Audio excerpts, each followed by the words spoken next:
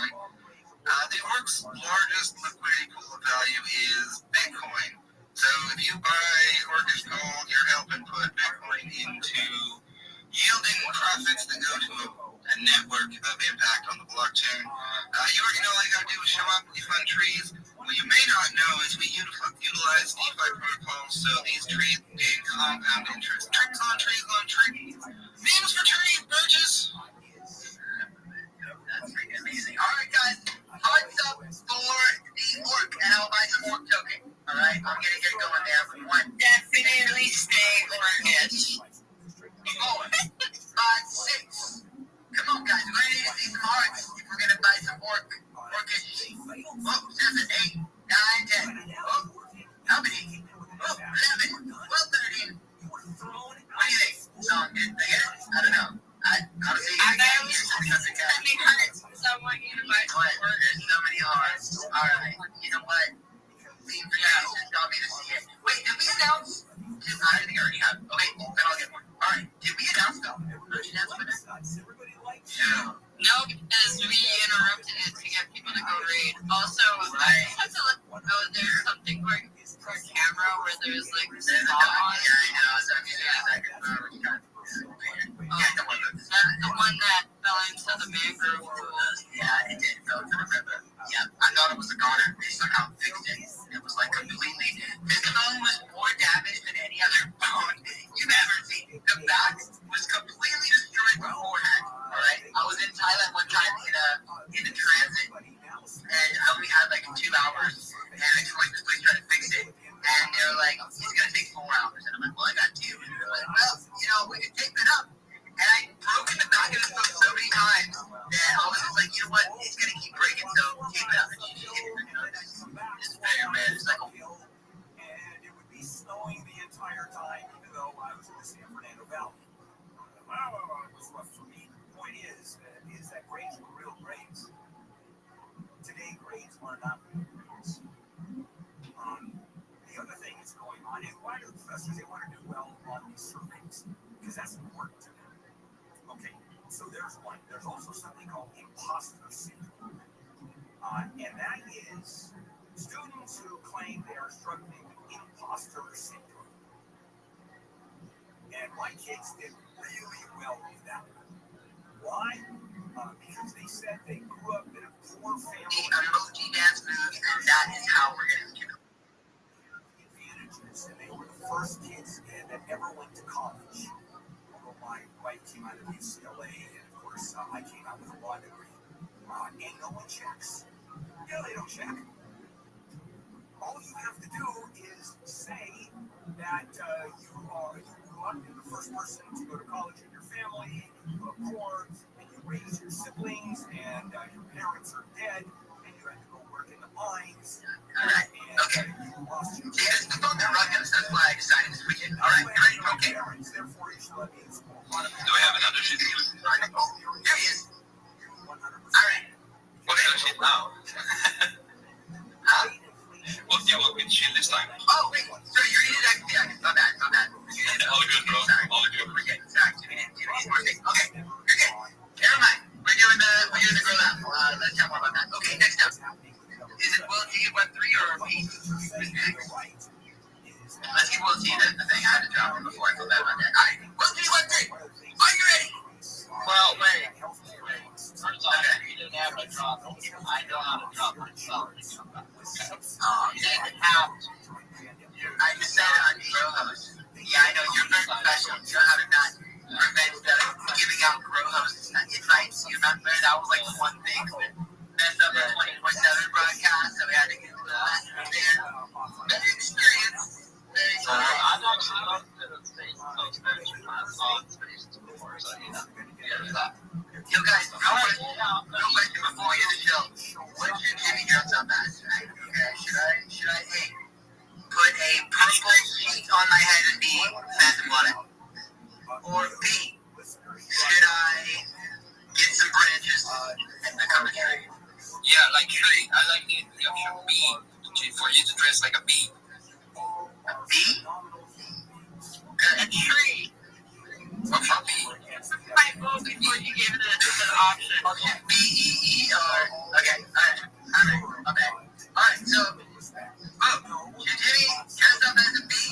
Give me a plus. Should Jimmy dress up as a thumbs up? Should Jimmy dress up as a phantom bonnet with a fist? Or should Jimmy dress up as a tree? Green heart. Okay, green heart, tree. Bee with safari and trees. Alright. It's getting a little kind of weird with a branch, but you know what? Make it work. Oh, you got a little thumbs. Wait, now we get thumbs. Alright, phantom bonnet. Alright. I get that. Alright. We got it. Okay. So, Rule 3 of Web3.tgn is stepping into the third portion of week. Ready, set, go. I am showing on behalf of KS Media. We are a community of education enthusiasts building solutions that makes education regenerative, rewarding, and equitable. So, we have 4 programs that we have incubated ourselves, and they're pretty special and cool. So first, let's start with Learn for Impact. The only Learn to Earn program that rewards learners with impact tokens like GN, like the Counting Club, like Biochart, things of this nature. Tokens that are actually making an impact to the world, either environmentally, socially, societally, or creating monetary standards. Additionally, we have 2 programs, ongoing programs for the Global South, Learn for Impact, and Learn,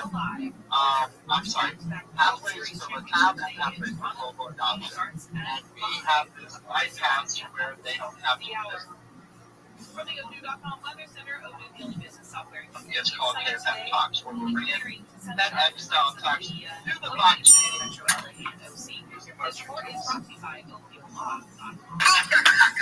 Y'all better follow Will T at Web3.tgn. He's an absolute G. He's an OG. He's one of the people that onboarded me into Web3. He's one of the social beats, okay? They were live 24/7 for 60 freaking days, okay? That's nothing. Hey, how about 4 fucking years, dog? Then we took a little break, and we did 60. So altogether, that is 75 straight days if you add them up. That's the level. 4 fucking years. Also, I have the additional release KS Media on the Kingfisher Corner brand, so I will be starting my own focus on Monday, because I know it's the weekend, talking about the path to adoption for Restream. So, Amazing. Definitely lock in for that. That's amazing, Rusty. Thank you for doing it, guys. We gotta get to 131 comments so that we can give out more NFTs. And if you came up here and you should, make sure you were sending me your Facebook wallet address so I can free mix of our .tgn. All right, for the .tgn. All right, stepping up to the plate is the one, the only, .tgn. Ready, set, go. Peace, guys. Good evening, good morning, good evening, guys. I would like to invite you to support my dream to organize free art education and pixel art IRL together with Polygon Riders in Nigeria. So we are organizing a drawing for kids, bricks, playing.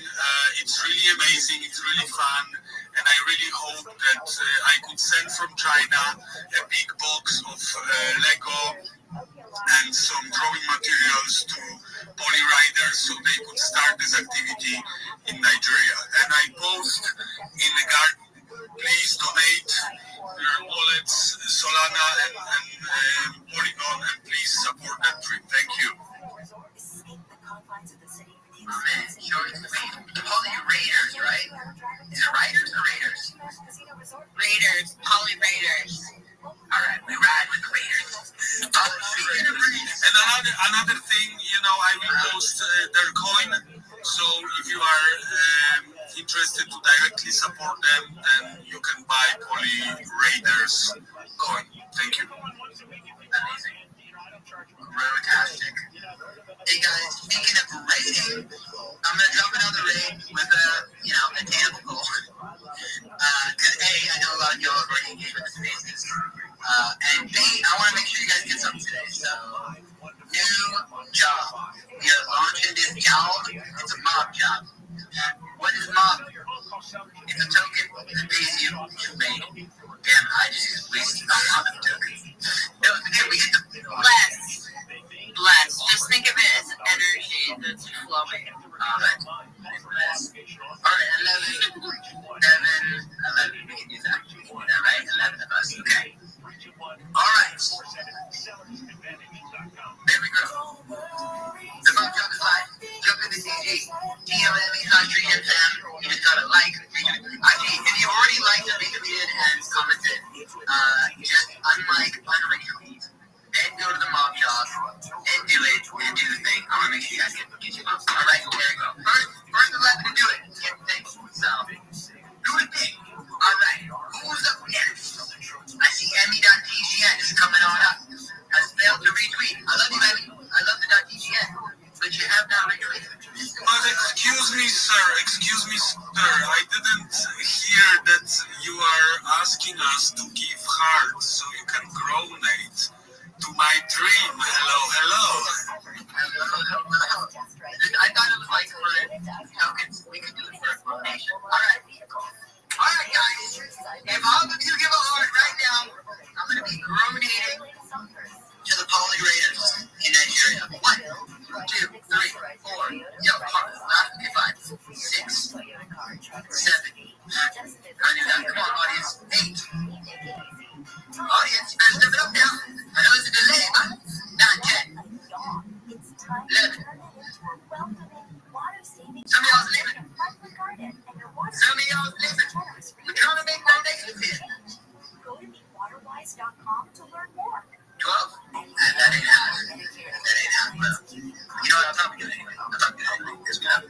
Thank you, guys. Thank you for support, and it's really nice. And please follow the hashtag free. Like 5 hearts. Yeah, of course. Thank you. Because it was buying a bag before, just like there's coffee. Now it's like rotating. Alright. A quarter, do it. I'll rotate. Okay. I mean, we need probably. Alright. We need probably around, around 200 ACUSD to make this dream happen, because the package will be quite expensive. I hate these people. I know. No way. How we get to Toby, can I just tell you one thing? Did I not start the job? No, you started the job. No, I just want to tell you one thing, because I got to leave anyways. Okay. KFB now has a community on Karma. So you found the KFB community. It's in our website. You said Karma? Karma Gap?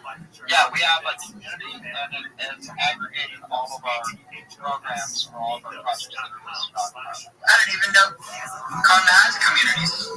Yep. Look at that. You're stepping up to the world. That's the hash. Alright, Deck is trying to come up. Deck has got a token, but has not retweeted the room. Guys, this basic matters, alright? Hey, the room. Take off your shoes when you get to the house. Alright? We love to let you up. Okay, next up is Toby. Toby is stepping into the elevator. Guys, we only got 6 people invading this thing. We need 11 for the next 13 minutes. Jump to the TG account yet. Raid that team and let you up. Okay. Toby, are you ready, good sir? But now we got 8. I'm in. 7 up. Alright. Ready?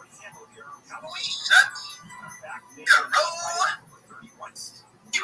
Yo, guys, I'm Toby, the orange guy. Happy Halloween, guys, and I wish you all a spooky and a cursed evening. Sorry, I've been to you guys myself on the biggest thing I believe in, which is science. Science is powering the biggest distribution on chain and the biggest identity verification linked with real world assets.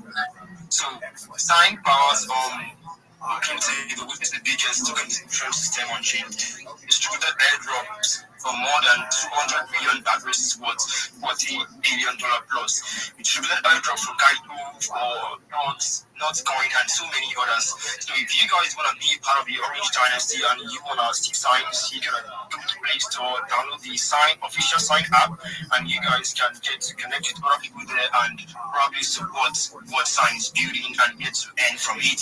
And I'm Toby, I'm Web3 gamer and the content creator precisely Web3. I'm probably the best ex-content creator you're gonna find out there. Boom! Hold up. You airdropped 200 million wallets already on your Oracle, or what was that? I didn't get it. Yeah, 200 million addresses, $40 billion worth of tokens. Has already been airdropped, or? Has already been airdropped. You know of Kaito? The first Kaito airdrop? Yeah, token table did it. Yeah, science token table did it. So this is a platform that does airdrops? Is that what you're showing? This is a token? Sign. You're a builder and sign. So this is an airdrop platform, or are you talking about a token right now? Yes, sign. Yes, I'm a sign and sign builds token table, which is the token distribution system. It's for airdropping. Okay, sign builds token airdropping. Okay, got you. Cool, man. Right on. All right. So you're not showing the tokens, you're already doing the hard thing. All right, amazing. Cool. All right. Fair Bricks is trying to come on up. Mr. Bricks, have you retweeted? Has not. Oh, no, they have. Welcome to the court. My guy. All right. And you are welcome. All right. I do want to hear from AK69. You got to raise your hand up. Rabbi, Shabbat Shalom. What's up, Rabbi Rothschild? Shabbat Shalom. Thank you. Oh, absolutely. Thank you so much for the opportunity. I'm Rabbi Rothschild. I stream my life. Hold up. We got a timer, okay? I'm going to give you the timer. 69 seconds, okay? Ready, set, go. My name is Rabbi Rothschild. Thank you for the opportunity. I stream my life 24 hours a day, 7 days a week, 365 days a year for world peace. I've been doing so for more than 4 years. This is more data than anybody's ever uploaded to the internet in global history. This is a real-life Truman Show, a real-life Big Brother. Right now, simultaneously, you can watch me on 22 different YouTube streams for world peace. If you weren't aware, The Economist magazine stated in 2018 that data was Earth's #1 resource, and I have more data archived than any person ever, which may make me an influential person someday. And if and when that happens, I want to make sure that you, your friends, your family are all made independently wealthy if you're not already, that you have generational wealth if you don't already, and that you're able to start charities and philanthropic organizations of your own. I talk about things like ending world hunger through the use of technology such as agricultural drones, floating greenhouses, saltwater greenhouses, hydroponics, vertical farming, cloud seeding. I talk about ending world thirst. I'm sponsored by a cryptocurrency that's worth about $100 million. And one of the things we do is we build wells in developing nations like Nigeria. Additionally, I'm an advocate for this Lifestyle program. Most importantly, desalination technology. Thank you so much for the opportunity.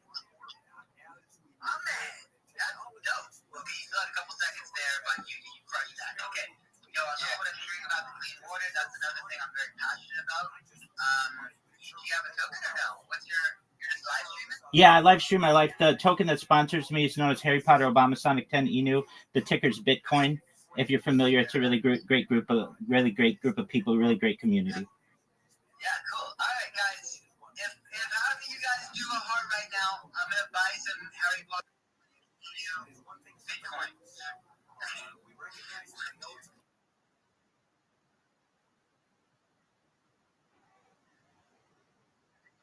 Whole stage is doing it. What about the audience? Y'all is sleeping down there. Come on now. Okay, Miss Metal, got it. No one in the audience? Come on, guys. Trying to get some Harry Potter Sonic EU Bitcoin. Oh, okay. Well. Alright, I'll look into it. I don't think we got there. But, you know what? Maybe let's just stage voting from now on. People in the audience just engage with Father over here. Alright? People to engage. The whole stage of that one. I'm definitely checking it out. Yo, Rothschild, Rabbi, I just followed you back.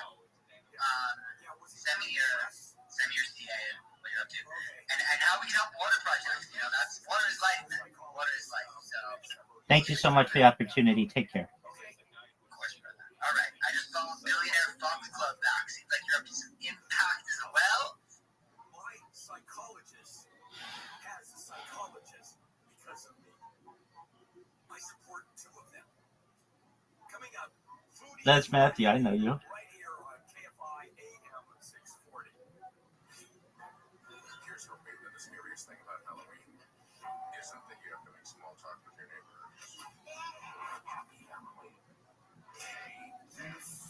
What's my crypto address?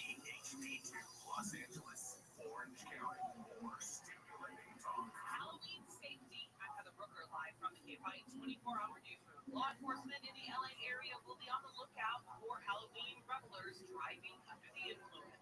Beginning at 6 p.m., the CHP will initiate a 12-hour maximum enforcement period during which all available officers will be on patrol. The LAPD and the Los Angeles County Sheriff's Department are also looking for possible DUIs, as well as anyone who might otherwise break the law tonight. Authorities are urging adults who walk children door to door to wear bright clothing, put reflective tape on bags and buckets to make them more visible to drivers. Also suggest bringing flashlights. Phil Hewlett, KFI News. Ventura County District Attorney Eric Nazarenko says 2 teens arrested in connection with a parking lot brawl in Simi Valley are admitting to hate crimes. The teens are scheduled to be sentenced in mid-November. 5 teens were charged in connection with the fight that happened outside of a movie theater on August 1st. The FBI and local authorities have searched the home of a missing girl from Santa Barbara County. 9-year-old Melody Buzzard was last seen with her mother, Ashley Buzzard, on October 7th. The search started a week later after a school administrator reported Melody's prolonged absence to police. On Thursday, investigators served search warrants at a home in Lompoc. They also searched through a storage locker and the rental car Melody Buzzard was last seen inside. Detectives believe Ashley Buzzard may have driven her daughter as far away as Nebraska, adding that she has been uncooperative with the investigation. Daniel Martindale, KFI News. Jurors have found the man who beat and repeatedly stabbed his parents and longtime housekeeper to death inside their home in Newport Beach was legally sane at the time. He was convicted last week of multiple murders because he pleaded not guilty by reason of insanity. Trial went to second phase, with jurors having to determine if he was legally insane at the time of the killings in 2019. The FAA is investigating a flight from Cancun to New Jersey having to make an emergency landing in Tampa. The JetBlue Airbus A320 suddenly lost altitude, and pilots reported what they called a flight control issue. One of the pilots radioed in about injuries on board the plane. We've got at least 3 people injured. Seems like maybe a laceration in the head. That audio is from liveatc.net. Trump administration will start restricting the number of refugees the U.S. lets in annually. Only 7,500 will be allowed in, and they will be mostly white South Africans. This is a drop after the U.S. previously allowed in hundreds of thousands of people who flee war and persecution from around the world. The administration published the news in a notice on the Federal Registry yesterday. The memo stated that the admission of the 7,500 refugees during the 2026 budget year is justified by humanitarian concerns or is otherwise in the national interest. Deborah Mark, KFI News. Smartphones will most likely reset themselves automatically, but clocks will need to be reset before bedtime tomorrow. ABC's Jim Bryant says the return to standard time has reignited a national debate. The latest AP North survey finds that only 12% of Americans favor the semi-annual time change, but the other 88% can't agree on whether to stay on standard time or stick with year-round daylight saving time. He says the time change that officially takes place at 2 a.m. Sunday is the one that most people like.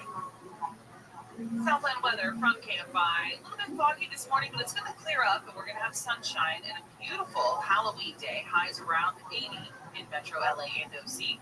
Upper 70s at the beaches, upper 70s to mid 80s in the valleys, low 80s in the Inland Empire, and low 80s in High Desert. Right now, 69 in Brea, 67 in Seal Beach, 68 in Marina Del Rey, and 70 in San Dimas. The KFI financial report, the Dow is up 67, S&P 500 up 41, NASDAQ up 280.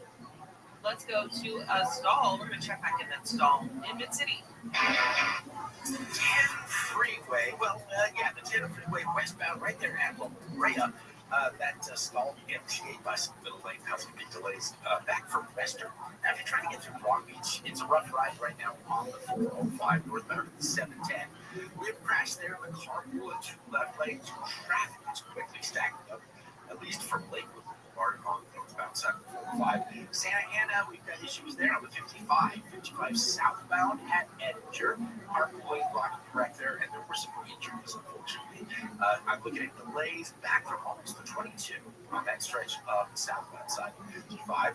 Don't forget, if you're not into Halloween or not planning to do anything, there are going to be certain places where you just can't get through tonight. One of the big ones, of course, is Santa Monica Boulevard in West Hollywood, the big part of all Halloween festivities there. So if you normally be going through West Hollywood, you don't want to get caught in that. You're going to have to make some other plans because Santa Monica Boulevard will be completely shut down.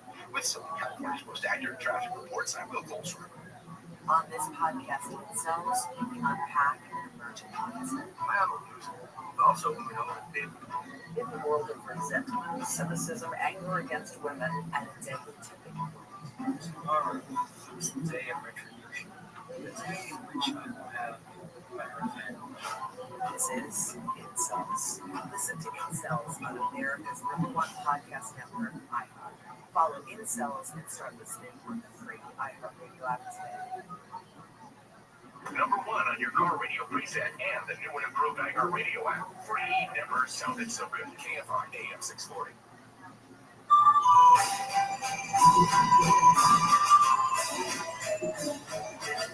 You are listening to The Bill Hagel Show. It is Halloween, everybody, October 31st. Handel and the morning crew, except for Amy, who is not here, but Heather Booker is. She's the only one dressed in a costume. So thank you for that. And it normally would make us feel bad, but couldn't care less. Now it's time for Foodie Friday with Neil Saavedra.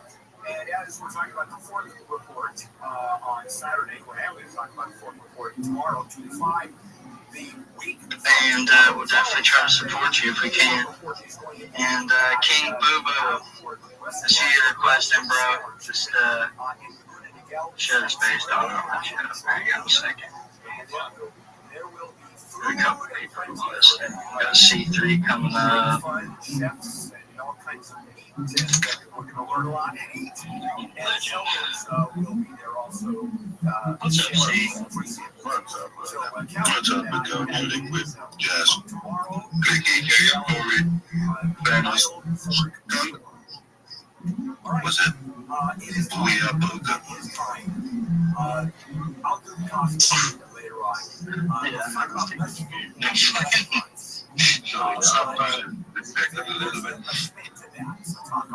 So you know how we used to be thought that you No, but I've been in jail for a lot of times. Sure, it's what I do. Howdy little fruit Beautiful. It's beautiful island. Where you were then, slowly portion sizes. Yeah. California, we tend to No, seriously. hearty size dishes. However, I've been a couple of times. with the rise of Next time when you come to UK. Corsos are originally for diabetes, but people are using them as to weight control.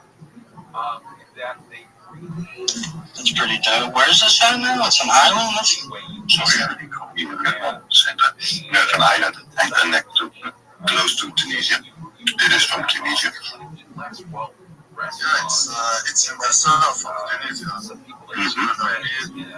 It's a beautiful touristic island, you know. It's one of the worldwide best destinations. I always went with what's that new gym? You have 2 gyms on the island. One is an old one upstairs and one is a newer one. There are many gyms. Which location? I will double check. Hamzug, that is 2. There is one where I worked before. It's near to a college. It's Chervasplan. There are many others. There are 5 or 6 of them. So. Chervasplan, that's the one upstairs? It's Planet, I think. Planet is the big one, right? No. Planet is upstairs, but it's small. No, Planet is.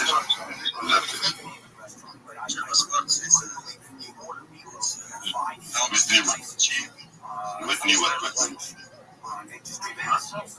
That's the gym with the new equipment. The one upstairs, well, what I still remember, the one upstairs was always really hot and had all the equipment. Yeah. Side feed. In the one up in the big one, you had 3 levels. You come in, you needed to show your face on the camera, then the door opened, you went to the gym, and you had downstairs, they gave lessons, and upstairs, you also had some machines. Yeah, I know the first one that you got as well. It's called the side feed. I think the face is green, like that. It's behind the sun, you know. It's very hot. And there are also relaxedness. It's in the middle of the soup. Yeah, Big Dog, how are you? I'm in these Twitter spaces, and I show myself in there just like you heard me yesterday. And sometimes they don't want to talk to me immediately, so I yell at them. They can't hear me. I'm just on mic. But like right now, it's like, come on, let me talk. Come on, come on. So I'm just about to talk in this one, so feel free to listen, okay?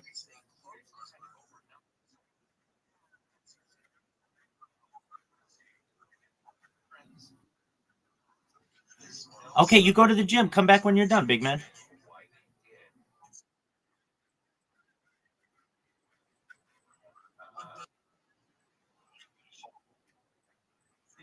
Oh, absolutely. You asked, how do I help you? By doing just this, keeping me company in here, big man. Absolutely. Best wishes to you. Safe travels, and we'll see you soon, God willing. Take care.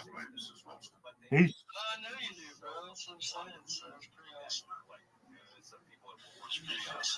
Yeah, you guys remember on Joe Dirt when he's working in the oil field, he's like, I'm new, I don't know what to do. That's me.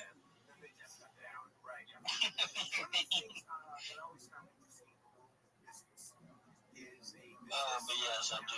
It's one of my favorite movies. Here, let's go. Rabbi Rothschild. What's up, fam? You got a hand up. What's going on?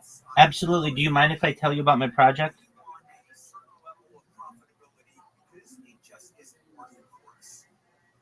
Is that okay? Excellent. Thank you for the opportunity. I'm Rabbi Rothschild. I stream my life 24 hours a day, 7 days a week, 365 days a year for world peace. I've been doing so for more than 4 years from more than 22 different YouTube streams. This is a real-life Truman Show, a real-life Big Brother. We've seen the death of a queen, the birth of AI, the coronation of a king, and everything in between. If you weren't aware, data was Earth's #1 resource according to The Economist magazine. In 2018, data overtook petroleum. And I have more data archived on the internet than any person ever, which may make me an influential person. And if and when that happens, I want to make sure that you all, your friends, your family are all made independently wealthy. If you're not already, I want to make sure that you have generational wealth if you don't already have it. I want to make sure that you have the opportunity to start charities and philanthropic organizations of your own. I talk about things for the benefit of society, like ending world hunger through the use of technology such as agricultural drones, floating greenhouses, saltwater greenhouses, hydroponics, vertical farming, cloud seeding. I talk about things to help end world thirst. I'm sponsored by a cryptocurrency that's worth about $100 million. And one of the things that we do is we build wells in developing nations such as Nigeria for the benefit of the less fortunate. Additionally, I'm an advocate for the Lifestyle program and desalination technology. I'm a futurist. I talk about things that are of the future, things like anti-gravity, antimatter, faster than light travel, faster than light communication, cryptocurrency, quantum computing, things like space elevators, space tourism, terraforming of other planets, de-extinction. People don't know this, but the first successful de-extinction took place in the year 2003 with the Pyrenean ibex, which was a goat located in northern Spain, southern France. Fast forward to the year 2021, a company out of Dallas, Texas is founded, known as Colossal Bioscientific. They've made it their goal that within the next 3 years to reintroduce the woolly mammoth into the Arctic Circle, using Asian elephant surrogates. Following the reintroduction of the woolly mammoth, they want to reintroduce the Tasmanian tiger, followed by the dodo bird. This is just some of the stuff that I like to talk about on the stream. And with that, I want to thank you for the opportunity to be able to tell you about what I do. That's dope, bro. 3 and follow. We're going to connect. Of course, bro, of course. That's extremely interesting. Definitely a lot of topics I'm interested in. Very, very cool. Very, very cool, bro. Yeah, man. I'll give it a check. I already was before you started speaking of browsing. But, yeah, bro, appreciate the spiel, dude. That's definitely piqued a few of our interests. I'm almost positive. So we'll give it a check out, bro. And yeah, keep up the good work, bro. You're going hard, it seems like. Let's go. 100%. Thank you so much. All the links that you need are in my profile. You can watch my 22 different YouTube streams there. My Discord's there. My link tree's there. Feel free to connect with me. You should know that this has the opportunity to be the biggest event in global history. One person who shares their entire life with the world, this much data to be able to study in the future. So you are on the ground floor of something really big. More than making you rich and all the other cool stuff that I want to help you do, though, I'm here to be a positive person in your life. I'm here to have an optimistic view on the future. And most of all, I just want to give people hope. Thank you again for the opportunity. Of course, brother. Of course, man. Appreciate you. What a bunch of nice people. Shout out to them. All right. Let's see what these people have to say in Discord. That's how it's done. Soul on Chain, or whatever that Discord was, you guys know how to fucking do it. Hey, this person's ready to talk. Go ahead. That's just how it's done.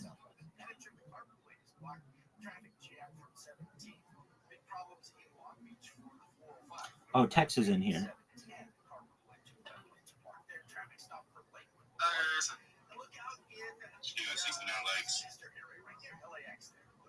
Interesting.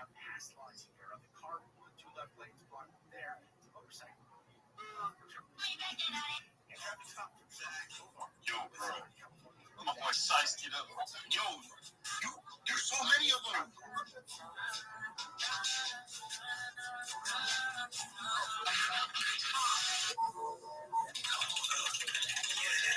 Bro, what the?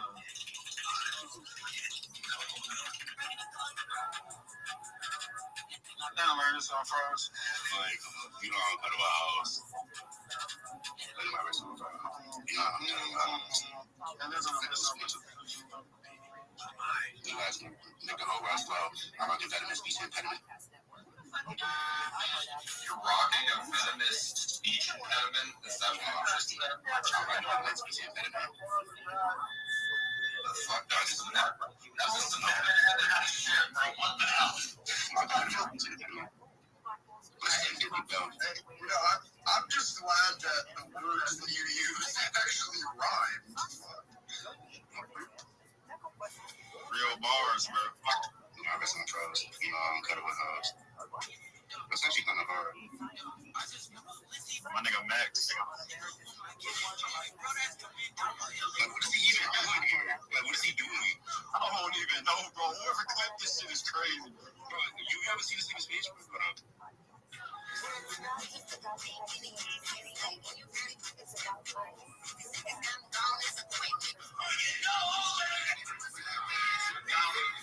I love it when these word bots message me and I don't ever message them back and they're like, did you get it? Who are you dodging my DMs? What? Why? You, like, what am I looking at?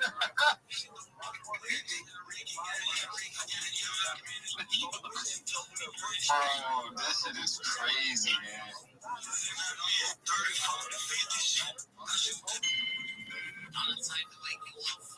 Oh, yeah. Damn. Oh, yo. Oh, my God. Nobody was on that. AJ, Davin, I got you, bro. Oh, what the? He started levitating. He started levitating.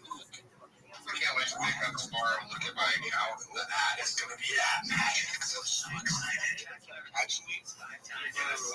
this part so I can make my ass. Like, I don't know what I should make though. Like, I kind of want to make like with 6 or something. Or even just 6. That's kind of like.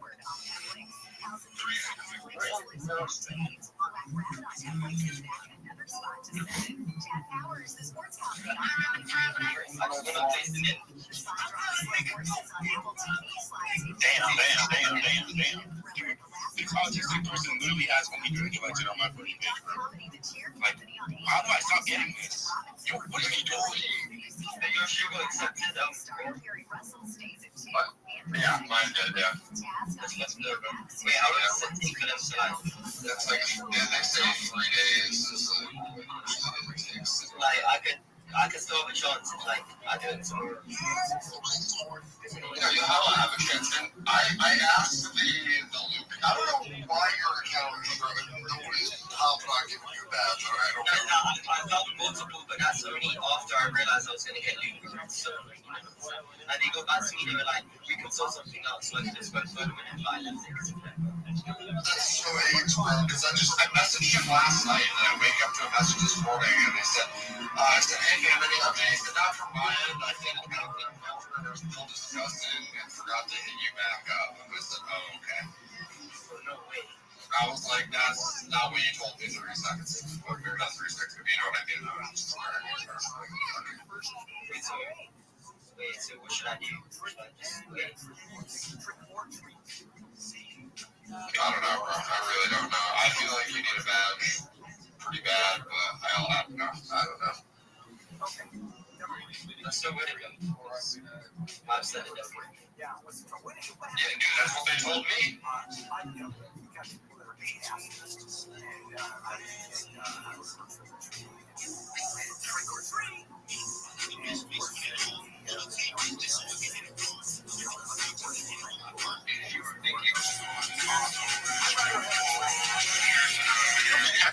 What? To be fair, the only thing that annoys me is like, obviously they gotta think about it, but bro, it takes 1 second.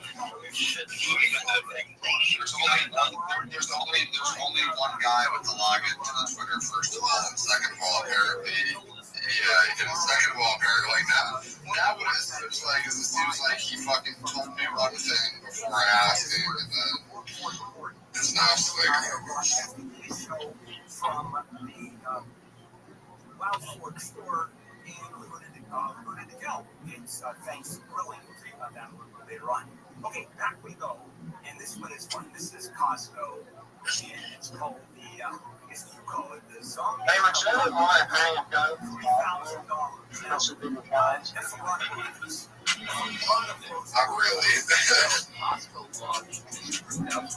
Like, yes and no. They just, those people already have so much fucking motion that they don't. I guess you're right. Yeah, like, because they don't care. Like, their shit is already pulling 1,000 likes to the tweet where they don't give a fuck. I'll make you go up there, bro. There's no one to rush. It's only way from here. I kind of like need to know what bro. I'm like airing for that kind of stuff. You know what you should do? You should just get a badge, honestly. And I'll just handle it. Like, if it's just gonna be, this is just too much of a pain in the ass for you, then just don't worry about it. Not a big deal. Only for survival. Is if people are going to buy this and use it as their daily intake. But this How you living, big dog? What'd you say, Mama? Crazy though. I said, just get a badge and I'll handle it. Just don't worry about it. Just get your shit together. Then you don't want to live. I don't fuck I take your name, bro. My name? Yes. Now I can see 5 days supply. Dude, stop breaking. Have 3 days supply of food. Major earthquake hits. You got it loaded now. I'm loaded here. It's not making fit. And that's it. Starts being food supply starts being generated. But you know, come on. Joe,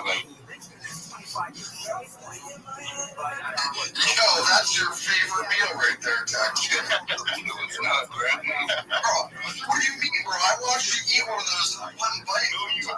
I did. I did. I swear on God, bro. On Luna's Life, I watched the entire this week. Oh, dude, I was waiting for a delivery, dude. Oh, my God. You know, see my real guy. Like, I know, man.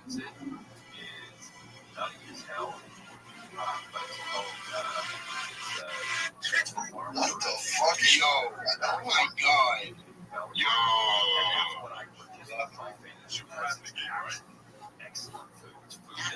That was Rhode Island? Thank God that wasn't Connecticut, bro. Holy shit. That's almost no, we don't play that shit over here, bro. Oh, you can keep that shit. Oh, what the? Oh my God. That is diabolical, bro.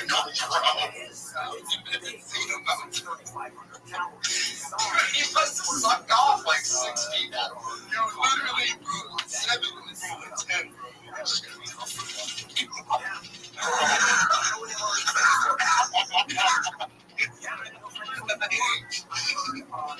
okay. I swear it goes to bed.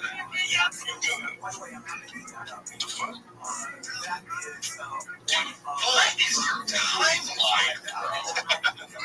Oh, thank you. Like, you need to be locked up, bro. My shit goes to bed. My shit goes to bed. Water. So, in addition to his cousin was corn. Yes, it is kind of funny. Yeah, what's going on with that? Whoa.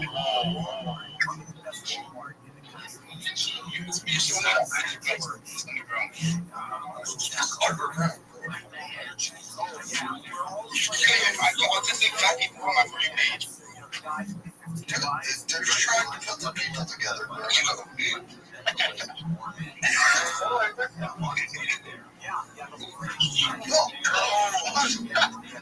That's that right there. Yeah, that's it. Oh my God. That's insane. Look at that range. Yeah, actually, you got it. I'm 6'1". I can definitely do that. Dude, that's your car. It's my car, bro.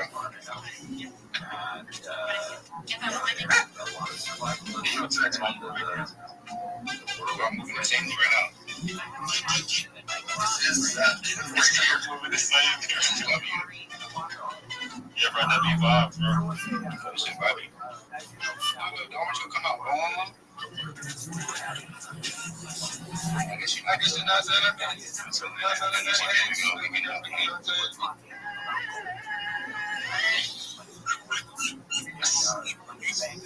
I should have had 0 likes, but my shit's so weird.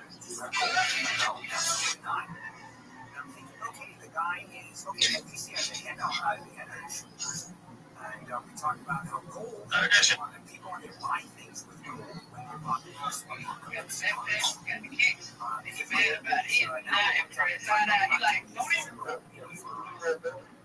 Shouldn't those shoes be on his hind legs? Well, it's fucking over, bro. Everybody's job is about to disappear for real.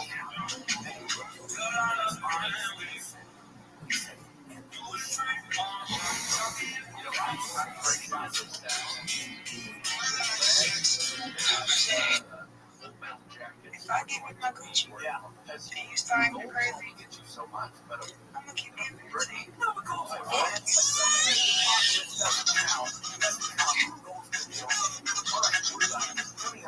My brain is so fucking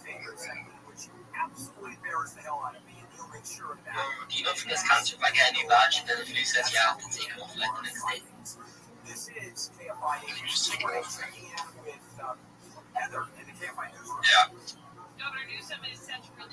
Tex, are you going to be hosting? Tex, are you going to be hosting any upcoming spaces today? Yeah, I'm gonna be live soon. Excellent. Thanks for the heads up. also has input from independent experts. Governor recently went on a conservative-leaning podcast saying that the report is filled with opinions. So how was you guys He really disagreed with him on mandates and his state. Yes, bro, I am, bro. I'm gonna get the most sweets. Alright, well, I'm not a fucking 13-year-old girl, so ignore Lotus. The second ICE-involved shooting in SoCal in just 9 days. Homeland Security says the driver reversed towards agents, prompting one officer to open fire. The man was hit in the shoulder and later taken into custody. His family says he's a U.S. citizen with no criminal history. Satellite images and verifying videos show door-to-door mass killings in the Darfur region of Sudan. ABC's Tom Sukiburich says it follows rebel group Rapid Support Forces, or RSF, taking over a city in the region. Reports of human rights abuses, civilians being executed in the city, which is largely cut off from the outside world, growing by the day. He said the civil war between the paramilitary group and Sudanese government has been going on for more than 2 years. Millions of YouTube viewers can't watch ABC, ESPN, and the full portfolio of Disney networks. ABC's Rebecca Jarvis says that's because an agreement between Disney and YouTube TV expired at midnight. From college game day to Monday Night Football to Dancing with the Stars. Your local news, GMA and World News Tonight, it's all got dark. She says negotiators are trying to resolve an impasse over how much YouTube should pay Disney for its programming. We are going to check on the 60 when we come back. Now, if, you know what, you're one of the people that don't need elements. I know that, so you can just go get a sandwich. And you know how I know that? Because you never wake up with morning breath. You don't go to sleep, you don't wake up. Everybody has morning breath, and you never drink coffee, right? So you're not going to have coffee breath. And you're never going to eat garlic and onions, God forbid, which means you're never going to have garlic or onion breath or food, or if you smoke, obviously. You're never going to have smoker's breath. So bottom line, what do you do? All right, so you try mints, and mints do work in your mouth for a little while, and then they're sort of gone. Now, with Selman's minty mouth, now you have a mint product. Part of it is mint. It's parsley seed oil inside a little capsule that's covered with mint. You suck on that, and when the mint part is gone, you can swallow or bite into the capsule, and it gets to work in your stomach, where bad breath does start and stay there. That's what Selman's takes care of. It's a double hit. Now, you won't find Selman's at Costco or Trader Joe's or at Walmart. You will find Selman's at Selmans.com. Oh, also, a week from tomorrow, it's Thanks Grilling. Neil and I are doing his show from the Wild Fork store in Laguna Niguel, and of course Selman's will be there. Go to Selmans.com, CELMINS, Selmans.com. Southland weather from Camp 5. It is going to be sunny today. Highs around 80 in Metro LA and OC. Right now 64 in Newport Beach, 61 in Central. Total crash on the 60 in Ontario. That problem's starting to pop up all over the place today. First of all, the 60 freeway headed westbound right there, Archibald. Crash. Plan featured products included compounded drug products with FDA does not approve or verify for safety, effectiveness, or quality. Prescription required. See website for details, restrictions, and important safety information. Havens.com/gold. Let's get back to the program. So, but for Halloween, so what is your family doing? It's before Halloween right now, so everyone knows. It is before Halloween. Let me think. Tiger is. I can't even tell you his outfit. I'm just not hip. I don't know what he is. Oh, really? He put it on. I was like, I don't know. Yeah. And then Bossy's Michael Myers, even though he's never seen the movie. So how did that happen? That's crazy. How's he Michael Myers if he's never seen the movie? He just you guys decided or what? Like, we took him to the fucking Halloween store. He's like, I want to be Michael Myers. I'm like, you don't even know what that really? Yeah, that's hilarious. I imagine. Okay, finds out. Yeah. He just starts. I know, dude. So why would you let me do that? And then Joanna is Morticia from Adam's Family, and Billy's little Wednesday. She looks cute as fuck. And she's like, oh, you can be Lurch. I'm like, well, I'm not going to put on a three-piece suit. Yeah. Do you own a three-piece so hot, a little white. Oh, Eric, do I ever, Bubba? Oh, man, that makes He's man, he's got a three-piece suit on. That's a bunch of them. So what about you guys? What's I'm Ron. Yeah, no, I know, but she's gonna be Hermione. Oh my god, that's the worst thing I've ever seen in my life. Yeah, it would have been better just to take a picture of me. Yeah, have the AI do that. Like, what are you doing? Jesus Christ! Wow, incredible assholes. A great, you know what I mean? Yeah. That guy looks so friendly, though. That's hilarious. Yeah, until he gets too close, and then you're like, that guy's weird, man. Like he just stays around. He won't stop texting me. That guy won't stop talking about magic. I shit myself. So no, but we have this thing, dude. It's Calvinist. I mean, you don't know what this is. Rainbow Friends. It's a YouTube. I don't even know what it is, honestly. If it's a game or a YouTube thing. Did he get compromised by Netflix? No, it's not that. You'll see. It's not that at all. It's a horror thing. Actually, I am familiar with this. You know what Wolf's into right now? Wolf is into super kitties. Yeah. So I gotta. Well, hold on though. So I gotta be the. I think I gotta be the blue one. That one drooling. Yeah. And then, no, you're the idiot with the hat and glasses. No, you're the guy with glasses. Yeah, you're the guy with the hat and glasses. Yeah. So Billy's gonna be the blue one, the cyan one under there. By the way, that's a color that kids say now. It wasn't when I was a kid. Cyan. That's what that is. And then Kristen's gonna be the pink one, which you don't really see. Cyan. Yeah. See. Oh, you know what? Because of Miss Rachel, here's a color I never say. Indigo. Right. Indigo, cyan. Yeah, those are two ones that are now. And so, and then Chris is gonna be Indigo. What is that? Navy one, blue? no arms. Nick, go back for me. When you typed this in, there was some LGBTQT thing on there. If he he's really got to triggers himself. It's like almost like roofing yourself. The popular Roblox mascot horror game about surviving against colorful monsters, but it can also refer to children's book about. Oh, okay, so that's not what we're doing. There it is. But yeah, but obviously, Rainbow Friends is but we're doing the horror movie one. Look how many. There it is. Look how many letters it is now. LGBTQIA+. I thought they got rid of the fuck's IA? Because I know the gays are mad at the trans ones because they're like, as they should be. Yeah. But they're like, come on, dude, we're really about this life. You're just putting on a wig. You know, we're really about this life. We've really been persecuted, man. People hate me because I fuck ass. And oh, bro. No, it's not the T ones. It's the non-binary, whatever it is. They're the ones that they say the most but do the least. Right. Because if all you're doing is changing your pronoun, that's like getting an honorary doctorate from a college. Okay, well, not even. No, but yeah, I understand. And then you're going like this.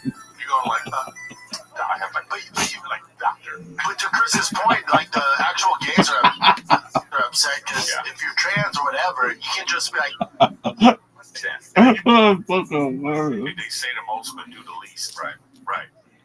Because if all you're doing is changing your pronoun, that's like getting an honorary doctorate from a college. Okay, well, not even. No, but yeah, I understand. And then you're going like this. You're going like, I have. Like the actual gay, if you're trans or whatever, you can just be like, I don't feel like it today, and not wear all your shit. Right. You're still gonna grab that. That's not how this works, bro. That's not how this works. First of all, if I was trans, and this is like my house, you are right now. Yeah. There'd be days where I'd be like, I don't want that wig. Then you know. You're not gonna let. Dude, that ain't cool. That's so not. You have to be about it all the time. You're gonna be trans every day. Well, I guess that's like, but that's like women, like, be trans every day. Like be trans every day. Like, Chris is not gonna leave the house. Just leave the house. She's not gonna just walk out of bed and be like, I'm just gonna go to the market. Suck dicks every day. She's gonna, if you're a guy, she's gonna fix herself up. Yeah, I mean, she goes out sometimes without doing stuff, and she's still got like her long hair and stuff, and her titties.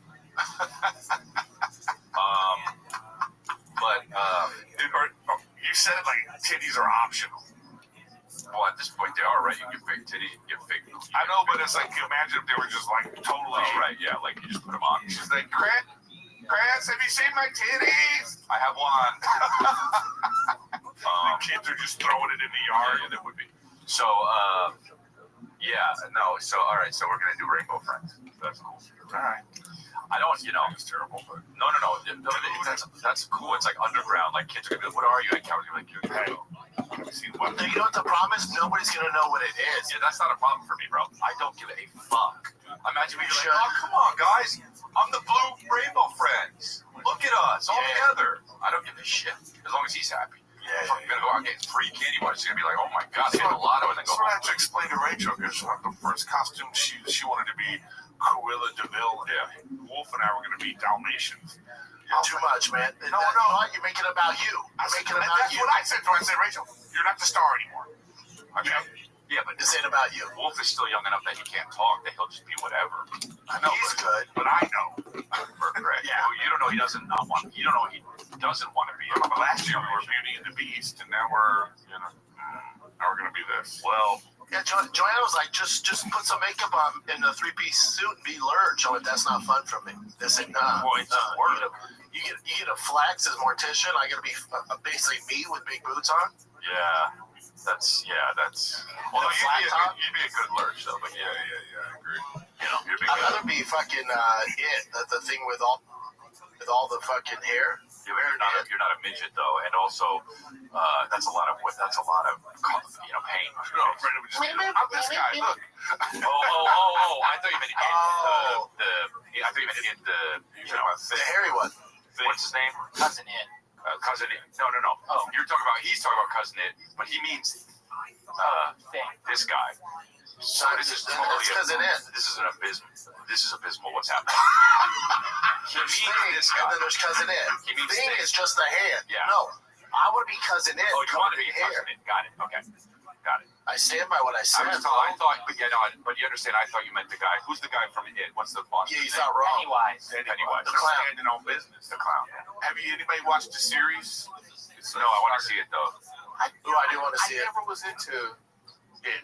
I wasn't really either, but I do want to see it. Oh God, here goes Siskel and Ebert. Nah, dude. All right, this fucking guy. I know. Oh yeah. Tell us about a Tom Cruise movie that we don't give a fuck about. Like I said, I just saw Weapons. I finally watched it. It was great. It was really good. You see Weapons? That's a really good movie. No, my wife watched it without me. No, that sucks when they do that. So you don't want to watch it now because she watched it without you? What do you need? When we watch it, you need a chaperone when you watch movies now? It's a good. Well, no, we watch shit together. She's already seen it. This kind of fucks it up. She said she'll have to watch it again. And the Dodgers. The Dodgers went. I would totally. The Dodgers just went 18 innings last night. I was up to 2 in the morning. So I'm a grumpy ass frog, bro. Oh, I came here from the airport and I haven't slept. So I went to. I don't want to hear it. Well, and I have a better costume than everybody in the room. Well, I went to sleep at 10, so I'm all good. It's debatable. I went to sleep at 10 and woke up at 7:40, so I got a lot of sleep, so I'm great. Chris, put your fucking hat back on. This is the least you can do for us. Well, that's the least you can do for us. Yeah, that makes it worse. I'm a fucking pig. You belong to what I had. No, you're not. No, you're not. That's a headphone, though. That's a yarmulke now. You're Jewish now. Oh, hello. Is that a Jew? Oh, wow. No, I don't think so. I kind of heard it. Hello. Little, what do you go? I was doing the thing with the, I get it. Let's take a little break here. Are you guys like me, ever skip meals? Right? And then you're like, man, my energy's not great. What am I gonna do? Well, I'll tell you what you're gonna do. You're gonna get Huel. That's right.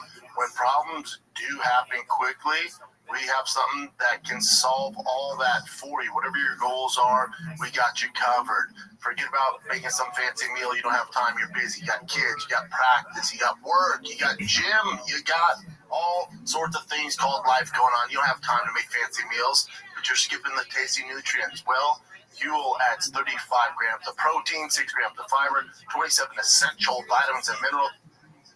No added sugar, gluten-free, under $5 per meal. You're ready to freaking go, man. Huel makes healthy eating simple. Also, for me, it's fast, it's easy, it's a no-brainer. They also just launched into Target stores nationwide. Ever heard of it? Target, your local Target. Try both products today with 15% off your purchase for new customers with this exclusive offer. All right? You just got to go to Huel.com. That's HUEL.com/golden. Use my code and fill out the post-check survey to help support the show. Golden Hour. You eat greens, you got protein, you're ready to go. It's Huel. Huel.com/golden. What's this? What's going on here? Margot Robbie is being eyed to play a female version of Patrick Bateman in Luca something or other's American Psycho remake. Are they gonna do it with a girl? I weirdly feel like it could be good. Yeah. Well, she's good. I was about to say that's like take the words right out. That Yeah, she sent from the heavens. I'll watch it. But hey, but she's good. But like no women are serial killers, you know. and they wouldn't do it like that. They would like poison. Right. No, they would just do it by very smartly. Yeah. And you You know, haven't you ever seen Monster, the serial No, killer? I know. That's very rare, and they don't look at Margot fucking Robbie. Yeah. If she's something's really wrong. If you're flying like that and you killing people, yeah. Like what's going on? Also, kill me. Daddy issues. Kill me. You look hot. Kill me. Let's do it. Fuck me first, then kill me. I'll find a cake in the death. I'll find it. But I will say though, that's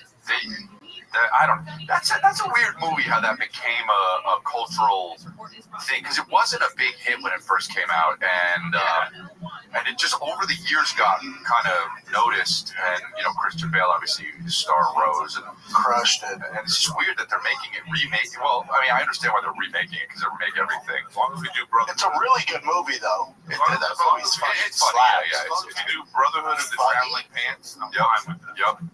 You know what I mean? I totally agree. Peter Longstockings. Yep. What's the Suck dick every day. That's Saul. You know how what's her name played Saul? Oh right. So you make Pepper with a black dude. No, it would be a black dude. Angelina Jolie. But she's believable though. No, bro. Hey, dude, I don't like any movie where a woman kicks fucking 40 guys' ass. I'd rather watch Transformers. Just don't make it kind of real. Make it fantasy, or it's either Wonder Woman you can't do or nothing else. When they make it like, a woman kicks the shit out of 40 guys, but also they do it set in this like real world.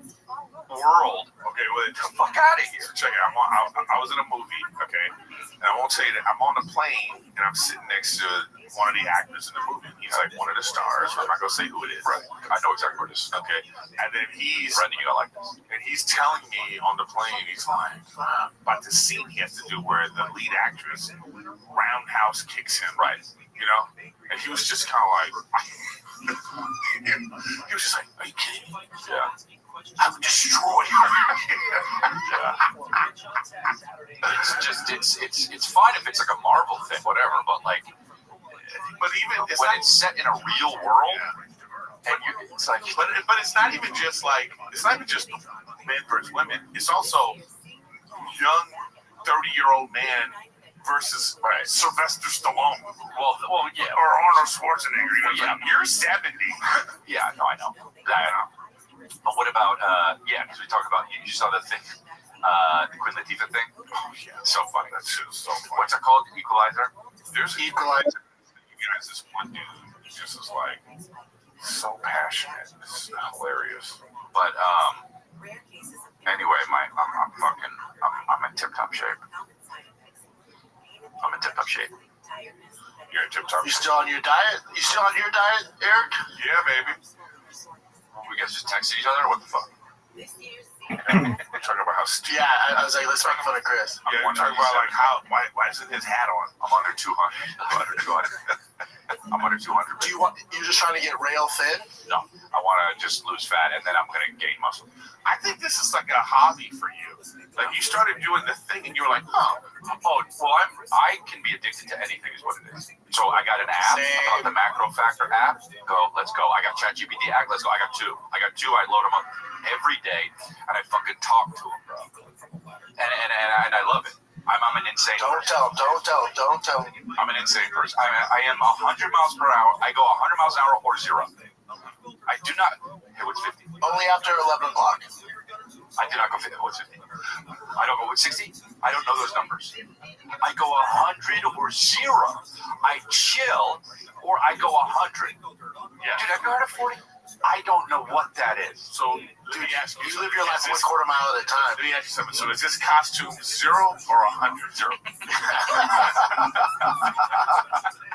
Okay.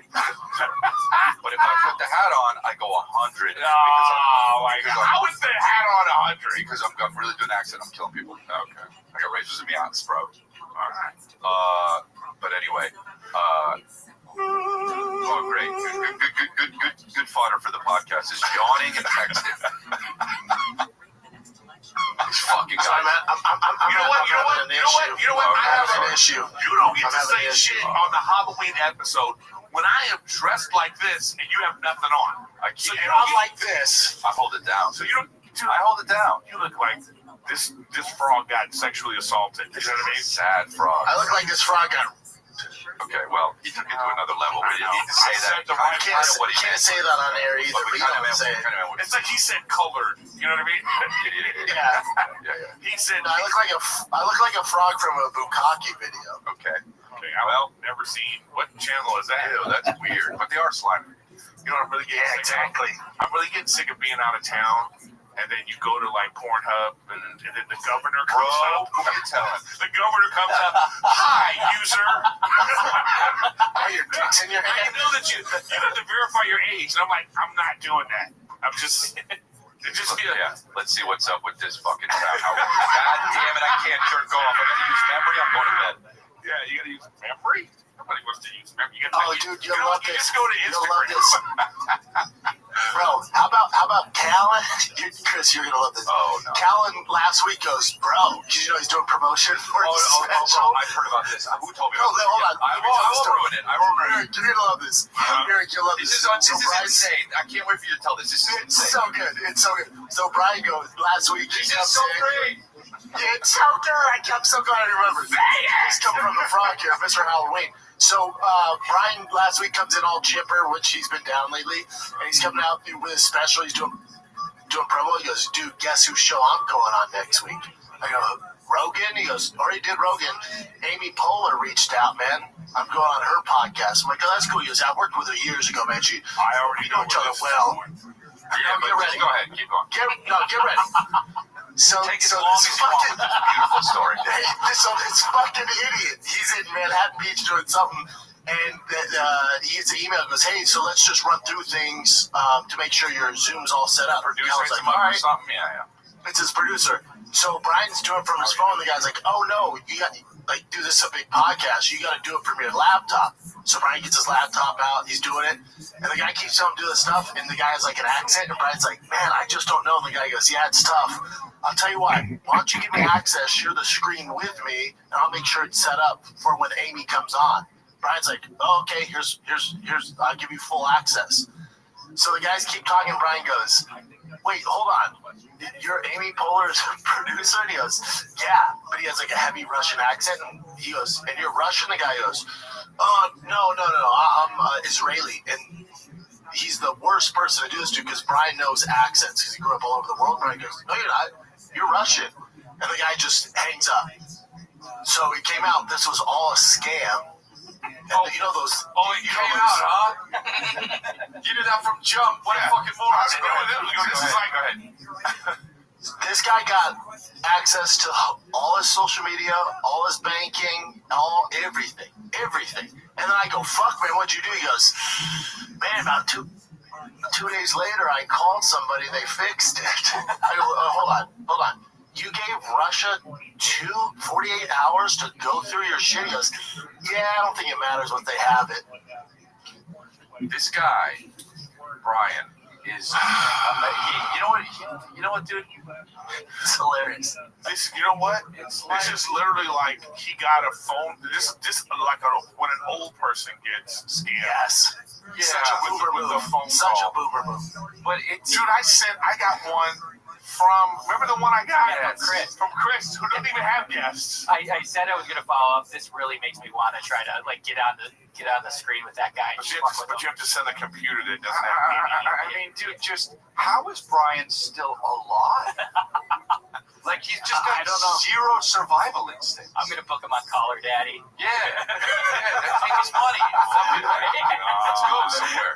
So you know what? That's interesting because I always wondered how does the scam work? Yeah. So now I understand. So there is some sort of back. You know why you always wonder why the scam worked? Why you always wonder? Because you think who would be a big enough idiot to fucking fall for it? And now we know. And now we know. It's, dude, this is. Did he talk about how fighting the kid? Is he like out with it? Did he come out? Yeah, he's out. He's out of the closet. Unreal, bro. This is just. And then I go, oh, but you told me you're good friends with Amy Poehler. Did you text her? And he goes, I did. I go, what'd she say? He goes, she never got back to me. That's great. Bro, here's the thing about that is Brian is what, 58? He's not 75. That's not cool. The thing is, he should have, like, he's got more than one of those. That's not the first one. I've gotten them. Yeah. It's not the first one. The first one I saw. I can't wait to get my banking information to fucking Russia. Yeah. But, you know, this is actually fascinating. Hello, this is Amy Poehler, the producer. I like how he lies. Brian goes, you're Russian. No, I'm not.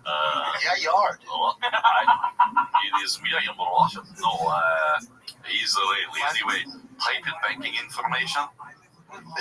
Share screen with me. And we will get Amy right upstairs here.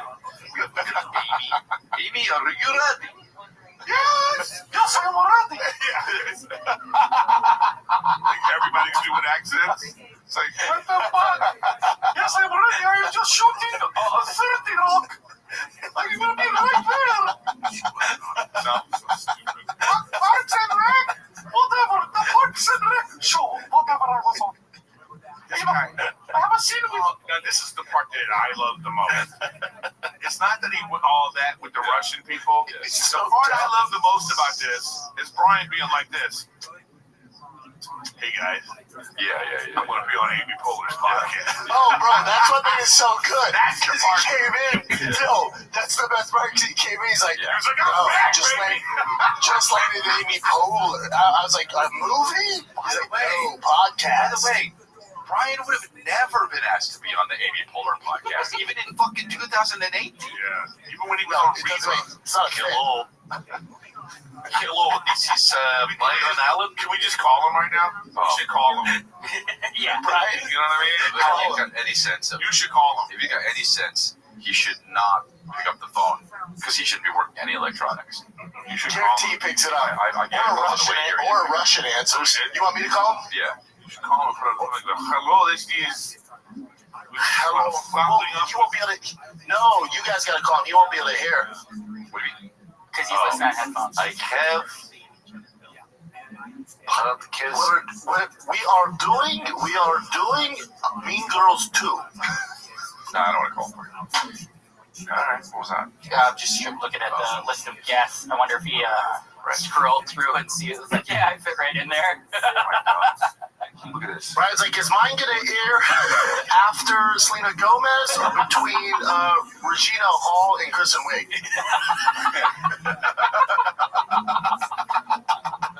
He did no research. God, It's so good. You know, I used to be like, he just a lost cause, bro, with that shit. It's pretty crazy. Oh, That's actually insane. It's insane to, like, you know, the closest I've ever gotten to being like, well, you know, I get a call that's like, hey, this is Coinbase. You know, there's something going on with your account. But so, like, a minute in, I'm like, I'm going, as I'm logging into my Coinbase, Then I was like, bye. Yeah, I don't even pick up the phone. I've never clicked a link in my life, so I would never. I get emails from like, hey, someone's hacking into your. Yeah, okay. Good luck with that. First of all, let them have it. Second of all, no, they're not. I'm good. You know, but you know, that's what's up. You guys are Great podcast. Someone I'm trying to see. No, because I have a fake. I'm trying to find it. Here it is. So I got one just when I was sitting here. Here we go. He goes, lamb chops and steak at my place tonight. Okay. I swear to God, that's the text. That's what Brennan texted. No. This is a fake. This is like how they do this. I know. No, they did their research. They know you love that shit. Yeah. So I'm like, that's pretty interesting. And I go, cool. What's the address? That's good. Yeah. And they go, do you remember me? I'm Amy. Oh my God. Yeah. And I'm like, yeah, Amy, give me your address. That's what I'm saying. Yeah, Amy. Are you kidding me? We had that long conversation about lamb chops. How are you gonna ask it? The address. I know. Remember? I have gotten a few. You kidding me? You ate my ass. Yeah. Amy's like, yeah, I just had Brian Callen on my podcast. Hey, scroll down. Let me see what other guests they had. Also, this is what else Brian That's didn't funny. realize. Nobody zoomed in. It's all in studio. Oh, right, over here. Yeah. Jesus Christ. That is, oh my God, that is so dumb. Like the fact that, so just dumb. do a little research. That's not even research. It's not even research. It's just you go to the thing. Yeah. And if you just Google Amy Poehler podcast, you go on like, well, nobody zoomed in, and I don't really know her, and it's all female guests, and then like basically female men. But how does he know that they got his information? And how did they do that? How are they doing that? Now I don't want to Zoom with anybody. Just email you. No, Brian gave them access. He gave them a certain code, so they get into his computer and they control it in Russia. Yeah. He was like, yeah, here you go, give me access. There you go, click. Oh my! And the best part is Brian tried doing it from his phone, and they're like, oh man, yeah, we prefer it on your laptop. And Brian goes, oh, that makes sense. And he goes, well, let me download Zoom. The guy goes, no, not Zoom. Open up your Facebook. And Brian goes, oh, you can do it from Facebook? The guy goes, yeah, we'll do it from Facebook. But give me control. Oh, we can do it from Facebook? Yes. Could do it. What? Do it from Facebook. So in what world? The guy goes, hey, no, I bet the Russian goes, you know what would be perfect? If, you know what, we like your banking information in the background. Yeah. So put it, Yeah. put the Chase Bank in In background. what world is Amy Poehler doing her podcast on the Facebook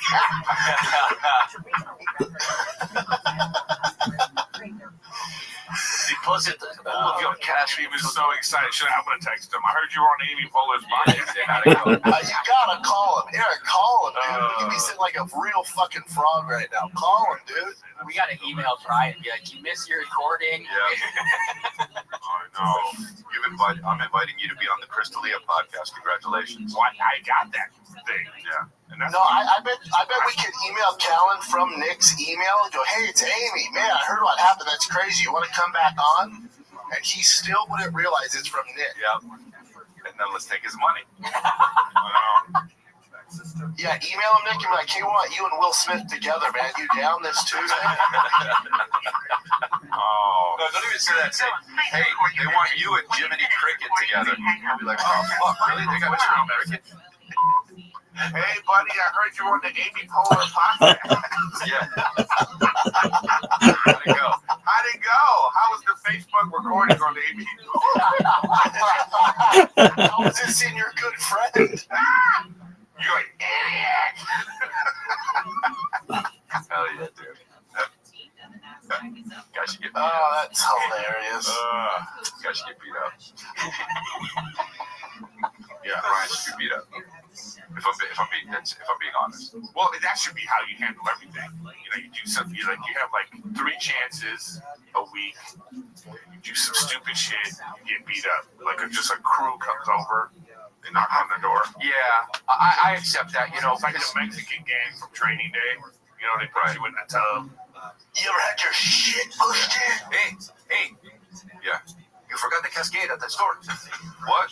I had to beat you up. Like this. Oh, no, look, he did do it. Amy Poehler and Brian Callen on it.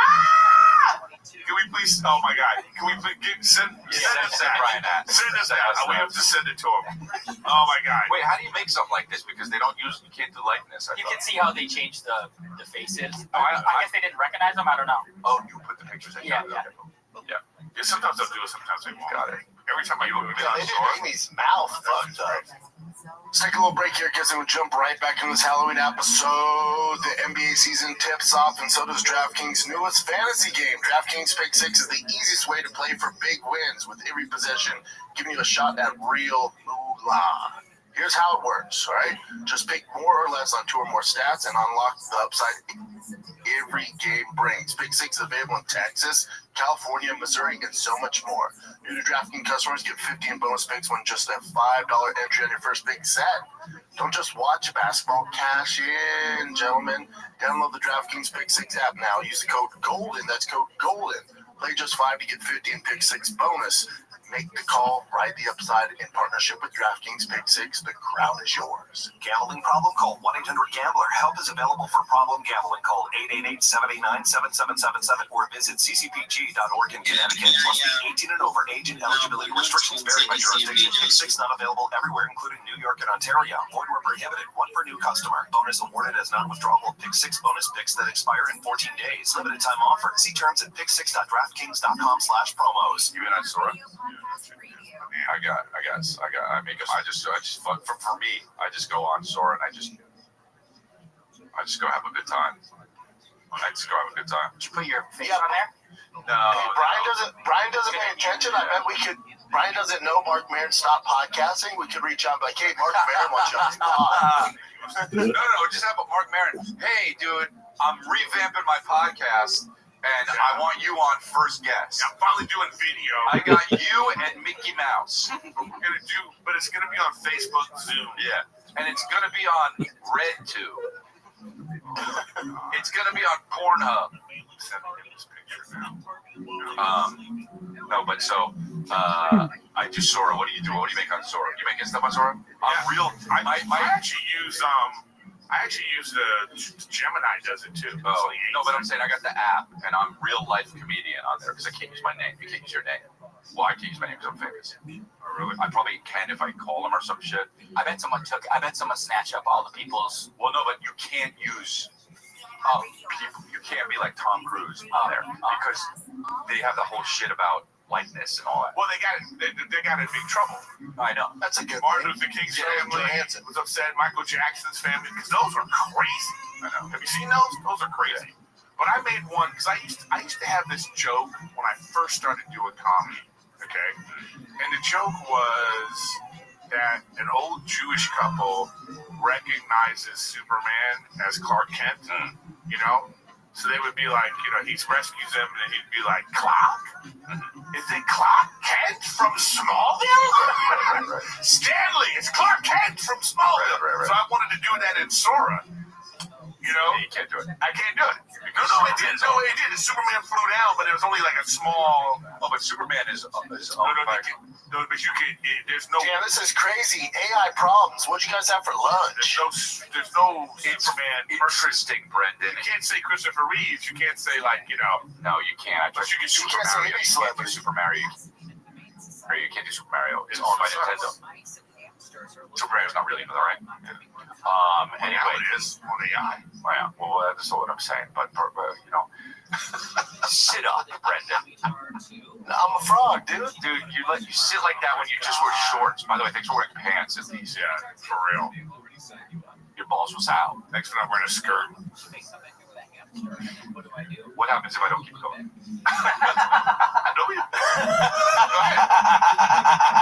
Go ahead. Well, this is outrageous. You know what I'm saying? The coffee, I'm a frog, baby. laying down with the you know what I mean? Call, he's like, I'm sweating. The suit's super hot.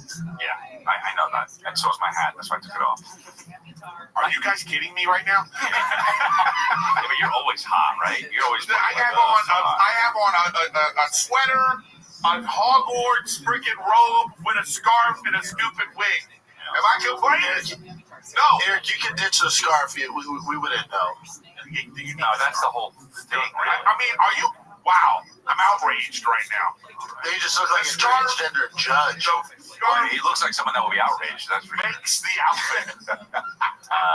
So what's up with this deer crashes through a wine bar? My sister sent me this. It was on the local news. I think it's AI. Okay. But not one person in the Facebook comments who said Well, it already looks like AI. Well, everything's AI.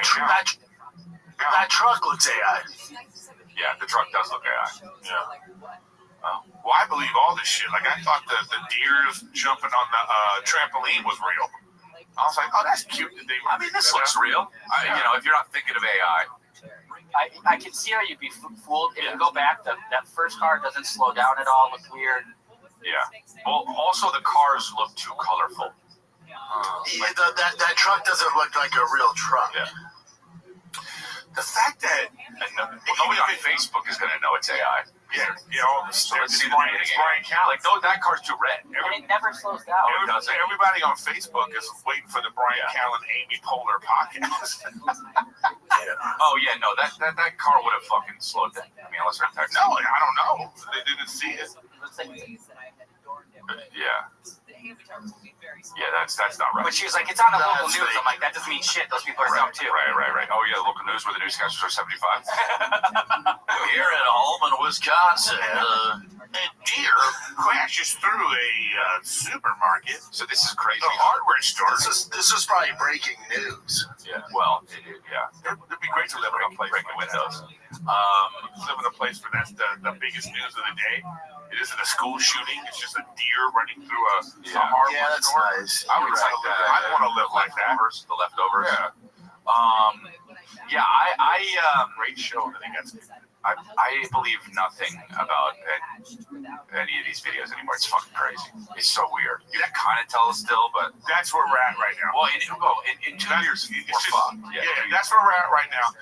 I saw a thing where it was like, you know, they were showing the evolution of AI, and they were using Will Smith eating spaghetti. Yeah. Did you see that? Really? I didn't see it. Yeah, and it's like now when you go, oh, that's Will Smith eating spaghetti. But, you know, at this point, we're like, that was 2 years ago. And everybody's making funny videos and stuff now. Like, just, you know, you can promote your shows now. You just do AI videos. Well, what do? You just say, you put your picture in AI. Look at this. And now holy shit, that was so bad on the left. Yeah. See, I believe in the first one. Well, who eats that much pasta, you know? But just look at it. I mean, you can tell that one on the right is still AI, though. But of course. But yes, you can. Come on, dude. Just the forehead. First of all, no. But first of all, 52-39-94. But also, that's too much. Got a little gray. That's too much that he put in his mouth. Too much pasta. Yeah, Will Smith would be there. Like, what is? But you can see how boomers get fucking duped, man. Fucking hungry. I'll tell you that much. No, that's the thing I'm worried about. You know, me too. People that get fooled. I mean, it's already bad enough people can get fooled. Well, from a Nigerian email. Brian Callen thought he was on the Amy Poehler podcast. Yeah, and there's a Russian. But now you can have Amy Poehler FaceTime people. Right. That's the thing. Right. That's the thing that sucks, man. It's not. It's. I know every time is a scary time, but this time it's weird to see. Like, oh wow, that's cool. Whoa. Oh man. His hands, the noodles. Yeah. No, the tongue. The tongue's way too big. No, it's just the way it flicked. You know what I mean? Yeah. That's too big. Tongue was like, tongue all fuck yeah. Here, and then his chin's all off after he bites it. Yeah, look at that. Well, now, what I don't like is how everybody's gonna think they're an AI expert. Well, you don't have to be an expert. You should be a fucking idiot. Right? Hey, he's eating spaghetti, but his tongue flips out. Well, it's like all those videos of all those pictures with Trump and Epstein and all that. You know, then it's like the comments are all the same. It's like some liberal person will put it, release the files, this guy, and then all the comments are, this is fake, this has been debunked, where's Epstein's legs, there's only 3 fingers, it's like, you know. Yeah, that's me. No, but where are the Epstein files, bro? Come on, let's go. Is that why the government shut down? What's up, conspiracy theorists? Hey, Brendan, have at it. Go ahead. Listen, man, when it comes to this fraud, balls. I don't think that if there was a list, it's been destroyed. You know, Mossad, all that shit, they destroyed it a long time ago. Yeah, I don't. People know, but I think it's the first thing the left and the right agree on that those names, the list can't come out. Like, I think Trump's protecting somebody. It might be himself, but I think it's a lot of the donors and a lot of famous people are involved. Well, look, so it's going to hurt both sides. If they had it if they'd had this list since Epstein has been in jail, Democrats were in power. You don't think that would have been the first thing they would have done? If somebody would have accidentally leaked that? No, man, it would have been I think behind closed doors, both of them were like, hey, no list, right? You good? Yeah. You good? Yep. All right, we agree on that. We still hate each other, but we agree on that. Probably the tech. Yeah, it's like your enemy is of your friend is an enemy of your whatever that fucking saying is. Yeah, wow, you're done, huh? You know what I'm saying? Enemy of my enemy is my friend. Yeah. The enemy of my enemy is my friend. So it's like, don't let the fucking list out because enemies Jordan Clooney's like, keep your friends close and your enemies closer. Just watched Slumdog Millionaire last night. That quote was in it. Really? Yeah. What one? Keep the enemy of my enemy is my friend. Slumdog Millionaire, never seen it. Incredible. I heard it's great. Yeah, I heard it's great. Devastatingly sad. Yeah, that's why I didn't watch it. Let's take a little break here, because listen, life gets busy, man. Again, kids, practice, gym, work, family, it's a lot. You don't have time to be cooking meals all the time at home. It's exhausting, takes time. Time is valuable, so when life gets busy, the one thing that falls off is your meal prep. If you have some fitness goals, it's the last thing you're thinking of. Or you're making boring chicken and rice, and you're like, oh my God, I'm eating this every day. This isn't fun. And then you start cheating on your diet. It's not good. All right, that's why your boy reaches for Tempo. Balanced, fresh meals that are actually good for you. And here's the thing. Here's the kicker. They taste great. And it's ready in minutes. No skipping meals, no sad takeouts, no endless prep. We got you. All right, we got you. Tempo delivers fresh, chef-crafted, dietitian-approved meals right to your freaking door. Could it be any easier to get your that ass in shape? We got meals delivered to your door. All right, each meal is perfectly portioned. All right, so you don't have to worry about these huge meals. This meal is portioned for you. Lunch or dinner, ready 2 minutes. That means real food, real fast, without the sad desk lunch or drive-through regrets. We got you, man. 20 new recipes every freaking week, so you're not getting sick of it. It all tastes great. No matter what your goals are, Tempo has the meal for you. Protein, calorie conscious, carb conscious. If you need a lot of fiber, we got you, man. Tempo is even the official partner of the 2025 CrossFit Games. Those people are in shape, right? You want to look like them? Eat like them. Now you can with Tempo. So for limited time, Tempo is offering you guys 60% off your first box. Go to tempomeals.com/golden. That's Tempo Meals, TEMPO meals.com/golden for 60% off your first box. Tempomeals.com/golden. Rules and restrictions apply. You know, speaking of like a super sad movie for no freaking reason, is that Ballerina with the armrest? The freaking, I actually enjoyed that movie. No, but no, the one with Lady Gaga and Bradley Cooper. Yeah. Oh yeah, that was was super sad. sad. I was like, no. I won't watch that. It's so good though. It's so well done. I love good movies. Tell me something, girl. Ruined it. I like. I don't know. I didn't think Ballerina was great, but I just thought it was like enjoyable. I watched it on the plane, but I was bored on the plane. Were you bored? Yeah. Oh man, I can't. What was your last plane movie? That one. Really? Yeah. My last plane movie was I finished Sinners, and I was like, this is great. Sinners is lit. Yeah, I love Sinners. You know what's good is the new Conjuring that just came out on demand. I heard it was okay. It's probably the best out of the bunch. The best movie out of that whole thing is Insidious. Dude, I'm out. What's this, Nick? What is this? She's showing off. Yeah, she is.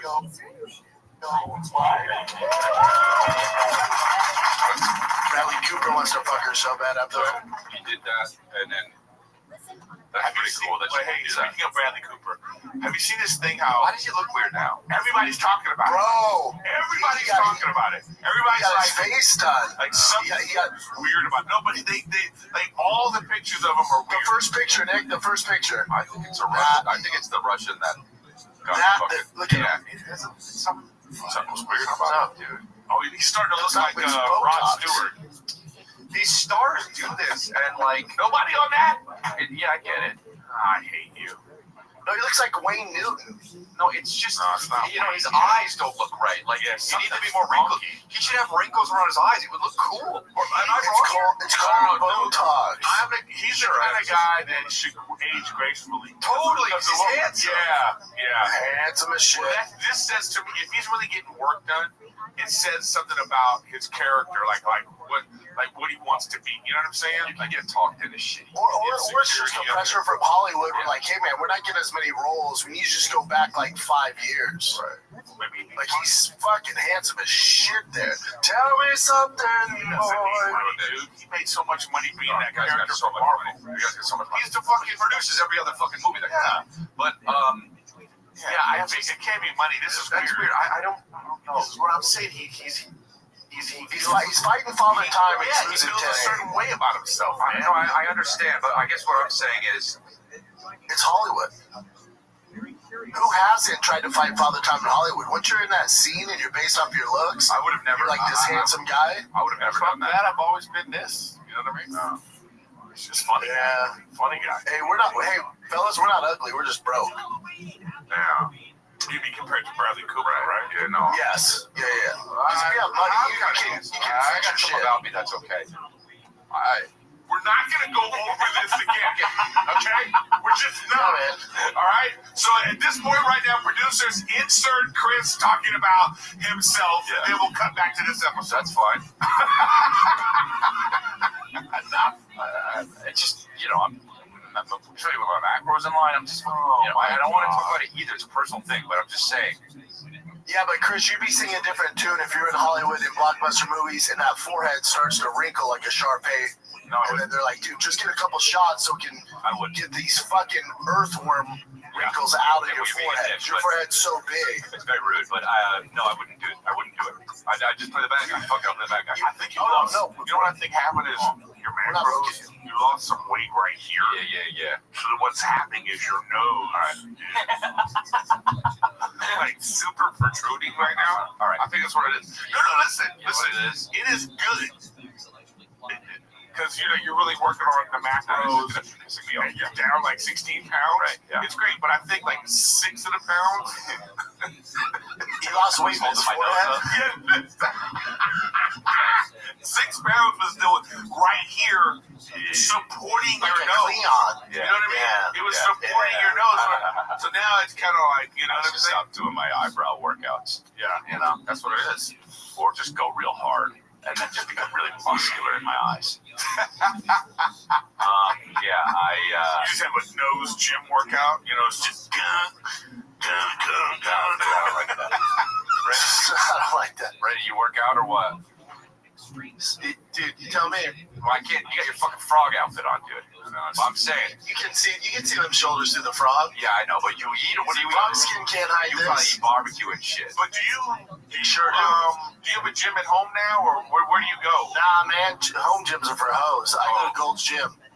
Home gyms are dope, dude. Yeah, if you have money. Nah, it's for lazy people. Can't spell home gym without home. You see, did I show you Matt Rife's home gym? That's why I don't have one. I'm not a hoe. Yeah, but also Matt. Yeah, but also I'm talking real shit here, Eric. I love Matt. I'm talking the weights I lift. His gym doesn't have. You know what I'm saying? You don't have enough weights in that bitch. Everything. It's crazy. Nah, not what I do, bud. I'll lift the gym. Yeah, I'll lift Matt's gym. It's a really nice gym.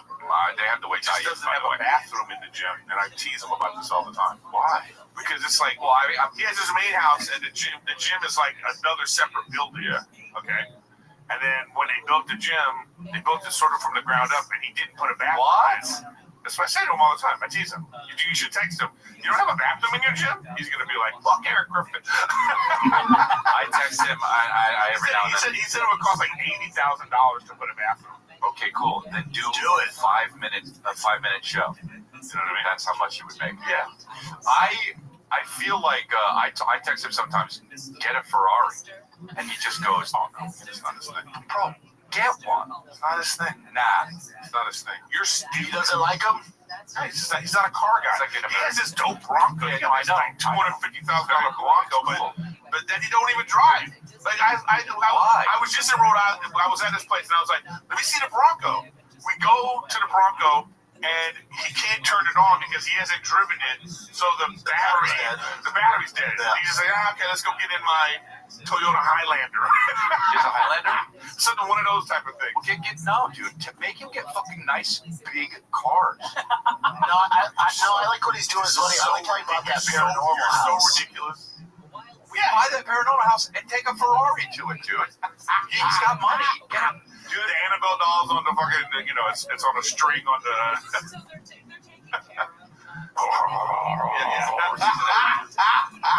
Trying to possess him. No, man, I don't know. Some people are into what they're into. No, I know. Are you really into cars? So you're saying you want to have like a Tim Allen type situation? That's a bit much. The Jay Leno thing is crazy. The Tim Allen thing is no. You get 5 cars. If he's 5 cars with his money, you want 5 cars. So you're saying you want 5 cars just for you. Okay, what would the cars be? Okay, let's go. So a stupid Ferrari. I have more than 5 cars. See, this is what I'm saying. Yeah, but he's into cars. He flips them. Yeah, facts. He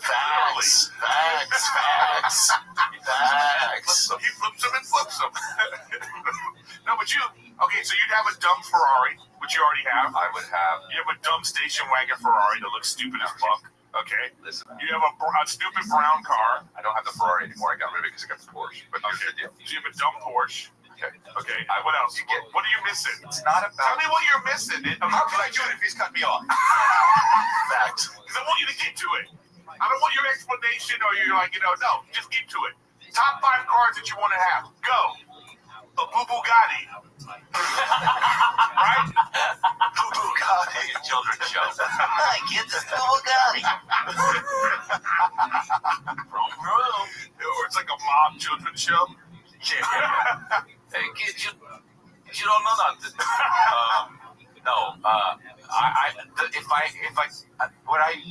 Picking 5 cars, it wouldn't be the brand of car. It would be the style of car. Okay, well, tell me. So I would get a big SUV. Okay. I would get a more station wagon thing. Okay, so it's stupid. Like an SUV? So you would get an overpriced station wagon from a name brand. Yeah. It'd be like a Porsche, Ferrari, or a Bugatti. Yeah. Okay, and then what else? I'd get a sports car. So that's almost 2 sports cars, right? Yeah, but I Then I would get absolutely get one of those fucking Mercedes big Sprinter van. Sprinter van. Yeah. You get a Sprinter van. Fuck yeah. Okay, go. Yeah, those are cool. And then I would probably get some kind of truck. A truck? Yeah, or a Bronco or something. Like an F-250 or something? No, or something that ain't for you, Chris. That ain't for you, Bubba. I told you gay. Something that if you can take off road. I would get one. Fuck y'all, I get one. I don't give a shit if it's me or not, bro. That list is kind of like whatever. It's a good list. Too many sports cars on that list. No, there's not, because you get the family car. Casey, go. Golf cart, next. Yeah. I get a 2019 Volkswagen Jetta. Oh, wait, I already have one. Y'all are really sorry thinking about this, right? I don't know if I would. I could. I don't know. I have a car. I don't understand the point of having 2 cars. It's worthwhile unless you take risks. Now, Nelson Mandela said, there is no passion found playing small and settling for a life that's less than the one you're capable of living. Now, I'm sure in your experiences in school and applying to college and picking your major and deciding what you're going to do in life, I'm sure people have told you to make sure you have something to fall back on. Make sure you got something to fall back on. But I never understood that concept, having something to fall back on. If I'm going to fall, I don't want to fall back on anything. I want to fall forward. At least this way I'll see what I'm going to hit. Without consistency, we'll never finish.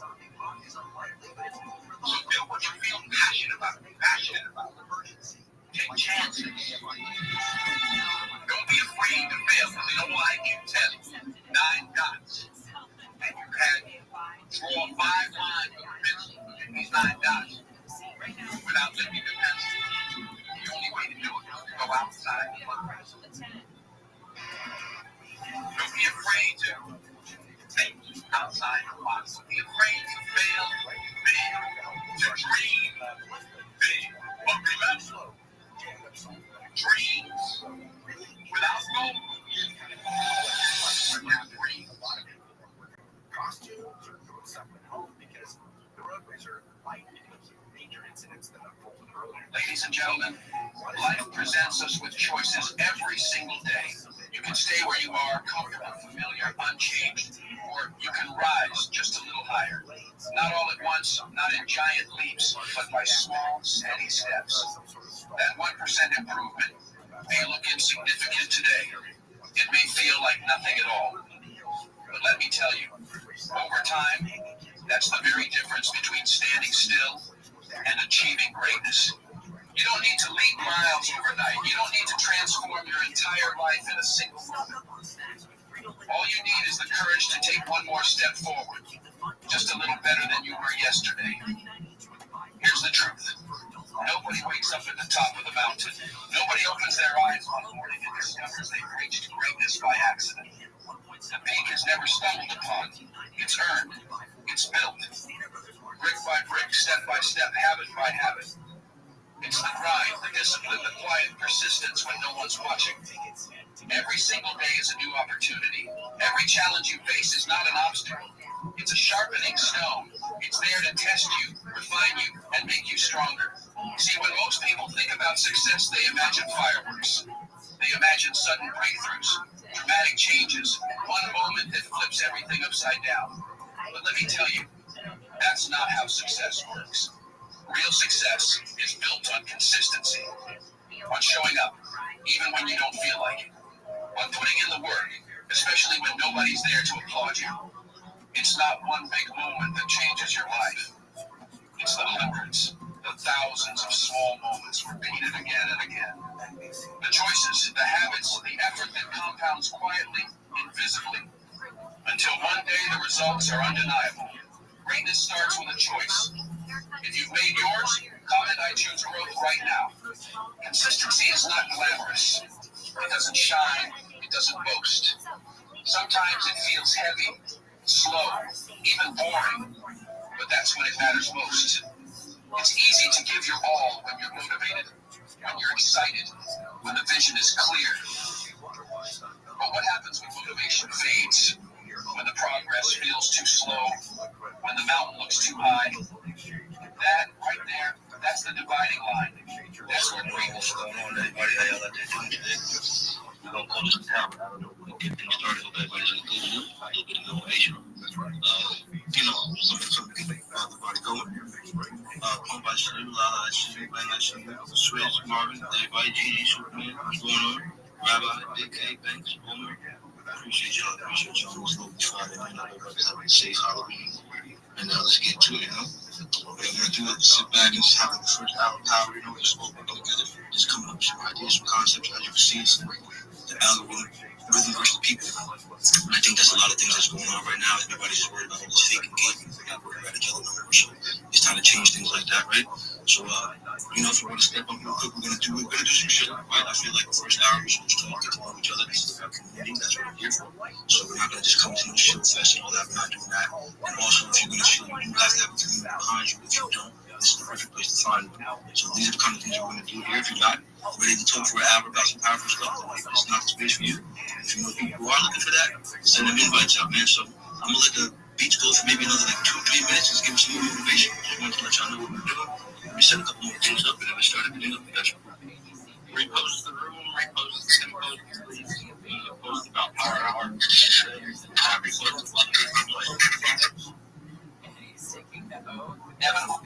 Understand this. Even slow progress is still progress. Even when the results aren't visible, the roots are growing. The foundation is strengthening. You may not see it yet, but trust the process, because the process is always working in your favor, and it all comes back to choices. From the moment you wake up, your life is shaped by decisions.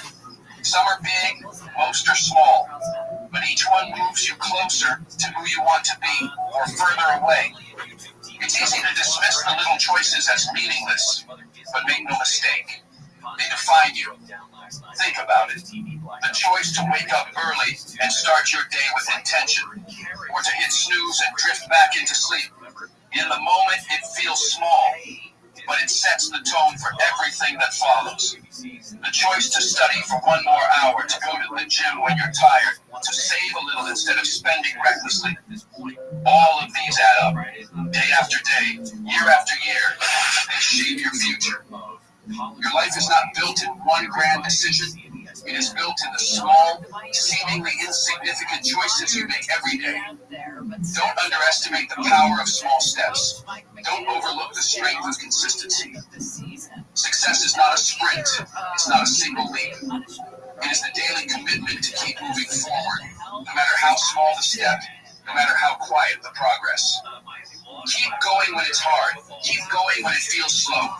Keep going when no one's watching. You already know that's the vibe, that's the vibe, that's the vibe. What's going on, everybody? Talk, Start this off. How y'all doing? How y'all doing, Lily? And it's a different Ravens team. I mean, they're back. The Yeah, bro. What's up, fam? We're good, fam. Y'all good? Everything's good, everything's good. Just trying to get this thing started. You know, everybody's doing today. Get some of this, these good vibes and emotion. You know what I mean? Do a little something different really fast, and we can actually let everybody introduce each other. I know a few people told me they had a couple things going with the kids right now, so we'll see how it goes. But yeah, man, this is my thing right now. You know, algorithms, people. I really feel like a big problem out here is that we're letting AI take it, right? And we're doing a lot of fake engagement and not really actually connecting with each other right now. There's nothing wrong with engaging, but we're doing meaningless engagement. What is it really doing for you, right? You're gonna follow me, but you're not gonna check out what I'm doing. That doesn't make any sense, right? So we have to start checking into what we're doing and actually following people, following projects, and saying, hey, this is a good community. Let me see what I can do to help them, instead of worrying about some damn numbers on the screen, right? Because at the end of the day, this is all inflated numbers. Some people pay for their numbers. You really don't know. You're only gonna know about what people say about you, not what people see. So this is some of the things that I want to talk about and stuff like that, and just get people's takes on it. And like I feel like community unity back there. And the reason that I did set this up is because we are a very small community. We're moving like a force out here. I mean, when people think that, we are telling them, there's only 7, 8 of us, they really get so surprised because like, man, you guys should everyone's on the interview, like 8 main ones. I have a paintball in my coin person. Contest. I'm really seeing the power of community again, and I want to bring that back to the space because there's too much division. And division ain't going to get you nowhere. It's going to keep your pockets, right? And that's what the problem is, right? It's about to be the holidays. You're going to have a lock in with some winners, or you can keep playing the same game you're playing and crying. So that's really completely up to you. I know I'm not playing no crying game. We got things to do out here, right?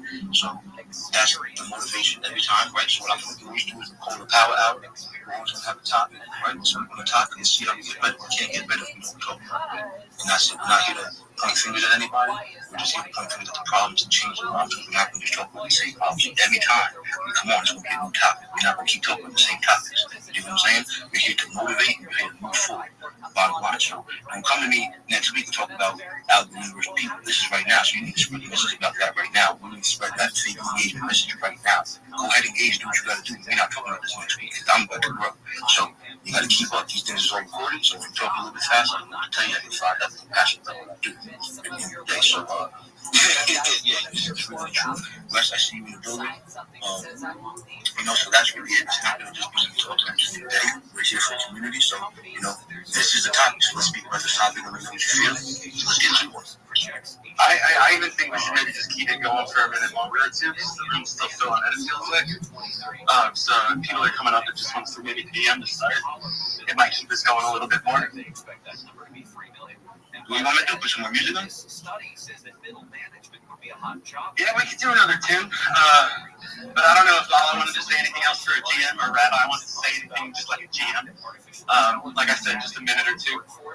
Let the room fill in more. Wes will come up and say GM. Does Wang want to come up? Wang, it says like Raider and Community Builder, so I hope you've heard what numbers said. I don't recognize you. Yeah, I don't recognize you either. This is not a shill at the moment. It will be shills later, but like I said, the rule is you have to shill if you're in a community. If you don't have a community, this is going to be the place to find them. You're not doing my project just dropped yesterday. No disrespect to anybody at all. This is going to have a community and build. So if you don't have a community, the goal is to make this place the community, a place where you can find the community. That's how we're doing it. So are we doing? I don't have a community, but I'm a raider, and I want to sell myself a job. No, this is community. Community. Right now, no disrespect to anybody, but I'm not looking for anything personal. That's the problem. There's too much personal stuff going on right here. Now, if you just want to make sure everyone understands, because I don't want to have to throw people off, right? Yeah, it's immediate. That's part of the fun, bro.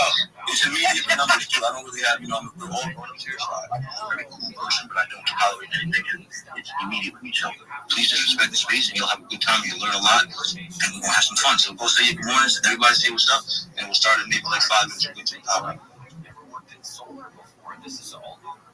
Good morning, everybody. I'm glad to be here with y'all, PMB. When I see Wes, I see you down there. I love the energy with PMB. I love it. Keep going. I'm going to support every time. Kanub is my guy. He shows up for me, so I'm going to show up for y'all every second, every day. I'm going to do a PMB post later. So keep representing. I'm here supporting.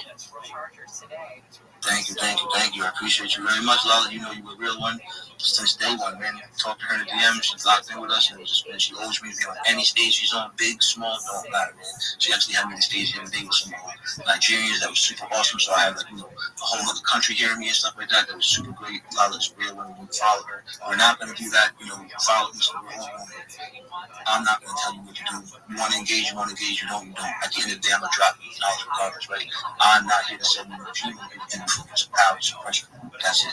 I'm going to take care of myself regardless. So you can either sit back and listen to how some winners do it, or check in with somebody else. But listen, I want to hear everybody talk, and then I want to get this started. And hey, if we feel and they miss it, it's recorded, man. We ain't got time to be waiting. We got time to apply pressure. That's what we want to do out here. Wes, let me hear something. What's going on, bro? Yo, welcome back, everybody. I'm just getting out the gym right now, man. I got all pumped up this morning. Fucking, yeah, dude. I already knew Smith had mentioned you guys got a space started up, so I had to jump up in here, show the support, show the love. Because I'm fully infected, guys. Come on now. How could you not be? Everybody in this fucking space has it, even if they don't know it yet. Let's fucking go. My man, absolutely. But this is the whole thing too. As much as we're all infected, it's like we're all infected, but we're not even talking about this right now. I'm talking about everybody. This is for all of us right now. This first hour right here is for all of us to get better, to do better, and to push positivity to the whole community, right? So, I appreciate those words. We're definitely effective. But listen, the thing is called algorithm over the people, right? And I'm just going to get started right now how I feel about it. I would love for people to come up and tell me how they feel about it, what we can do to make it better.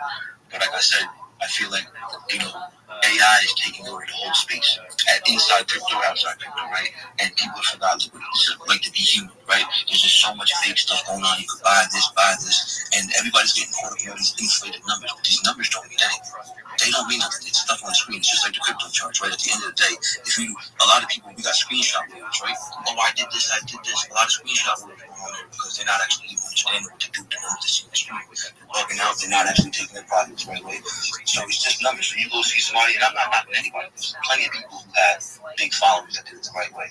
So we're not here to talk about anybody. But my thing is, don't just get caught up on somebody's followers. There's somebody who might have 5 followers, probably the greatest person you've ever met, and somebody who has 300,000 followers on freaking bullshit.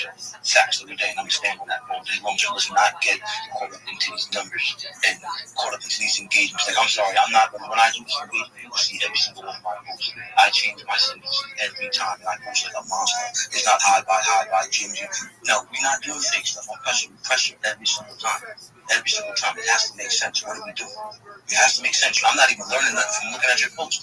You done been in here 3, 4, 5 months, 5, 6, 7 years, and it's the same recycled nonsense. You're posting cars that ain't yours. You're posting your man's jewelry. You do it, man. I'm trying not to get too fired up. We won't stop that. I ain't got time. So I'm going to get into your Twitch, and I'm going to call you out. Oh, that's your car? Don't tell me you can get one too. You posting the next man's Rolls Royce. Well, you ain't even got no Rolls Royce. Get out of my damn face with that nonsense. I ain't got time for that. Now, if you do got the Rolls Royce, that's amazing. But how about you teach people how to get one instead of just throwing it in their face? So we won't change it. I promise you, everybody here, as this space is recorded, Numbers and his team is going to make the most legends and we're going to make the most millionaires because I ain't going nowhere. I promise you. Yo, you ain't going to be able to say nothing about these things. Everybody around me is going to get to the moon. I guarantee you. Guarantee you, we want to have an army of soldiers that's winning. We ain't playing no games, and I want the whole CT to feel that way. All communities should feel that way. If you're a community leader, most people don't know what they're doing. So we got to train them. I don't know all the answers. This is why I set these things up, so I have to learn from people who've been more established than me, or whatever the case is, right? I just happen to have a voice, and I've been through a lot of shit, and I understand how certain things work, how certain mechanics work, right? So that's where it comes down behind this whole thing. So, you know, when I say the algorithm versus people, I just feel like there's too much fakeness going on, man. We're too worried about the algorithm. We're too worried about getting paid from Elon. You want to get paid from Elon, or you want to retire your family? What the fuck are you talking about? Give a fuck about no check from Elon? What y'all talking about? What y'all talking about? What are you talking? Me in the crypto game, you worried about a damn check from X? Man, get out. I ain't got time for it. I'm not telling you that it's wrong for you to do it. I'm just telling you to stop tricking the people. Stop tricking the people and acting like you up here in these places and you really get into this bag when you really worried about the damn pretense. Come on, man, what are we talking about? It don't even make no sense to me, man. So I'm just tired of the nonsense, man. I feel like you got to stand on something and you won't fall for anything. I'm standing on this real, man. A lot of people see the pressure in their post and they think it's a joke with me or something like that. Now, this real pressure going, I'm coming. And my whole team coming. And I'm going to make an army of people behind me that feel the same way. So we all are going to win. Just like my man West right here with the all will retire. We're not playing no games. We coming through and we trying to change our family. If you in crypto and you trying to get sneaker money, I feel sorry for you. So let's stop chasing this fake engagement. Let's make engagement real again. It's like, listen, people can't even look each other in the eye.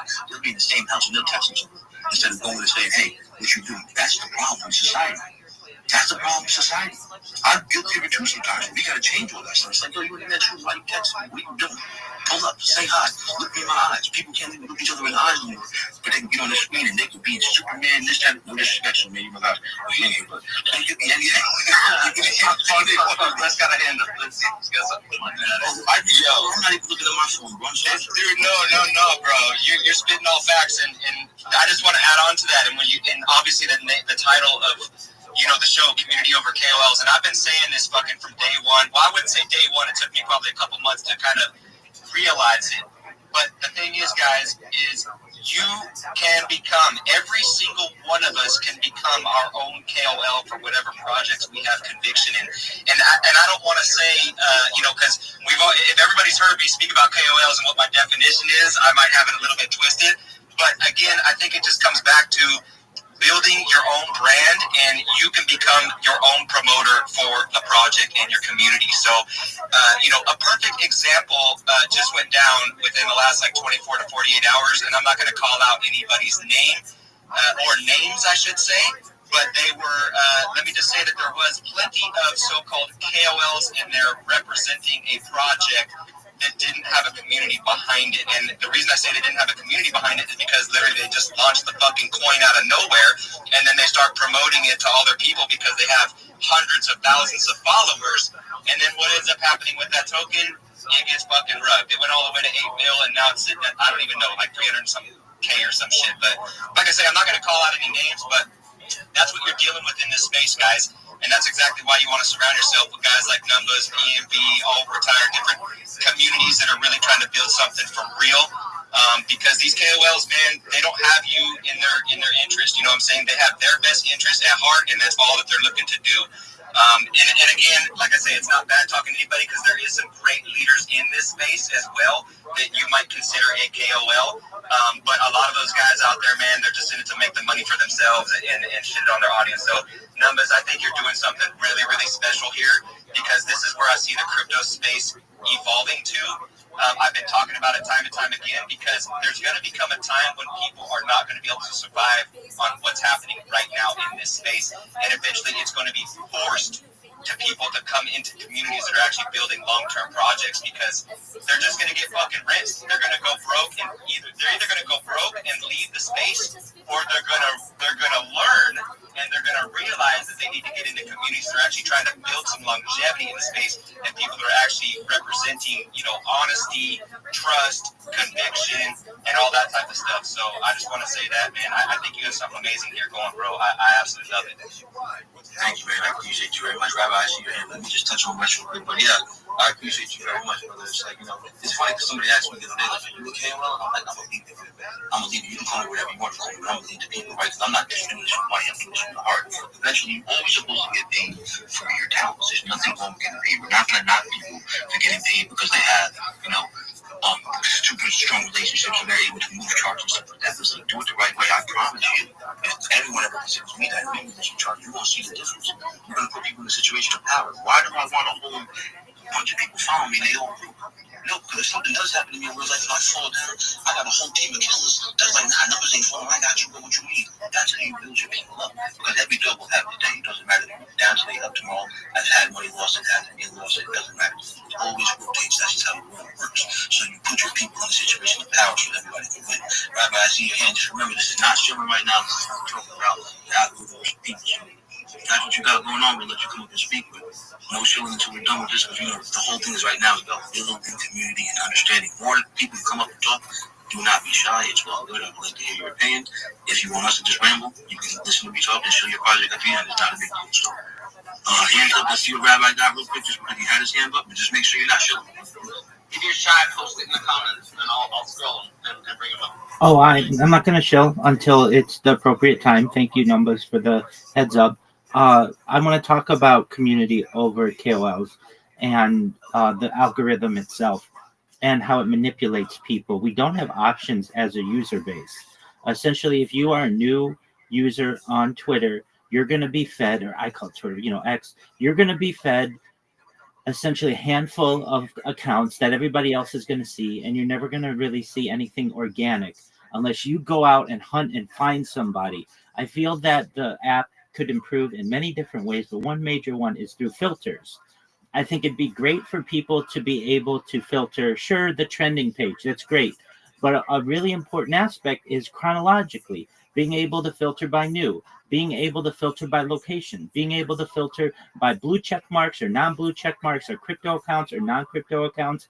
These are simple options that many other platforms have, but social media lacks. And I feel that we get into echo chambers when we don't have these options, and we don't really get to see all of the beautiful art and opportunities that other people are providing unless we have somebody basically following us or we follow them. And I think that's unfortunate. And I appreciate the ability to be able to contribute that. You dropped that game. Let Layla talk and then I'll touch back on that. I totally agree. Now it's like, I know y'all be seeing it from this stuff. I know a lot of codes, okay? I have people hit me all the time from like, let me promote your page, try to pay.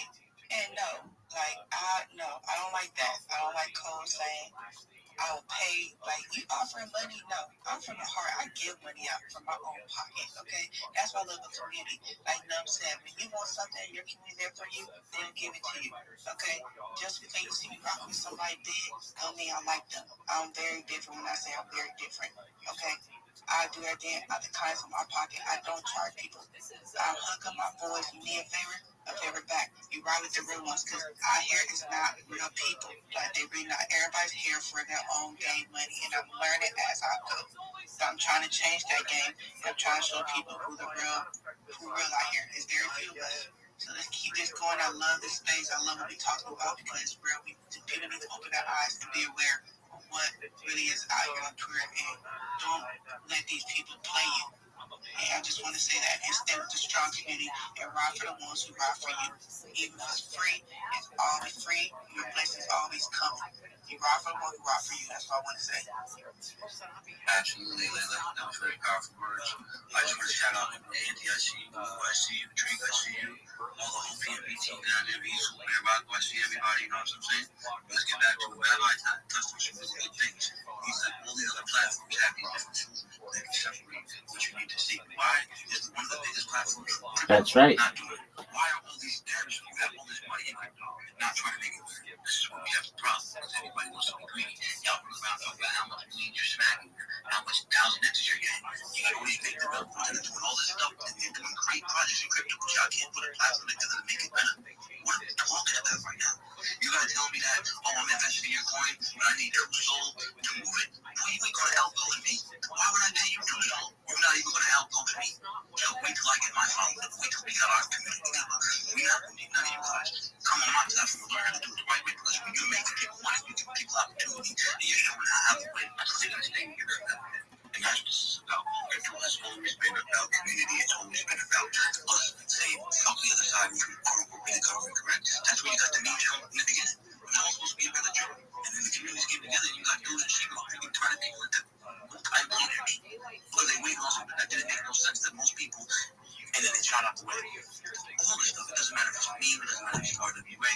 what you have going on. If people believe in it, it will make money. Bottom line, they want to be able to go to sleep, go to party, and know when they come home to their bag to pretty much secure. Every charge is going to cap. People are going to pull out profit. That's no problem. You can't stop it. You don't know what somebody's got going on in their life and what money they need. But if you're in the beginning thing, you have a good community. You maneuver yourself out of position. It's a shame, man. You know, somebody was in the PMB the other day. We ran up 10 times. And they sold at the top. Oh, man, you know, you sold at 100,000. And you were in before bonding, bro. This is the mentality we have to change. Like, are y'all here to buy sneakers or are you here to change your life? You know, you think people who were buying stocks and bought Apple and Amazon 10 years ago sold it when it went up 10%? No. They're multi-millionaires now because they held it for the last 10, 15 years. So we got to get back to longevity mentality, man. One of the biggest problems with longevity is the algorithm. Because everything happens so instantly. Everything's just self-gratification. Right now. Nobody wants to wait for anything anymore. And that's the problem. That's why the essence is going back to, remember the days we had to get a CD? We had to go to the store. We had to go do the thing, find the name, pick your CD, unwrap the plastic, get one book out. We don't even have that now. Music isn't even timeless anymore. You can drop the most classical, powerful track, and tomorrow somebody wants something different. So that's the whole reason why I say the album is the new, because it's just not even just crypto. It's just in life in general. We got to get back to just being people and being ourselves, right? I see somebody big thing, they want to come up, you know, you're more welcome to come up with this sort of hour. So there's not no show right now. If you got to come up and say something, you're more welcome to do that. I got to add one more thing. Listen, the video of mine up in the Jumbotron, I did exactly. That is the point I'm trying to make. If you realize, everybody in the audience right now, if you guys don't realize these people are about communities, then you need to open your eyes. This dude put up a post of mine in the Jumbotron. I didn't even do it. If that doesn't fucking speak fucking louder than something you heard, sorry, I'm coming to puppet. I decided to come back and get on the treadmill. I thought I just needed to teary-eyed. I needed to extend my time because, you know, this space was so fucking epic. So I'm like, okay, I can't go back home right now. Let me get back up in here. So, yeah, I just had to add that, guys, because when Nubbin talks about communities, the fact that a community is doing that, putting somebody else's project or just somebody else up in the Jumbotron, that shows you right there. These guys are all about the community. They're all about the audience. They're all about the communities. Some of those other spaces you'll find, there'll be 7 posts up in the Jumbotron, and all 7 are from the fucking host of the show. And I'm not calling out any names. I just want to set an example here. And these guys are fucking for real, and they're all about community growth. Yeah, because at the end of the day, without community, there would be no spaces for remote. Nobody would be here on anybody's space, so how do you not give the community credit first? The community is what builds anything in life, right? At the end of the day, no point. I don't care who you put. I'm not saying anything. You can put me in here with any of the big dogs, and I promise you, I will talk to them the same way. I don't care how big or small your community or coin is. You wouldn't have had that if you didn't have the pressure of the people. It's always the pressure of the people. So let me get some other hands up there because you know I keep going. I think the big hat nobody even chills, right? I know, everybody said GM. Yeah, we're going to come up real quick. You know, I make sure everybody knows right now it's not chill time. So they can come up and then Rabbi have his hand up after that. Go for a little bit longer and then, you know, we get into a couple shows and then we're going to go back. But I also want to do a 15-minute close out. So we're going to schedule this as much as possible. This is my second one, so I'm kind of over it. We are going to have this thing organized where it makes sense of everything out here. And yeah, that's what we're going to do. So, Nick, if you want to walk and speak, please don't chill.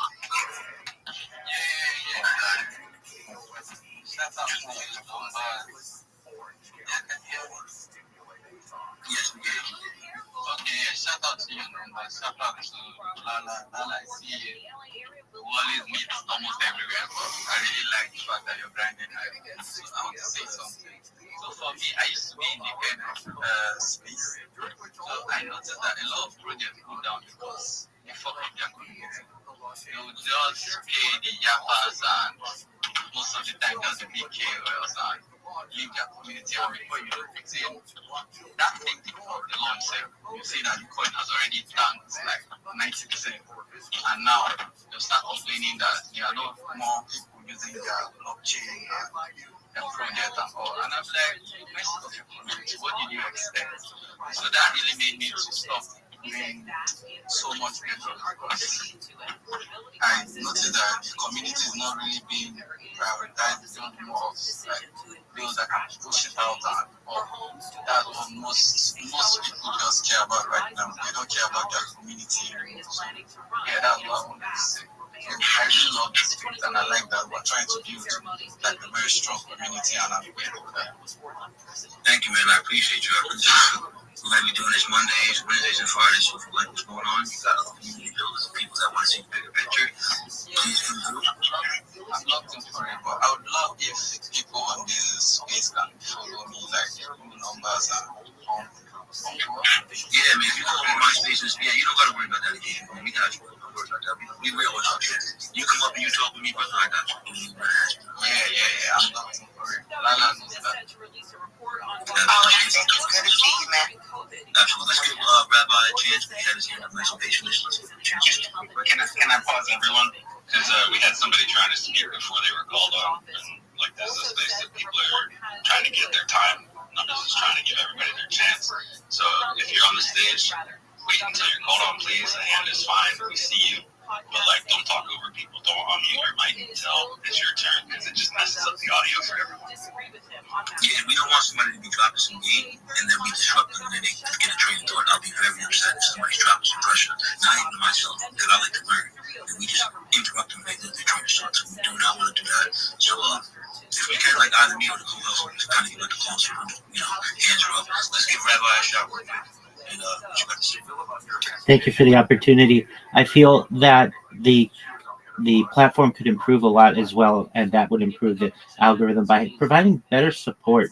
Human support has gone away from basically every online platform, and I understand the desire of the ownership of the boards of directors and such of these companies to want to use AI and automation to be able to limit the payroll that they have of their support teams. But if you have ever had an issue on X, it's basically impossible to get any kind of human support.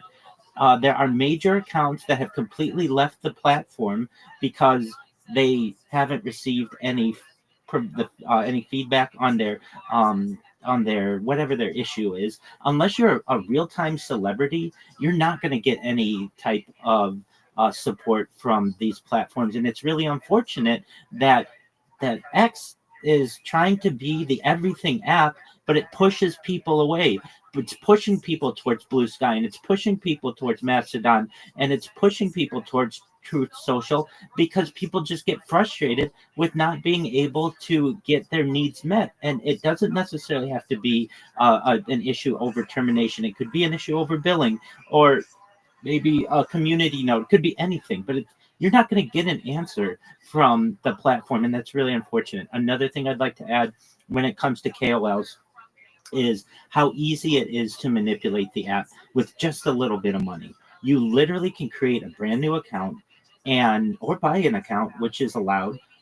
But you could create a brand new account, buy, I believe, for like $1,000, anywhere up to 100,000 followers, and start a space and bought that space, and all of a sudden be at the top of the Twitter spaces almost indefinitely for the remainder of that space. That's unfair to real creators and people who are grinding it out, who don't have that same opportunity. I don't know if anybody here is aware of the website known as spacesdashboard.com, but it is eye-opening how many spaces are going on at this very moment. There are 600 English-speaking spaces and 6,000 Japanese spaces, and you'll never see the majority of those using the standard tools that Twitter's providing or X is providing. And I think that's really unfortunate. I get the same 10 Twitter space options every time I go to Twitter Spaces. I have to literally go to a third-party app, twitterspaces.com, which has filters and tells me the amount of people in a room, and it allows me to see all of the Twitter Spaces that are going on simultaneously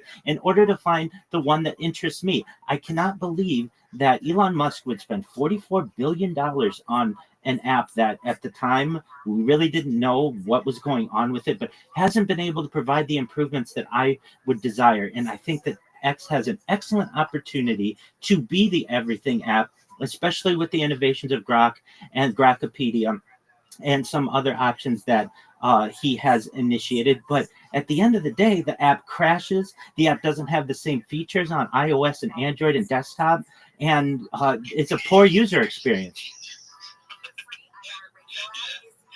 Rabbi, can you put the website in the comments for people that are looking to get some different content in their feed, Rabbi? Absolutely. Put that website down there and we can pin it, or you can pin it. 100%. And again, it's Spaces dashboard. And if you use Spaces, it is a game changer. I cannot emphasize that enough. I'll do so right now. Thank you for the opportunity. You came with that game, man. I like that. Just like you said, algorithm.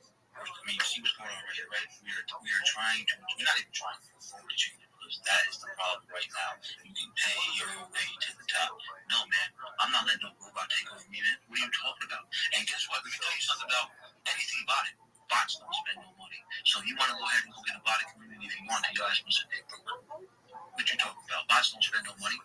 And people ain't stupid. People aren't stupid. We know what a bot account looks like. So what are we talking about? I'd rather have this nice, tight, small little space right here where people are real, everybody will talk, learn, whether they want to listen, acknowledge.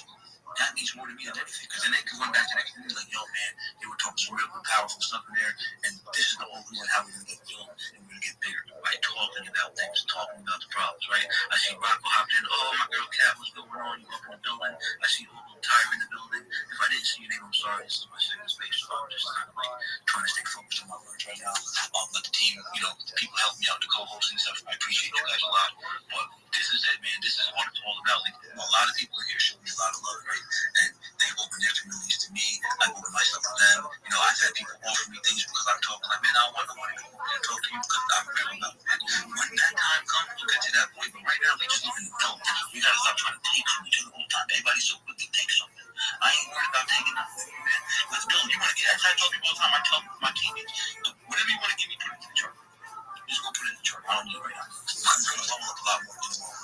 And that's a fact. Anyone can call me out for money. The whole team will tell you that. I don't care what it is. Does not mean that I'm not going to get paid for my services. I'm just talking about I understand the principle. I understand time and place, right? There's time and place. When the bag is coming, yeah, let me get that check. Right now, we know we're supposed to put that check into something that's going to make our bag big. You know what I'm saying? So it's all about principles and laws. People talk it, but they don't walk it. And we're going to walk it every single day out here. We're going to keep pushing that pressure every day. It's not just about PMV, but at the end of the day, the infection is what causes a lot of things to happen. Listen, what we're going to do is we're going to affect realness back. We're going to affect people being people. Look each other in the eyes. Call each other on the phone. Let's do a lot of IRL stuff. You know what I mean? Stop letting these algorithms trick your mind and thinking that things are really going on. I don't care about how many the fake followers or how big this is and how big that is. None of that shit makes you no money. None of that makes you no money. You know what makes you money? People believing into what you got going on. So you can only go fraudulent for so long. And guess what? Most of the time, you're going to crash and burn. It's getting to the point now where a lot of these KOLs are getting hooked. They rubbing each other. The game's flying. You boys is out here rubbing, and girls is out here rubbing each other. Cat go up and it's the truth. So now they can't even trust each other. Why am I going to trust you? Your man just got you. Your old man just got you, bro. What you talking about? Nah, I can't even deal with that. We're not going to do nothing like that. I'm going to sit down and lock with somebody who's been working their butt off 1 month, 2 months, 3 months, 4. There's some communities been here over a year. Absolutely. We ain't in a rush. Let me tell you something right now. You want to go get a house. You want a house that's going to be built in a week. You want a house that's going to be built in 3 months. I'd rather take the one that's going to be built in 3 months. I know it's going to be solid. They pay attention. Go ahead and go get your house done in a week. When the first storm comes, go cry to tears of sadness, right? Because you're rushing. Stop rushing everything. And I tell people too about these charts. If a chart is just holding the floor, it's giving you time to accumulate, especially if it's something that you believe in. Accumulate as much as you can, because guess what? You're like, oh, when this, when you're going to move with little, whatever you have, and it's going to jump out the window. You're going to be like, damn, I wish I had more. So instead of saying you wish you had more, accumulate and start with the people that are with you and get your bag together if you believe in it. And then when it becomes, whoa, it's moving, you're in a situation you're not wishing you had more because you're playing your position. And that's what community is about, playing their position. You can tell Pump right now, no matter what we talk about, I tell the whole team, they're like, he tells me, yo, the team's following you, and I'm like, good, because I'm following you. You the man, you can tell. I don't do anything like this is my space that has nothing to do with our community, but it's time it does with any community throughout my voice. Facts, I don't care who's watching me. No, this is my God, this is what came. Matter of fact, I'm doing this because I'm fired up. He wants to fire back for me. So because you did that for me, bro, it's like, yo, you my guy. I hated that shit. I was making some money out of it, but I couldn't stand this shit all the time. Even on the fun back. That's why you should be going around going crazy. That intention is real. That stuff is really real. So it's not about our coin or any other coin. It's just about that presence, that will to want to win. So it is a power hour. I see Cat go up. Let's get Cat to speak. Because whoever didn't speak, I would like to speak for the next 15, 20 minutes so we can get into some projects and stuff like that. So those are you got to swing it around the stage. Yeah, let's go around the edge where they can let everybody go through it. Hi. I just wanted to stop in and say thank you to Numbers and everybody else here. I would say all your names would be here a while, but I recognize all the names in here. That's so awesome. And we are in it together, and that's what I'm excited for, is that you get me hyped too, because it really is about community, and even someone like me, I'm a homesteader, and the only reason I'm here is because my family and friends in crypto, and they got me into this meme coin called Deb, with this amazing Deb, and he had his heart in it, and he was pushing it, and it aligned with my beliefs, and hearing you talk, it's like so similar. So then I'm here like, okay, I'm going to pick up the phone and go on social media. And I hear I'm supposed to be on X, and I don't really know what I'm doing. But I knew that if we found a community and that people would work together for something, we would win. So what you're saying is true. I was like, hey, happy Halloween to you. I didn't know you were a homesteader. Yeah, that's like, I love doing anything IRL. Yeah, that's what our debt community represents. It's a bunch of people, honestly, that do the same things. Like, we have similar things. We think, we make things, we're just always doing things. Oh, we have a black fiber too. Oh my gosh. Anyways, we have amazing people in our community, and the way you're talking to us, like, you know your people. I don't know everybody in that, because there's somebody that I know my core group, and we're growing, and it's like, yeah, we're doing it, guys. And we buy our cup of coffee a day, we get to see our chart move, and that's awesome too. And anytime someone sells, it's like, okay, we're ready. So it's a really good experience. And I like handing that out to people that I think are awesome. And it is out of my pocket. Where like the devs way back when gave us some to hold on to and transfer out to people we thought would agree with us. So I love you. Thanks. Thank you. Well, look, I'm gonna let you set up because we're close anyway. I want you to set up your project. Listen to me what that's about. I see all the tires in here too. So let's just go for it right now because we're close enough. And I like that. So go ahead, show it up. I see Luba here too. She's in there. Yeah, you got your back. You know what I mean? Show it up. Let's see what that's about. Well, that's the don't ever believe them ticker. That's how we got it. Is he was kind of like got screwed over our dev. I say me. I do the same you do because it's like a me and I represent my community. But our dev got screwed over by the banks and stuff, and they were holding on to his money, and he was just pissy about it. And he knew about crypto, but his family didn't. And they kind of didn't understand the things he was talking about, but in his heart, they've gone through a lot of hardships, and he really wanted to set them up with a goal for the future. So he's like, I hate banks, and I'm really against these cabals trying to screw everybody over. So I want to make a coin that's relatable to the common person that wouldn't want to get into a fart coin, like a goofy sounding coin where we get it, we here get it. And someone who doesn't do crypto, when you're trying to pitch them something, it's gotta be relatable. So in our mindset and his, starting with, it's like, how can I relate to the common man, to somebody who's anti-crypto or not even understanding crypto, but they would get the concept of what we're trying to do in crypto? So that's where our ticker came from. It's like, okay, everybody gets don't ever believe them, the media, whoever, someone in your life is lying to you. And that's kind of what they stand for, is against anything trying to hold down the common man.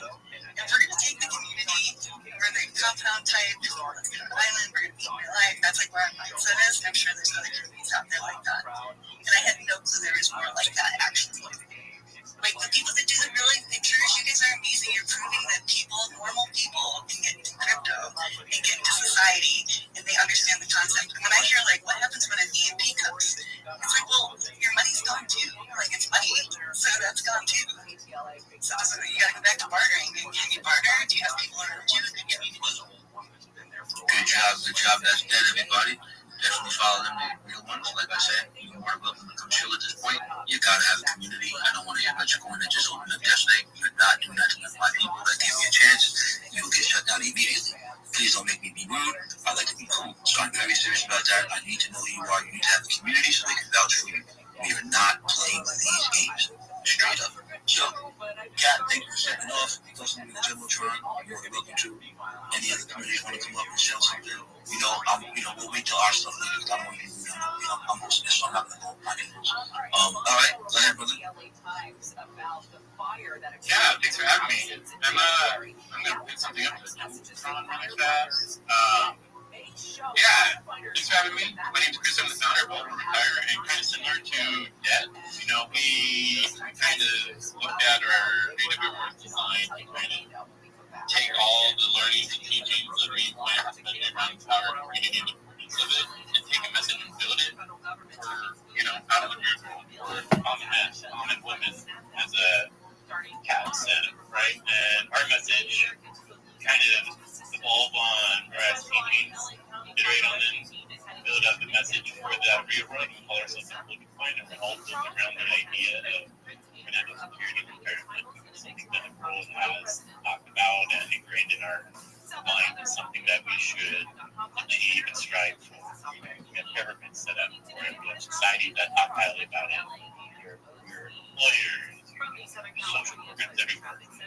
It's already done all the free advertising for us. So we piggyback on the idea of retirement and brand building around real people ourselves. We steer away from memes, cartoons, or every form of marketing and advertisement, and we really push ourselves and hold ourselves to high standards. We do things like doctors ourselves, hold up signs that, you know, are instantly recognizable and understandable by others, and engage people out in the real world, whether they're onboarded to crypto yet or whether they're not. And if they are onboarded to crypto, they probably only care about Bitcoin right now. There's so much liquidity in the world to be onboarded. Just from, you know, not focusing on the main coin from the Twitter space, but focusing on out in the real world. So very much focused for a 10-month-old coin on Solana. And we've been, you know, growing our sign holders and our passionate family members who come into our communities every day, especially last month. We got some people out in the Philippines running workshops now to onboard people both into crypto and have all the retired being message built around, you know, cost everything, providing sound strategies for people to start investing in themselves. We have people localizing content in Balkan, for example, to help contribute to onboarding non-English native speakers in their countries. We just have this environment, this creative environment, collaborative environment that very much mimics Bitcoin in the early days, where there were people coming together who saw the vision of crypto, what it could be and how it could help them, and just trying to figure out in a shared communal way how to grow the AWR every day. And there is no wrong way. We empower everyone to be responsible for the growth of AWR in their community. And anything you can think of, especially at the intersection of your passions and hobbies, that can help honor yourself, who you are, your identity, but also help grow AWR. So what we encourage and espouse for everyone here. So we were a culture coin, that's what we call ourselves. We're too fleshy to be a Bitcoin, built for the outside real world, right? And we're focused on growing in that liquidity, and you know, our numbers and our demographics reflect that. We got very much retail people coming in on a daily, coming into X to say hi to us. So we started here. We're budding for out there. And if there's any questions, yeah, I'd love to take some. Yeah. As a follow. I like that, brother. So I can see what I'm saying. You got a bunch of docs people. This is what you got to do in the community. They're docs. A lot of their posts, actually, I think all their posts is everybody holding up their sign, showing their face. Now, you don't necessarily have to do that, but when you feel more comfortable knowing what the heck you got going on with your coin and your money, I think that's really a good idea. So if you have any questions from before we retire, let us know right now. My boy Corey Hopton, my brother, man. Hello, Corey. Man, my dude, that's what's up. Corey's awesome, man. Everybody check Corey. Anthony, I see you down there. I know you said you was at work. Thank you very much, Riz, everybody. My man Corey came in. That's what's up, man. He's a good dude, man. Check out Corey, man. You know them guys. Anybody else want to come up and show their front? Let me know. All right, Rabbi, go ahead, take the floor. Just try to keep it like 5 minutes, so, you know, we got a couple more people, too. So go ahead, what do you think about that? Thank you so much for the opportunity. For anyone who's had the opportunity to see what I was talking about with Spaces dashboard, I posted that to the top of the Jumbotron. You all should know that's a game changer. If you use Spaces, use that. Don't use the Twitter search. The Spaces dashboard will change your life. Thank you so much for the opportunity, numbers. My name is Rabbi Rothschild. I stream my life 24 hours a day, 7 days a week, 365 days a year for world peace. I've been doing so for more than 4 years. I just celebrated my 4-year anniversary this month. This is more data and more content than any person has ever uploaded to the internet in global history. In 2018, The Economist magazine stated that data had overtaken petroleum as Earth's #1 resource. And I have more data archived than any person ever, which may make me an influential person someday. And if and when that happens, I want to make sure everyone in here is given the opportunity, given the money to have generational wealth. If you don't already, I want to make sure, of course, that you're all financially independent if you're not already. And I want you to be able to start charities and philanthropic organizations of your own. I want to be able to give you that money. I don't want your money. I want to give you that money. I talk about some really big ideas. Ending world hunger through the use of technology such as agricultural drones, floating greenhouses, saltwater greenhouses, vertical farming, hydroponics, cloud seeding. I want to talk about, and I do, ending world thirst. I'm sponsored by cryptocurrency. It's known as Harry Potter Obama Sonic 10 Inu. The ticker's Bitcoin. It's worth about $100 million. And one of the things that we do is we make impacts on the real world by building wells in developing nations such as Nigeria. I want to help the less fortunate with all of my projects, but we've already started to do that. I'm also a major advocate for the life straw technology and also desalination technology, where we pump earth seawater onto land to make it drinkable. I talk about things that unite humanity, not which divide us. I'm a futurist. I like to talk about the future. I like to plan for the future. Things like anti-gravity, antimatter, faster than light travel, faster than light communication, space elevators, space tours, and terraforming of other planets. Things like certainly cryptocurrency, things like quantum computing, artificial narrow intelligence, artificial general intelligence, artificial super intelligence. I was using ChatGPT. I'm an early adopter. I was using it in November 2022. I was using it as an early adopter in November 30th, 2022, when it launched. And of course, we've seen the impact that large language models have had on society. So I have the pre-AI being injected in society, essentially, and post-AI.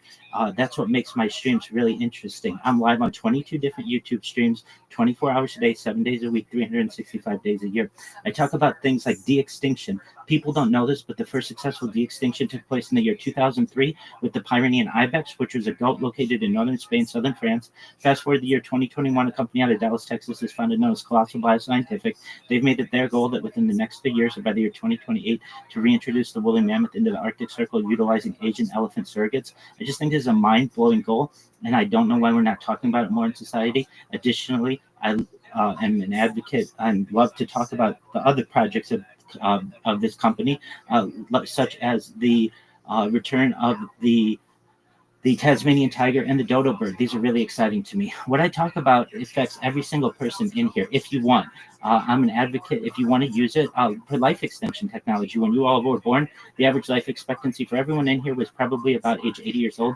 I want to increase that to age 100, 120, if you want. This is with your consent, through the use of technology such as oxygen therapy, human growth hormone, stem cells, cryonics, cryogenics, peptides, things like nootropics, cold shock therapy, ambrosia therapy, red light therapy, testosterone replacement therapy. But you may get to be 120 years old. You may say, Rabbi, back in 2025, we didn't know you. What you said sounded like science fiction, but it's all come to fruition. Our bodies are starting to break down. What's the next plan? If you want, you may be able to utilize, with your consent, a type of technology known as mind uploading technology. If you want, you'd be able to scan your brain into a computer like a CAT scan or an MRI, knowing where every atom is in your central nervous system and your peripheral nervous system for later download. As an android, an avatar, a cyborg, a cybernetic being, a clone of yourself, a robot, an ethereal being, whatever you want to be. But essentially what I'm saying to every single person in here is there may be an opportunity at digital immortality. Thank you so very much for letting me contribute. Can I ask you, because it's not just the chill place, it's a chill place, and I want to ask you about that, but I heard you talking about it the other day. Do you actually advocate for that as a rabbi? I assume you're a spiritual person. Immortality is part of our consciousness. So do you actually advocate for people to imprison themselves here in the digital realm as opposed to going to the next place? Well, I believe in the world to come, but additionally, I think that we are evolving from Homo sapiens, perhaps to transhumanists. Some people have labeled this as Homo techno. I'm open to these discussions. I'm not necessarily on one side of the fence or another, but these are discussions that the coming generation is going to be having. And I have these live every single day on my YouTube streams. And I think they'll be studied by civilizations of the future, societies of the future, as the earliest remnants of these types of discussions. So while I can't necessarily say that I would accept this today, I'm open to it. I have an open mind to all of these subjects. No doubt, Rabbi. Yes, that was a very, very good one. I appreciate that very much. Let's get my man Ante up there. What's going on? And yo, Loose Change, I see you, brother. Appreciate you, my boy. Ante, go ahead and do your thing, brother. Wow, I came in at a crazy time, man. One, does he actually breathe? Is it like, it's like it just absorbs through his skin? Because I don't think I heard one for the entire 5 minutes that I've been on his face. That was pretty impressive. Also, the second thing that I thought was really funny is while he was going on, I was like, I wonder if this is Drinks just in an alter ego. But then I think Drinks heard it was like scientific, nonstop still, and I think he just was drawn back into the space because I saw him pop up like 2.5 minutes into the 5, and it was almost like it was just the universe pulling him back in. I don't know if it was one of those magic science fiction things that won't seem to be science truth, that he's talking about, but I think Drinks just couldn't avoid it.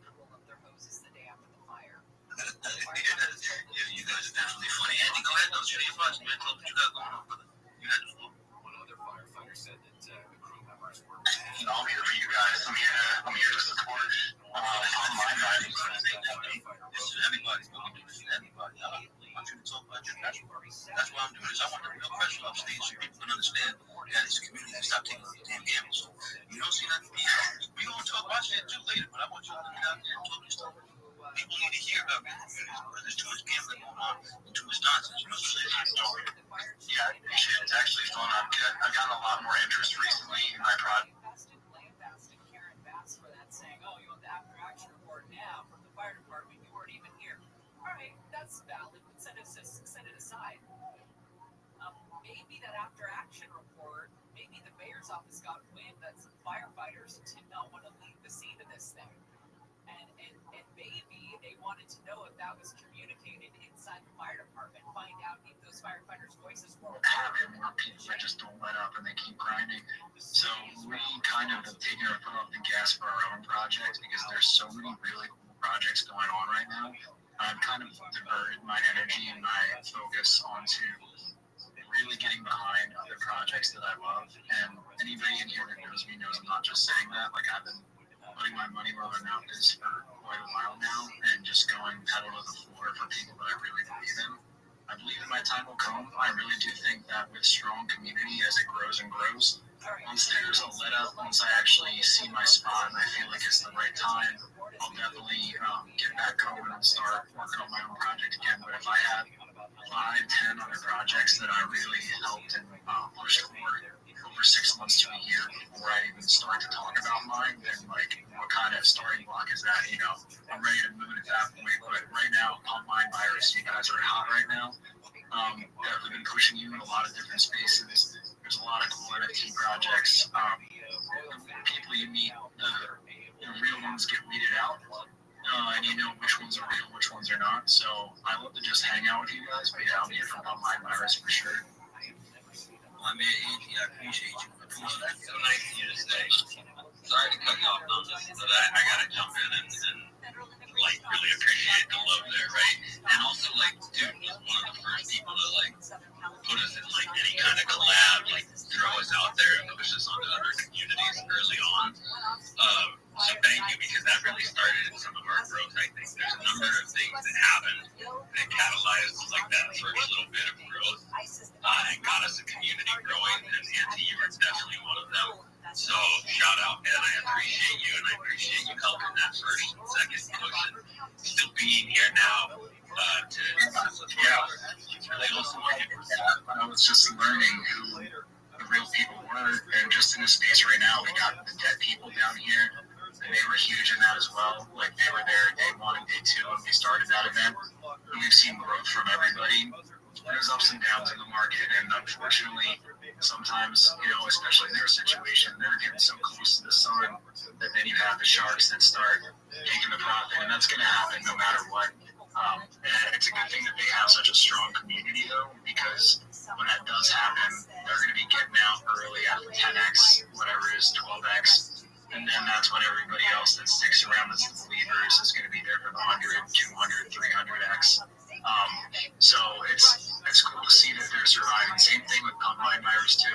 When you guys hit these all-time highs and you get pulled back, you guys both still survive and then start coming back. And that's going to happen over and over again until people realize that you guys are definitely 100% here to stay. And then you're going to have the true believers that are there not for the 2x, 3x, 10x. Like, you're going to have a huge community that's here for the ride and here for, the historic story. So definitely here for Dev, here for Pump Mind Virus. Corey down there, he's been a legend supporting both you guys too. It's like I said, my time will come, but I know when it is. It's not right now. Like, right now is your time. I'm here for the party.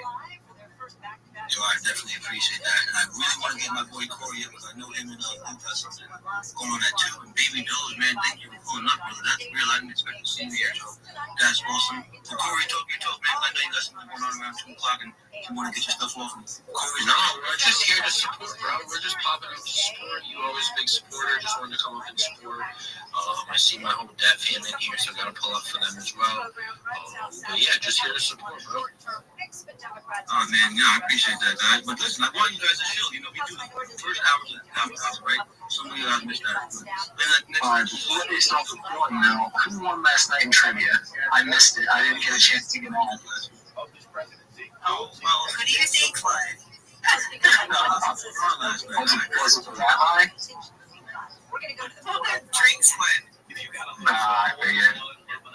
Man. That's okay. Anyways. I was gonna say numbers. If you want me to shill, I will shill. I'll soft shill if you really want me to. I mean, listen, this is what this is about. I want to understand about good communities, right? So we do our first hour, we got past that. So, next 45 minutes, if you come chill with good projects, you got to be a good project. Like, at the end of the day, this is my second day. We're going to really make sure that people are good projects. I'm not going to have them come with my people and talk some bullshit. So anyone I know who's official, I want you to get up here and talk so you understand, stop getting out the deals, start getting real. What's Corey? You're one of the realest ones in the game. You got a lot of things going on. Absolutely talk your shit, my friend. Let's go. I mean, there's a whole lot of shit that I could talk about, so don't get me started on just let me open road. I'll just talk for hours. But I'll just talk about the Strays, which is my PFP. It's an NFT project. It's philanthropy based. We donate percentage of the profits from the collection to help shelters. A local shelter right now is the one we're donating to in East Texas, West Texas, El Paso, whatever direction that's in. Yeah, so every purchase when we minted on Launch My NFT, 20% of every single mint, 10% went to the ASPCA, a portion, and then the other 10% went to the local shelter in El Paso. Now that we've minted out, we minted out in about 2 weeks. Now that we're on Magic Eden, every purchase on Magic Eden, there's a royalty. 10% of the royalties from every purchase go to that local shelter. The higher the floor price, the more we're able to donate. Currently, we are looking at other spots to donate. I've gone to a few shelters around me looking to see who needs what they need, things I can do to try to help. But yeah, we're looking to try to move not only just in the United States, overseas, around the world. Stray animals, even though we're a pixelated cat PFP, we do help stray dogs as well.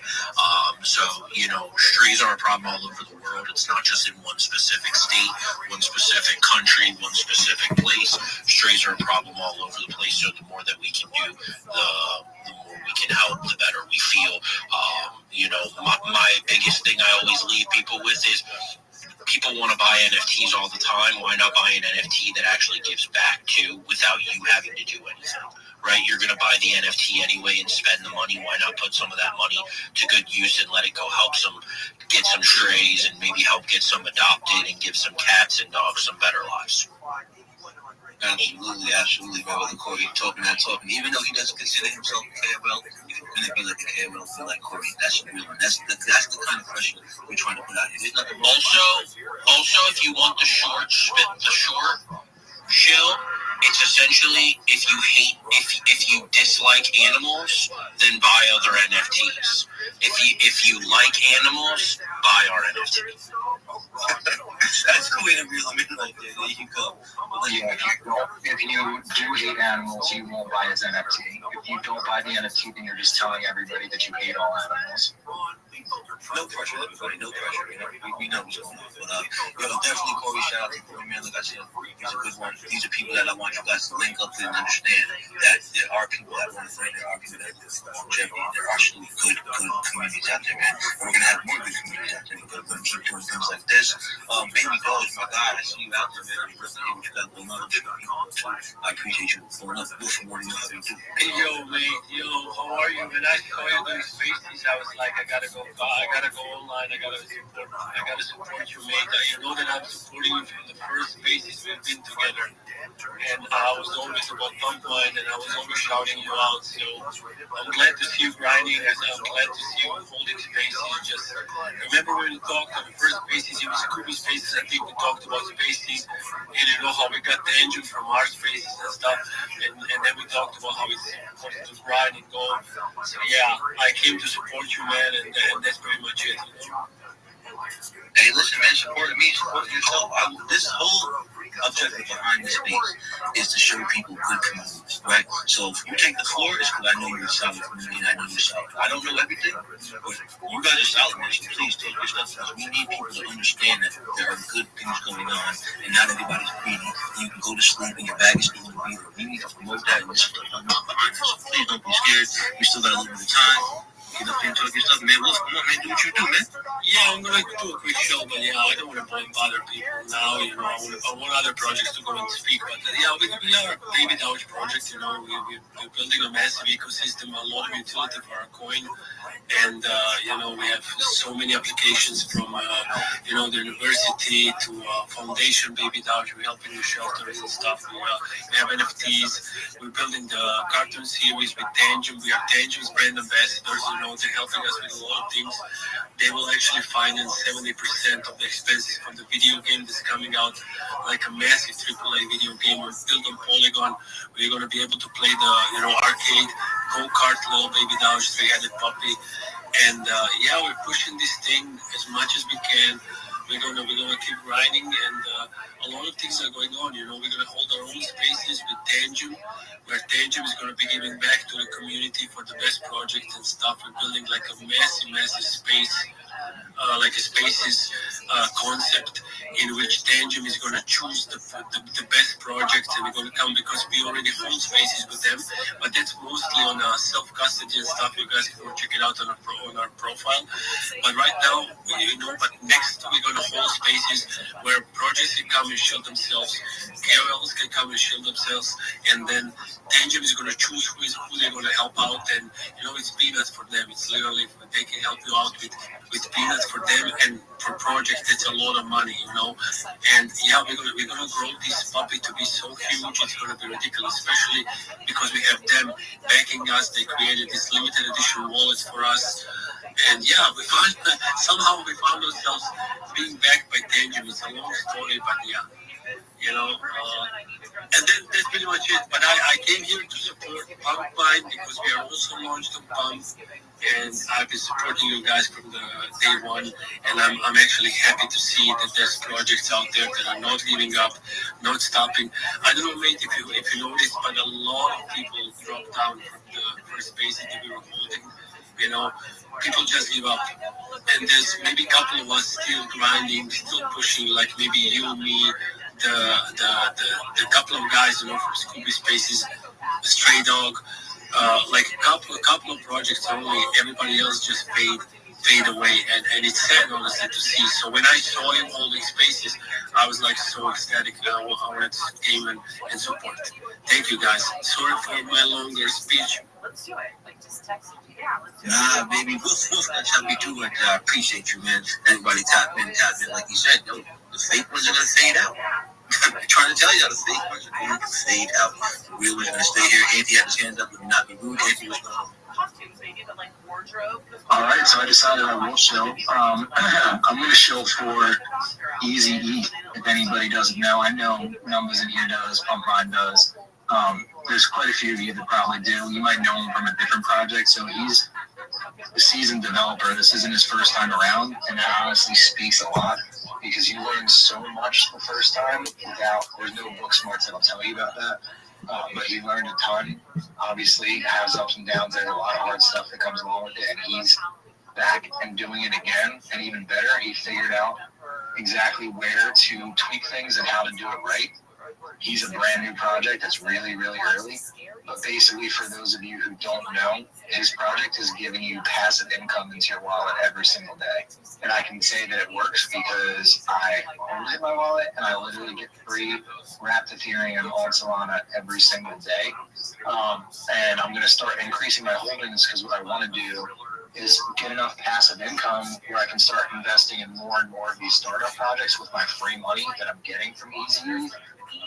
And then end up having like an entire wallet with startup projects, and then all I need is one of them to hit the huge time. I mean, I already got 2 in here. I already got debt and palm line virus, but why stop there? So I need number 3. So I'm going to use the passive income from Easy and just buy these startup projects and just keep finding the ones that moon. What he does is he leverages these arbitrage bots, and for people that don't know, they basically keep liquidity pools stable. So as volatility in the market moves things up and down, these arbitrage bots will buy and sell on a regular basis to try and balance out liquidity pools. So he has bought into quite a few liquidity pools, and he keeps reinvesting with the tax money back into more liquidity pools. And he's not just doing it into stable coins or major caps like Solana. He's doing it with other projects and other meme coins. Like I want to get talk about shit. Yeah, I want to get but I do want to get is not having a green candle. I do. Red days, you might end up what is this fucking guy? I got an electric Hummer. I do. Guy wants a fucking so for no reason, just a Hummer. You know, when you and no other car. Yeah, my wife and I'm gonna get Rachel like a caravan, an Odyssey or something. You know? Yeah, those are expensive, man. Who are you telling? I was looking like what? I'm telling you right now. I know. Or the Kia one. I don't know what it is. It's just the Toyota ones are fucking expensive to do on once. Tell me something, frog. Seriously, it's early on. Are you kidding me? You and your Sprinter van and your station wagon. I don't like you don't do the road, bro. You can take the Sprinter van to all of the different places that are closer. You want to go to you got a show in Santa Barbara, bro? You just take that fucking Sprinter van. You make somebody drive it, and you fucking chill and you watch John Wick and you fucking eat popcorn and you're chilling. I'm not going to allow that, but on a good day, why buy it? Why own that? How often would you use the Sprinter van? If you have it all, the whole family, you get millions of dollars. It doesn't matter how much you use it. You're balling. This guy fucking doesn't know the first thing about anything. Syracuse will be in Buffalo. I'll be in Hamilton, Ontario, Chicago. Let's do this. Kansas City, Missouri, ChrisAlia.com. Omaha, Theater, Chicago, November 6th, and then I'll be in Minnesota House of Comedy 7th and 8th. That's what's coming up, guys. So come and check me out. No more drive slow cars with the gas. And there's no giveaway right now. No. We did our giveaway, gave it away, so there's not one right now. Flip cars, fix cars. Check out I'll tell you what, Eric Russell, the flip thing, that was 2 years ago, Papa. Yeah, it just staying with it, man. Yeah. When you do something really stupid, we're gonna remember it forever. Friends do. All right, fair point. Like you don't think we're gonna bring up Brian Callen on Amy Poehler for the next 10 years? No, I don't think so. He does a lot of stupid shit. That's true. I need you to do something. That's why you haven't. You know what? It's a testament to you. You haven't done anything stupid in a while. So the last stupid thing you did, besides moving to Texas, is you flipped the car. I know. I need to get scammed. Yeah. That was the thing. See, we don't talk about the bikes that you bought. The tricycles? That one was bad. So all right, man, make sure you follow me. Bye, Brendan. You love it. Eric is funny. He's not afraid to give people shit. And I love it. How you doing? It's all right, man. It's good. We have a lot of people here. Everybody's talking and stuff, and we're learning. We're building together. Hopefully, we can just keep like going and just let community vibe. All right, Jim. Jim Lala, Jim Palman Rice, Jim Katrina, Jim West, Jim Auntie, Jim Lou, Jim Corey, Jim O, retired. This shit is a waste of time. This shit sucks. You're wasting time. I hate you. Jim Viking, Jim Litty, Jim Sandy, Jim Tree, Jim Rabbi. I just had to do that. Damn, but you said my name. So you're getting a follow, son. I really want us to go back to like the topic, community over groups. Yeah. So I want to talk on that, but I'm actually choosing the community. Yeah. I'm actually choosing the community. I'm going to give us the reasons why I'm choosing the community. One is because You fucking did all that. The community is what really keeps the project alive. The community is what really keeps the project going. Those can't make the hype. They only bring it for a short time. But once they move on, the noise fades. Yeah, the noise go away. You get.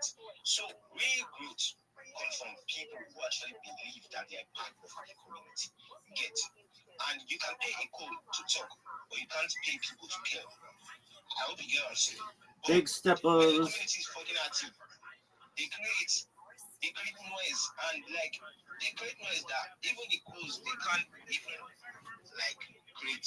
And you know what? The codes they end up joining in that noise naturally, they end up joining in that community because of the noise that the community has made. Because the community is active, because the community is creative, and they are very loud. And that's why I'm choosing the community, because the community is stronger, it lasts long, and it's real. Because codes create movement, right? But community creates, codes create moments, codes create moments, sorry. But the community, they create the movement. You get what I'm saying? But you don't build a project on followers, right? You build it on people who believe. You get people who believe that you can do this, people who believe that you can build the project right. Not on codes that you just have to pay them, after they've posted once or twice, they just leave and abandon the project. You have to put the project in the hands of a community that believe that, oh yeah, this is going to be great for us. You understand what I'm saying, right? And then if you take away the codes, the project is done. You know where it will stand if you have a good and strong community. Like I already say, community over codes. Yeah. If you are trying to build a project right now, I'm a project advisor. If you listen to what I'm saying right now, I think your project is going to be good, right? Because if you choose a community over codes, a strong community, a community that loves the vibe, a community that loves the project, a community that loves to ship for the project without any form of you have to push them, do this, do that, do this. If they do it on their own free will, I promise you, your project is going to go far. You get? And if you take the codes away, the project still stand. But if you take the community, I'm going to tell you the fucking truth, the project is going to fall. So that's why the community is better than code, because they make the real noise out here. They make the real noise on the timeline. They make the real noise. The codes can't do no shit. The codes can only post once, but once you stop paying them, they just rest. They stop posting. You get what I'm saying? So I'm choosing the community at the end of the day, man. Choosing the community. I'm always supporting the community. And that's why you see online virus is getting bigger and stronger every day. So thank you everyone, and happy Halloween. Rocco, bro, man. It sounds like there's some recent events that maybe you're influencing your hype and your emotion and your you care to elaborate, bro? Bro, I got online virus, man. I've got the online virus, that's why. No, that's her very own bio. The study of global anti-Semitism in Poland, because more than that, family is just because you have anti-Semitism. But anywho, I think the game you have not necessarily correct experience in sport taking advantage of people. For yourself, Christine Maxwell, a professional microfighter with share experiences in grades, teaching and the actual stuff. Look, editing. Why are you doing editing? She also has experience as a director of research and marketing for an international educational and science publishing company. Right, I kind of went down this rabbit hole the other day, but I was all right.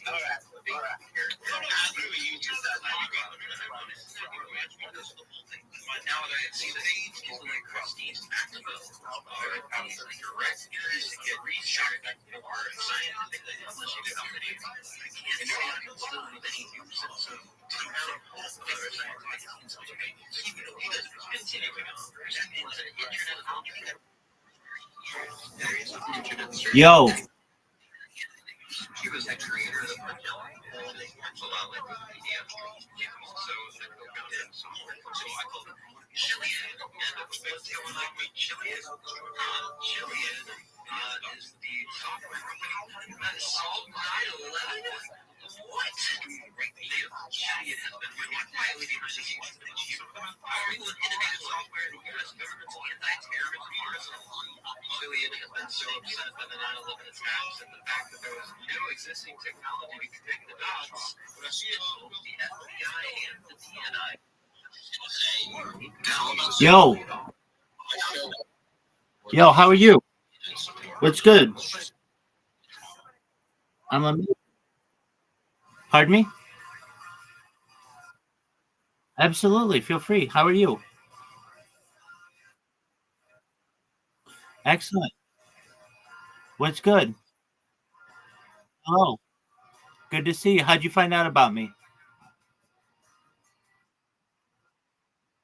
I am everywhere. I know, but how did you find out about me?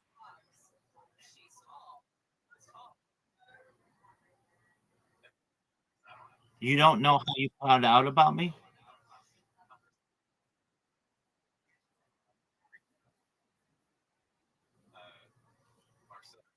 Yeah. How'd you find out about me?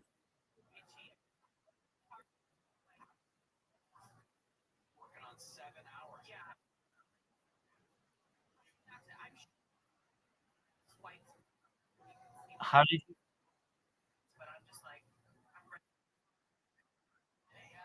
On Discord. Oh,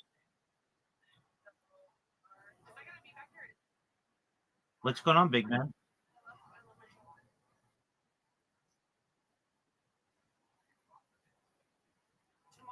Oh, it's only evil to those it hurts.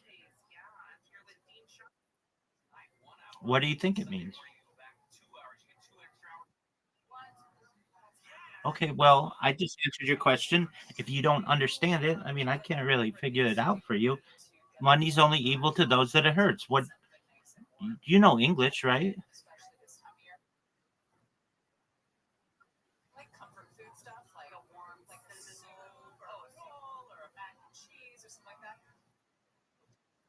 Cool.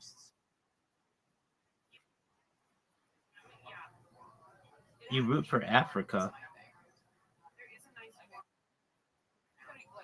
Okay, cool. Amazing, you dog.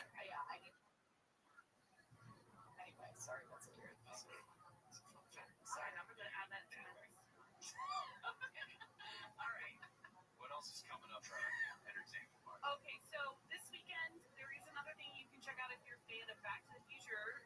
40th anniversary, guys. Back to the Future came out 40 years ago this weekend. Can you believe that? I didn't realize it was an October movie. I just assumed it was a summer movie.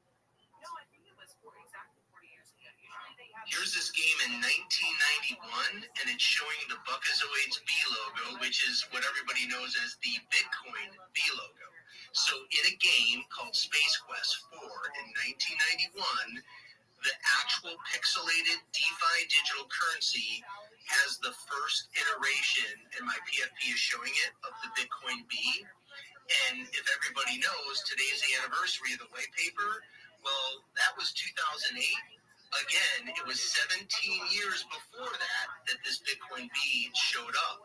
And then there's more to it because in the digital game, you've got the B logo, you've got a rocket, and then you have number 59. Well, in cryptography, the number 59 is a prime number, only divisible by 1 in itself. So we believe that there are many connections back into the cypherpunks who were really the brains behind what Bitcoin is. Everybody wants to know who Satoshi Nakamoto is.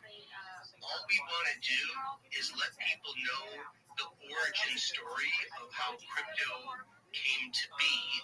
And we believe, we've done a lot of research, in the last 7 months. So our anniversary was just a couple days ago on the 27th. And I can blow your minds, but with cryptography, they're very aligned with numerology. Well, if you take the number 5 and 9, 5 plus 9 is 14. The Bitcoin logo is tilted 14 degrees. And that was done by Bitcoin. And then if you take 5 minus 9 is 4, what happens every 4 years is a Bitcoin halving. So there is a lot that goes with this. And then we were actually the first Solana meme coin that was allowed at the Bitcoin conference this year. And during that conference, we met with the Winklevoss twins. They have this PFP that you see. We have a physical token we created. So the Winklevoss twins have our token. Brad Garlinghouse, CEO of XRP, has our token. Jack Mahler has our token. Aaron Arnold from Altcoin Daily.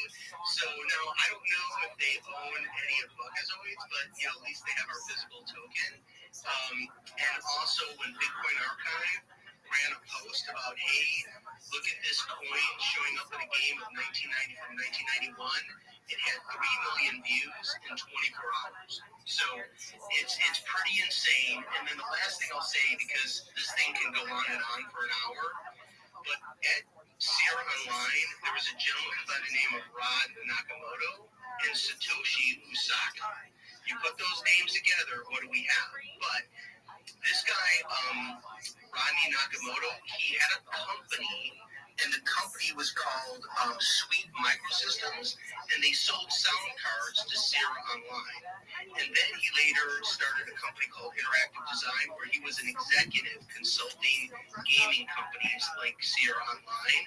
And then Satoshi Usaka was a Japanese developer, so he was out of Japan. The company was called Game Arts in Japan, and he developed many games, but 5 of the games he was a designer developer. Sierra Online licensed here in the U.S. So all we're saying is you've got this guy named Ron Nakamoto, another guy named Satoshi Usaka. We believe, Satoshi Nakamoto, he was in the gaming industry.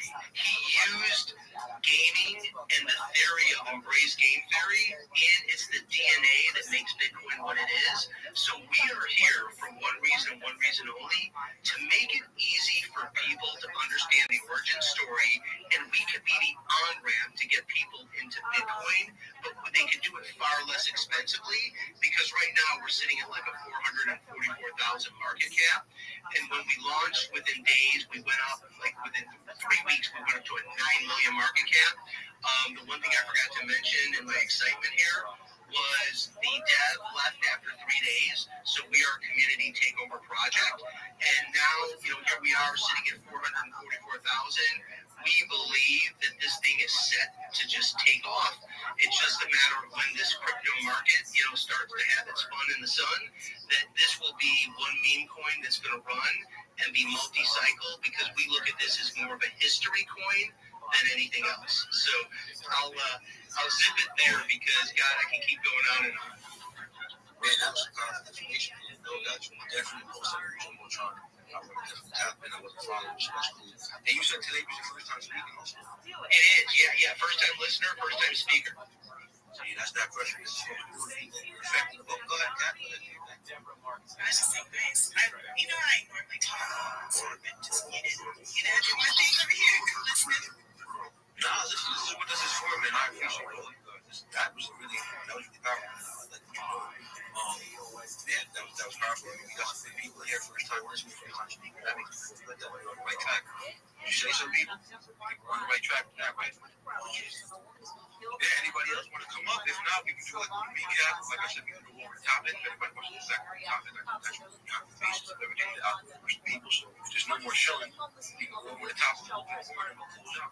City of LA's effort to clear a large camp along All right, then. We'll go over the topic. So that's like I said, the big thing about this is the outdoors people and just bringing people back together, right?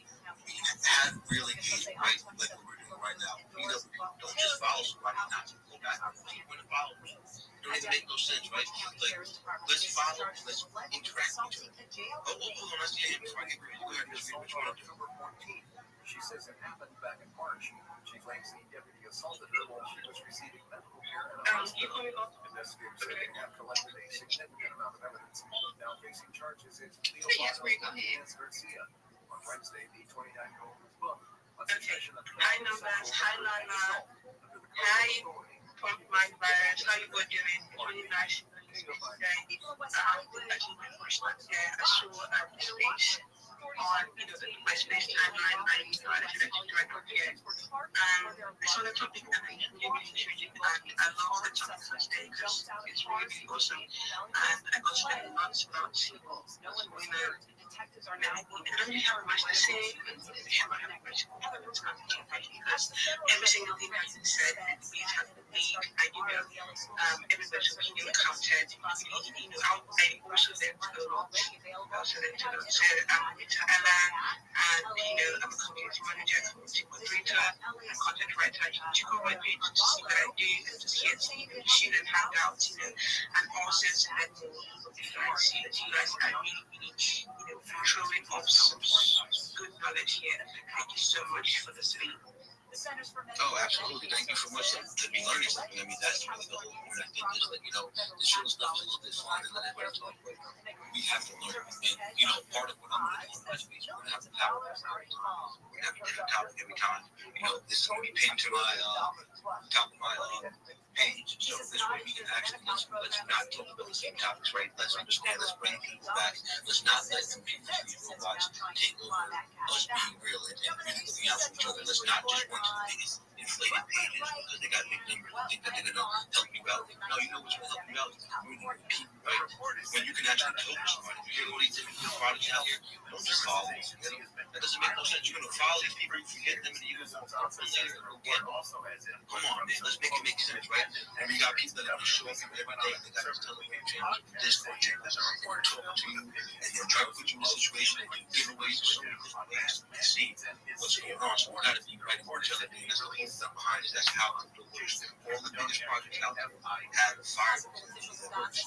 So speaking of fire, speaking of the threats, I think we're going to let my man Pump Virus take it out. Have our recap. Go ahead, man. Tell me what you got, Mr. Pump Virus. Yeah, I mean, I don't really need too much else in this space. I just been trying to support the room and support you, bro.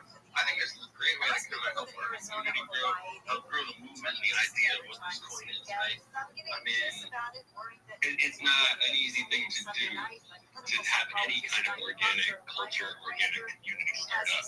The more that people vibe with it, the more that people like numbers, a lot of these speakers on this stage vibe with the community, regardless of if it's online virus or if it's bet or if it's AWR or whatever, an NFT community, right? If it's building culture and community, it takes time, it takes effort, it's not easy.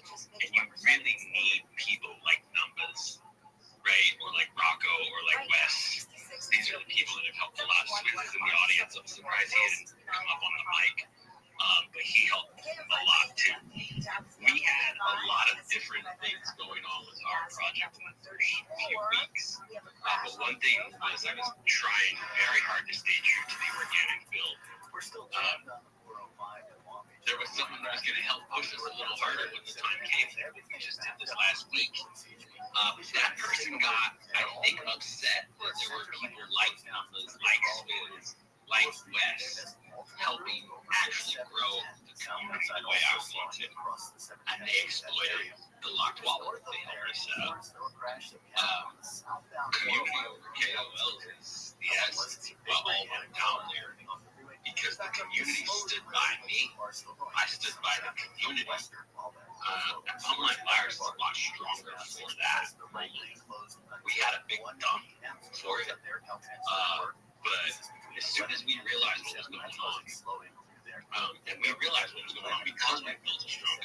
because I was doing an organic grind, because we had people like Numbers and Swizz really actually working with DMs and putting together people through organic buys and peer pressure, basically, right? They realized there was a wallet that was all of a sudden inflated almost 8%, right? We figured out what had happened. I figured out it was the excluded. It was not supposed to be the locked wallet that had gotten excluded, right? It was bam, bam, bam. We figured all that out quick.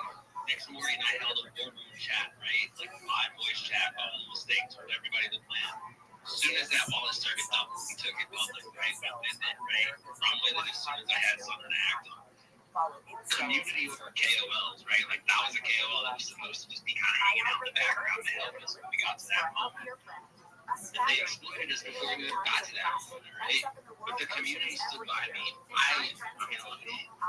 Ever since the start, back to what I said about this project. I said it's supposed to be an organic trend. There was no way I was running away from it at that moment, because otherwise, what is it? It ain't an organic trend that happens. It's either a dead tailgate or somebody CT on it, taking over my vision, whatever, what have you. I don't know, right?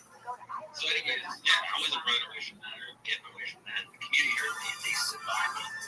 Doubled down, right? We bought the hell out of that dip. I bought back the locked phones, took it up to 6.9%. It was only 5%. We got exploited. So doubled down, put our foot on the gas a little bit, showed everybody we actually meant it. Showed everybody I meant what I said about building an organic community. It's a good project. Well, Steak Joe's another good project. There's lots of good projects out there that are following similar systems. Look for proof of concept, like it's out there. I'm not some mastermind out here trying to pretend that I came up with a system. I'm just here, somebody who is extremely dedicated to the project, extremely dedicated to making sure that it works. And I'm out here putting in the work to make sure that that's like what I have to say, and like the project's all about. And yeah, definitely come check it out. The last couple of years, there have been a bunch of. You'll get there for sure, guys. Keep it up for easy Ethan. If you're interested in his project, long-term play, go check out his website. It's free. Yes, you were waiting for a long time, man. I'm sorry, what you got cooking today? Not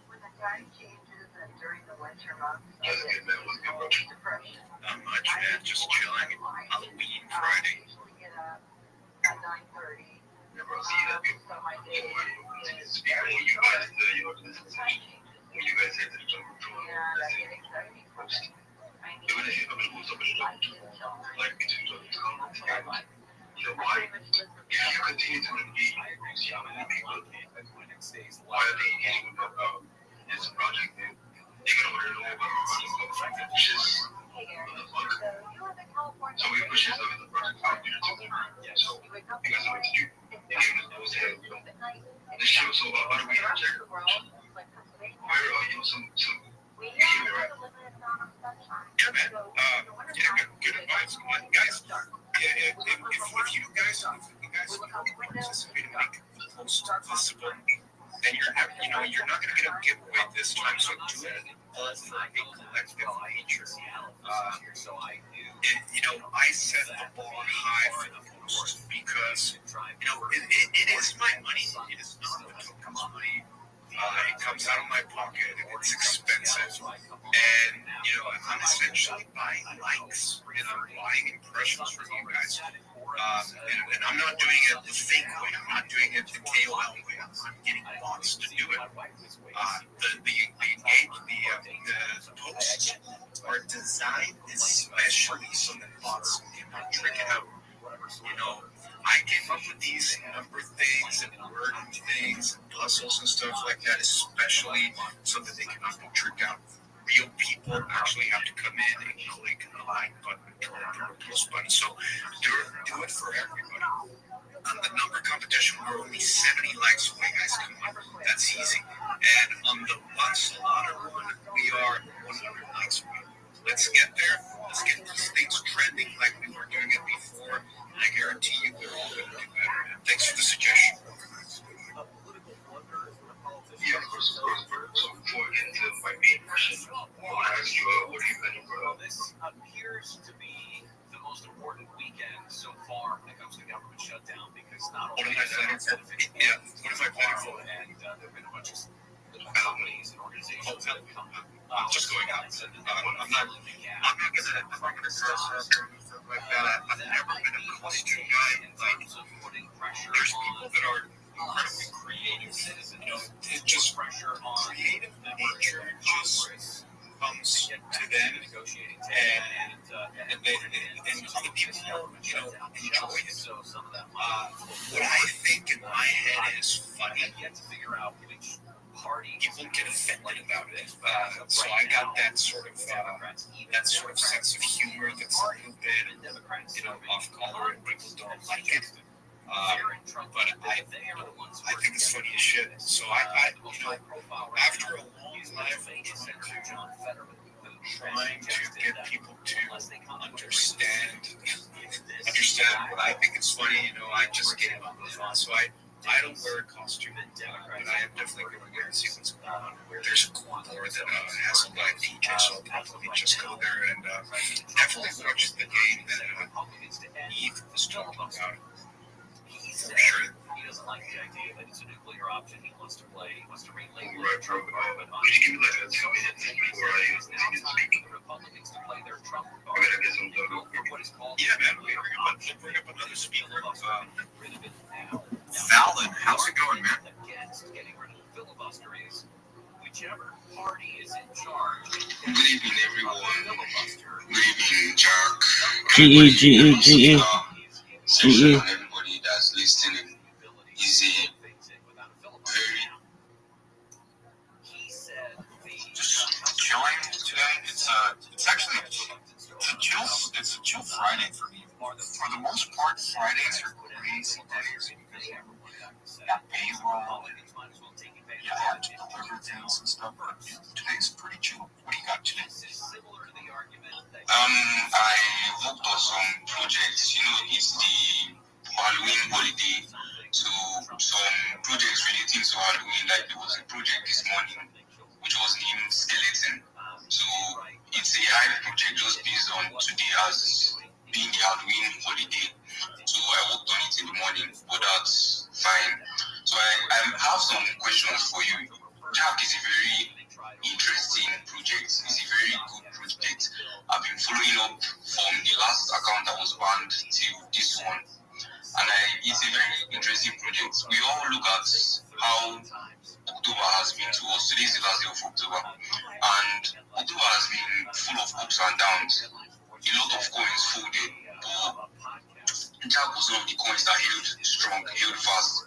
So I have like two questions I want to ask you about Jack. First of all, what is the current stage of development in this project?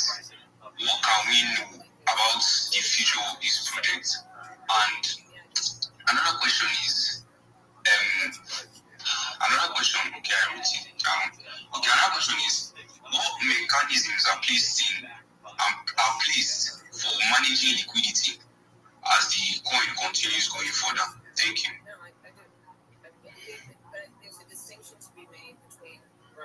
Sure, man. I appreciate the questions. Right now, the name of the game is consistency and continue with the rollout of products. We will keep integrating the trending videos on all the social media platforms, like the one posted up on the Jumbotron.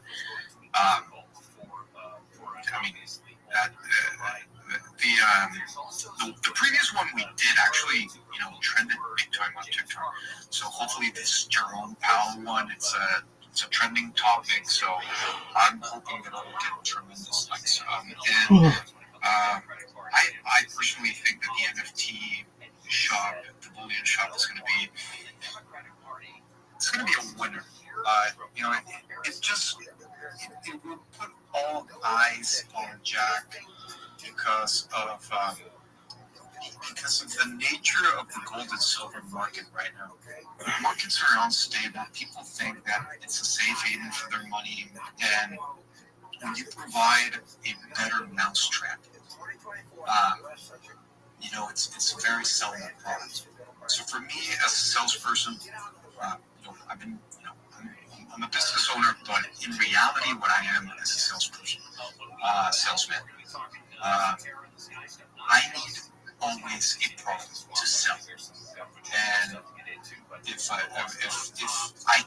I for myself, once the silver NFTs roll, it's very easy for me to sell it.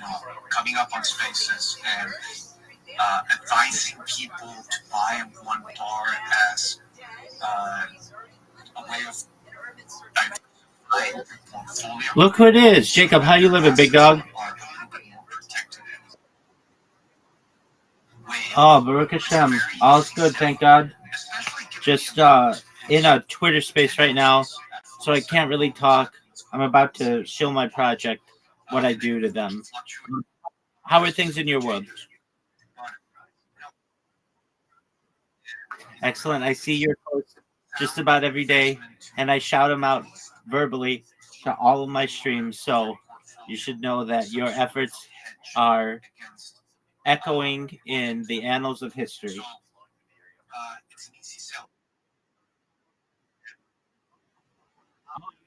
Always do. I even, yeah, I just randomly say hi to you when I see them on here. So certainly, hey, give me an update. Did last you spoke, you were contacting rabbis in the Kentucky area? What happened? Okay, remember what I said. A letter a month. They'll get back to you.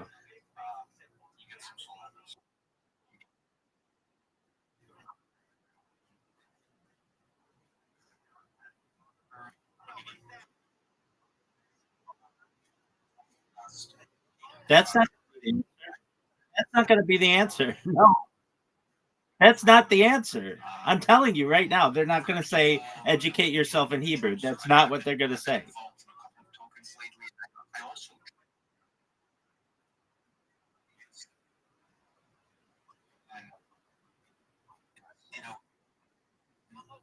You never know. They may have something that might work for you. You might be able to live in the community one day a week. You could get your sister to watch your brother for one day a week. Right now, I'm kind of happy with the stability of the Okay, there you go. So that's an option. I've known people to do that.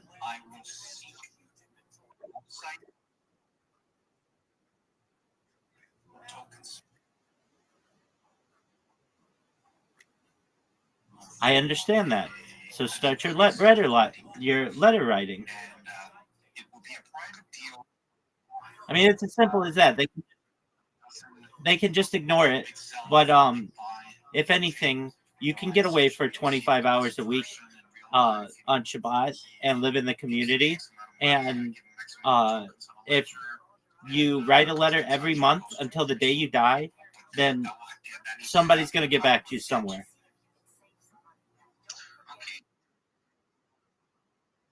Not every day. Not every day.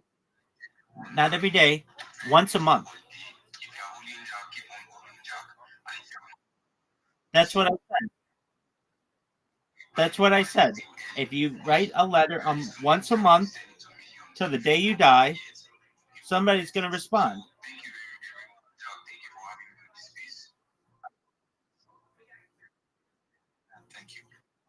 I'm about to speak, I think.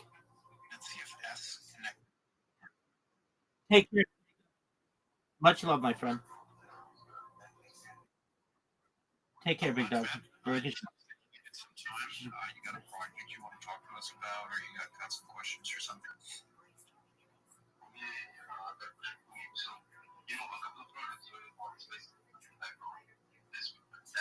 So I wanted to ask you, where do you see Jack in like 3 years? Like, what were your plans for Jack in like 3 years? We always wanted to be like, where they just go. So we want to know where you see Jack in like 3 years. So I honestly think that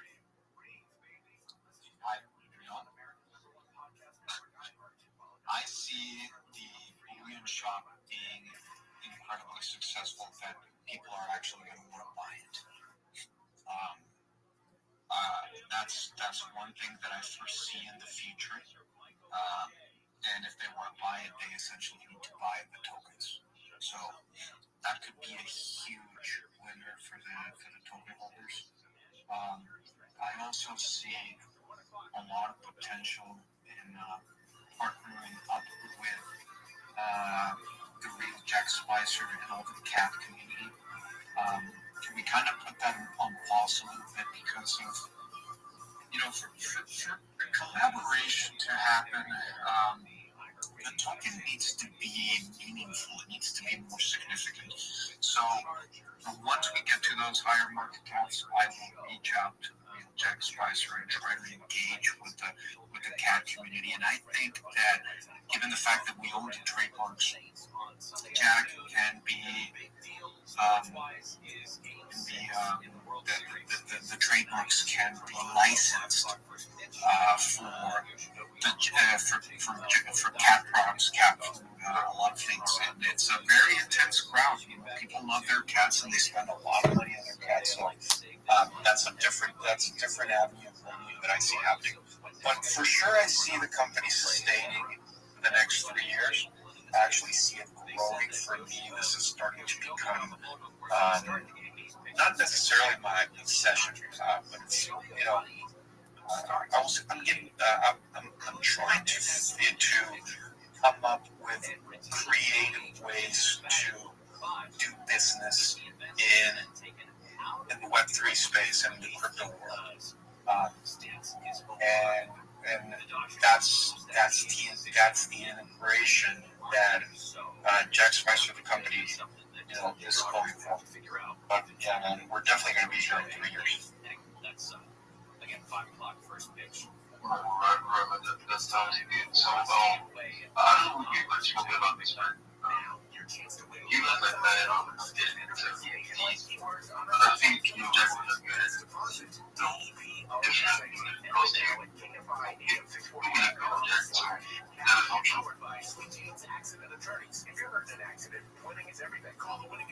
NFTs? Yeah, bro, like that option. Oh yeah, we're doing the NFTs. I already paid the programmers and they're doing them, but they're going to be gold and silver NFTs. They're not going to be hyped collectible NFTs. So these NFTs are valued and backed by real gold and silver. I don't want to get into the business of hyping another product. I want to sell products with utility. Like I said with the costumes before, some people have that gift of getting shit to trend. I don't. My gift is pure grind, is to figure out ways to actually make money via revenue, not hype. So I see flaws in the gold and silver markets. I really think that people are not thinking when they're buying the metal because they're not thinking about the way they're going to sell it. It's a huge issue. And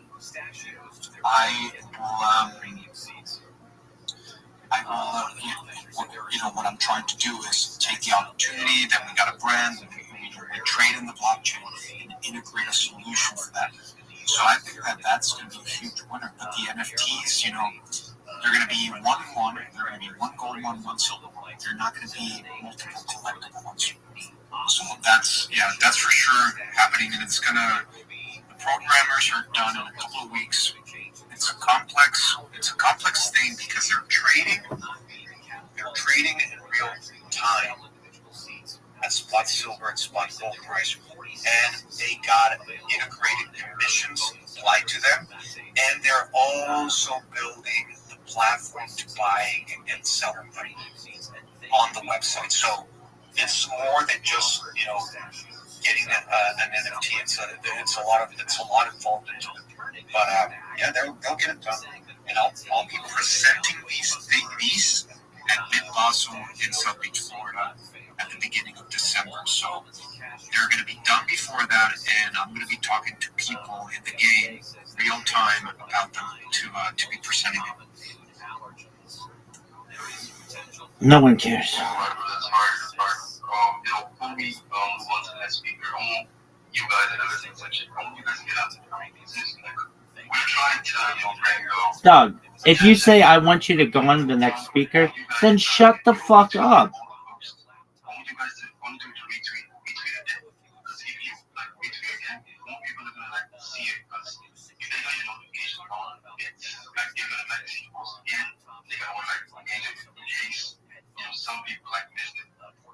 So the way X works is the more you retweet something, the more views it gets. So I want you guys to retweet again. So and that's it. Appreciate it, man. I appreciate the shout out. That's always important to be retweeting the space and all the comments and everything. Let's get a winner. Let's get a winner for the One Solana giveaway. We are at 899. We just need 100 more. So easy, guys. So easy. Let's get this paid out. My wallet is loaded. I wanna get it paid out so I can do another one. And I saw 16,500 impressions. Really, these things work, and they get people to actually bring value to the X account. So let's just get that 100 likes, get everybody paid, and go on to the next one. I'll do one right after. Moon, how's the songwriting going, man? Thanks for coming up. Hey, bro, it's always nice to be in your space, Mr. Gold. I hope you don't mind if I call you Mr. Gold. It's kind of inspiring to me. And I'm not a huge Gold fan. I will definitely, obviously, keep some gold and silver NFTs because you need to own a product that you're selling. But for me, I think that there are better investments than silver. It's a good store of value. If a lot of people were kept some Jack silver and gold NFTs during the latest crypto crash, you could have cashed it in, sold it, and bought meme coins at a tremendous dip. So it's a good way to trade. You keep a little bit of your portfolio in these, and that way you can take advantage of the dips. Well, I said Mr. Bold. B as in bold. Oh man, sorry. I'm thinking gold all the time. Thanks for that, man. No. It's okay. I called you Mr. Gold. Yo. Then you talk. No one cares. No one cares. Shut the fuck up.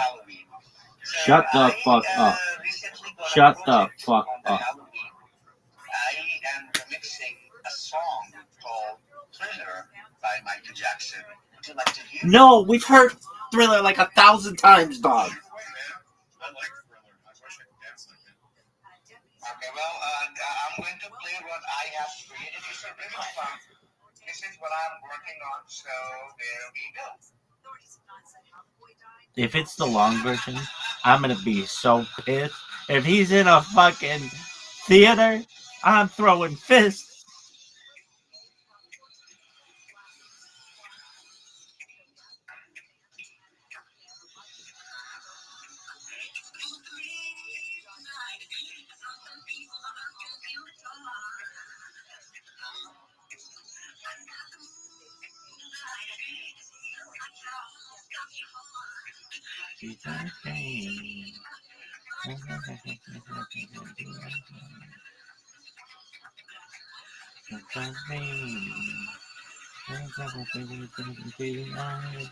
You'll find alive, 'cause it's a thriller in the night. Okay, this is good. Not better than the original, but it's okay.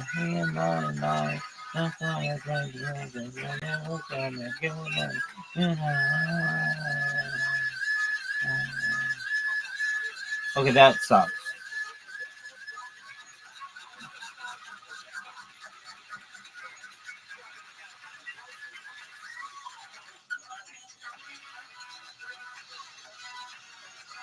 Well,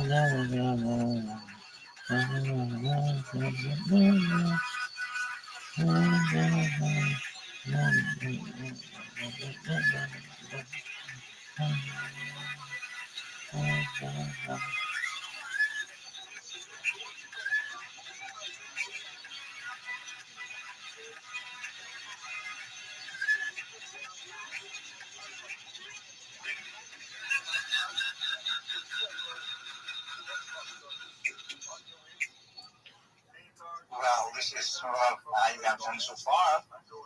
And Alright, I mean that's like the same original. like since 8 hours, I'm sitting on my chair.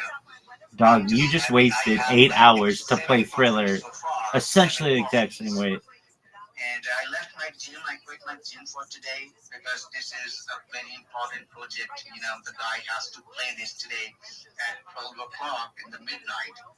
So, you know, it's just very hectic for me today. You know. Anyway, thank you so much for this. Let's see what comes up. Good luck, man. Good luck. Thanks for coming up. Yeah, you're fucked, dog.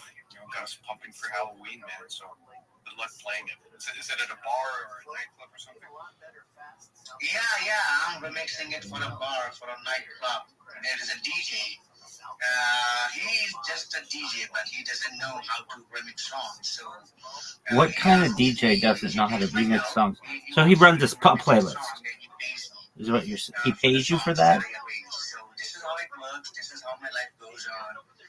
And I have to send him the song. Then I'll have to wait for the payment. And as you know about the artist's life, sometimes they get paid, sometimes they don't. So I don't know whether he will pay me. Dog, you're not getting paid for that. Ask him. So just wish me good luck. You're fucked. I'm just working on the project, and I will be sharing with him. You're not getting paid for that. And yes, happy Halloween to you, bro. And happy Halloween to everybody in this space. And please follow Jack. Please follow Jack. Jack is inspiration. Jack is inspiration. Jack is a very good person. All those people who have joined this space for the first time, please press the follow button on Jack's profile. Dog, okay, you can suck off Jack later, dog. And be a part of this giveaway. And also follow his Telegram channel. Dog, no one gives a shit about his Telegram channel. It's like they don't give a shit about my Discord. Thanks, Moon. Thanks. Thanks for coming up. Air Bricks, man, I haven't seen you in a while. How's the platform going? How's the blockchain? And the blockchain is strong. The network's growing. More people are plugging in all the time. And it's many good things are happening. Everyone's on the edge of the seat, even me. I think I'm more on the edge of the seat because I can see the DMs and what's getting built. No one has actually dropped everything yet. People are still tinkering with codes, stuff in beta, so it's all happening. I can't wait for the person to post about it. How are you doing? Cool stuff, man. I didn't ever see if what happened to Fairbricks during the crypto meltdown. Did it take a hit? Did it sustain? What happened? Oh, so I mean, Fairbricks is kind of sustained all by itself. I mean, it's its own blockchain. Not that very many people know about it. And two exchanges did pick it up and list it. One's really small.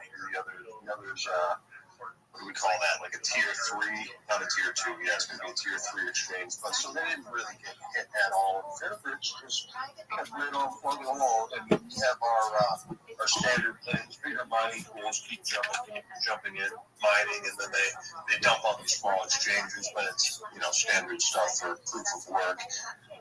But the amount of people that know about it is still small. The snowball's rolling, so more that. So we're not supposed to talk about the tokenomics of price. But Doug, no one gives a shit. I'm just going to be straight up with you. We only make 7,200 per day. So when we quadruple, we're just going to eat up any mining pool that's mining it. No one cares. No one cares about your fucking coin. All is good on that front. But, no one. I saw the worst coin ever. I'd come in here and maybe meet some unfamiliar faces and Okay, how about you meet Rabbi? Because I'm the greatest motherfucker ever. I tell you that in the fucking intro letter. Yeah, for sure. Guys, it's not, we get pitched meme coins all the time, but very rarely do you get pitched on the blockchain. And those are, they're not that many going around. So this is awesome. Take it away. Who's actually got a link right? All right, let's do this. So, as Jack said, there's a lot of tokens, and some people actually don't know this. I get DMs like, "What's the contract address for Fairbricks?" And I'm going to just do a brief description on the deciphering the two. So your token has a contract address, and then is built on top of the blockchain. That's why you can, enter Ethereum or Solana and create a token built on top of it. Fairbricks is a blockchain. Oh, Fairbricks is a blockchain. Sounds like the worst fucking idea I've ever heard. Next. But it just doesn't have that layer yet. And here's a little bit of alpha. There's actually a layer getting built right now. And then you'll be able to integrate Meta into the blockchain and launch tokens, smart contracts, all that stuff. So let's tell you a little bit about what Fairbricks is and why it doesn't have that layer yet. Let me just tell you right now. Fairbricks is the worst idea in the history of ideas. There's never been a worse idea than this motherfucker's chain ever. How about you talk to Rabbi? Let Rabbi talk.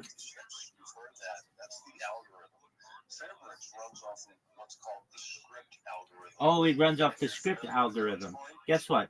I don't give a fuck. No one cares, dog. Worst stream ever. Charlie Lee sucks. He also found the script algorithm on the Bitcoin talk threads. There was a couple of failed projects. One of them was Fairbricks, and it never actually launched properly. It did never launch properly. You know why? Because you suck. This is the worst shit ever. I'd like to take Fairbricks, recode it, and launch it properly for everybody. He did that, and he launched it October 2nd, 2011, making it, as far as we know, the 5th blockchain that was ever made. So, Charlie hung around for a few weeks, and then he finally told the community, listen, I have an idea. I'm moving on to a project that I'm going to make entirely my own. It's called Litecoin. So I'm leaving Fairbricks to you. Dog, let me just tell you what I think about Litecoin, Fairbricks, your founder, your face, and your parents. They all suck cock. Next. Every script coin that came after, the fundamental architecture of how they're Dog, built, pretty much derived. let me just put it to you this way. No one gives a fuck about your project. No one gives a fuck about your project. Welcome. Oh, go fuck yourself. Nobody want to talk to you anyway. Dog, your project sucks. Everybody's project sucks. That one's cool so long as they don't ban me. If they ban me, then they suck. They all should suck. But they're nice. Shout out to Tex. Shout out to Tex Avery. Shout out to Alexis, Texas. Shout out to Rabbi. Did some retargeting and sent it out to the world. Now people are firing up nodes. They're chatting about it. Dog. Becoming part of the network. Two exchanges have picked it up. This is the worst fucking shit I've ever heard. Sorry, this post has been deleted.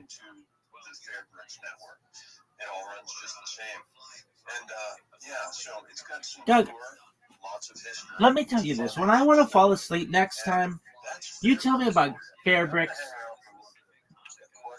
No one's got questions for you. Your project sucks. You just have to understand that. Anyone who's listening to your words right now hates you. Just let me know, Jack.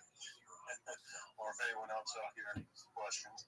Nobody has questions, dog. Yeah, guys, if you have any questions about Fairbricks, even if you don't want to come up and speak, just shoot me a DM and I'll ask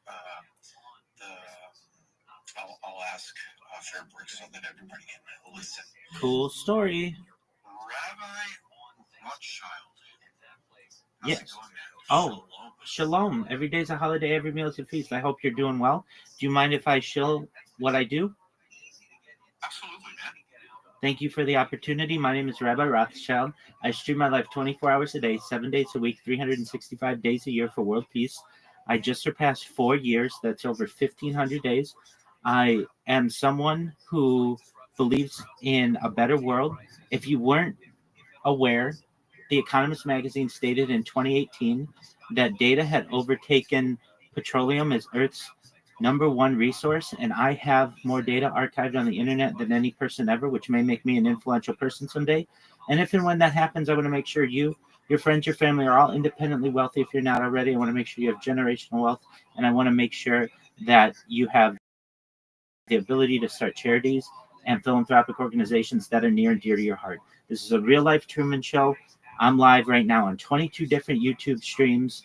This is perhaps the biggest deal in global history, to be able to not just watch an individual, but a time capsule or a timeline of human society. I talk about things to help the world, like ending world hunger through the use of technology, such as agricultural drones, floating greenhouses, saltwater greenhouses, hydroponics, things like vertical farming and cloud seeding. I want to help end world thirst. I'm sponsored by a cryptocurrency. It's known as Harry Potter Obama Sonic 10 Inu, and it's worth about $100 million. And one of the things that we do is we build wells in developing nations like Nigeria for the less fortunate. I'm an advocate for the Lifestyle program, and most importantly, desalination technology, where we pump Earth's seawater onto land.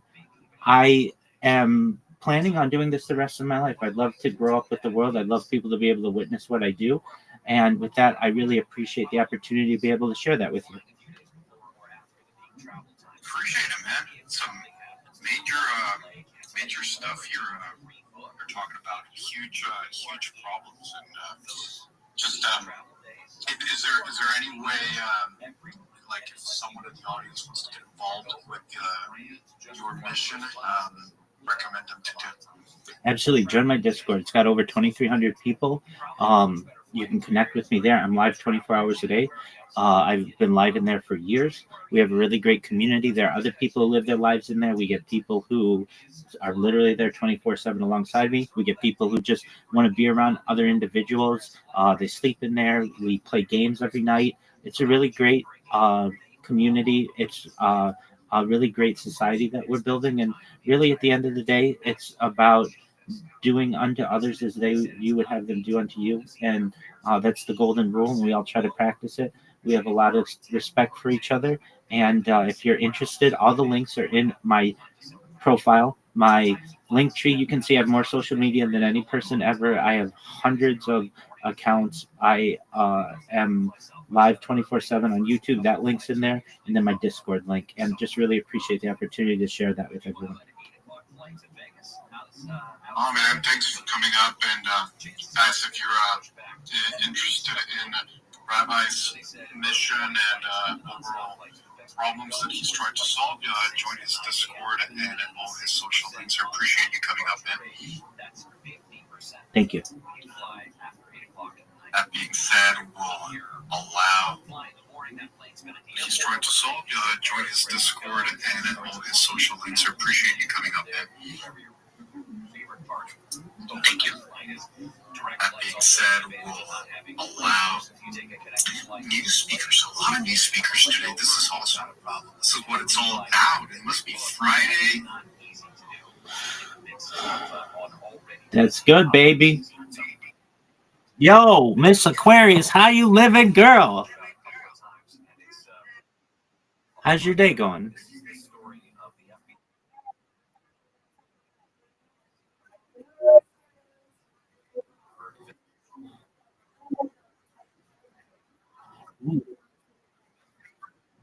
Okay, oh, okay, very well. 99th birthday jambalaya. Excellent.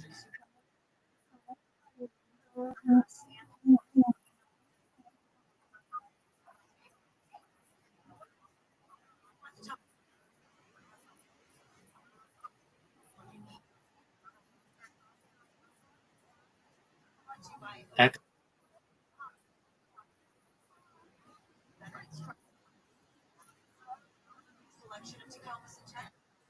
Well, happy birthday to Papa, Miss Aquarius. We gotta have a deal. When you turn 99, I'm gonna be at your 99th birthday, and we're gonna have jambalaya.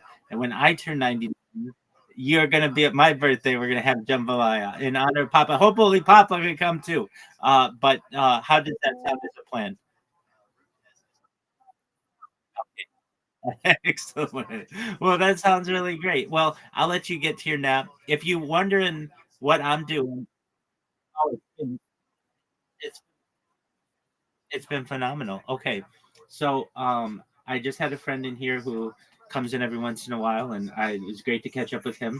I've been shilling myself. It's called shilling. It's basically just like sharing what you do on Twitter. A good thing I slept like most of the night, so my hours are kind of back to normal. I don't want to say completely, but I hate when I get into that. My days are my nights, and my nights are my days. That's really tough. Um, and I am growing. I'm getting pretty well known on Twitter Spaces now. I'm not the most famous person on there, but within like 72 hours or so, I've gotten over 100 people following me, and I don't even ask them to follow me. In fact, I don't even want them to follow me because I usually just get my account banned. Like some bot comes in and bans. Yeah, you do. Yeah, you do. That's what Vegas was talking about yesterday. So I met this community, and I'm live in their Discord right now, which is really big. Like, imagine I'm really big on different platforms, but very rarely do the platforms cross over. But like this one does.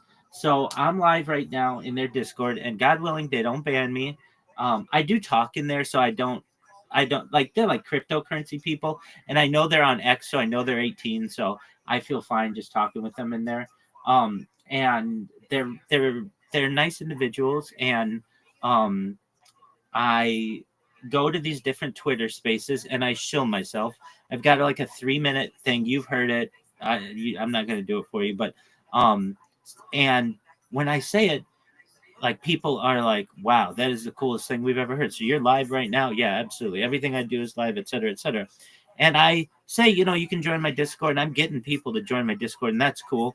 Um, and so today I've done almost probably a half dozen of them, and then I'm getting people who are inviting me to like go to other spaces and do the same thing, and so that's cool. If you're like, well, Rabbi, why didn't you do this like years ago? It seems like it's working really well. It does, and I have. But what ends up happening is I get my account banned, and then sometimes I just lose the momentum to like create a new account, and I run into all these issues because they like it's demotivating. However, I've got nowhere else to go, as they basically say, and I am gonna just keep going on Twitter Spaces. And you get to the point where you're famous enough or well enough known that if they ban your account, people know your voice and they know your spiel, they know your what you say. So like they're positive towards you, and so they'll just go back and follow you again. So that's good. I just got done with one of those, and some of these spaces are larger than others. Some have thousands of people listening to you, others have maybe just like 5 people listening to you, but it doesn't matter to me. I do the same thing.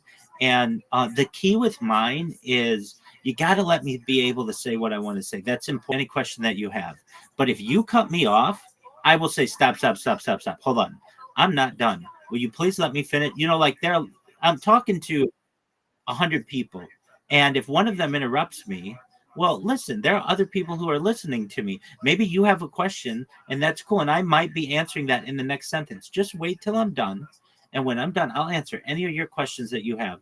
So, there was one person who cut me off earlier today, and I got into him, and I basically was like, look, I'll answer your question, just let me finish. And I was almost finished anyway. And so that's been good. It's been really good. And just I do these things, and it brings me a lot of joy once I do them. There's like this rush when I'm done because in my inbox, there's a bunch of new followers and a bunch of people retweet what I do. And, like basically they find what I do to be really interesting. Now, what is very annoying, it's extremely annoying, Miss Aquarius, is you get people who will host a space and they'll be like, we're going to let people come up and talk about their projects. And then they either don't choose me and I'm waiting for like not just 10 minutes, not just 30 minutes, not just an hour, but sometimes multiple hours and they never choose me. Or, which is very annoying, or what happens is they choose me and they make you wait and wait and wait and wait and wait and wait. And it's like, look, the way this needs to go, it needs to be very orderly. You come in, you tell us what you do. You might have 30 seconds to do it, 60 seconds to do it, 5 minutes to do it, whatever you want to say. But when then you're done, anybody can ask you any questions that you have and you move on to the next person. What ends up happening is there's this, and I understand how people are, but there's this whole like somebody gets up to talk and they're like, "Hey, how are you?" And then the host is like, "I'm doing well. How are you?" "Oh, I'm doing well. I'm just eating a grilled cheese sandwich." And it's like, "Oh, okay. Well, how's your grilled cheese sandwich?" "Oh, it's really good. Last night I took a shower and the water was a little too hot." It's like nobody cares about any of that, and it drives me bonkers that there's all this like little small talk. Like you've got hundreds of people listening to you. Keep it short and sweet and move on to the next thing. And so you may, when you hear me doing these, I, even though my mic is muted, I talk back to these people like no one cares. No one cares about. I'm just saying, like they can hear me because I know in the future they'll watch these and they'll. It's very funny, but I'll just be like, no one cares how your grilled cheese sandwich is. No one cares about your shower last night. No one cares that your friend's flight got. If you and I are talking, that's totally different. I want to learn everything about you. But these spaces are different. These spaces are supposed to be for people to take time to be able to tell you about what they do and their projects. And so if you ever are like, sounds really upset, I'm not upset. I'm just like frustrated that I've been waiting on hold basically for 45 minutes to talk. They've let 3 people skip me and I still haven't had the opportunity to go. So with that, but yeah, I get a lot of positive energy towards these things. And Miss Aquarius, I'm telling you, if you had to ask me, and I really mean this, you say, okay, Rabbi, how are we going viral? Because that's my goal so that I can talk about world peace and all the other good stuff that I like. I could be wrong, but there's a Discord I'm in that is a cryptocurrency Discord that has like 6,000 people in it. But of those, which isn't that big, but of those people, they're all on Twitter Spaces. And what's going to happen is these people are going to be. I've got my camera on in there, and they're going to be listening to me on Twitter Spaces, but watching me on Discord. And they're going to put 2 and 2 together and basically like, oh, this is that person. And that's going to be really interesting to them. So with that, I'll let you get to your nap. I know you're tired. Thank you for letting me share.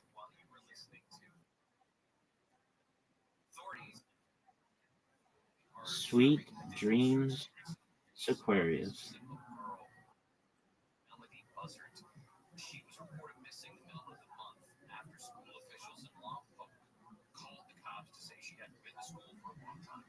And her mom actually, according to the sheriff's office, has been, in their words, uncooperative with the investigation. So as part of the investigation, they served additional search warrants by the sheriff's detectives and the FBI, by the way. Storage locker and the rental car that Melanie was last seen in are being searched. Mom had to be escorted away from the house to an undisclosed location. While they did that, that's pretty common when it comes to a search warrant like that. But they wanted to make sure that she was not going to interfere with their ability to conduct a thorough search, adding that it's expected that investigators would need access to the home for an extended period of time. A portion of that avenue, the street that they were on, Mars Avenue, was blocked up by police tape, and there's a bunch of local and federal police on the scene.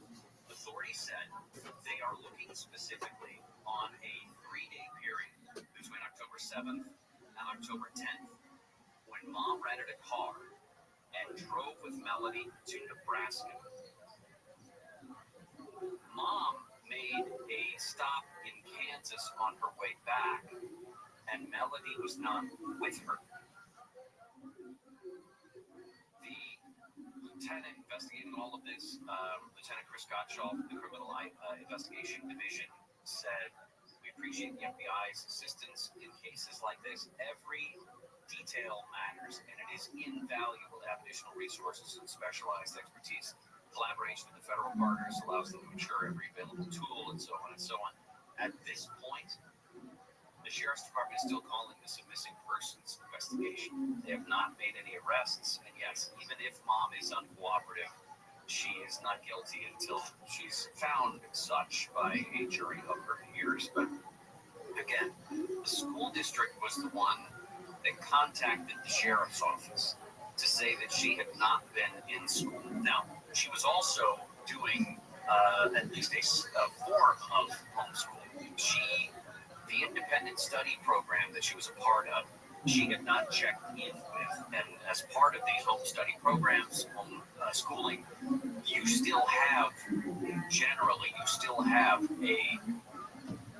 organization, I guess you would say, that oversees what you are doing when it comes to these independent study programs to make sure that you're at least following recommendations, you're following some sort of curriculum, something. Authorities did visit her home on October 14th. Again, that's when the school district called. But Melody was nowhere to be seen. And Mom was then refusing to cooperate with investigators. Relatives on the father's side of the family have said that they haven't seen Melody in years. The aunt, Bridget, said she hasn't let us see her for a few years, and all of us have tried, but we never stopped thinking about her or loving her or praying for her. In the last year, there are 0 confirmed sightings of her within last year. 0. They think they might have her on video at the car rental place. Remember, Mom rented a car and drove to Nebraska? They might have her on that, but still not confirmed. She's 4'6". She weighs about 60 pounds, brown hair, beautiful curly hair, brown eyes, etc. But does not look good, unfortunately. Especially when Mom's uncooperative with this investigation and not giving out any information. Big, huge 12 o'clock hour is coming up. All of our trending stories. We got Gas Fantasy Foreplay coming up. Tell us which of the 4 games we're going to be choosing from this week. What you learned this week on the Gary and Shannon Show. And, of course, we wrap up with the 9 news nuggets you need to know coming up at the very back end of our Friday. We should get ready for Game 6 and the rest of Halloween and the weekend and all that fun stuff. You miss any part of our show, go back and check out the podcast. In fact, when you check out the podcast, make sure you subscribe so that tomorrow the Gas Weekend Fix automatically shows up in your feed. That's the episode of the podcast that cannot be aired during other parts of the week because the FCC would have a problem with a lot of the things that we talk about and the things that we say. But it will automatically show up in your feed tomorrow so you can get a little dose of the Gary and Shannon Show on the weekend. Then rate it, then comment on it. Most importantly, share the podcast with others so they can share in your joy. Huge 12 o'clock hour is coming up next on Gary and Shannon.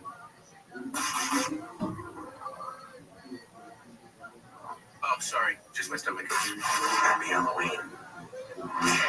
KFI and KOST HD2 Los Angeles, Orange County. More stimulating talk. Criticizing the mayor on Deborah Mark live from the KFI 24-hour newsroom. Former LA School District Superintendent Austin Buettner is calling out LA Mayor Bass.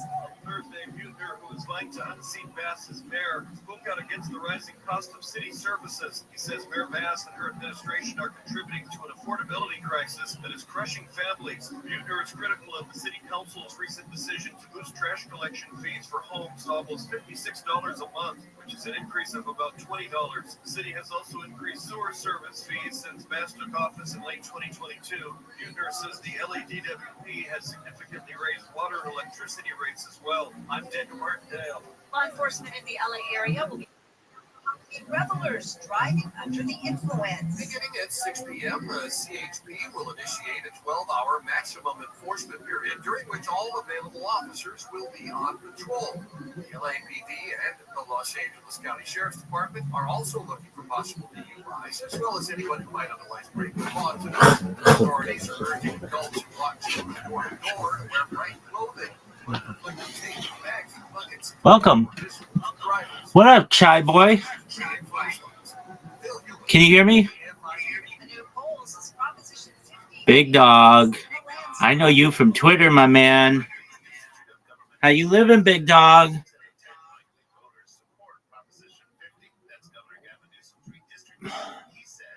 Big man. I know you, dog. I know exactly who you are.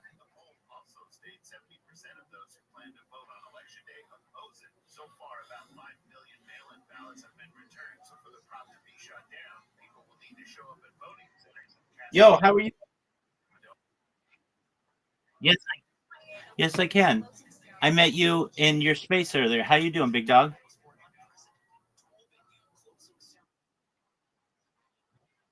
Excellent. I know you from Twitter. Oh, I'm just going into people's Twitter spaces and shilling projects. How about you, big man?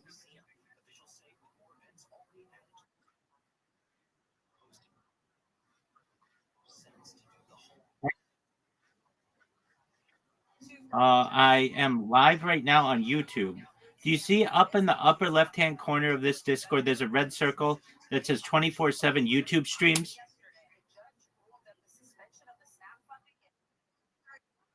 Put that link into your browser.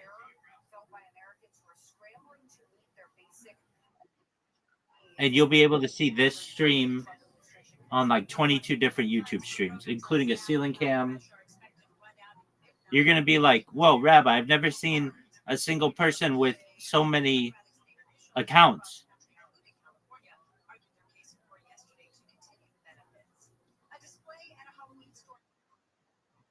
Do you see it?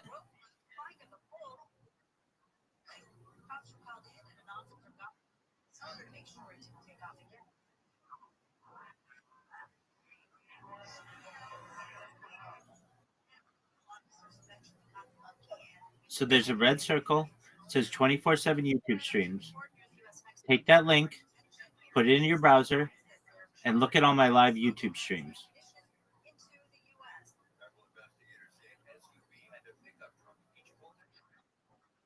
Take your time.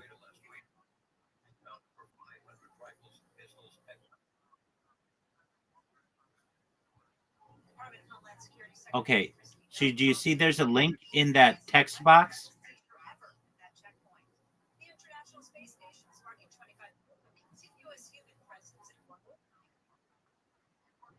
It's okay. I'll send it to you. Just for a moment.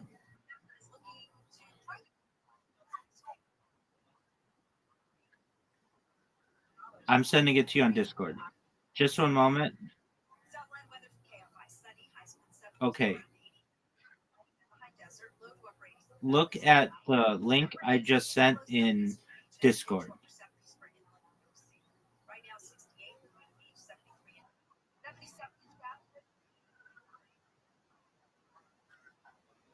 No, it's in your DMs of Discord.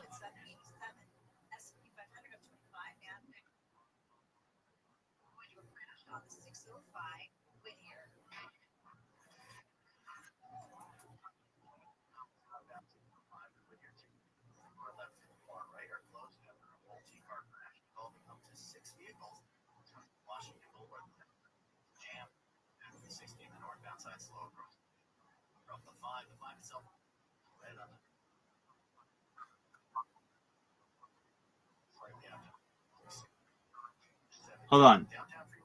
Just go to the link that I put in your DMs of Discord.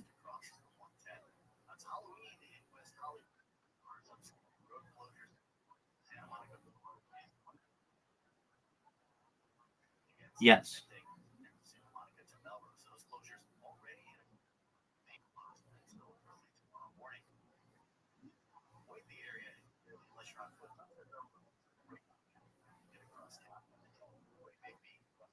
Southern California's most accurate traffic reports.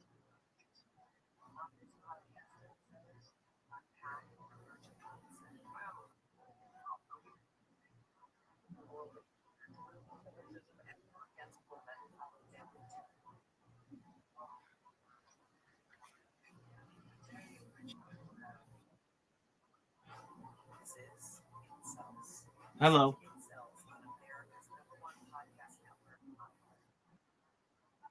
Oh yeah, I can hear you.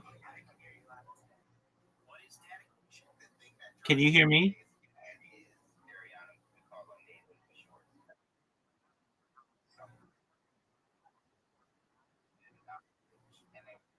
Okay, but count how many videos you see.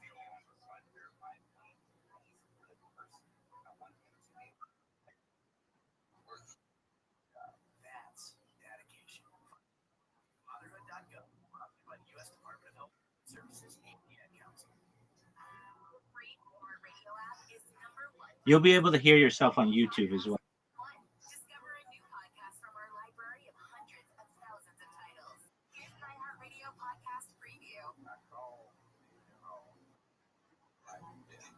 Okay, do you see how many live streams do you see?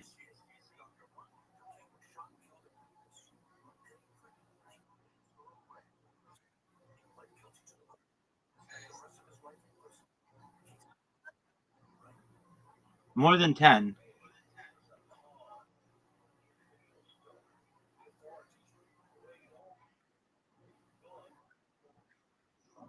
Okay, here's what you do. You go to your DMs. You click the YouTube link I sent you. You let that open in a browser and count the amount of live streams.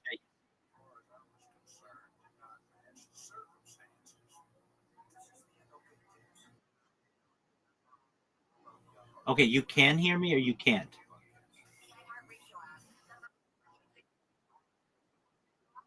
Okay, excellent. Okay, so go to your DMs in Discord, click the link, and count how many YouTube streams I have going simultaneously right now.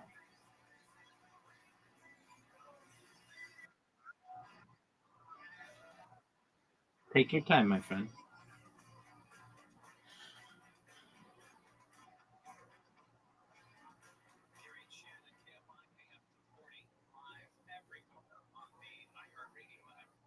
We've been talking about changing the clocks back tomorrow night into Sunday morning.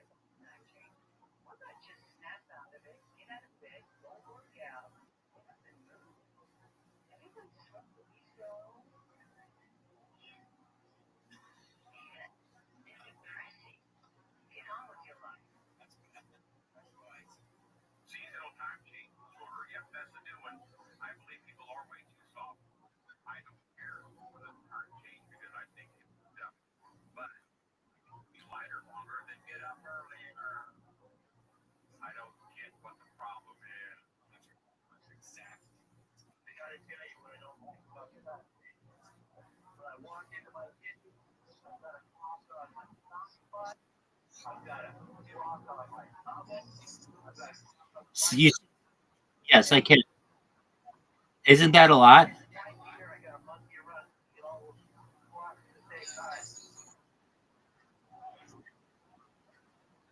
Exactly. And I've been doing this for 4 years.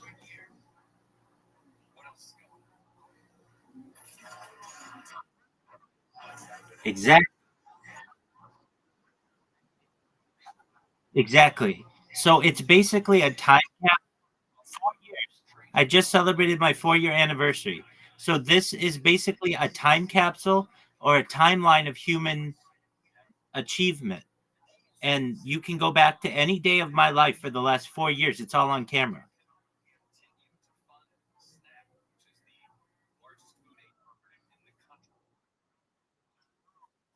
Yeah. So like I know I am. So like that conversation that we had in your space, you hosted a space, your first space, that's on this stream.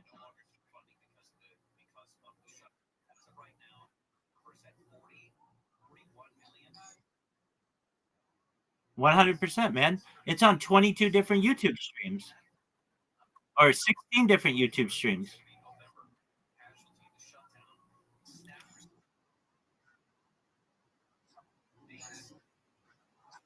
Absolutely. Click on one of those YouTube streams and you'll hear yourself.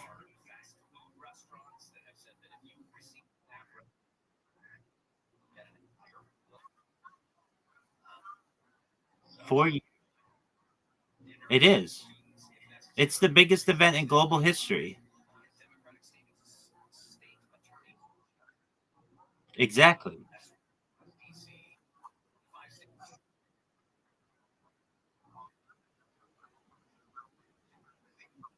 You're good, big man. I know it's a big deal.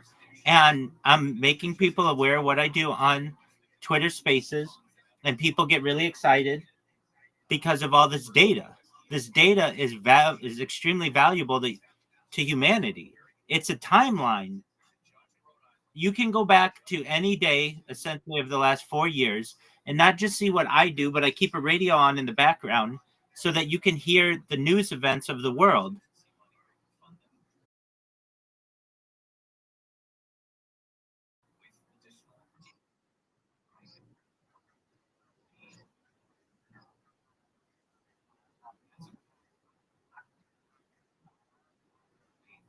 I know I did say it on the space, but people don't realize what I'm saying.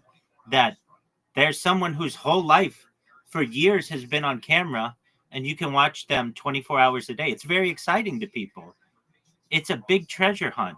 People will be able to see everything about a human, how I eat, how I sleep, when I laugh, what makes me laugh, what entertains me, everything about humanity.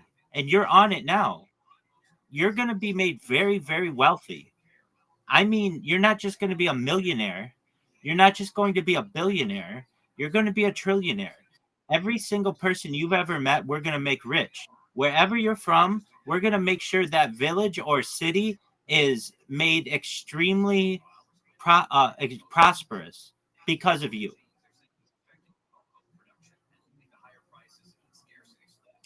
And you should know, I mean, all of these cryptocurrencies, people talk about them all the time. That's fine. And that's cool. But it's about data. In 2018, The Economist magazine stated that data had overtaken petroleum as Earth's number one resource. And I have more data archived of myself online than any person ever, which may make me a very influential person. There's a very good chance I won't just be the wealthiest person in the world, but perhaps the most famous person ever.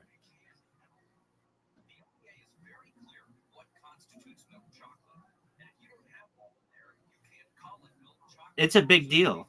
And you're on it now. And people are going to study you in the future. They're going to study our interaction. They're going to study your life. You're going to be a hero. What up, No Cap? No Cap, how you living, big dog? No Cap, can you hear me, my friend? Yeah. Are you that person with the rhyming name? That's absolutely right. I recognized your profile picture. How you living, big dog?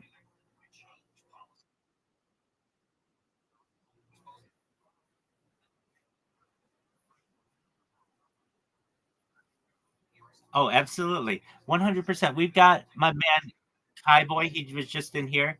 I was showing him all of my YouTube streams. He couldn't believe it. So I'm live right now on like 16 different YouTube streams, and I have been for like the last, not for like, for the last 4 years.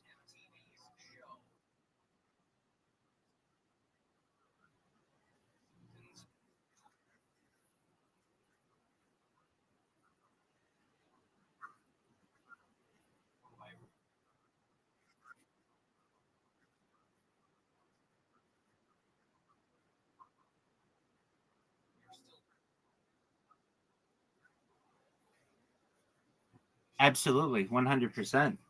Yeah, I do it for the betterment of humanity. I know that people will study what I do in the future.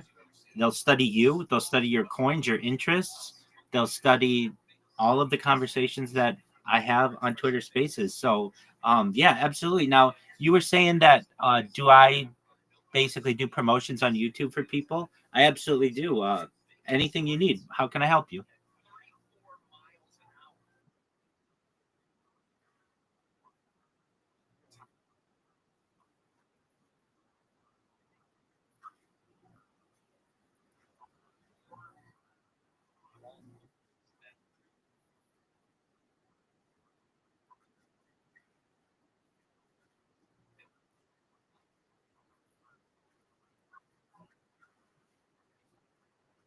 Right.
I've got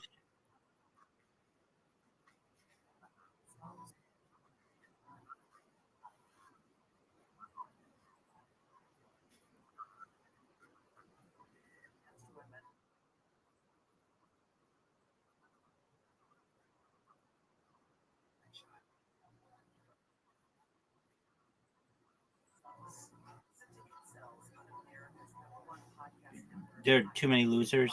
Is that what you're saying?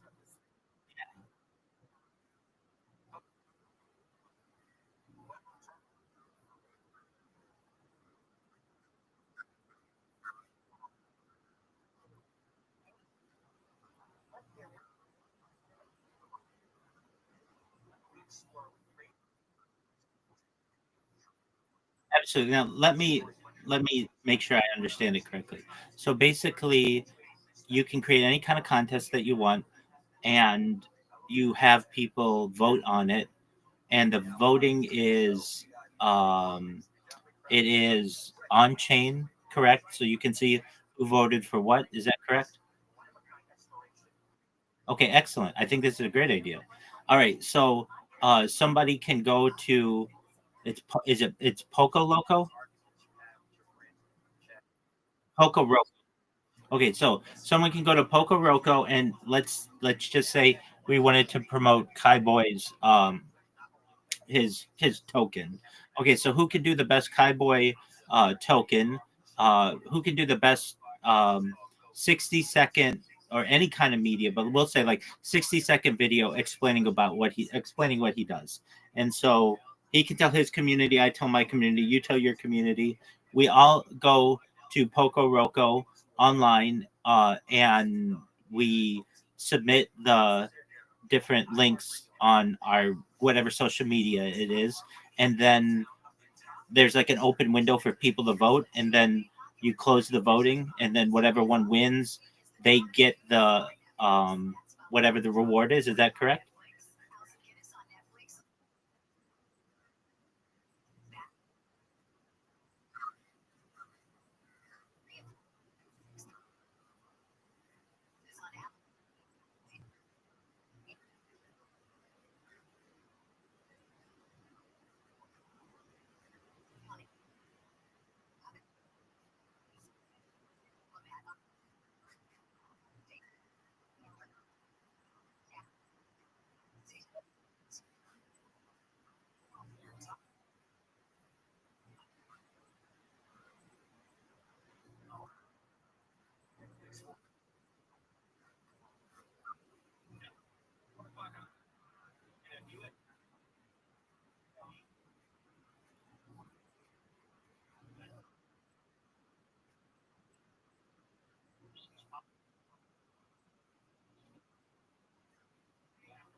Okay.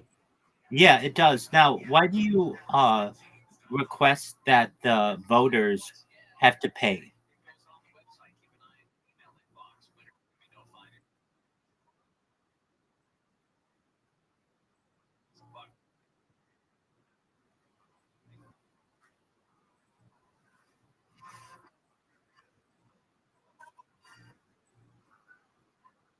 That makes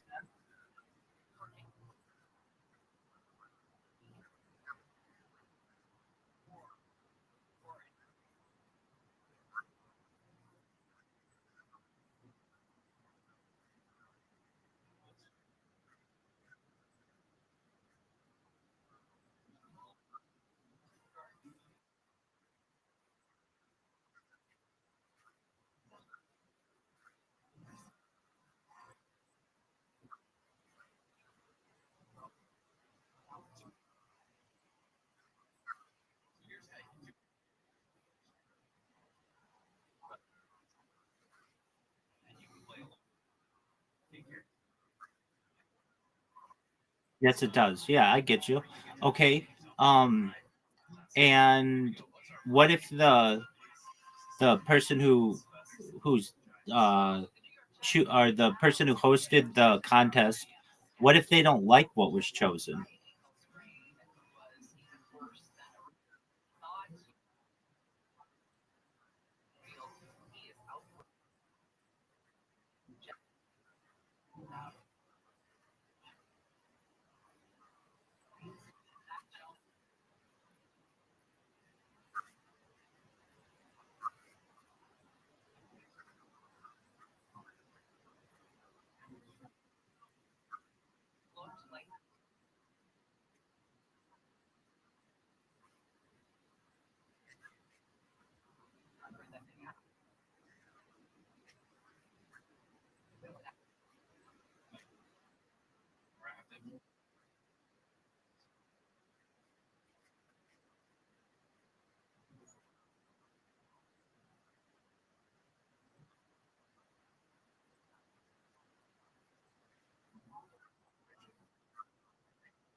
Absolutely, yeah.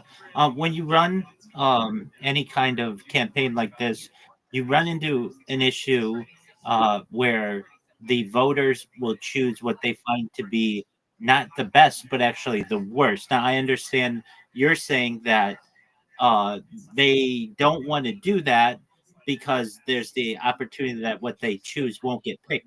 But if enough of them do, they basically pick the worst thing because they think it's funny, and they'll be rewarded for that choice if enough of them do it.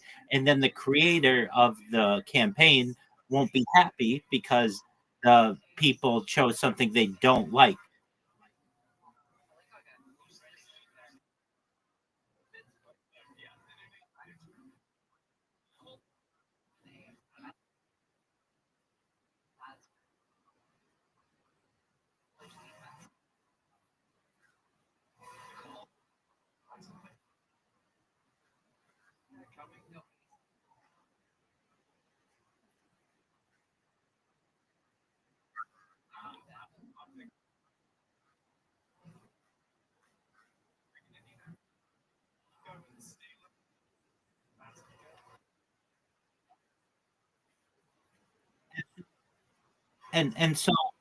And so what this reminds me of, there's something called Bodie McBoatface.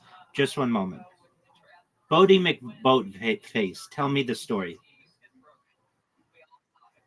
So this was a campaign. Um, so this happened in 2016. The UK's Natural Environment Research Council built a new $300 million polar research ship for the British Antarctic Survey. To get the public excited about science, they decided to hold an online poll to let people vote for the ship's name. They expected dignified suggestions like Endeavour, Discovery, or Sir David Attenborough. The internet steps in. A former BBC radio presenter, James Hand, jokingly suggested the name Bodie McBoatface. To everyone's amusement, it went viral. Within days, tens of thousands of people voted for it, and it won by an enormous margin. The aftermath: the government realized it couldn't have a world class scientific vessel with such a silly name. So they overrode the vote and named the ship the RRS Sir David Attenborough instead, honoring this famous naturalist. However, to keep the public happy and keep the meme alive, they named one of the ship's autonomous underwater submarines Bodie McBoatface. That's what is going to happen if you have a large enough campaign.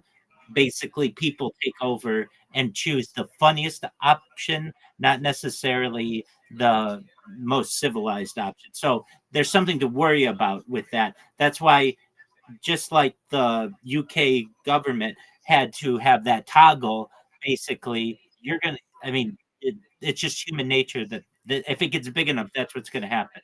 So, what are the what about just allowing, instead of the people, and whatever they say goes necessarily, there's an option of the creator of the contest to choose what they want or something like that. You're going to need that, because if this gets popular, that's what happens. And this isn't the only case of this. This happens when a city has the opportunity to name its snowplow. They always choose something crazy. It's never anything that you would think would be um, serious. And I don't want that to happen to your projects, where somebody, this has a really great opportunity, like, hey, I need content and I need somebody to put together some really nice meme or some really nice video for me, so I'm going to utilize the power of the internet to be able to draw from all of these submissions.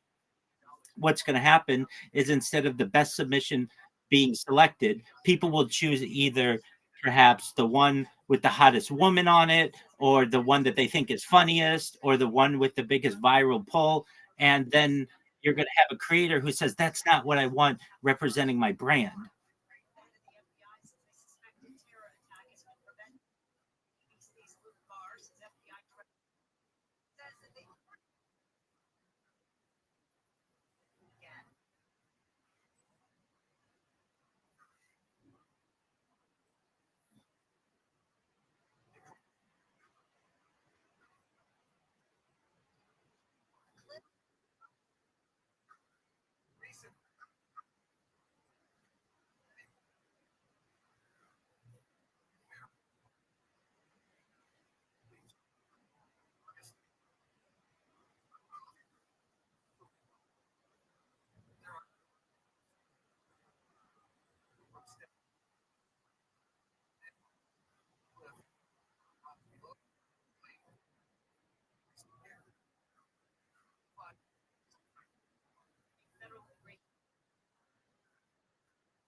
I get that.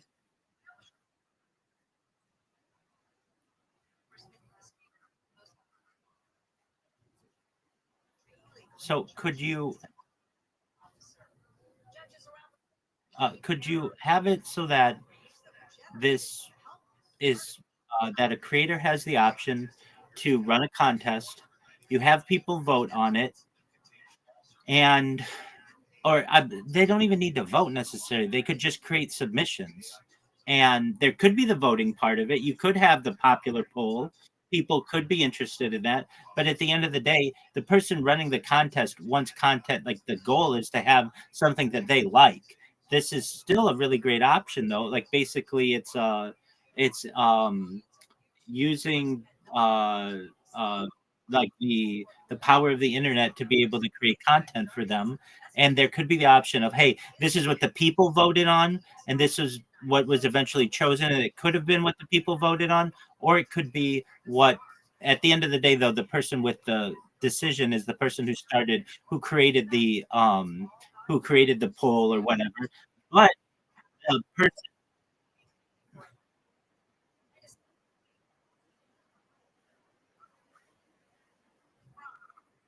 that's true.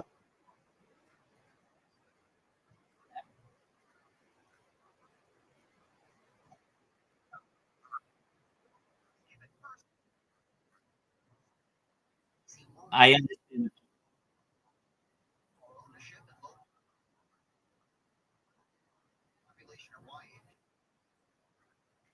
especially based on your audience. I mean, imagine you have a really serious thing and then something that's really highly visual and highly sexual and all these other things, and people choose that.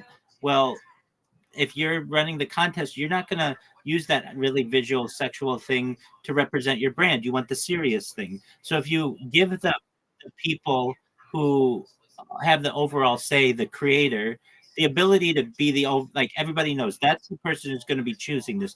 So you can vote. There could be like a popular vote. That's absolutely fine. The creator will reward whatever person they feel is the best, and if there are multiple options, they'll choose whatever multiple people they want to benefit from this.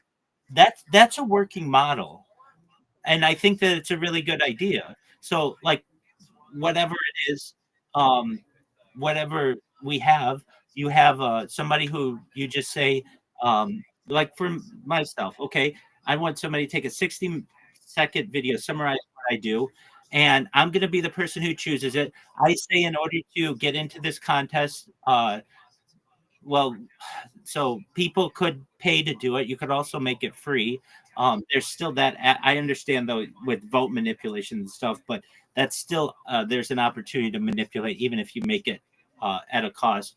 But basically, you have a platform where people would put in submissions. I would choose, and then the winner gets a soul or gets an ETH or whatever it is. And this is so your website is basically a platform for contests.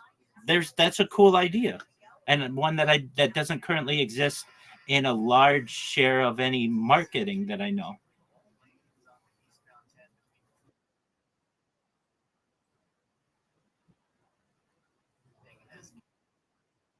Exactly.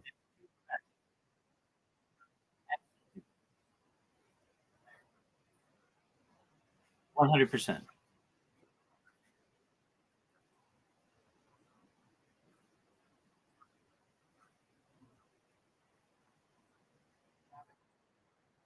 All that is great. So why can't Poco Roco be a contest site? It doesn't cost anything to join, and people submit their links, and then the person who is running the contest chooses the one they like the most.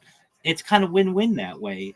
The person who's choosing gets content that they like, that is unique to their brand and also represents and reflects their values the way that they want, and the audience gets to benefits because the winner is going to be drawn from them. If it's a situation like you were saying, like, well, we don't want somebody to have insider information or whatever, that doesn't really matter if they have insider information, because at the end of the day, the person choosing is going to have to pay out whatever the contest is. So it's not in their benefit to, or it doesn't benefit them to have a insider person do it, because they're going to have to pay it out anyway, and they're looking for the best content possible. Basically, you're crowdsourcing data create or crowdsourcing media creation generally, and I don't think people should have to pay.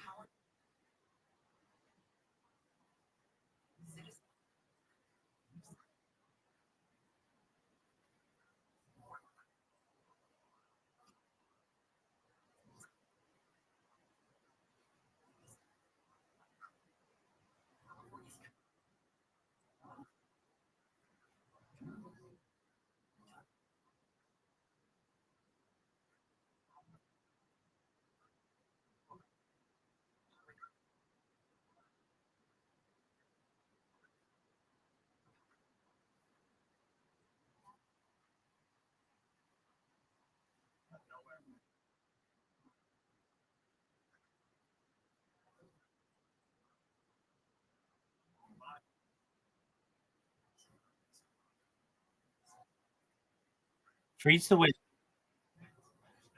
Free's the way to go, and um you're still going to win. People are going to use your website for contests. There isn't something like this set up right now, and people who want content made are going to go to your website and crowdsource the opinions of the creations of these people. They're going to choose something that they like, and they're going to reward that person with the contest reward. It's a beautiful system. It doesn't matter whether you have 100,000 people watching at following you or one person following you. If the content that you create is chosen, you're going to win. I understand there's the idea of voting on it, and you can have that system. Absolutely. There's nothing wrong with that. But at the end of the day, you want contest holders to be happy with the results. And they're going to be happy with the results because they're going to be the one choosing it. That's a workable system. And you can take a cut of that if you need to for, the website costs and anything else that you need. But that's a really good system. It's basically crowdsourcing uh, content creation. That's a good system.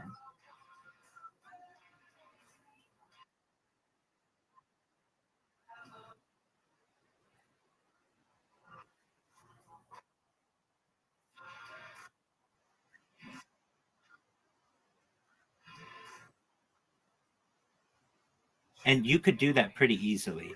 That way, you don't need people to buy a coin or even have a wallet. You know how much of a pain that is. Basically, somebody can go to Sora or Photoshop or just post something on their Instagram, put the link, submit the link on Poco Roco, and then the person who hosted the contest has 100 different links to look through, and they choose the one they like the most, and then they reward that person with whatever the prize is, and everybody gets to see what was chosen, and you guys can take a cut of whatever the prize was, and that allows you to support the website and do other things, and nobody gets hurt in the end. The person who hosted the contest, they're going to get excellent content. They're crowdsourcing content, which isn't really done today in a mass scale, or there's no centralized location to do that. So they're going to be really happy. You're going to be really happy because you're going to make money, and you don't have any of the costs of the servers and moderation and all of that other stuff. That's going to be the responsibilities of other people. The only thing that you need to do is make sure that the website works and that the transactions are taking place accurately. That's pretty easy to do. And then the crowd or the people who are submitting are they they have nothing to lose because they don't necessarily have to buy your coin or have a wallet or anything. They just need to submit a link. And what another cool aspect of it is, even if their meme or whatever video, whatever their content is, isn't chosen, people will be able to go through and look at look at what wasn't chosen, and that's cool. And thumb up it if you want. You could have that kind of system of likes, so that or a voting system, whatever you want it to be. That's a cool platform. And then so you could get now this is where you'll make a lot of money. You could go to General Electric or Mitsubishi, any of these giant companies, you name it, Facebook, whatever, and say, hey, we have a campaign for, let's say, a type of you go to Nabisco or whatever. I guess that would be Kraft. They're coming out with a new product, and we need a 30-second video for this, and they're going to have all these things crowdsourced. Kraft is going to be able to choose it. They have deep pockets, and they can basically take that video that they chose and just put it on social media. They don't have to edit it. They don't have to. It's already they already like it, and they're going to have the backup of the people who vote on the site or whatever kind of system that you want for affirmation to be able to to back up whatever their choice is. And on top of that, you're going to get a lot of impressions of all of the other people who submitted things. And brands are going to love that as well. So they can literally just crowdsource their whole social media teams using your website. Not the whole team, but at least the content creation aspect of it. It's a really nice system. And you've got a great name too. The rhyming name of it is very good. So you should know, at least when in terms of marketing something, rhyme. Well, pun is number one way that like basically just humor in general. Well, actually, before like if you want to make people laugh globally, mime is the best way to do it because it doesn't involve any language. But that's not what you're going for. Number two is pun. That's fine. You don't need to go with that. Three is rhyme. Rhyme is more powerful than even alliteration. And so Poco Roco, oh, just go to Poco Roco, or it's a great name. It's short, it rhymes, it's fun. You've got the website for it, and you can make a lot of money with this. I hear so many different strategies of people on a daily basis. Some are winners, some are losers. This is a winner. If you run with this is a multi-billion-dollar idea.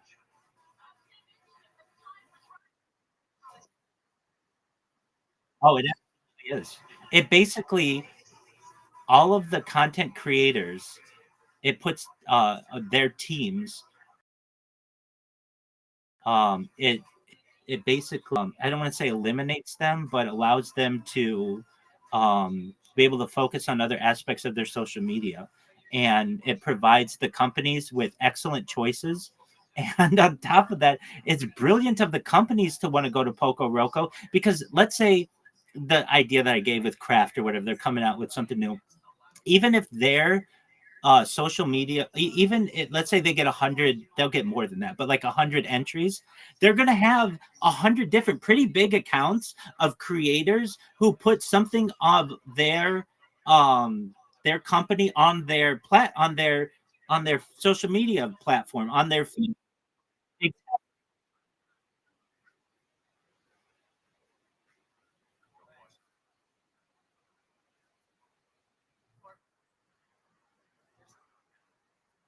That's exactly right. That's exactly right. And that's going to be much more powerful for the brands. These are arguments that you can make. Hey guys, you guys can let's say General Electric, you guys have an in-house content creation team, and that's cool. Or you could go to Poco Roco and have the power of the internet crowdsource this, and you're going to get 100 opportunities that you like more than anything that you're going to be able to create in-house. And all of this is posted to creators who already have websites, and you don't have to pay those creators to basically promote your product. It's brilliant.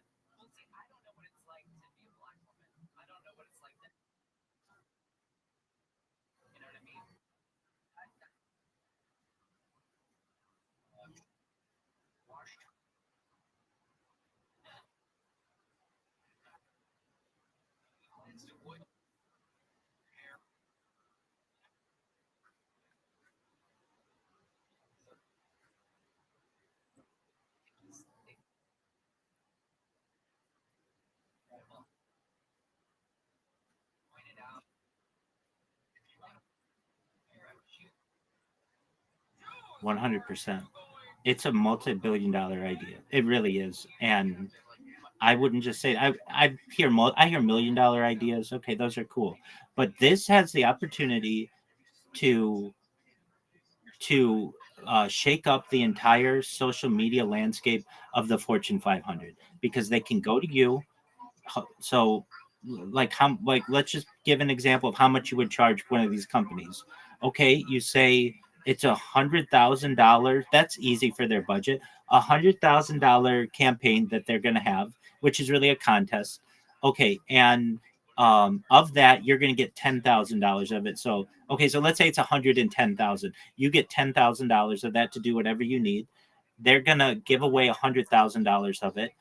They're going to choose the campaign, the um the the media that they like the most, and they're going to get maybe 1,000 people who make submissions. That means 1,000 people have to post on their Instagram and their TikTok, and it's just going to stay there for however long. But that means all of their friends and family and all of their followers are going to see that this person submitted something to Poco Roco, and the campaign for, let's say, General Electric, they're going to choose something they like, and it's going to be better than they're good. This is going to be the cream of the crop stuff because they're only going to choose one winner. They're going to give that winner $100,000. They can come out and say this our Poco Roco contest winner, Joe Schmo. That's cool.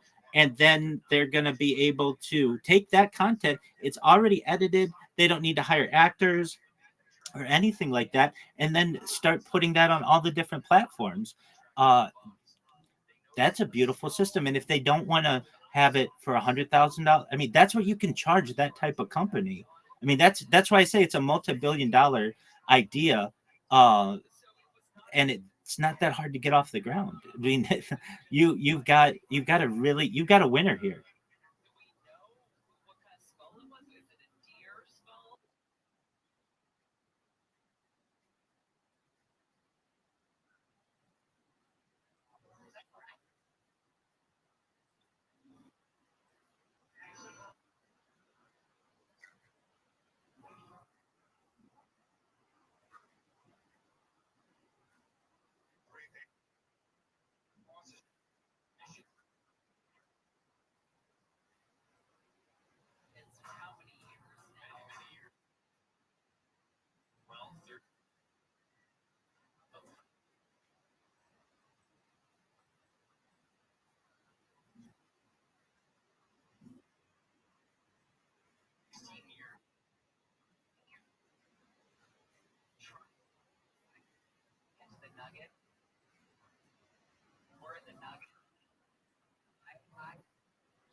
And who's to say it can't be both?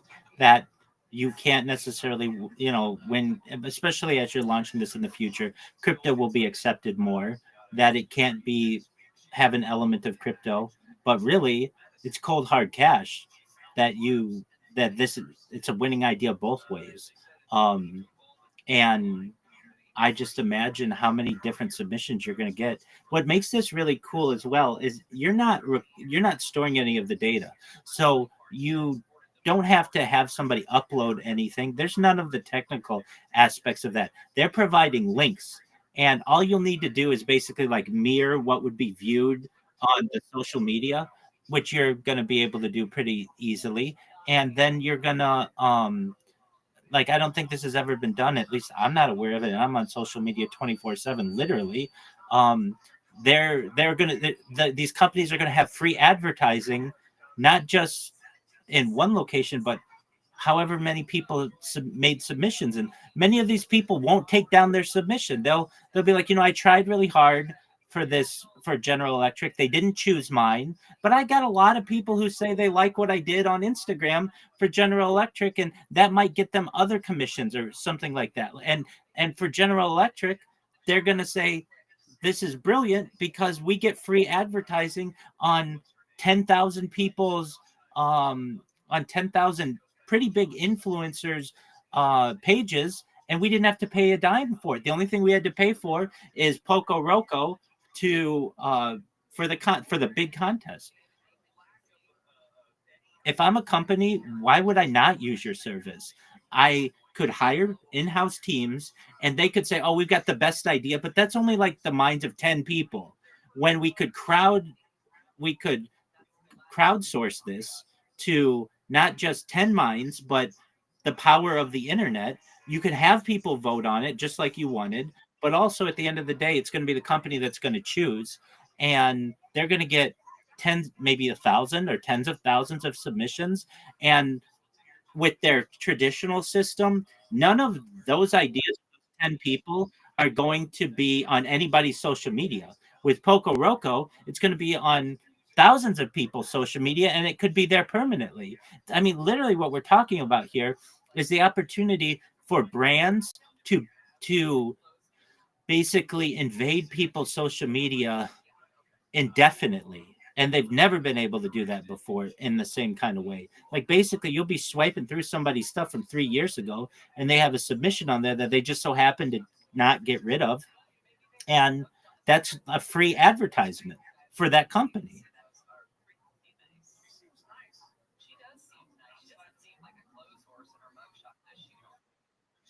I like, okay, so how, if you if you just do that, that's a winner.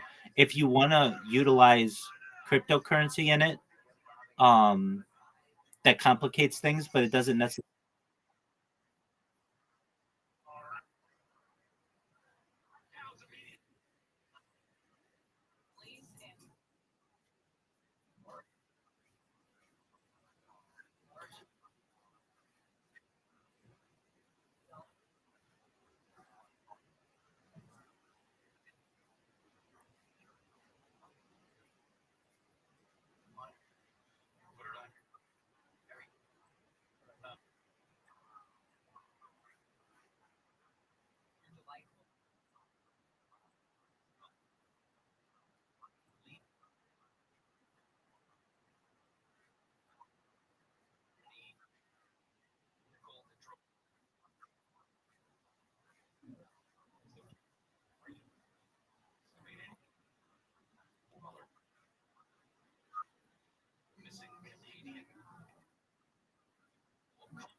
Absolutely. Now you can have both.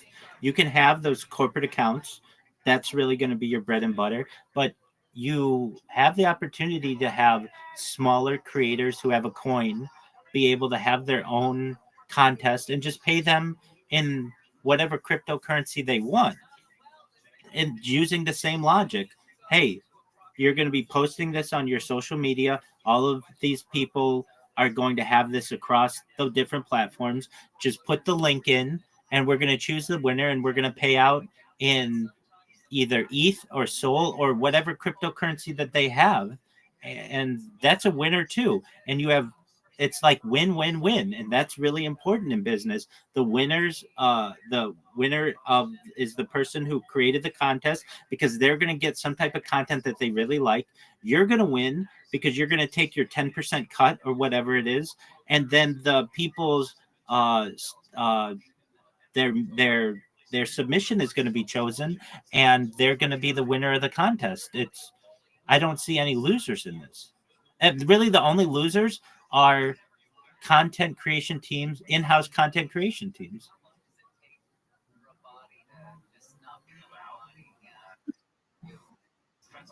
And you already have this built somewhat, so you can basically you could make connections with people if their coin is vetted and such, to be able to give that away. And like that's that's a beautiful aspect of this as well. Like uh so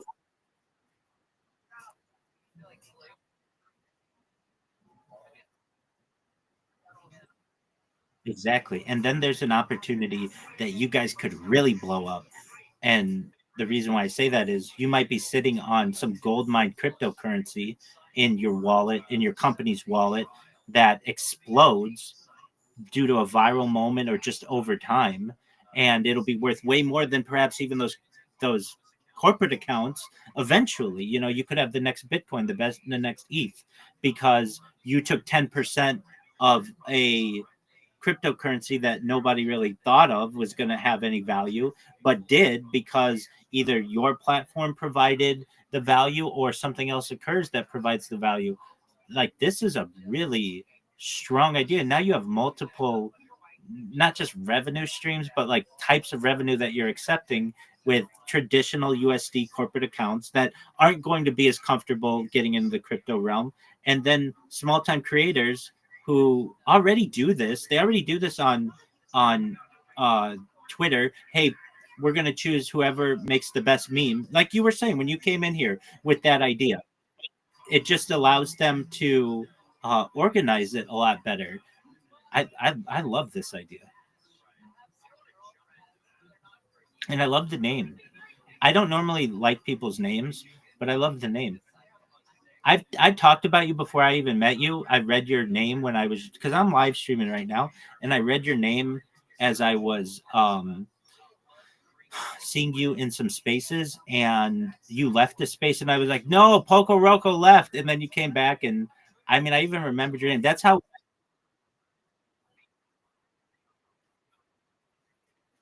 That's Oh, absolutely. Welcome to Twitter. Yeah, no, it's a $44 billion app built on duct tape. It's unreal how it is not very consistent. But with that being said, it connected us. And then when I saw I'm actually quite surprised that I thought that's that person with that rhyming name with your avatar.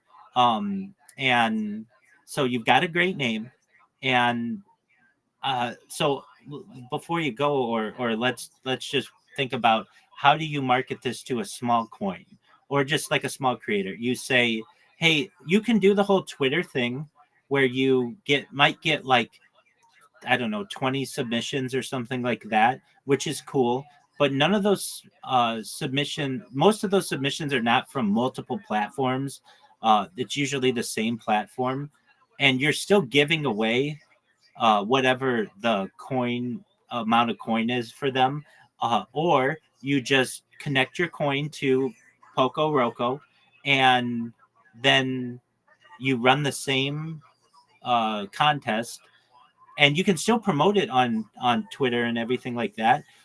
But then the people who they're There's like, I think um more assurance too that they're using the website for contests. Basically, your website is the website for contests, or at least media creation contests. And then they know it's not like a rigged contest. They get to see all the submissions. It provides some guarantee that they're going to get paid. There are a lot of people, I bet, who just get rugged on their own contests where they or they create something for a contest, and they create a bunch of stuff. Nobody actually wins, and the people who had the faux or the fake contest or whatever just take whatever content they like and steal it anyway. There's no assurance in that kind of system. Your website provides assurance. That's a beautiful system.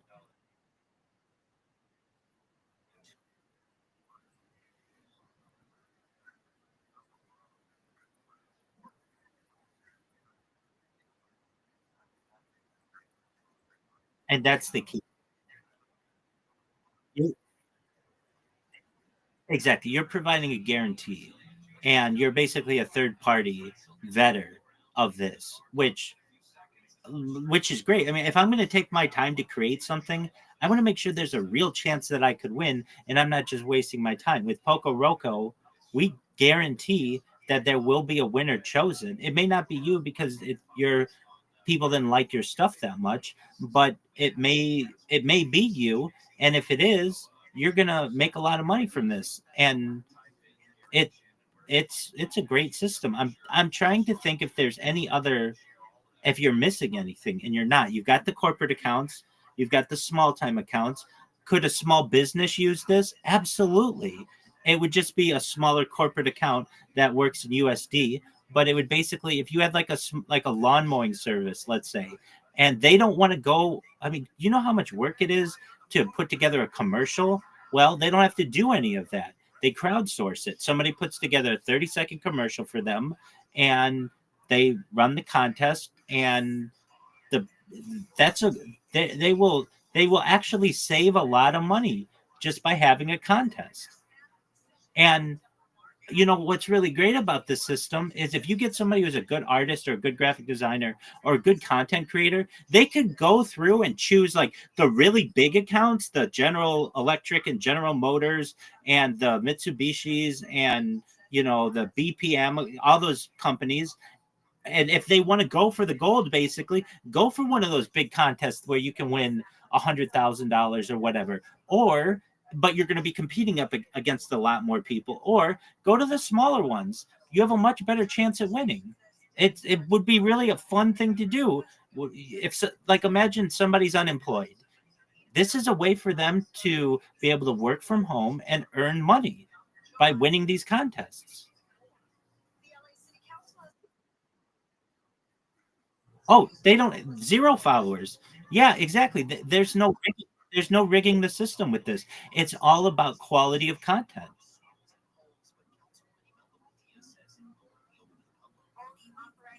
It's a really fair system. I'm I'm really surprised it's not done. It's not already a thing, but it's not. And you've got the upper hand on it. You've got a dev team, you've got a website, you've got a great name. You just need maybe a couple tweaks, not anything in the name or anything, but just with the system. So where do you go from here? Okay, let's say you're able to implement a corporate side and a smaller side of the cryptocurrency side. Well, you do what you currently are doing, which is essentially shilling the project, but you say, hey, if you know a cryptocurrency that's going to be having a contest, come check out Poco Roco. The reason why is we guarantee funds. We assure, we have third party auditors basically to ensure that the contest isn't rigged, that it's fair. And you can view all of the content at once. You can see, who is, what people have submitted. Now there are some things that are going to be up to your company, like, do you get to see the submissions before the contest like completes?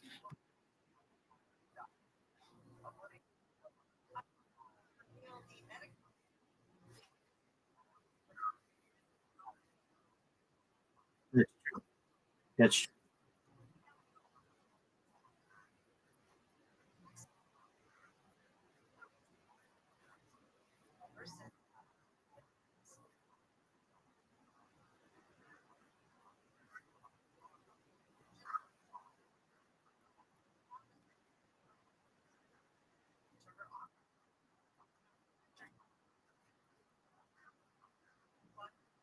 I agree. I agree with that system. I think this could be an option of whatever contest the contest host wants it to be, though. They may say they want everybody to be able to see everything. I get what you're saying. And people are going to cheat off each other. That's cool. That might provide the company with the best opportunity that they want at content, or you may just say it's going to be closed until the or it'll be blind until the closure of the contest. That's just an option in the system.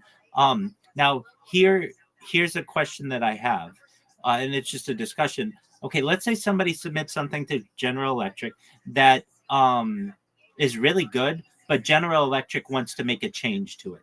There needs to be something in the contract language that says that the company owns this content if yours is chosen, and has the right to make any and all changes that they feel are necessary. Does that make sense?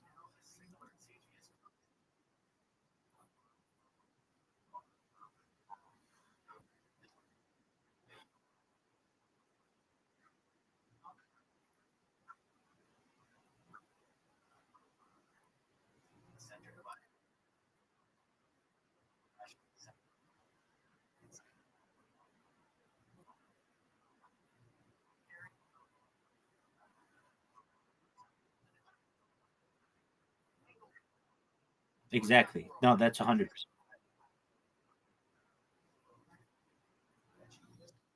I think it should be an overarching contract, at least when it comes to the ability to change content.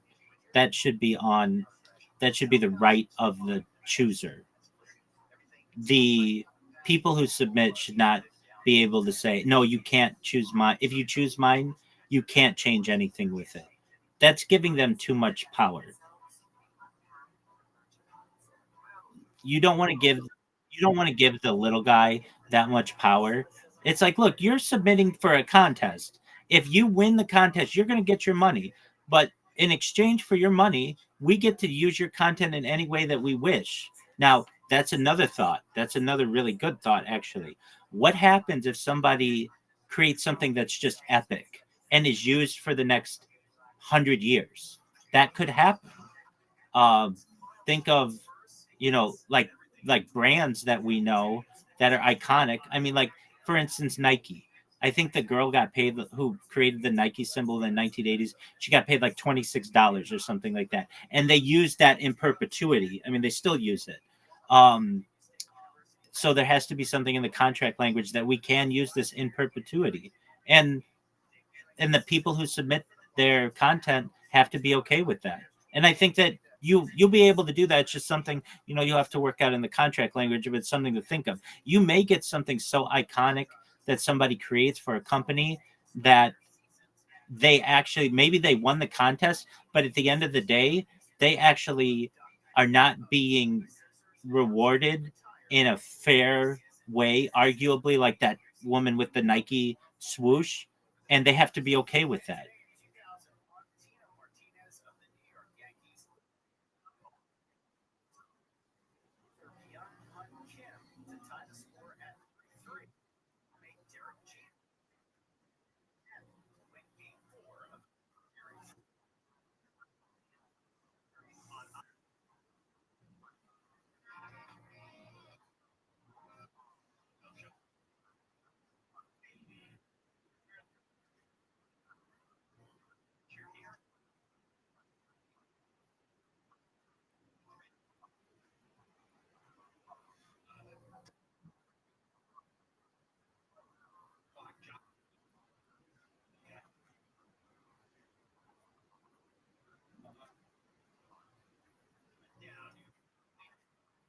That's exactly right.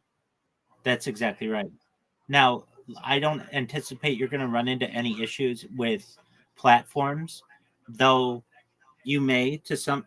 So here's what I could see Instagram saying: we don't want our links being shared on Poco Roco because that undermines our ability to ad for our advertisers.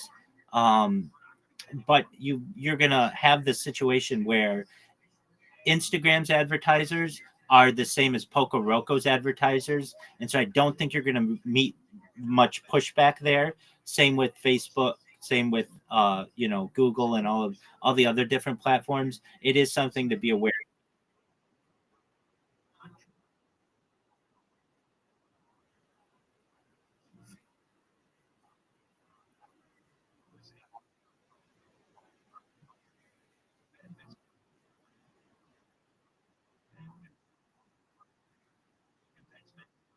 I get that. Oh, I I get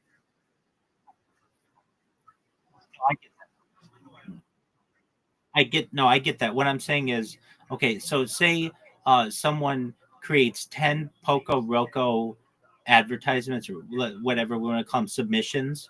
Well, then why does an advertiser want to advertise on that person's page? They already have 10 advertisements there. But you're not going to get too much pushback from that, perhaps because the advertiser of Instagram is already going to be a company that does business with Poco Roco. I don't think you're going to. I'm trying to see why they wouldn't like this, and you're just really using a link, and they're hosting everything, so you're going to be okay from that situation.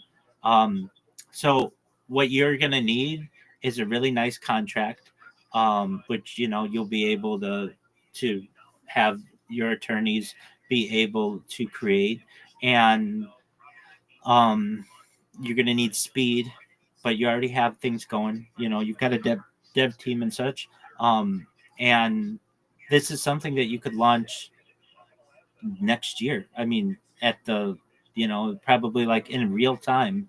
Now let's talk about the cryptocurrency aspect of this, because I really think there's a secret backdoor cryptocurrency here that you're just gonna be able to retire on. We just don't know what it is yet. USD is great for corporate accounts, but again, there's some diamond in the rough cryptocurrency that you're gonna have 10% on at some point. Um, how do if let's say I launch a coin, how do I get it on Poco Roco to be able to pay people out from my coin?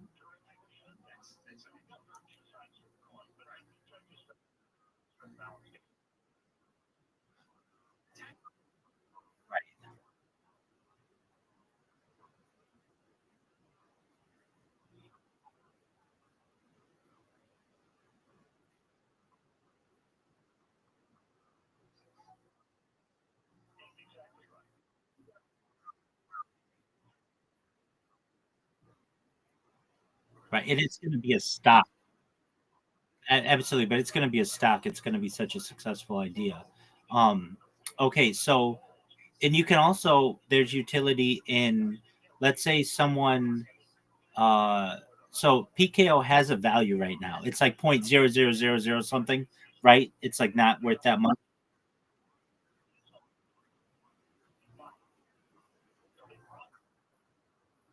Excellent.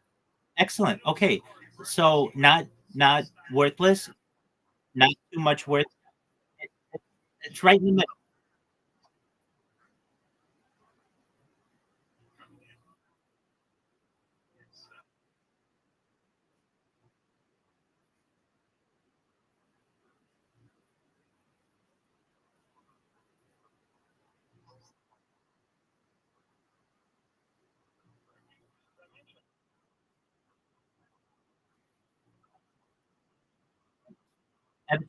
So where its value is going to be is the default currency that you use for a contest, and unless somebody chooses to want to use Bitcoin or Ethereum or USD, then you can use Poco Roco, the coin, and PKD. Is that what'd you say it was? PKD? PKO. Apologies. Yeah, PKO. And you could cut them a little bit of of a um, a some type of deal there. So normally to run a contest on Poco Roco, you're going to take 10%. You take whatever you want, but I think 10% is a nice number for you. There's a lot.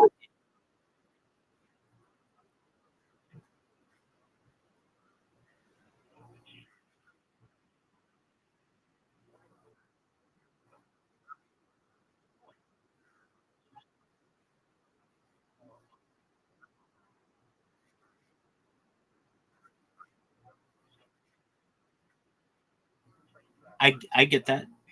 Um, there's the other aspect of which you're going to avoid with the current system. Um, if somebody hosts a contest, there's no going back on it. They don't need a minimum amount of entries. If they're hosting a contest, they're hosting a contest, and so you don't have to worry about, well, they only got 11 entries or 1,100 entries. My thought is this, because you already have the coin. Normally, you charge companies 10%. You charge cryptocurrencies 10%. But if they want to use Poco Roco, you only charge them 5%. That way, your coin builds some value, and there is a discount for using it on the user. That gives your coin much more value because basically a company could say, look, we could have a coin, we could use Bitcoin, let's say, and invest a hundred, let's say $10,000, have a $10,000 contest.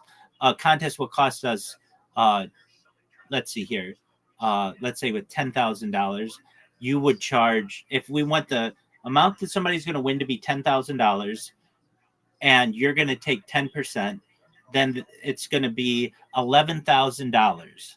Or we use uh, uh, your cryptocurrency, and then it's going to only be $10,500. Like they're going to basically get a discount, and then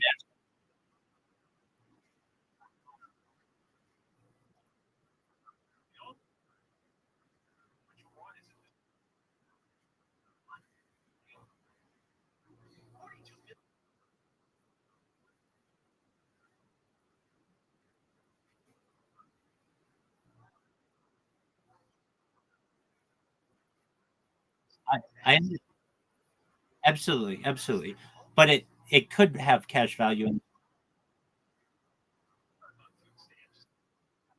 absolutely understood. Okay, so but that's going to give your coin a lot of value, meaning, hey, we can get a discount if we use their cryptocurrency. That's going to be big for places. And also, if somebody doesn't want to go through what we don't know what the hassle is of taking a small time coin and integrating it into your system, like you said, it's going to take us some time to figure that out.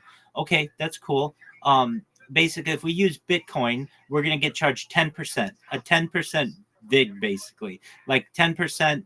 A 10% cut is going to go to Poco Roco. However, if we use their cryptocurrency, it's only 5%. And then that gives value to Poco Roco as a coin.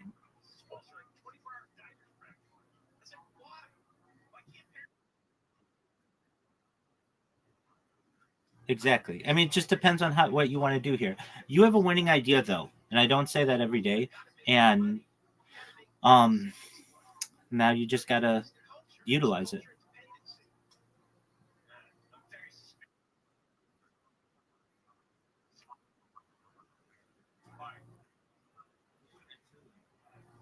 Absolutely no cap. Well, you should know I'm always live. I'm always here if you ever need to talk. I really like this idea.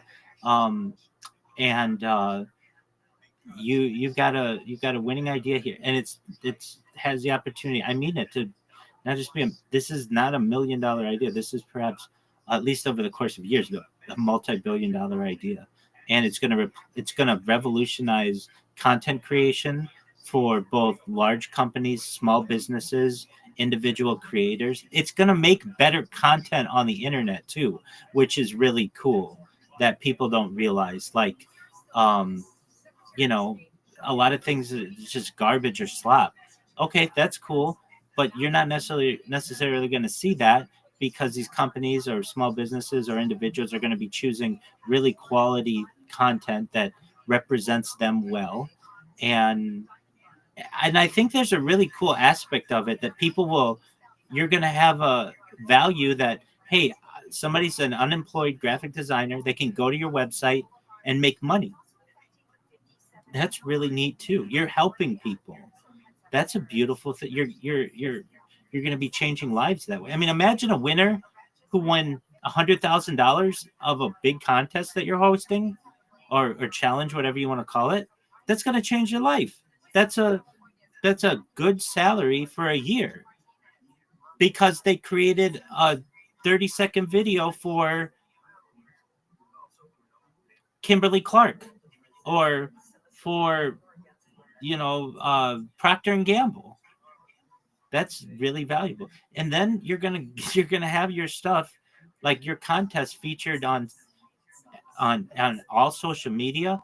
You could even have it featured on commercials. Hey, we need a commercial that is 30 seconds, and then they don't have to go to a an advertising company. They're going to crowdsource it. I think it's a brilliant idea. You could see this on the Super Bowl. You got a winner here. I'm always here for you. Feel free to chime in whenever you want. I'm sure I'll see you on Twitter Spaces. If there's anything I can ever do for you, let me know, okay? And one other thing, if absolutely you took notes, and I know you can go back to this stream and hear the whole conversation. Absolutely. Would you do me a favor? I mean, you don't have to do this, but just it'll even show you where you can get the data.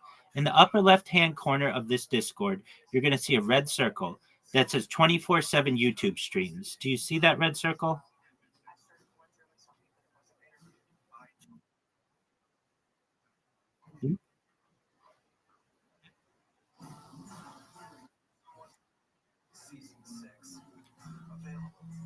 Listen and follow this podcast for free on the iHeartRadio app. Podcasts all in one. There's a mixed bag of weather conditions for Halloween. At the very top of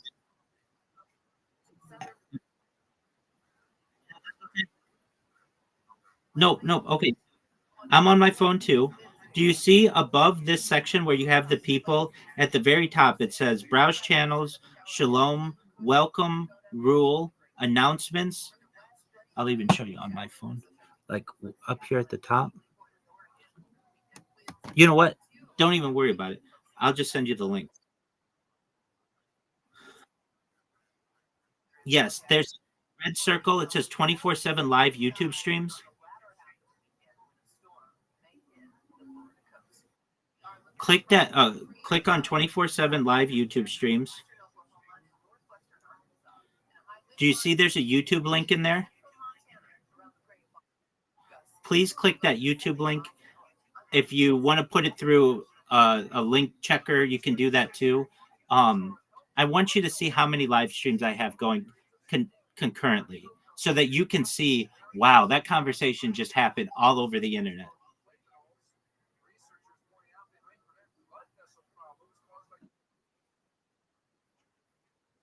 Look how many live streams.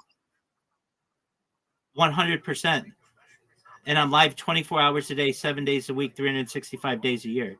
So you can literally watch this, my life, from multiple angles. Like you said, the Truman Show is what it is. But what I want you to know is if you need to go back and find this conversation, you're going to find it in these streams. And you've never seen somebody with as many live streams. Like you never see someone on YouTube with more than one live stream. And I have 16 going right now. I have a ceiling cam. Nobody has a ceiling cam.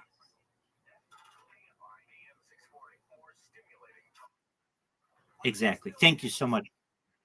Excellent. That's all I wanted you to do. I hope this is the beginning of a beautiful. Oh, okay. Hey, I appreciate it, but The fact that you're in this Discord, that's what's important, so you can connect with me. Okay, excellent. So I'll see you in the Twitterverse. You have fun with your children tonight, and God willing, everybody will be safe and everything. And don't be a stranger. Come back when you want to chop it up about business again. Okay. Take care, No Cap. Pleasure to meet you again. Take care, my friend. Peace.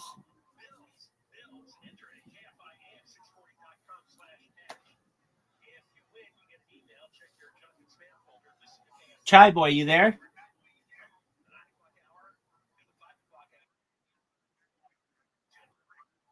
Excellent, my man. Very well. How's your day going, big dog?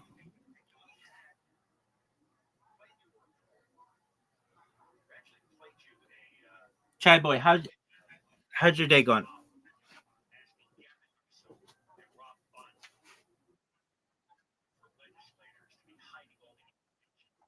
I hope it's going well.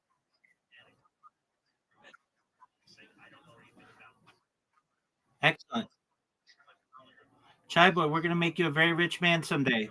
If I gave you $1 billion and all your friends and family were taken care of, what would you do with it? What kind of charity would you start? Who would you help?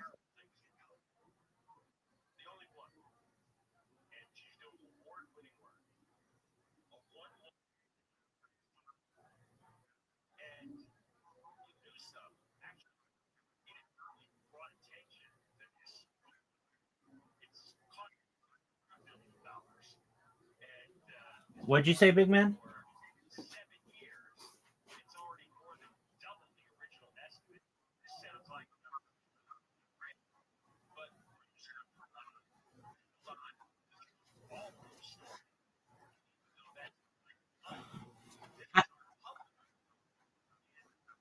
Excellent. How do you? Just one moment. Are you covering your microphone?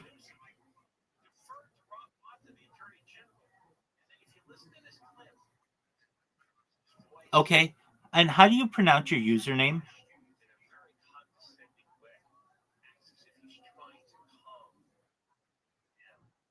Oh, Chiboy. Okay, excellent, Chiboy. Um, okay, so if you were given $1 billion, what would you do with it to help people?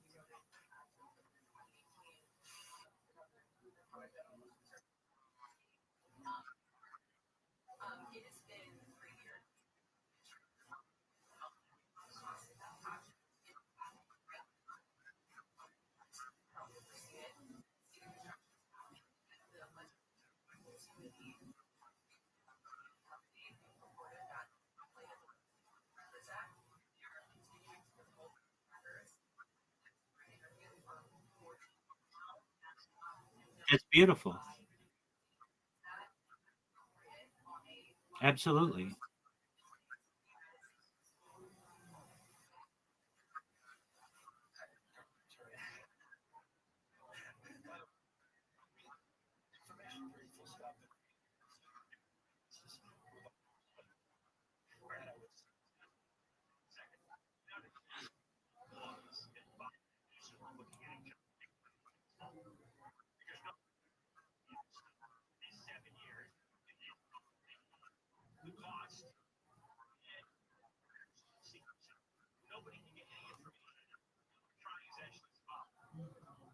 Excellent. Excellent. Chiboy, what are your hobbies? What do you like to do? What is your favorite stuff in the world?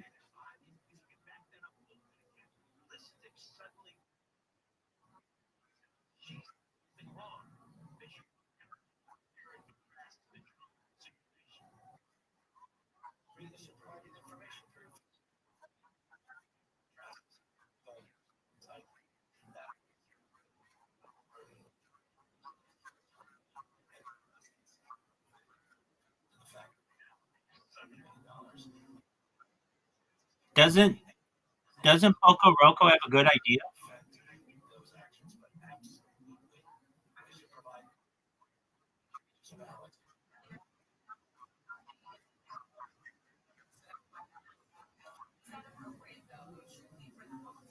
Yeah, it's a really good idea.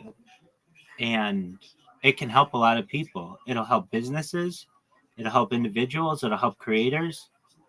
I'm usually someone who looks for weaknesses in plans, along with the possible benefits and such. And this one's really strong.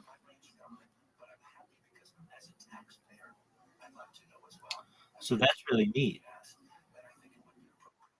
Yeah, definitely. All right. Do you like any sports?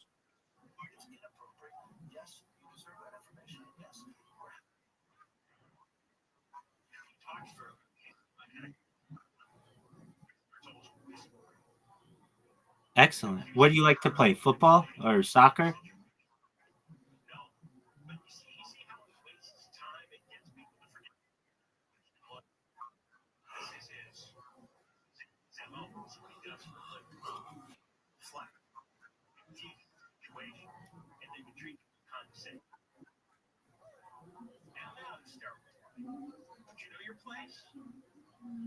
Boy, what position do you play?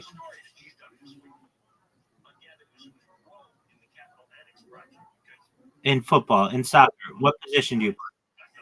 What position do you play?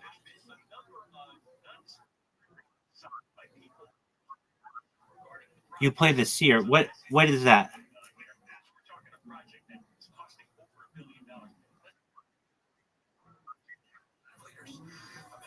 Is that the forward, midfield, or defender?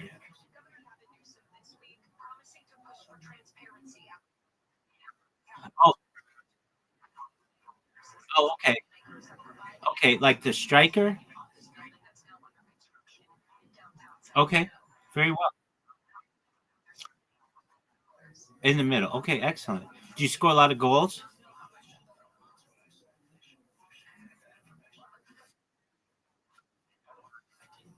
Okay.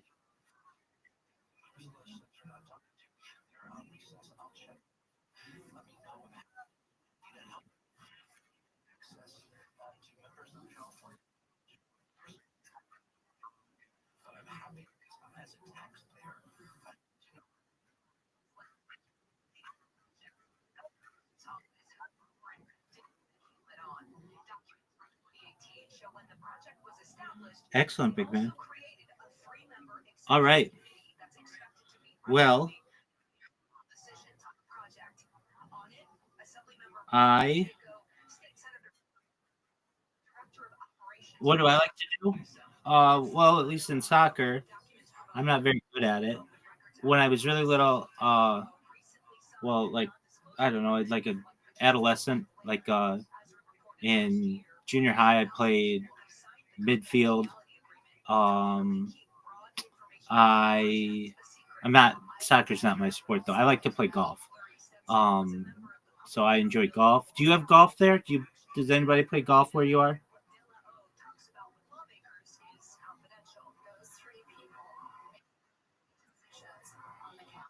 So I like golf. That's okay. When all is said and done, Boy, you're going to be a really good golfer. We're going to make sure of it. You're going to have the best clubs. You're going to have golf courses named after you. Don't worry about it. Um, all right. So I like golf. I like basketball. As a young person, I played, and I was like probably like a shooting guard. Um, I love football.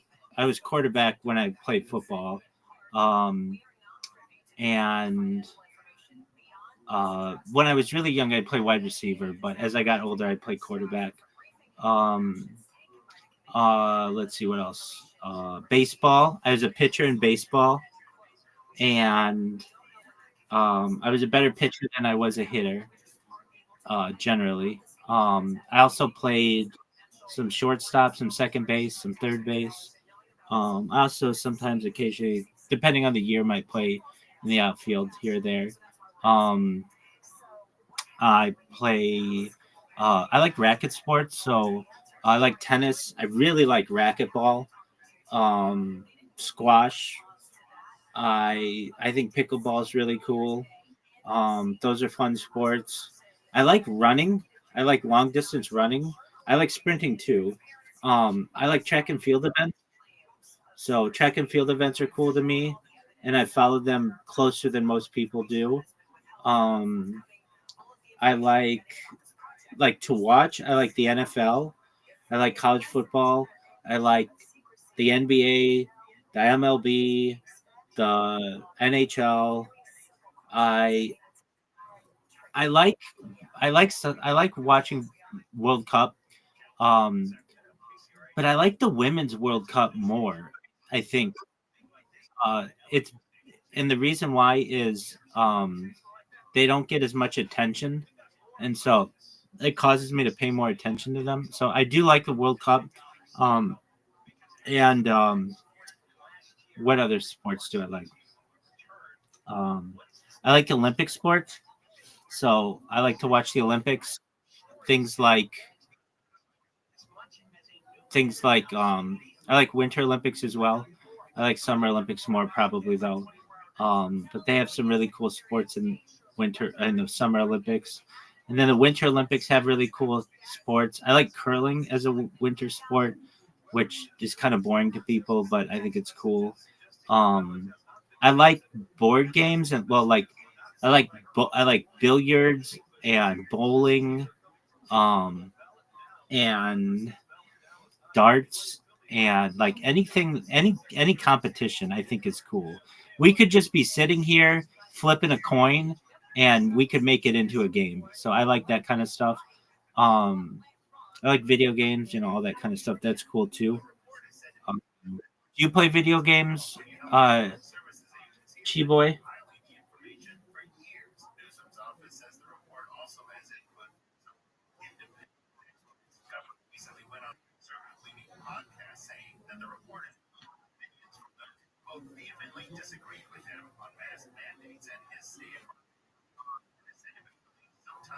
Oh, you like Spider Man? That's cool. That's really cool.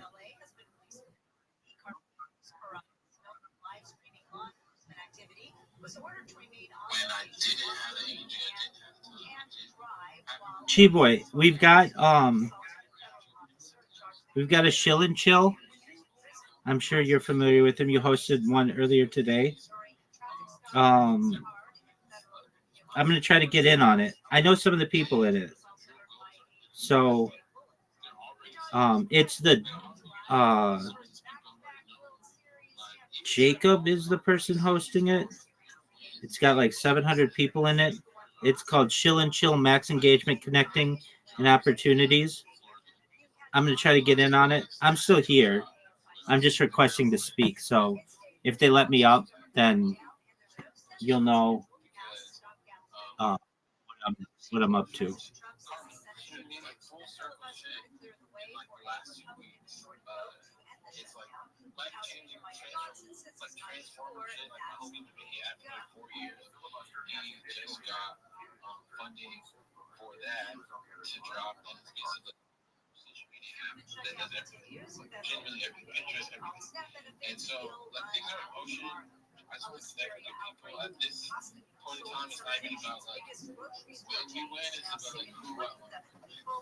That's a good fucking idea. Coco Roco.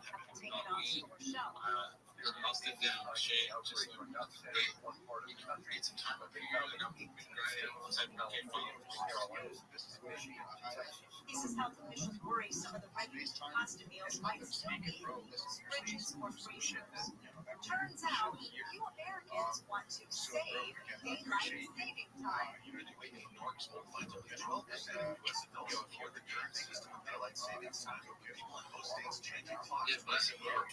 I have no problem with you. I'm the same way. If you connect me, I'll go back. If you connect with me, I'll connect back with you. And guys, listen, we're gonna keep on moving. This is what we need. When I had to come up here, they're gonna talk. They're gonna have wholesome conversations. It's not only just a robot coming back up here, going back down. I know a lot of KOLs that will do these spaces, and they'll tell people, "Oh yeah, we'll have you show yourself some projects." And bring them up, and then these people talk for like 2 minutes, and they'll like, oh yeah, have fun, thank you for sharing, and then take them down. Like, no, that's not what we do out here. We actually sit here and interact with people. We actually have long conversations. And before I let you go down, one question I have for you is how did you find out about Beanie? Actually, I'm just genuinely trying to connect to good people. I really fuck with Lab. I really fuck with Double. I know Jacob, or not Jacob, Israel. His name's Israel. He's the same name as me. Freaking, just connecting with them, being in base aim, so I'm in a different few of the chats and stuff. So I try to like be around people who are grinding and good people and shit. And just, that's just basically it. Like I said, I've called out what up, baby? in the chat down here. I really fuck with Chill. I really fuck with Lab. I really fuck with Double. Oro's in here. Dream's in here. Like, it's at the end of the day, it's like you want to grind with good people. You want to grind with good vibes. I might not be able to always pop up in here, but when I do, I definitely want to like share a little bit of like some shit that has some substance and not just like chill random fucking gamble so people lose money and shit. But when I do find some good projects, I have and I will chill like I did yesterday. Like they should do really well at the 10x. So I just appreciate the time and being up here and definitely switch someone out. Like definitely get someone hop up here and show your projects, do what you guys got to do. Yo, first things first. Yo, Aura, what is good, bro? No fees, no membership fees. Curse brings expert care straight to you with 100%. Give him a minute. He's probably smoking a blunt. Put your balls first. But yo, that being so, we are going to move on to my next speaker, and that is my boy Double Infinity, until my boy Aura gets done smoking his blunt. Hey, what's up? Merry Halloween, guys. Merry Halloween. Okay, that's a first. Yeah, I like to be different, bro. But kind of just a tiny piggyback on what he was saying, man. The last 2 weeks have been phenomenal, kind of, and just seeing the results of growing and who keep around you. Yo, big dog, I'm just in this Twitter space. It's who you're gonna win with. You see what I'm saying? That's the most important part. So if you see me on a regular, bro, that's who I'm trying to win with. If you see me come in and heart your page 10 times and drop a little silly reply and some quick little art come out, that's what I do. I try to do it all, but it's a lot of love to share. You know what I'm saying? But that's why I like being. Is so much love to share. It's not even. I work 27 and 52. It's not even 24/7. You know what I'm saying? And there's still not enough time for it. It's just it's a good thing, man. ELE, everybody love everybody, and yeah, bro is a beast. Wherever he is a beast for real. And I'm a clothing and tech company with 2 coins. I sell shoes. Check my page out, man. I do merch, man. I got stickers. I got coffee mugs. I got sweaters, hoodies, and the biggest news of all. Today I just got my paperwork to go pick up the newest member, the first member of the family, Crypto. I got a dog that I rescued and named her Crypto, man, and she gets to come home today. She just got her chip, just got her papers. I'm about to go pick her up. But this morning on the way, talking about the dog, had the old lady take a pregnancy test and literally just found out this morning that the old lady's pregnant too. So the wife was pregnant and going to go get the dog today, man. I'm trying to do this Web3 thing and build this company solid style, bro, and set up everything. Everything how I've been planning it is going just how it's supposed to when you trust in the process and you don't buck the system, man. Like, let's just link up. Let's get it done. Check my page out. I follow everybody. I never unfollow anybody, bro. So unless you unfollow me, but just come check me out, man. I love everybody, man. Thanks, Jacob, bro. You're good. So go to uhc.com/Medicare today. United Healthcare Medicare. It's Medicare coverage California can count. No, you go to Thank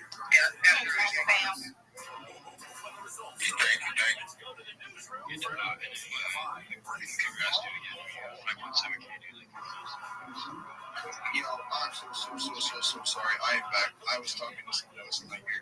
My bad. And I heard everything you said too, so I can multitask. With that being said, bro, you're double infinite. You've been in my spaces multiple times. I've connected with you in the Discord. You come in here, you reply to my posts, you're always active. One question for you: what gives you encouragement to come up every single day, be in my spaces, coming with the same energy all the time, and be yourself? First of all, that's the whole thing, man. I've never really fit in anywhere and always been in a lot of circles. It's kind of how I am in crypto Twitter. I loop around to everybody's circle. I go hang out with the llamas and the dojo. I go hang out with everybody. I make my rounds with everybody, and I'm welcomed everywhere. And that's cool, bro. It's cool to be able to just do what I'm used to doing and be myself inside of here. And running with the steppers, man, that's helped me grow a lot because it's hard for people like me with no money and resources. And just real quick, Just real quick, you want to grow, right? Yes, sir. Take 60 seconds of your time, scroll down, and this is for everyone too. Scroll down the entire audience and just follow all of these profile pictures. Follow everybody. Connect with everybody. That's how you're gonna grow. I want everyone to go to connect with each other. This is how you guys want to expand. I have so many people coming up in my spaces saying, I have nobody to talk to. I have nobody to connect with. I have nobody, I have no followers. Well, connect with these people. Follow everybody. Like all of their posts. Text people. Hop in calls with them. Come up in my spaces. Speak with me. Guys, we have over 600 people up in my space right now, which is absolutely insane. So everybody, when I say this with my whole heart, connect with everybody and max engage to all of the posts on that Jumbotron right now. You guys want to grow. Well, I have a little surprise for you on this recent post I have up on my Jumbotron. It says only future millionaires can interact right now, and I'm making a list. And I'm going to be DMing some people who's constantly grinding, who wants to be fit, who wants to make money. And this is how your guys are going to grow. All right, listen very, very, very carefully. I want you guys to go into replies right now and go like every single reply, every single one. Every single reply you see, go like it. Now, when you do a reply and someone likes your reply, follow them. All right, so we're all going to be following each other. We're all going to be expanding. We're all going to be growing. When you guys go and do a reply, expect people to go and like your reply and follow the people who likes your reply. All right, so we're going to make a chain with that, and everyone's going to grow. All right, so with that being said, we are going to move on to the next speaker. Yo, Double Infinity, I appreciate you taking the time to come up to my space. Swayze, how are you, bro? Yo, what is up, fam, bro? I'm grinding, man. What is up, man? Bro, I'm liking everybody's reply. I'm following absolutely everybody, bro. I'm about to run a $300 giveaway, bro. I'm locked in, fam. How are you doing? Yo, I'm doing great. I'm looking for a max engager. By the way, I want Lava to announce some of the max engagers, but before she does, I'm just going to say like 2 or 3 just real quick. And I've had an eye on for a minute. Clove Samson and Block Earth and Odor Alsis. I don't know how to pronounce it, but with that being said, Lava, can you please announce some of the max engagers, please, that are sitting on the recent post? I got you, fam. We have Big King in the house. We have Otter in the house. We have Bowman in the house. Big King again.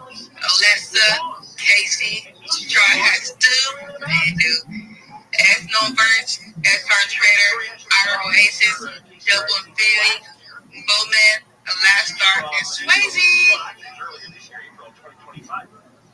Yes, sir. If you guys want your name announced, go and fucking max engage the Jumbotron. I'm going to be bringing up a lot of new people. Swayze, I appreciate you coming up to the space. Same with you, Aura. But we are going to have to speak to these new speakers. Yo, what is good? Happy, bro? Are you happy today? Yo, Jacob. Yo, what is good, bro? I was about to not be happy because I thought you were going to run me.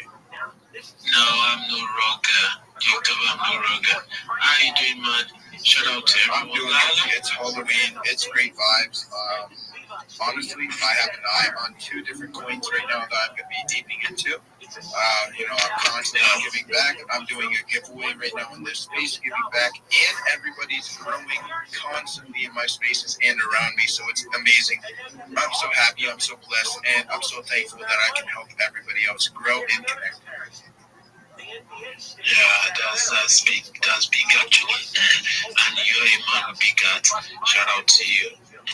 Yo, happy. I know you're already aware, but I do these spaces every day. I see in them all the time. I asked someone else this question, but I'm gonna ask you this again, or I'm gonna ask you this. What gives you the encouragement? Keep on joining up in my spaces, keep on being here, keep on showing up. What gives you that encouragement? Because actually each time I join the space, it reminds me of the fact that I'm in the right company and I'm among the right people, always having your right circle and the right people with the right mindset, because you actually need that. Of course, it's still pointing down to growth and connecting and networking. So it gives you that conviction that if people can be showing up, if we have over 600 people showing up every day, every time the space pops up, then it means I have no excuse to be a loser. I have no excuse to give, not to show up, because you can't be, sometimes in life you can feel like probably things are not working the way you want, but the truth of the matter is that if you cannot be showing up every day, then definitely it's very, very hard for you to, it will be very hard. You cannot be unlucky in 365 days in a year. So imagine you are not showing up for the whole 365 days. Who knows? Maybe the 360 is your lucky day, or who knows if the 300 is your lucky day, but because you decided not to show up a particular day, then you are going to miss. So I don't want to be that guy. I don't want to be that dude. So I always show up and I always keep grinding. So that is what actually motivates me. Yes, sir, bro. Honestly, that is fucking amazing. Also, make sure you go like the recent post I just added. It is my GM post. I don't know if you already gave it a like, but bro, you need to keep on connecting. You gotta keep on trying to be unique. A lot of people are doing the same thing every day. So, bro, be unique. I know you can. Come up in these spaces frequently as you are so, and connect with me, connect with Aura, connect with the other big steppers, and bro, just grind, non-stop grind. All right. Yeah. I will keep doing that. Thank you so much, Jacob. So I wouldn't know if there are projects out there. Please, your boy Abby is here, ready to help you build your your community as regards what you are building. You need people that could educate the people that you want to onboard into your project or into what you are building. Abby is here for you to educate and to help you push your project, preach your project and the PR you need for your project. And also as a person I'm also building, and I think the last time I actually shared this on the Jacob space about trying to help people that are deceased to be able to pass down their wealth or their crypto assets to their loved ones and things like that. So I'm looking for people that probably would like to buy into my idea and we can do great things together. Thank you, Jacob. I really appreciate you. Happy Halloween. Yo, I appreciate you so much. Happy Halloween, fam. It means so much. Yo, Aura, are you here?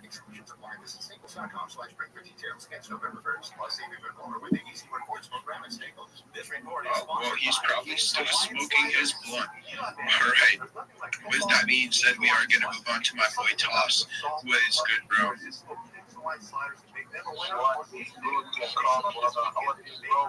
Yo, I'm doing great. I'm doing good. Honestly, it means so much that you're here. How's the vibes today?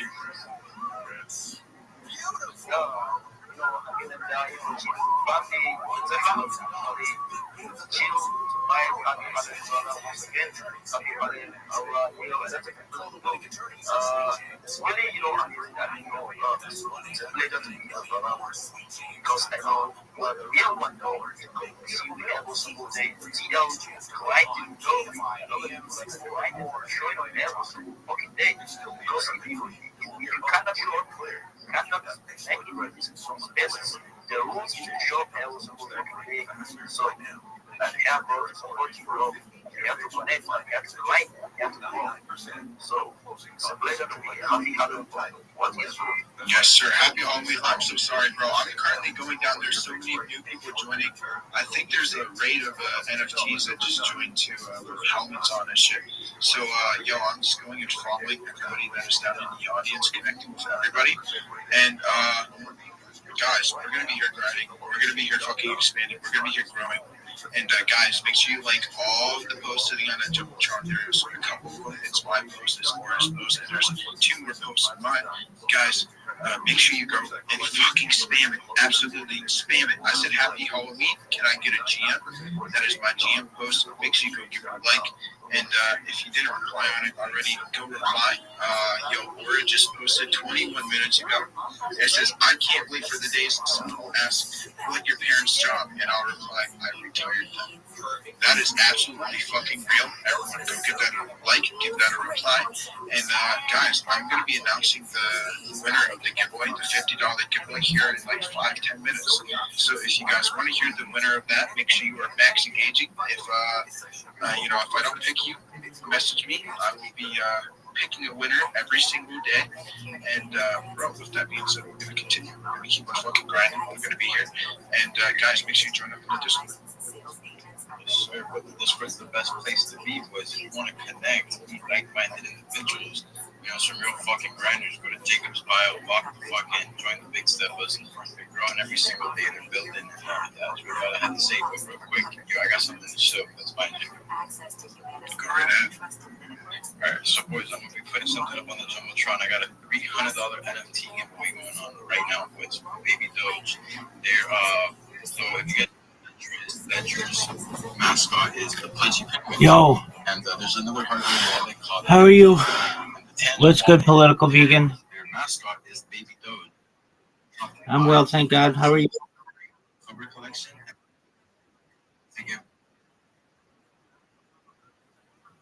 Sold right now.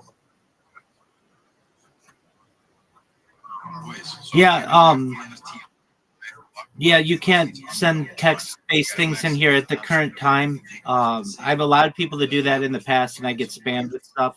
So, yeah, everything's video-based currently. If you do need to send me a text of any kind, always DM me, but also there's a section here that says Ask Rabbi Anything and also a support ticket. So if you need to send something, you can do it there. Come up here or they'll take a screenshot of these. It is all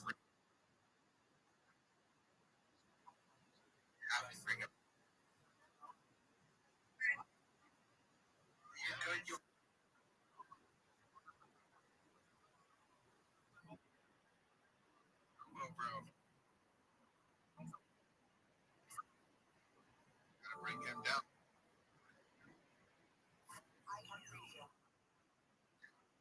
Yeah, no, I get people who spam me with fun, and I don't want that. You said you sent a DM. You got to send it to this account here. I'll send it to you. Because I do have.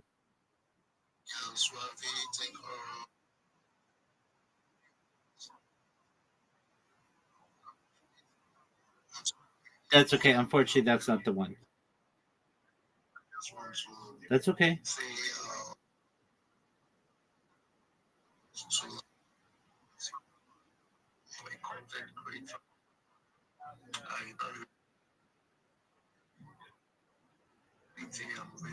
Yeah, I don't believe in it. As of right now, I sent you a DM, so you can always inbox me there.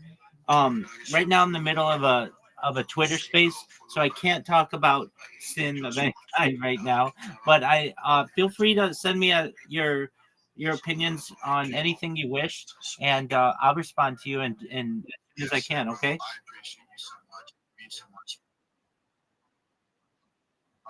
Okay. I can do that right now.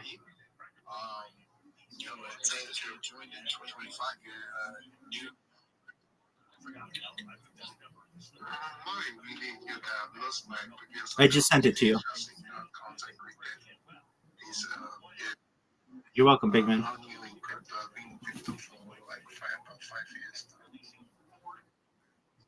Excellent. And send me, if you would, apologies. I know I do have a lot of accounts. Send me whatever you had to say about Original Sin or anything else.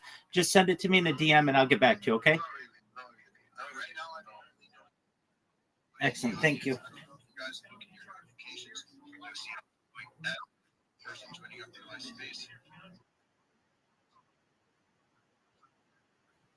Word. I think it's about time for me to announce the winner. Excellent. Absolutely crazy right now. I might have to include Samson, but Lala, I still want you to announce some of the max engagers. Caleb said so. He be burning out here, so he deserve it. Okay, so we have SR Trader, Bowman, Brad, SR Trader, Mike Dice, KC, Bowman, Mehmet, SR Trader, and Key Hill, Black Man, SR Trader, Double Pendy, Mehmet, Bowman, and Key Hill, Bowman, SR Trader. Thank you, Lala. That means so much to me. All right, guys, listen very fucking closely. Everybody in this space. I'm going to be bringing up a lot more people, helping them share the projects, yada, yada, yada. But guys, listen, I need you all to be max engaging to that post sitting on that Jumbotron. I put it up there not even a half an hour ago. It says only future millionaires can interact right now. The way for you guys to be able to grow on this, whenever you go and reply, whenever someone can reply, give them a follow, okay?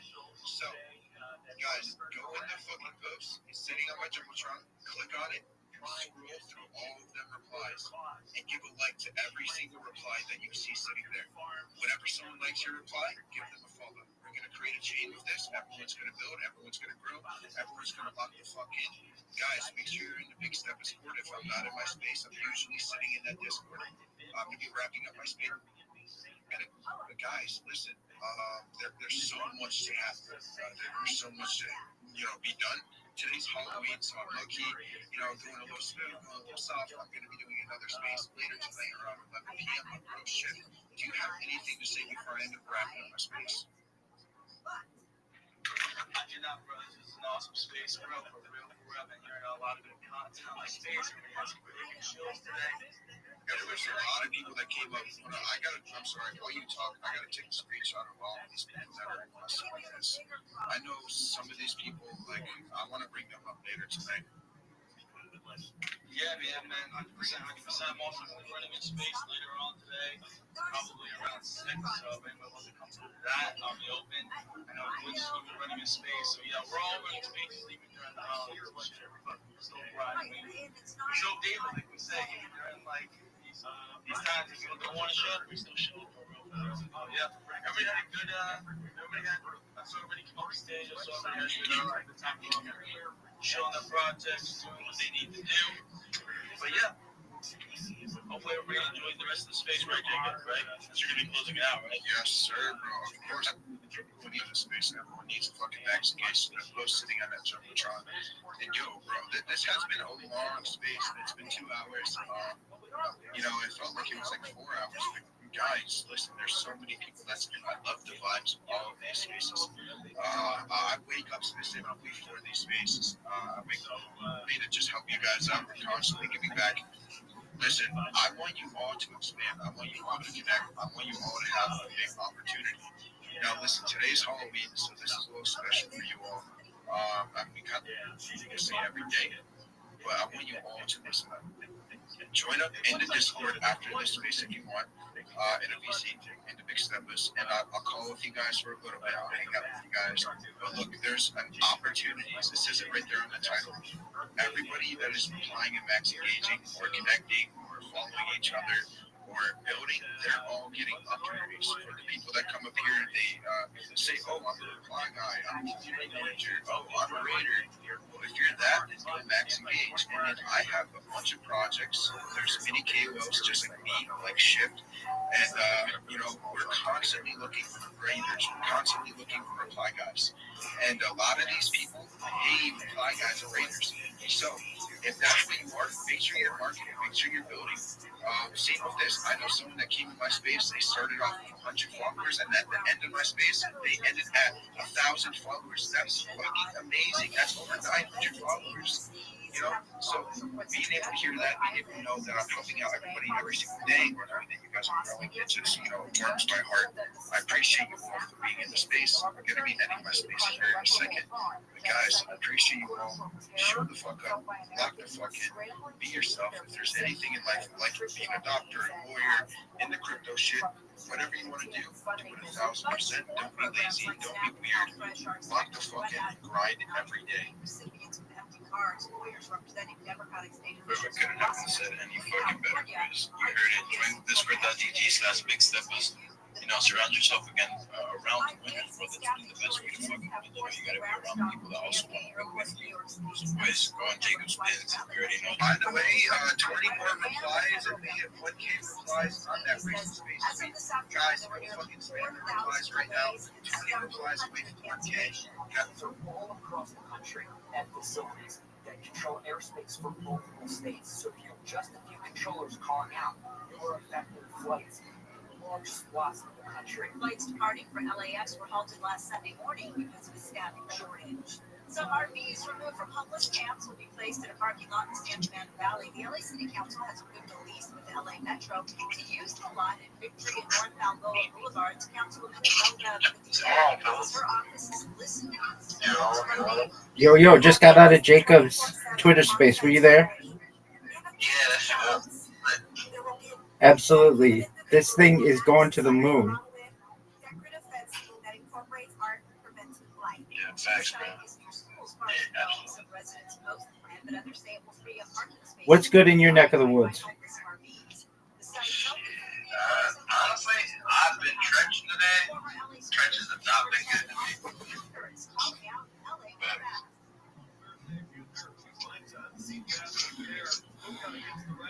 Every call that my boy puts out that he gets a runner, I miss.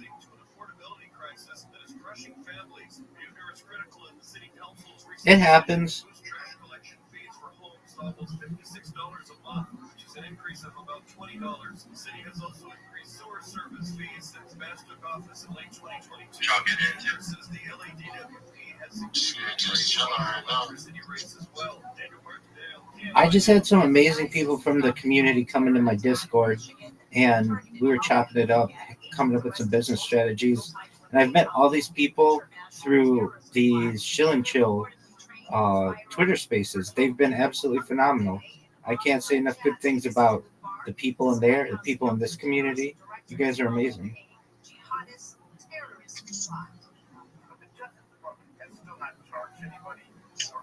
Scorpio. I'm trying to grow together, man. Especially, if you're locked in with crypto, you can't help but look out of the economy. But dollars, that's just getting weak. You gotta get in crypto. So true. It breaks my heart to know that the United States dollar, technically the Federal Reserve note, is worth less than 1% of its original value in 1913.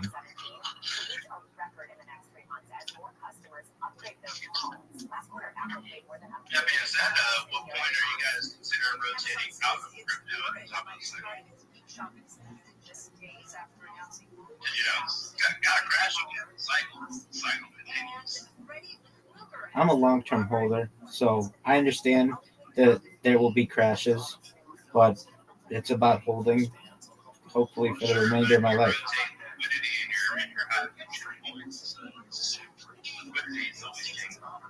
100K when you sell out at the top versus 100K at the bottom when you just print money. It's woven together that I think we all have in common. I think at these times it's really nice to reflect on what we have in common. I don't have a price point necessarily. It's kind of one of those gut instincts I think I'll have. But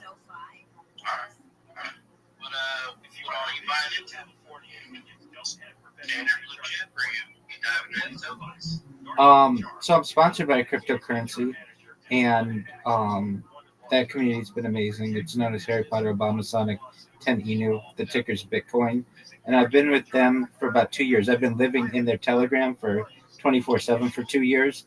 They're amazing. That's who sponsors all my merchandise. But I'm a traditional Bitcoin enthusiast, though I like Ethereum and Solana as well. But I've been I can respect that, man. One of our coworkers, he was blessing me up on Bitcoin, and I was like, you know what? I put $500 on that bitch that day because he inspired me on it. Fucking, 2xing by 20 something. So I feel you on that day, and I respect all the Bitcoin OGs. It's like the OG stocks. Exactly. I've been Bitcoin since 2015 or so. And I'm just shocked at what has happened with it, and additionally where it's going. I don't think we'll ever see perhaps Bitcoin under $100,000 again, and perhaps by the end of the decade, we may see a 5 or 10x.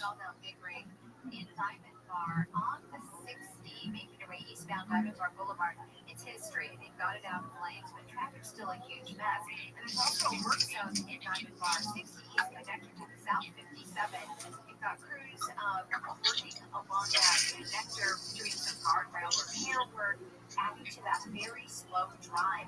Let's also check out Corona. This is the latest on the 15 southbound. That drive is looking up from the 91 freeway, looking a lot better past Lyric Road. With Southern California's most accurate traffic reports, I'm Angel Martinez. On this podcast themselves, unpack merchandise. Also, in the world of sexism, anger against women, and addiction today in retribution. Today in which you have revenge.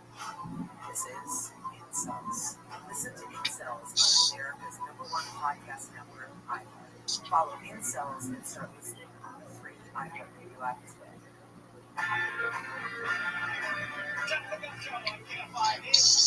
We're stimulating talk radio. Welcome. We are on every day from 1 until 4 o'clock, and then after 4 o'clock, John. Is anybody excited about the World Series tonight, Game 6? This is really important. You should be listening to this. We've had Michael Shea on several times. He's a professor from USC. Yeah, I am. And he's coming up. Excellent. Who you got? Professor of civil environmental What do you mean, like, what's your team remember? Yeah, so it's 3-2. The Jays have the 3 games. The Dodgers at 2. Well, I'm not gonna lie, bro, but like, just the Dodgers or the Blue Jays. It's the Dodgers and Blue Jays in the World Series. Correct. It's an elimination game. So if the Dodgers lose, it's over. And then the Blue Jays win. Yeah, so if the Blue Jays win, they win the World Series. Okay, sorry, my bad. I play baseball. I just don't watch it, so. You're good, big man. I know all the teams, but like, No worries. damn, I might have to go for the. Damn, bro. So if the Dodgers, I love the Dodgers, but I'm gonna have to say Blue Jays are gonna win, bro. They've been doing hella good. all right, yeah, that you're absolutely right. There was the game that went to the 18th inning, tying the record earlier this week. That was wild. That was game 3. If the Dodgers win, they'll repeat as champions. If the Blue Jays win, it'll be their first win since 1990, the early 90s. They won back-to-back championships. I believe 91, 92, something like that. It'll be their first championship since then. So either way, it should be exciting.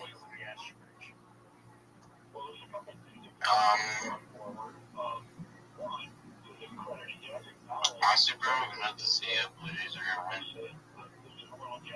It looks like it. Ever since that 18-inning game, the Dodgers have just seemed out of it. I didn't know the World Series was going on, bro. That's okay. A lot of people don't. Baseball isn't the sport it once was in the United States. Yeah, I know. I don't watch it like that. The only team I'll ever watch is the Cincinnati Reds because I'm from Ohio.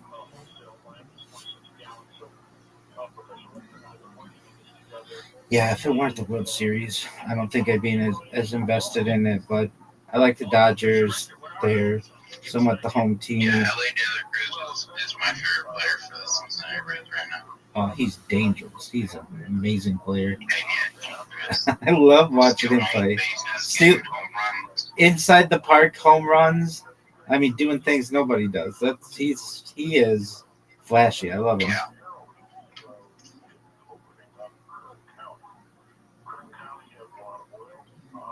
Yeah, not to say Blue Jays. Which team are you rooting for, Blue Jays? No, Dodgers. I'm an LA homer, so though Anaheim's generally the closer city, but LA. I mean, the only reason why I'm, wanting the Blue Jays win is because I've never seen them win a fucking World Series. And, also, bro,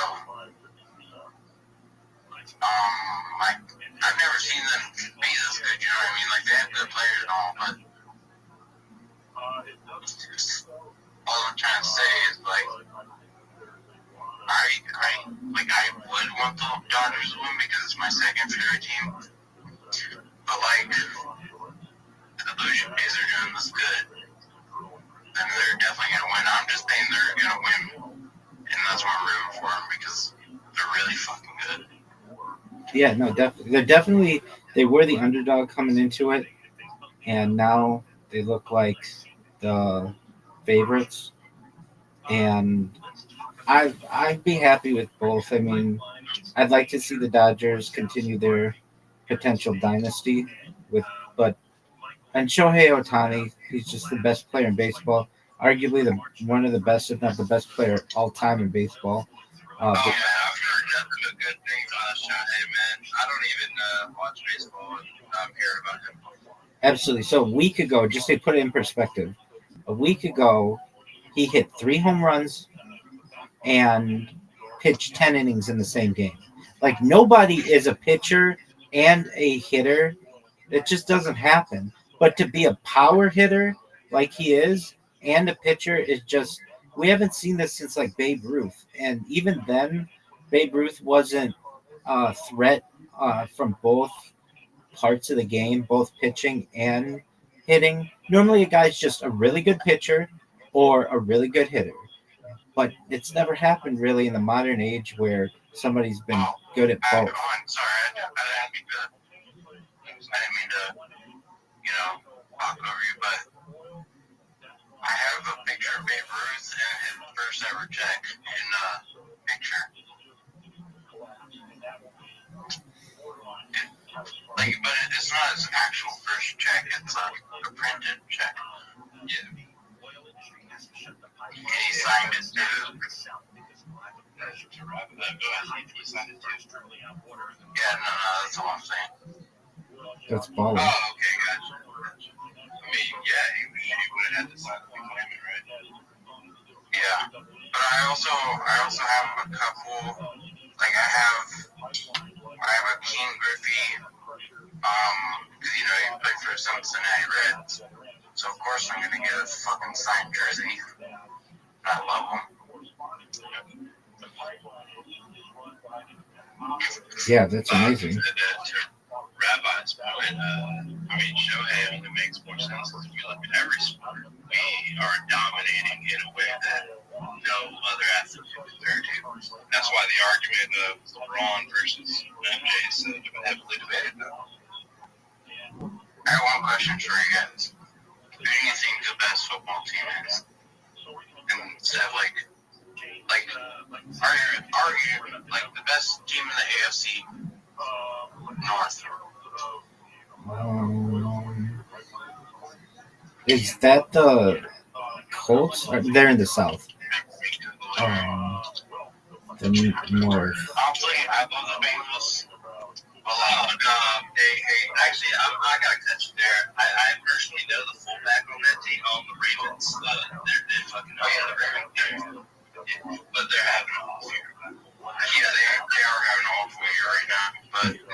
They played well. They played well last night, though. They won last night. So would it be the Steelers? I mean, they're holding their Aaron Rodgers is just like watch. I can't believe he's making like these touchdowns, bro. He's washed, but he's still winning these games. Insane. It's crazy.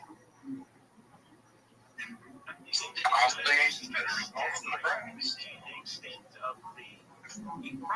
I have my let me see.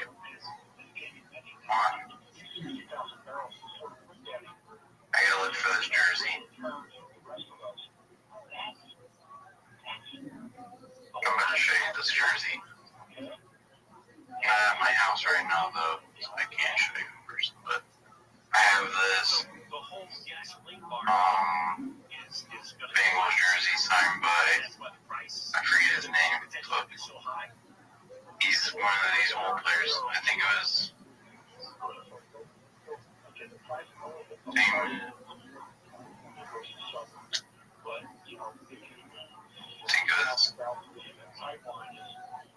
Is Andy Dalton or is either? I don't know. I don't really have the jersey up right now. It's in a case. In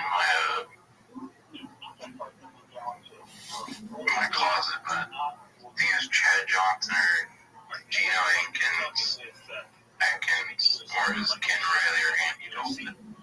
Honestly, I gotta say, maybe Andy Dalton was our best quarterback of all time. That's tough. What about Boomer Esiason?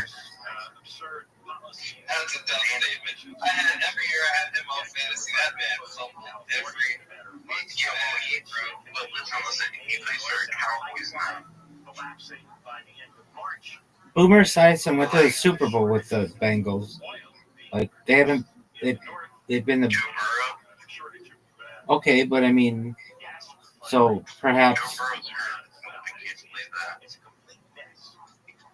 I think Boomer Esiason went to 2 Super Bowls with them. I think Boomer Esiason went to 2 Super Bowls. I could be wrong on that. I'll check. But then additionally, if it weren't for Joe Montana, Boomer Esiason and the Cincinnati Bengals would have at least 1 Super Bowl. What I really like, I cried whenever we lost the Super Bowl against the Rams, 2021. But I gotta say, like all they have to say, bro, is that there's no way to fuck that they paid this quarterback Joe Burrow fucking $30 million. Listen, $30 million. Then he fakes the injury. Like, he didn't fake an injury, but he can tell it's really fake, or he gets injured every single time. But you don't know when it's fake or when it's not. But seriously, he's injured all the time. He always gets sacked. They pay him $30 million just because he got us to the Super Bowl. But like, why? That's the stupidest shit ever. That's the only problem I have with football right now. That they're picking a lot of quarterbacks that really just get money, like millions of dollars. Follow incels and start listening to the free iHeartRadio app today. iHeartRadio is here with little tips for this spring. I think it was. Share your own observations about nature with scientists and play a critical role in scientific discovery and collection. Discover more about citizen science programs such as monitoring weather, observing plants and animals, and more. Brought to you by iHeartRadio Earth and the National Environmental Education Foundation. To find more tips for smarter, sustainable living, or to take action in your own community. J.J. McCarthy from Minnesota Vikings. Is it out right now? Just like Joe Burrow did with his ankle, or he fucked up his foot or something. This is exactly what's been happening. Everybody said that their foot hurts. Jory. That's true. Brock Purdy had the same issue. Except he had a shorter surgery. JJ McCarthy had, for Minnesota Vikings, is recovering from a high ankle sprain. Which, that's just insane. I was Two. watching that game whenever he got hurt. But I want to clarify. insane game. I want to clarify. Boomer Esiason only went to one Super Bowl, but that's still good.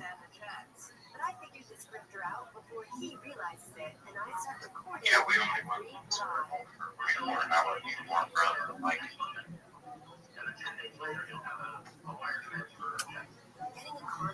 I think it's just crazy to me that Joe Burrow always gets hurt and he gets paid millions of dollars. I'm gonna try something. Go ahead. I'm gonna try something. Can you hear me? Okay, I'm gonna try to share my screen. I'm just so you see, just for some entertainment. I don't know if this is gonna work. Can you see my screen?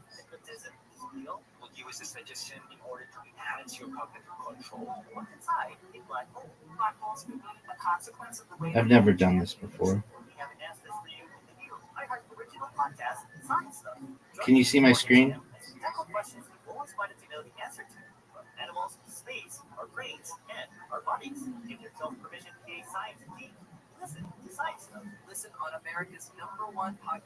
Can you guys hear me?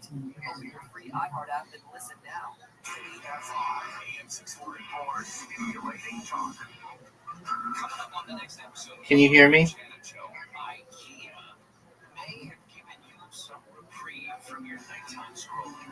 Tell you how. Monday morning, 9 a.m. That's no giveaway. Now, your chance to win $1,000.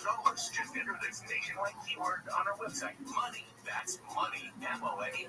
Enter it now at KFIAM640.com/cash. Powered by Sweet James Accident Attorneys. If you're hurt in an accident, winning is everything. Call the winning attorneys at Sweet James. 1-800-9-MILLION. That's 1-800-9-MILLION or sweetjames.com. Money into that word at KFIAM640.com/cash. That's where you enter the keyword. If you win, you get an email. Check your junk and spam folder, and there's a winning keyword every hour, every weekday, starting at 9 in the morning all the way to 5 in the afternoon. Next chance to win here at 3:20 on KFI. Let's continue now with Michael Lachey, professor at USC, Jane Director, professor. Can you guys hear me? UC Berkeley, and it's about the closing of two oil to gas refineries coming up in just a few months. And with our oil production down to very low levels, record low levels, we're going to have a major crisis. There's so little oil in the pipeline. you Rabbi, share what you're going to share. I'm trying to. Can you hear me? Okay. I've never done this before, so apologies. Okay.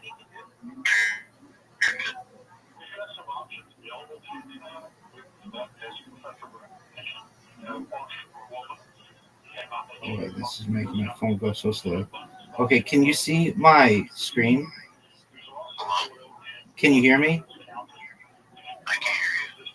Darn it. Can you see my screen? You can't hear me. No, I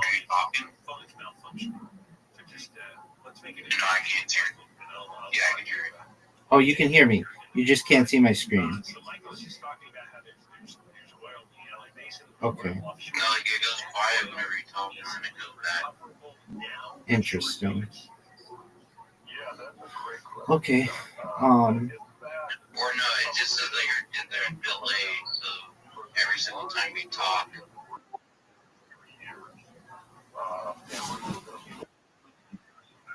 I'll make it normal again.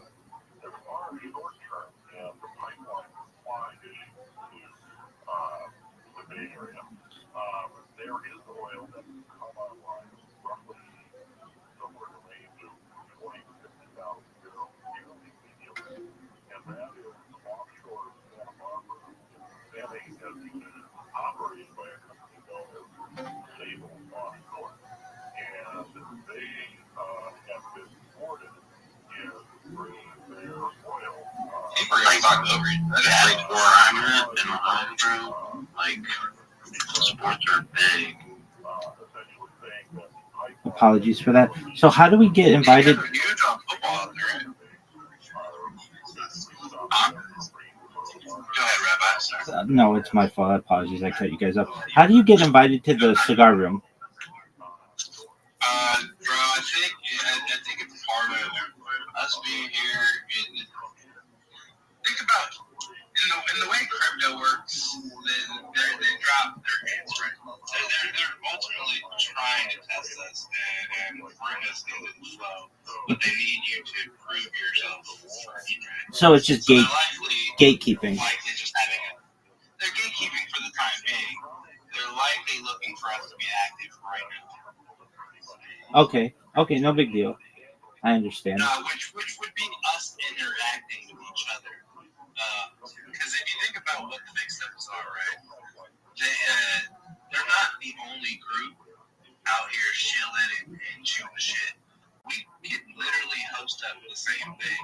All we'd have to do is set up a schedule. And then honestly, if you wanted to even add on more validity to that, reach out to Scooby, reach out to Shift, reach out to them, and have one of them on the co-host with you. They're trying to spit the game out for the people who are paying attention. That's my opinion. Well, I'll tell you what, their strategy is great. I mean, I've been watching Twitter Spaces for years, and the way that they host them is great to get interaction. And they've got these things going like all the time. At least one of these mini KOL accounts like does a space. They'll do it for 2 hours, get a lot of interaction, get a lot of posts. They have somebody with a cool voice read all their stuff, and then they get people into the Discord. It's a really great system that they have. It's going to work. To that extent, if you're looking to get involved with that, that's actually why I'm here. I'm trying to get to that level of KO because I got a team myself that we are trying to put. Like, I have a programmer in my back pocket, website developer. I'm building my credibility so I can push it forward. That's literally why I'm here to get started and network. Okay, well, you're in the right spot. This coin. So I think to your extent, you got it. You're in the right spot. Yeah. I'm essentially living in this Discord. I live in other Discords as well and have for years. When I say living, like I'm live streaming my life on YouTube, and I've been doing that for 4 years. And these guys have been really nice to allow me to, when they have shilling spaces, to allow me talking about things. And I plan on living in their Discord. I just was wondering how we get into the cigar room because I wanted to talk to them and make friends there. Go ahead. Right now it's about networking. We got to network amongst each other, and so actually I spin strategy a lot and talking to these people. And you have to make yourself be apparent. You got to be that fly that won't get out of their face. That's it. Like you just make yourself known, and then build yourself like a community within the community, right? If you got me coming in to interact with your shit daily, in the big step is they're gonna see that you have someone coming in, and then you bring in Daniel here and Scorpio also. If we're all constantly interacting, they're seeing that we're literally doing what they're doing miniaturely, and it's almost like it can help you uplift from there because you're already showing it to do it. And if you look at where they're at about, 50K to 100K in following. Right. That is relatively small in this space. Right. So they're going to actually grow. They're actually grooming probably the next set of 25K or 50K. This is a game of insiders. It always has been, right? 100%. So if we're here cultivating, we become the next reign of people, right? And the goal is to keep expanding from there because you see, I have this one account that follows me, Spider. He has 1 million followers. Wow. I don't know Right. I barely know 10. Exactly. In IRL, absolutely. I sent my man Daniel and Scorpio friend request. I would send you one, or I tried, but you're not accepting them, Tarnum. But feel free to send me one if you want.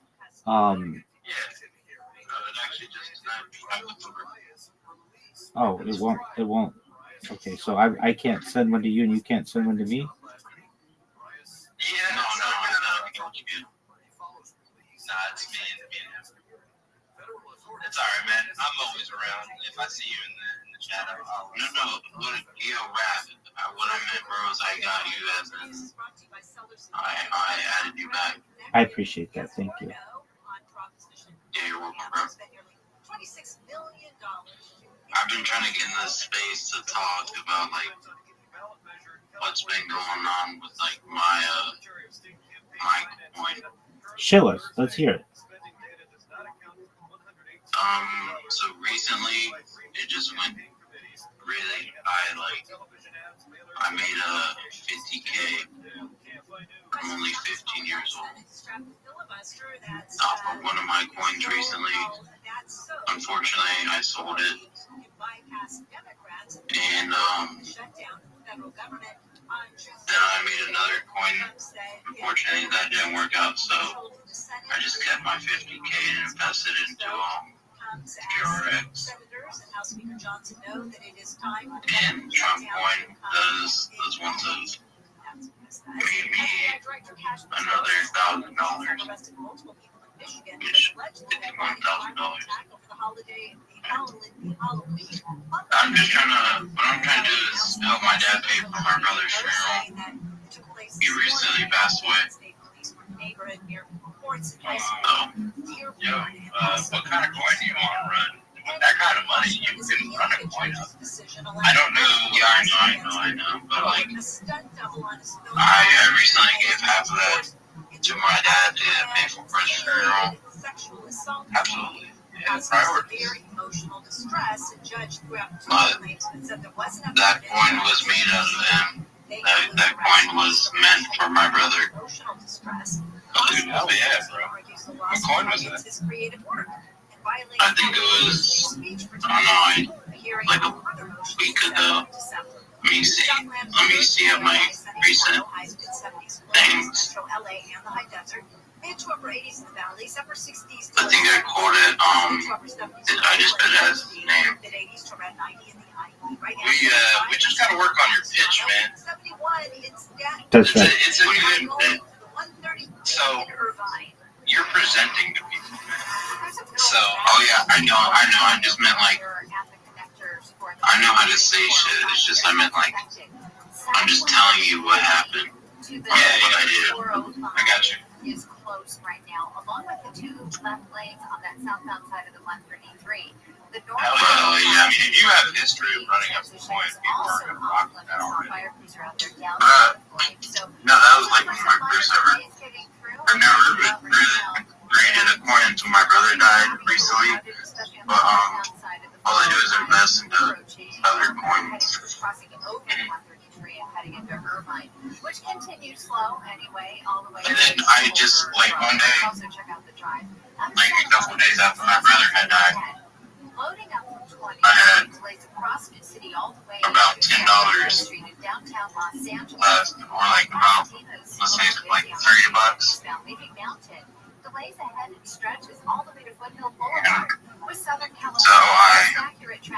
made a point on him a few weeks ago. And then recently went up, I made 50K off of it. I don't really know how to say this. Millionaires are buying gold, so protect your savings now. Call Lear Capital for a free gold kit and get up $20,000 in bonus gold for qualified purchases. Call Lear 800-225. I'm just gonna stop talking about it because it's actually gonna make me upset, bro.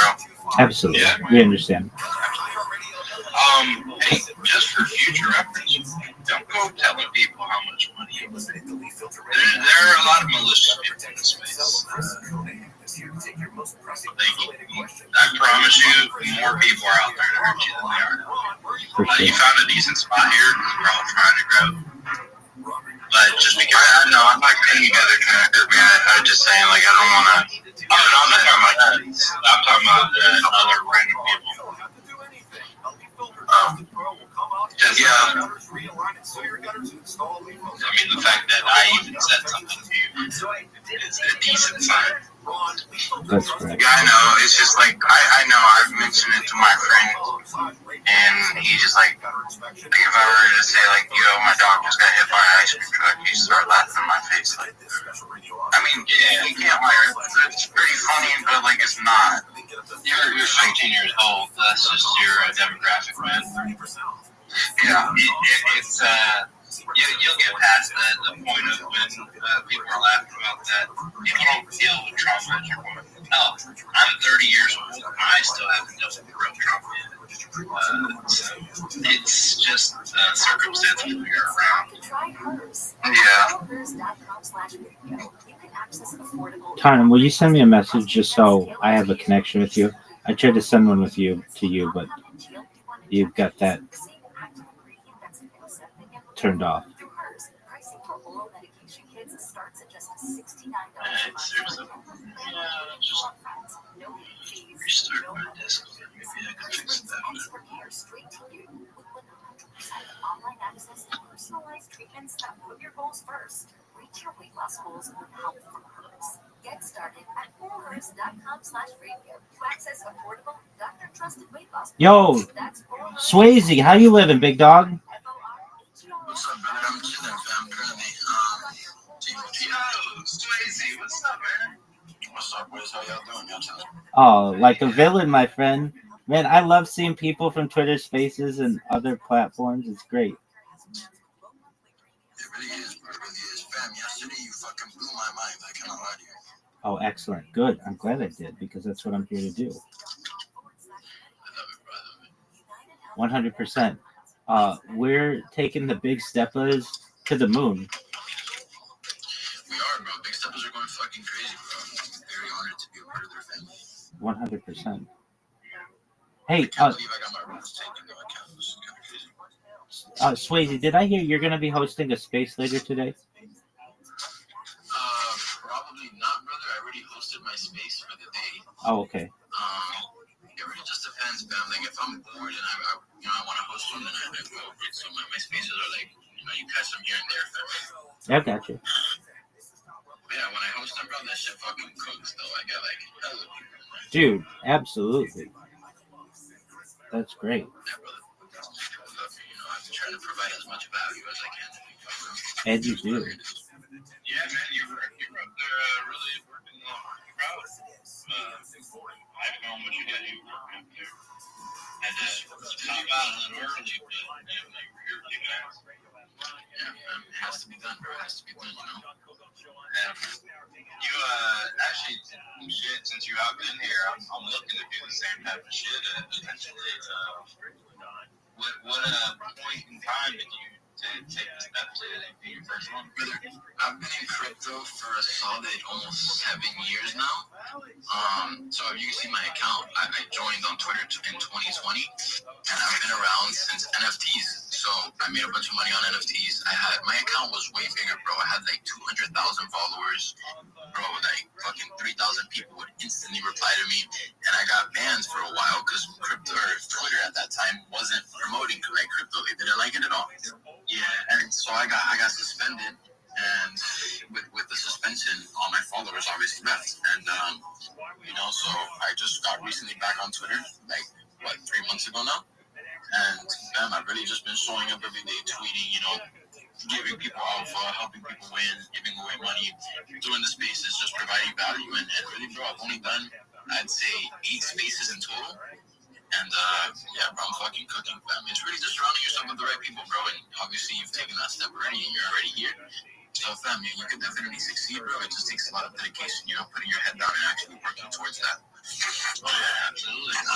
On that note, I actually have a team I'm working with pretty in-depth. We picked on a programmer.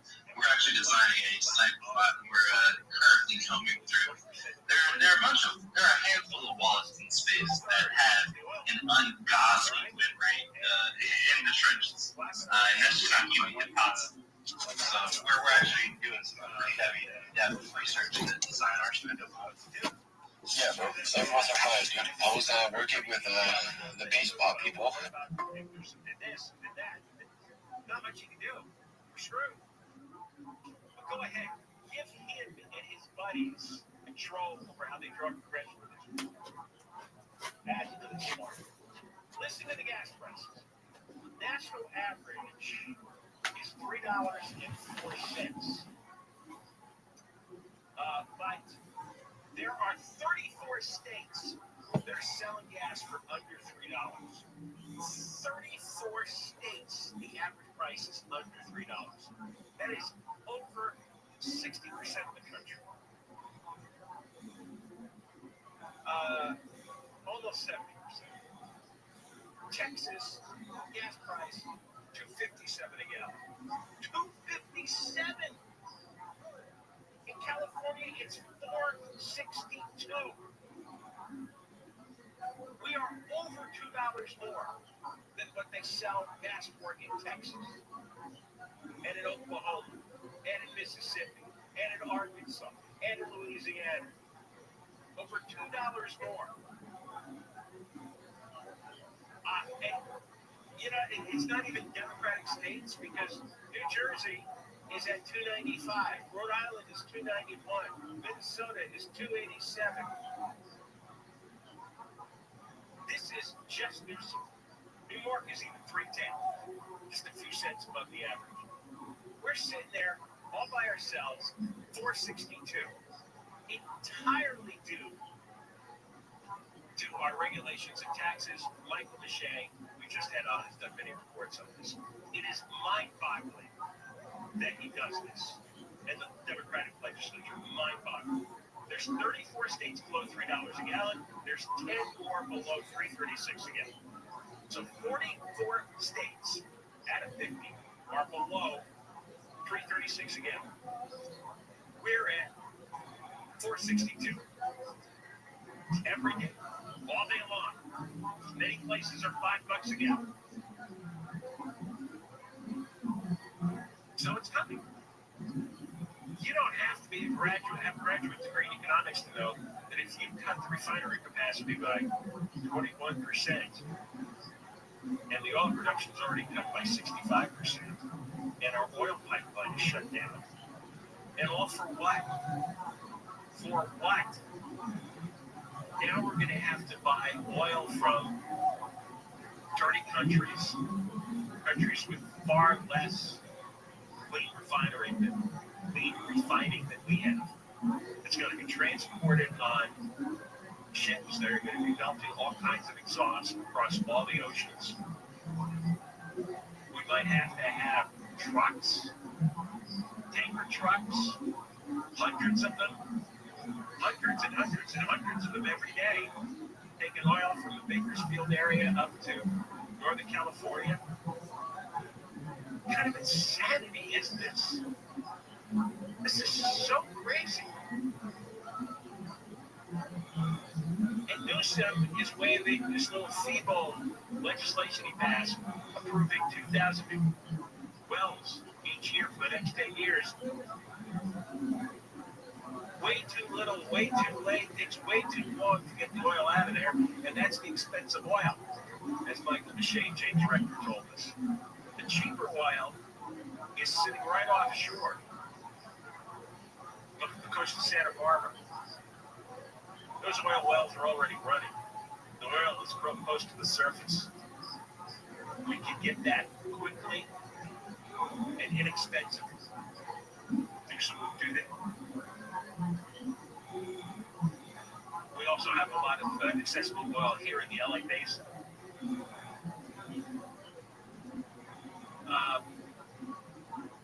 Let me read to you again from the first paragraph of the research. And there's a third professor I should mention, Joseph Sylvia, UC Berkeley.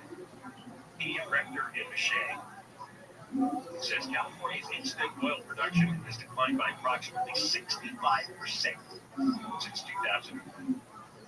Its dependency on foreign imports has risen 70%. So this has done nothing for the atmosphere, for the climate.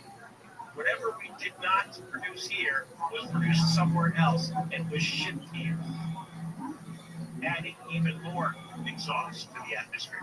Incredibly stupid. Refinery capacity has fallen 21% since 2023. Gasoline demand largely unchanged. And whatever they start producing down Kern County down the road, not enough to offset the statewide decline. Will not stabilize our situation here. California Globe reported this week that California's self-inflicted gas crisis is a direct threat to U.S. military force readiness on the West Coast. There's only 7 refineries capable of producing California-compliant fuel after these 2 moves.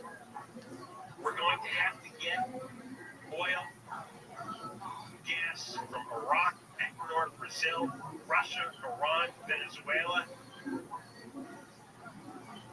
all the terrorist countries, all the warmongering belligerent countries. California prices are over 50% higher than the U.S. average. We're looking at $8 a gallon next year. I feel like I'm in the States, really. When we come back, a little levity involving Newsom. Newsom has now told another big lie that he was caught on. He's gone on 2 different podcasts and said 2 completely opposite things involving Charlie Kirk and his son. You have to hear this to really appreciate the depth of his pathological lying and his narcissistic psychopathic personality. He'll even drag Charlie Kirk and Newsom's own son into his sick mind. Deborah Mark is live in the Campfire 24-hour news. Here is the latest. 2 judges ruled that the Trump administration must continue to fund the SNAP food aid program during the government shutdown. LA City Council approves a new storage area for RVs used by homeless people. For more at the top of the hour, we are going to go to the 91 next. Every time I turn on TV or check the news, all I'm hearing about is gold. New all-time high, or breaking another record. Some countries racing to buy more 4 months out. Gold just makes sense, but most people overlook that who you trust to guide your investment matters just as much as what you invest in. And that's why more Americans are turning to Noble Gold Investments. Noble Gold's #1 priority is you, helping you reach your financial goals with honesty, education, and a plan that serves your interests and not anyone else's. For years, Noble Gold has guided thousands of families in protecting their wealth, safely, simply, with the personalized care you deserve. So before you buy, talk to a team that truly has your best interest in mind. NobleGoldInvestments.com. NobleGoldInvestments.com. Past performance may not be indicative of future results. Investing in precious metals involves risk. Consult your financial advisor before making investment decisions. Southline weather for KFI sunny tomorrow. Highs over 60s to around 90. This report brought to you by Metropolitan Water District from the Southern California Toyota Traffic Center. It's Trucktober at your Toyota dealer. Check out the biggest selection of Tacomas and Tundras. We make it easy. Crash on the 91 in Anaheim Hills.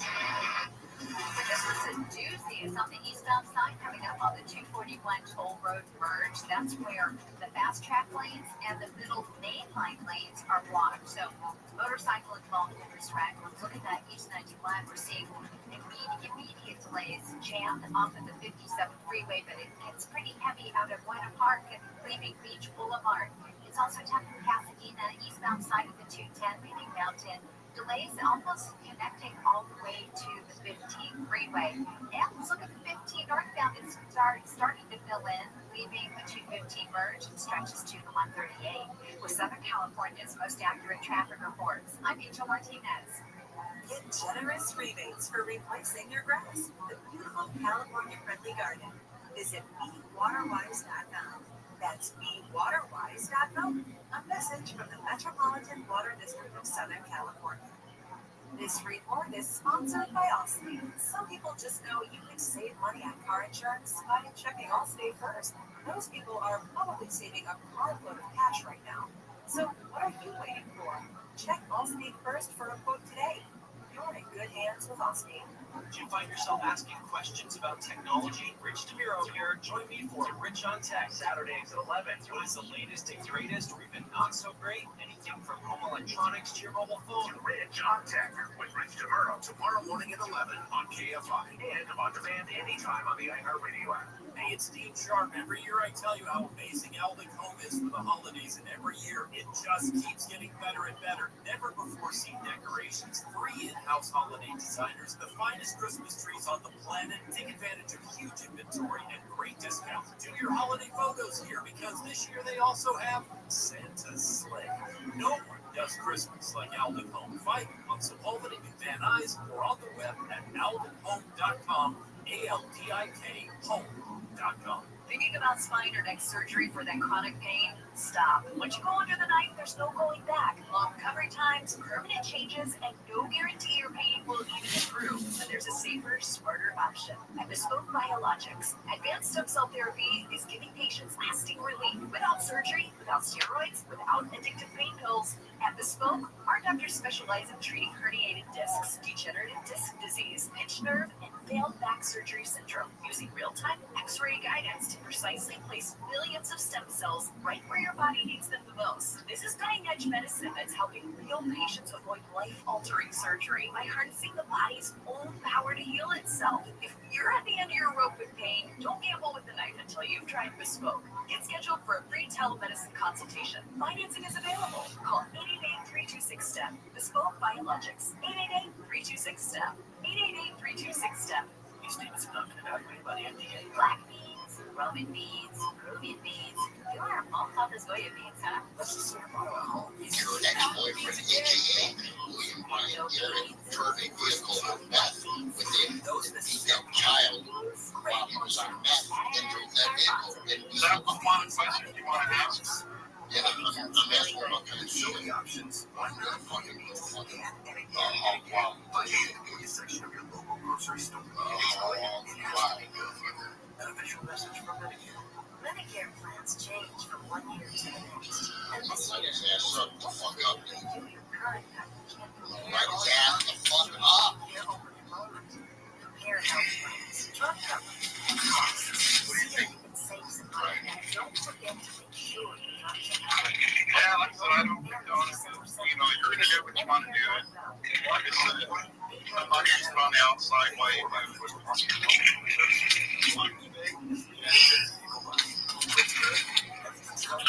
I guess what I'm looking at, I trust that is over. Now with Secure Purchase, eBay isn't just where you find your car. It's where you buy it, start to finish. Title, financing, registration, delivery, it's all built in. This is the modern way to buy your next ride. On eBay. eBay. Things people love. Secure Purchase is powered by Fairmount Dealer Services LLC. And like Slater, my dad passed away at the age of 63. It was out of nowhere. He struggled super hard, obviously. But my dad had life insurance. This is why I have life insurance. For my wife, and 4 kids. The best place to get life insurance is Joe's.com. Because you can do it. There's no medical exam without life insurance. Just a few health questions. Get life insurance in 10 minutes. So your family is protected. Ethos, ETHOS. Ethos.com/life. Your radio just got a digital upgrade. With the free iHeartRadio app, you can save your favorite stations, playlists, and podcasts With easy presets. It's your personal audio passport. Get what millions already have. The free iHeartRadio app. The #1 app for radio. Portions of the following program will be recorded. KFI AM 640 for stimulating talk. Coming up on the next episode of the Gary and Shannon Show, IKEA may have given you some reprieve from your nighttime scrolling. We'll tell you how. Monday morning, 9 a.m. KFI AM 640 for stimulating talk radio. Tony Strickland coming up after 3 o'clock, right? It's 3 o'clock. Prop 50 leading by 22 points. It kills that independence commission to redraw the congressional districts. And now the duty goes to Newsom's buddies. He's whipped up so much anger against Donald Trump that people can't see straight, and they don't even know they're giving away their own rights. Deputy Independent Commission Drug District wants. It's like a massive nervous breakdown. They trust Newsom, no matter how much he lies.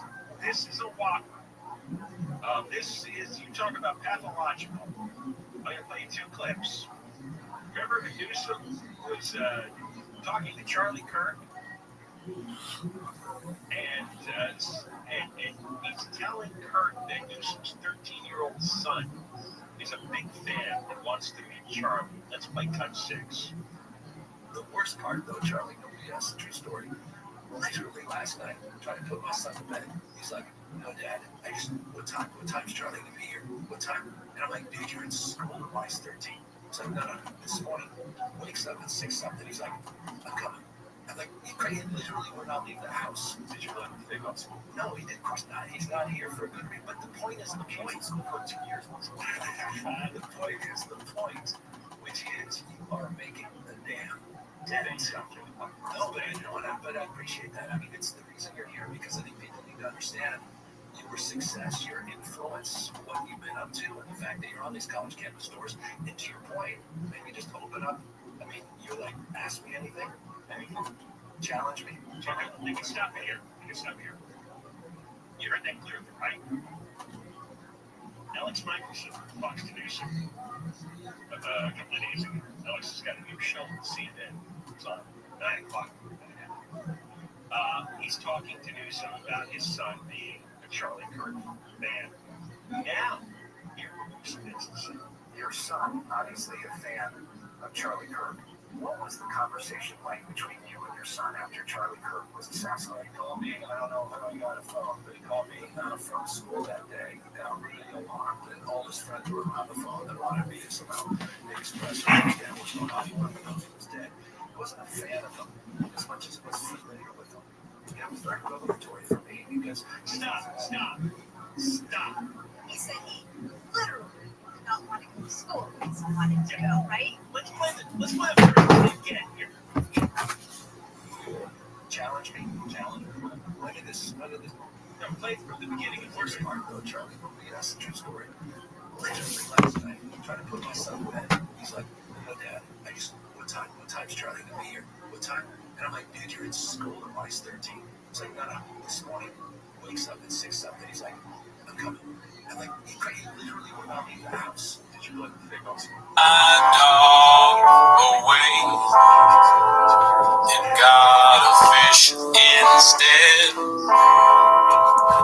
No room for the take. What are we doing here? The comments hurt my soul, even though I've never seen. Try to drink it all away, but I remember everything. How I could douche my dog, my sweetest friend. Every pet I had goes away in the end, and I'll douche them all. My empire of pets, I will put them down. I will make them hurt. One take, Papa.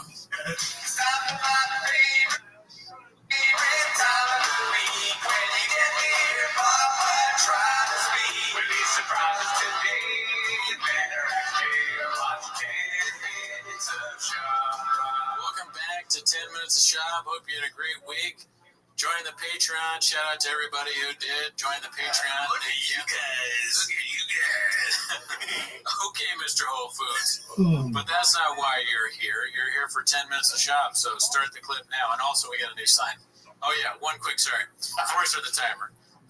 Thank you to whoever came up with this. The only person I remember off the top of my head saying Timos is Armando Diego. So if it was you that came up with it, thank you. But anyways, that's not why we're here. Let's start the timer now. So typically we just do video content here, but I thought this was particularly funny. This one was posted by Neil Bench, and it says, "This has got to be the most uninviting thumbnail I've ever seen in any facet." And then it's that. Look at their faces. They're so sad. They've been through it, man. They just read. Looks like they just read some comments. Yeah. They just checked social media. I guess and they've also done hours and hours of podcasts, probably. Yeah. This is right after Food Truck Diaries and whatever. Maybe Brian has his sandal podcast or whatever it's called, the flip flops. It looks like Brian's thinking like, "Oh my God, did Brendan really buy a gold chain like that?" You know? He's thinking what all these people are thinking. I'm trapped. My own actions have trapped me in this timeline with shop. I never will be able to get out. I've monetized my life.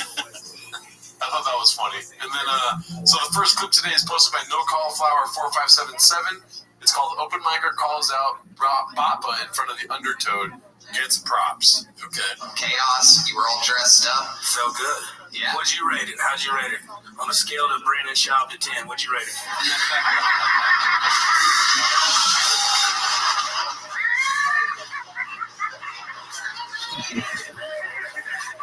For a guy that's been doing it. How long have you been doing this? 5 months? 5 months. 5 months. Yeah. That's like a crush by 1,000 paper cuts. That bit, right? I don't know if that was right. That was not worth it. I will say it was. I give it 4 Brendan Shaw. There we go, baby. There he goes. I'm going to have you on the Secret Show Thursday. He's going to work it out again this Thursday. The Secret Show. There's a new minute from Uncle Laser, and like that, to the bucket we go. Yeah, man. I mean, Bappa is a good punchline. Yeah. You know, that we've seen that.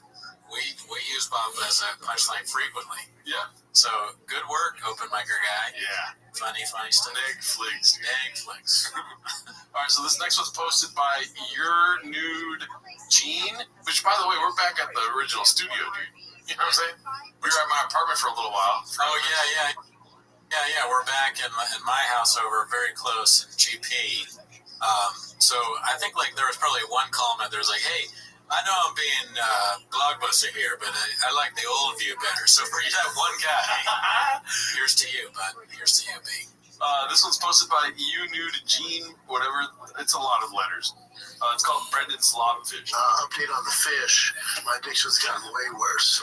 Started off with one 30-gallon take, and then it just reignited my passion for fish since I was a kid. I used to be balls deep in fish as a young boy. And then it just opened up Pandora's box into this fish world, and it is deep. I like the little added feature of the hat. It's a hat that a Cleveland Indians hat. That's very good. Yeah, he has the Chief Wahoo hat, which is I think they discontinued it. You can't even get that hat anymore. So he must have had that in his hat treasure trove. He's balls deep in fish, I guess. The gold chain, the flannel shirt, dude. It's all good. It's all good. That is a crazy thing to say, that you're balls deep in fish. And then when he's like, "Dude, I wonder if that was on purpose," like the ocean and whatnot. You know, Papa's always thinking. You know, his comedy's on another level. Yeah, he has I wonder if one of the clips you're gonna pull up is the one where he talks about, "I don't need fish anymore." He's a real comedic genius. Oh, we did that a couple episodes ago. Oh, we did? Yeah. Damn, dude, I'm redacted. I hate to be extreme here, but I don't eat fish anymore. You order calamari around me, especially after I get an octopus named Eddie. If you fuck with and you eat Eddie affiliate of mine, I'll fight you. The Irish I came am out there. balls deep in the fish. In any facet.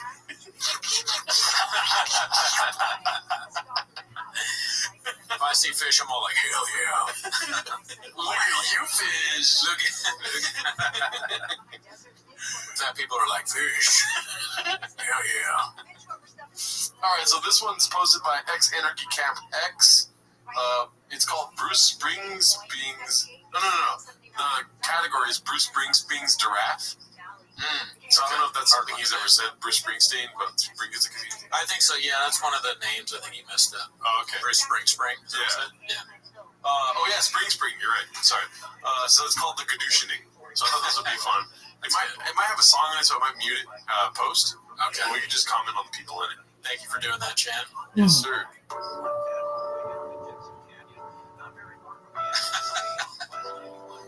The roommate. Yeah. He can do some through a window. Evan, the Baird. I don't know who that is. Probably an old podcast person. Special K. Don't know who that is. This might be from the era that you didn't watch. Agent A. No clue. Yeah, you gotta fill us in, cats. Dog, yeah. He's been getting rid of dogs left and right. MJ, that's what I was listening. Yeah. Turn right. Josh Wolf. Stand up. I don't know that guy. Mike Catherwood. We'll have to ask J about that. Derek Poston, he wrote some of the Gringo Poppy, apparently. Harris. Don't know. Malik B. Hey, man. Hey, man.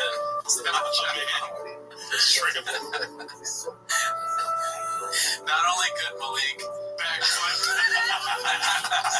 because he does backflips on stage. Cat, of course, great actors. Never seen great actors, never seen her. Hot shit. I don't want that. Perfect. Chompies. I will never understand why it take. Oh man, damn, that has to be in the fields. Yeah, brings tears. We can't talk. That was great. So Malik B, not only is he not allowed to talk about social issues, but he's not even given a name. Amen. Amen is even more ridiculous because it's Malik B. Rid of the A. We're redacted, so we don't know. I think they're just saying a man. Like this is just a man. Oh, maybe. Yeah. We'll have to check the ultimate streamables. I'm sure we'll get comments. Yeah, the comments will tell us. Sometimes the comments are like, "Hey, this is what it is." Other times the comments are like, "How dare you?" It's like a head chef stepping in. Dreadful. I've never seen this kind of work in my life as a chef. I've never seen the comments, so it's true. We don't read social media. Yeah, as you know. This one's called.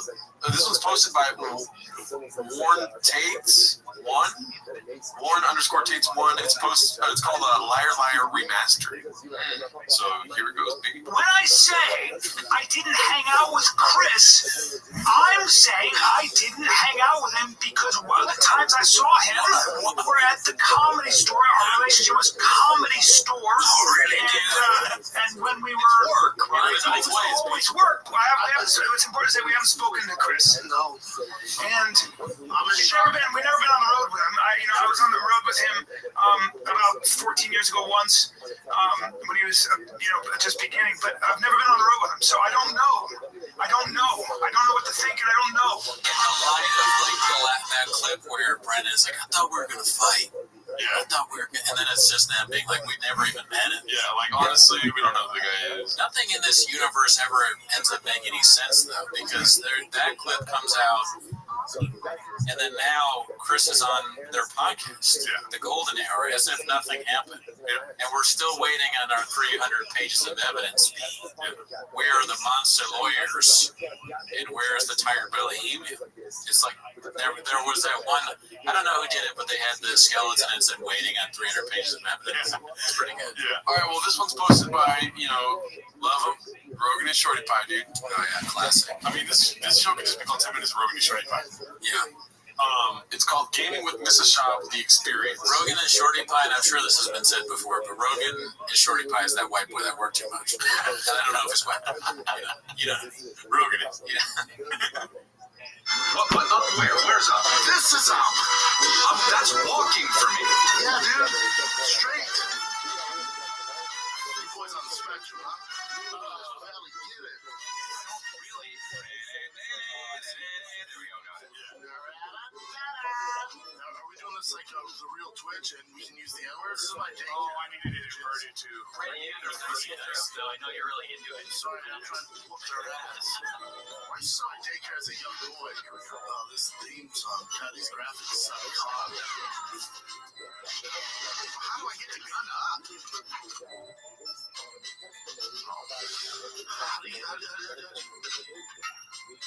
I don't even understand. It's so funny he's wearing the hat. Yeah, he's still got on the Wahoo hat. Wahoo hat and talking about saying the N-word, not the best of looks. Right? Also, he's not that much older than us. Yeah. He doesn't know GoldenEye? Yeah. That's crazy, because that's like that's like the only thing that we would do when we were kids. Every day, in any facet. That was the number one game. You go over to whoever's friend's house, or if you had an N64, and you play that. Yep. 100 people. All right, let's see what else happens. At your boy. How do you select the gun? You have a Twitch? Yeah, this is so not the same.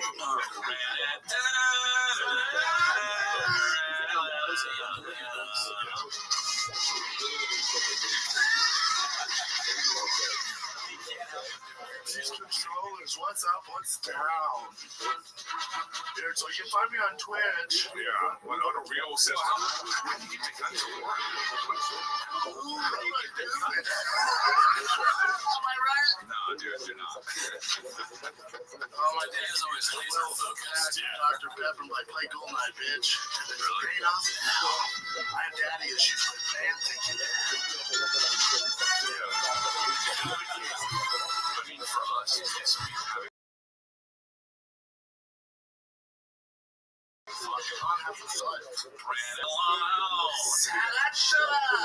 Pause it for a second. Oh, it's over. Yeah. I mean, I wonder if he's not even playing. He's so stupid that they're like, all right, just pretend like you're playing. Yeah. Because like, I remember when I was a kid, I was really bad at I think I had the clarinet. And so we're all supposed to learn a song for a recital, and the teacher came up to me and she was like, listen, we're going to do the recital, but you don't have to play it if you don't want to. You can just pretend. You can just pretend to blow into it, and that's what they're doing. Someone else is playing for it because they can't understand how to do it. But he's still super into it, licking his lips. Yeah, well, he has to act. Do you think are they doing a Twitch? Is there a Brendan Schaub Twitch? No, I believe that's just the YouTube T-Fat-K episode, or Golden Hour episode. Because Brendan Schaub Twitch might be kind of funny. Oh yeah, I would love that, dude. Yeah, they got to start pulling clips off that. Let me see, playing video games and not understanding, or like playing a basketball game and saying football stuff. Yeah. He's like, I'm playing Madden, and then you see like LeBron James. Let's see here. So this is them playing GoldenEye, I guess. Right, somewhere here. There it is. So this is what it's from. Who's upper right? Me. Now, are we doing this like the real Twitch, and we can use the N-word? That's good. How do you change guns? Oh, this theme song. God, these graphics suck. Anyways, so that's the king of preferences. So it's them on Golden Hour playing GoldenEye. Wow, Golden Hour, GoldenEye. Content beat. Yeah. So this next one's called Smart Move. It's a clip of Brendan Schaub talking to Mark Norman. It's posted by Eternal Postal. And the people talking to me, look at Reddit. Reddit is just a big sewing circle full of dweebs and incels. And they get together and they start clamoring, and then boom, you got a hit. Agree, man. No, I think it was smart, brother. Have you seen your Reddit? It's fucking terrifying. No, people are nuts. I stay off of it, man. I stay off of it. Don't read it. No, I stay off of it. Hopefully, do you read them? Do you read all that shit? I have, and boy, I had to turn my lights off, close the blinds, and get in a fetal position for 3 weeks. It's so painful. Yeah, I don't know, man. I don't look for validation from guys on Reddit, fortunately. Smart move. Take that, cats. Papa doesn't need to have you guys think he's cool. He knows he's got his inner coolness, okay? Do you guys have that many hats? Huh? Do you have a 1,000 sports jerseys? Could you be a comedian? Are you brave enough to go on stage and say that Magic Johnson has AIDS. Okay, in between all the 7 podcasts you do and you write in comedy. But yeah, do you have Rogan and Shorty Pie? Do you have 12 podcasts? Would you be able to eat a taco weird? Yeah, think about that. Where you at? P.F. Chang's cooking orange chicken. Yeah, you're freaking homeless and you're a cat. Okay, why would we even care about you? That's such a great thing. He's like, they're homeless. Why would I even care about them? What are you, the mayor of Los Angeles? Be cool, Brendan Shaw. Be cool. All right, so this next one. Listen, I don't know if Brendan took extra Alpha Brain this week, but there's not a lot of Brendan clips, right? Okay, for this week in TFAC. Extra Alpha Brain or too little Kratom. Oh yeah, sure. Maybe Hippo or whatever. Little 25-day cleanse off the. You know, right. He might not be sleeping on his Helix mattress. Maybe he's, spending too much time with the studio. Maybe he's trying on the undies. Never check your social media before bed. Yeah, because of the comments. So that being said, this one's posted by XIIT. It's Sam Hyde and Nick on Bert Kreischer and LA Comics. So you have to be careful. They can't ever let Bert Kreischer see these guys' video clips because he will die from laughing. So we have to shield. Bert Kreischer's a fucking loser. We have to shield fucking whack. Bert Kreischer. Sad pussy. Can you look up Bert Kreischer laughing real quick? We have to shield. I fucking hate LA comedians. I don't need any friends. I don't need to make friends. I don't want to talk to any of them. I don't want to go on their fucking shows. I don't care. Suck my dick. We have to come to Providence, Rhode Island. You want to hang out with us? That's cool. Other than that, stay in your fucking lane. I don't care. It's like a bizarro version of me and you. I'm just like shitting on some random comedian. They better not see this, and then you're like, you do a whip it. You're not sober anymore. Come to fucking Island Park, all right? Island Park, if you want to fucking see me. There's no parking here. I don't know how you're gonna get here, but I don't need any goddamn friends. HLP, baby. Come to Providence, Rhode Island. I don't know. I think Sam's funny. Do you know anything about his co-host? Or? I have no clue what that is. I know that they have a cool set. That set is pretty cool. Yeah, whatever. But also, too, it's not a whippet. It's a oxygen tank. Oh, what does that do? It just, you can buy it at Walgreens or something. It's just like a little hit of oxygen. It actually, we should probably try it. Dude, we should try it out for Raccoon Tweeties, because then it'll clear your mind. You think better and stuff. Okay. It's funny that we are just doing a thing about shop, but there's been so much, references to drugs. We found out about Kratom, and, everybody, every week there's a new comment, Kratom's actually really good, or Kratom is bad. And then now we're going to have oxygen people coming on the thing. Listen, I don't care. I don't want to know. Don't tell me about oxygen. I'm not interested. Brandon drinks 2 Moscow mules and dresses like a leprechaun. Yeah, that was for my work hour party. Most of the time, I'm completely sober on this thing. Or am I? All right, so this one's really fast. It's probably the quickest stuff we've ever had on here. But somebody got video evidence of Baba getting rid of Tank in front of his Harrow, too. So, it's posted by Pube Tornado. Pretty cool name. Yeah, that's good. All right, let's see. This is really fast. You might miss it, but let's see. Ready? Okay. You saw that? Hulk Hogan. I don't like seeing it. Oh, it hurts me a little bit. That's very funny. That's Tank and Baba right there. Wow, they have video evidence of him doing it. That's wild, right? Caught red-handed, dude. Yeah, if you look at the proportions, it's like a man that's roughly 6'2", throwing a dog that's really too big for kids. Iconic Corso. Yeah. Iconic. The right way to pronounce it, Papa. You're giving me shit earlier. Well, show me the Merriam-Webster, dude. All right. There are dog names in Merriam-Webster. How did you know that? How you say it then? Because the guy on YouTube said that, some dog trainer. Oh, and people on YouTube are always right. Don't read the comments, Pete. Whatever, man. Look at you. My co-host, goddamn rattlesnake. What do you think of Hulk Hogan? Do you like him? Yeah. I mean, I don't like everything about him, but yeah, I liked him a lot as a kid. He's funny. What about Hulk Hogan versus Jesse Ventura? Who's your favorite?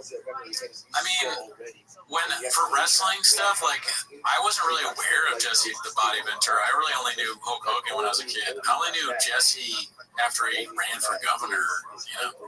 He's pretty funny. Yeah. He said something about like Irish people. He's like, they're all drunk when they built the railroads or something. He got in trouble, but he laughs. All right, just wanted to check in on you with that. This next was posted by Fake Onin. It's called Just Some Primal Urges Be. I like it. Here we go. Look at what happened. Thanks, buddy. Bill Martin, look at. Wow, we're going back to that again. Well, no, This is my sponsor. I'm going to be bodybuilding. That's all. And you got some strong hands. And I'm going to keep my hands to myself. He's like touching his thing. That's okay. Go ahead. This is shocking. A glance. A comment. You got some strong hands. Presenting a dough. I know. His hands wrong, man. I want to file a point. It's taken me a while to come to this conclusion to understand this. I believe that the Me Too movement is one of the most important movements of my lifetime because for the first time in history, it gives me recourse against the abuse of power. And that makes the world a better place. And that is not a political statement. That's just fair play. When it comes to being a little strange, Brian's gonna keep you busy. This is some weird shit. I didn't know the second video that came up as a head. I've seen that video. I didn't ever seen the first one where you're talking about consenting adults. Yeah. That's so weird. He really has never thought about planned out anything in his life. This Brian guy, he's just kind of like content. And there's just going to be horrible things like this every time. Yeah. Anytime a scandal happens, there's going to be a video of Brian being like, whatever the thing is, doing it. So crazy. Yeah. Anyways, so this is the last clip of the day, which on the subreddit, Fighter and the Kids subreddit, I find it hilarious whenever it posts NSFW, and it's just really not NSFW. You know what I mean? But you know what happened with John Jones, right? Recently. No. Well, Francis Ngannou was let go of the UFC, right? Not kicked out, but he just didn't re-sign. Yeah, that's what I mean. Because they didn't give him enough money. Yeah. So now they're setting up John Jones versus Cyril Gane. Oh, I didn't know that. Yeah, so March 4th, John Jones, Cyril Gane, heavyweight championship. But this is called, I know you're trying to use emphasis brand flakes, which I believe it means Brendan, but maybe get someone to walk you to an ambulance after the pod. Posted by, guess who? Rogan and Shorty Pie, dude. Rogan and Shorty Pie needs a handler, dude. Here we go. If Francis on one leg can out-grapple Cyril Gane over 5 rounds, what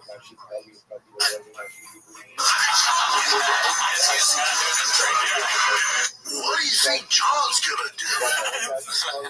Easy money. Easy. No one should ever take financial advice or betting from Chop. Chop said that, I remember from the Beige Frequency, Chop said that Conor McGregor was going to beat Floyd Mayweather in boxing. That's the craziest thing that he said, maybe. Well, that's also when he got in a fight with Nate Diaz. It was over that? Yeah. Well, he was trying to convince Nate Diaz that he won at least 3 rounds. It was after the fact. Jeez. Yeah. And also Mario Lopez. Underwear Lopez. Yeah, shout out to Bone CK. He's in the Beige Frequency stuff. He's in, commenting on the Discord. Also, shout out to Elephant, right? Elephant Graveyard joined him and Ryan Joseph were on the one of the live streams. Hopefully, we're not darkening their names. We're like, don't put that. We're not one of our guys. We're great guys. Never met them. Also, too, I wanted to say to the audience before we finish here that one of these Thursdays we're going to live stream the Gringo Poppy on Twitch. If you guys would be interested, leave a comment below letting us know. We're going to set that up somehow. And one last plug: the Patreon. Pretty soon, we're going to do the Gringo Poppy.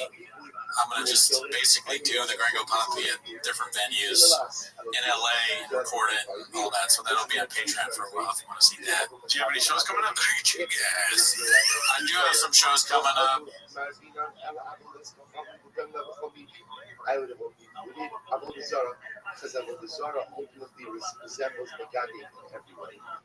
This is the story of the one. As a lineman, it's his job to keep the power on. That's why he chooses Grainger for professional-grade products and next-day delivery, so he can rise to every challenge. Call, click, or just stop by. Grainger, for the ones who get it done. Another hateful comment. What are we doing here? My tattoos are blockbuster. I must be protected. But you see, it's not me. It is my family. In my head, their kids are dead. With Tiger and Boston and their face on my arms. In my head, they use a mess. In my head, Charlie, what's in my head?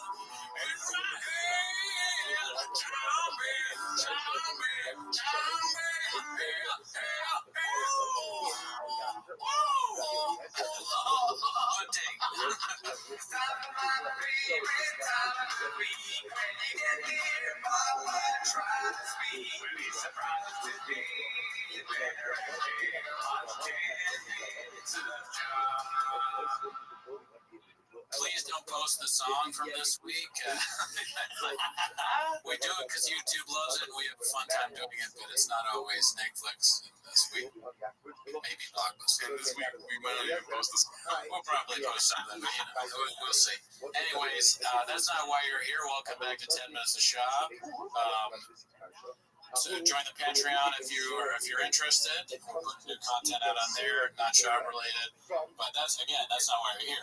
You're here for 10 minutes of shop, start the timer. I've never heard somebody call it Patreon. I call it Patreon. I just go back and forth, you know. All right, first of all, we wanted to give a shout out to Mr. President A Banana. He posted our song and made a little music video too, dude. Yes, thank you. Very cute. I love it. Yeah. To some freedom and I took it down. Happy hip hop. Down for brain with yourself. And I saw my reflection in the merch cover table. Took a drug and it brought me down. Oh, you're in the sky will come out of I just saw Bobby. well, anyone can too. I'm looking through. Picture of there. All the chicks on Crash Tuesday. Is it true that I like the lyric, but I want, do not tag me on her Instagram. Someone tag me on her Instagram. Oh my God. I don't, please. Look, he's smiling. He's like, I'm laughing, yeah, nervously. I don't want that. Stop. This is just a joke line. There's no rumors or anything. It just sounded funny.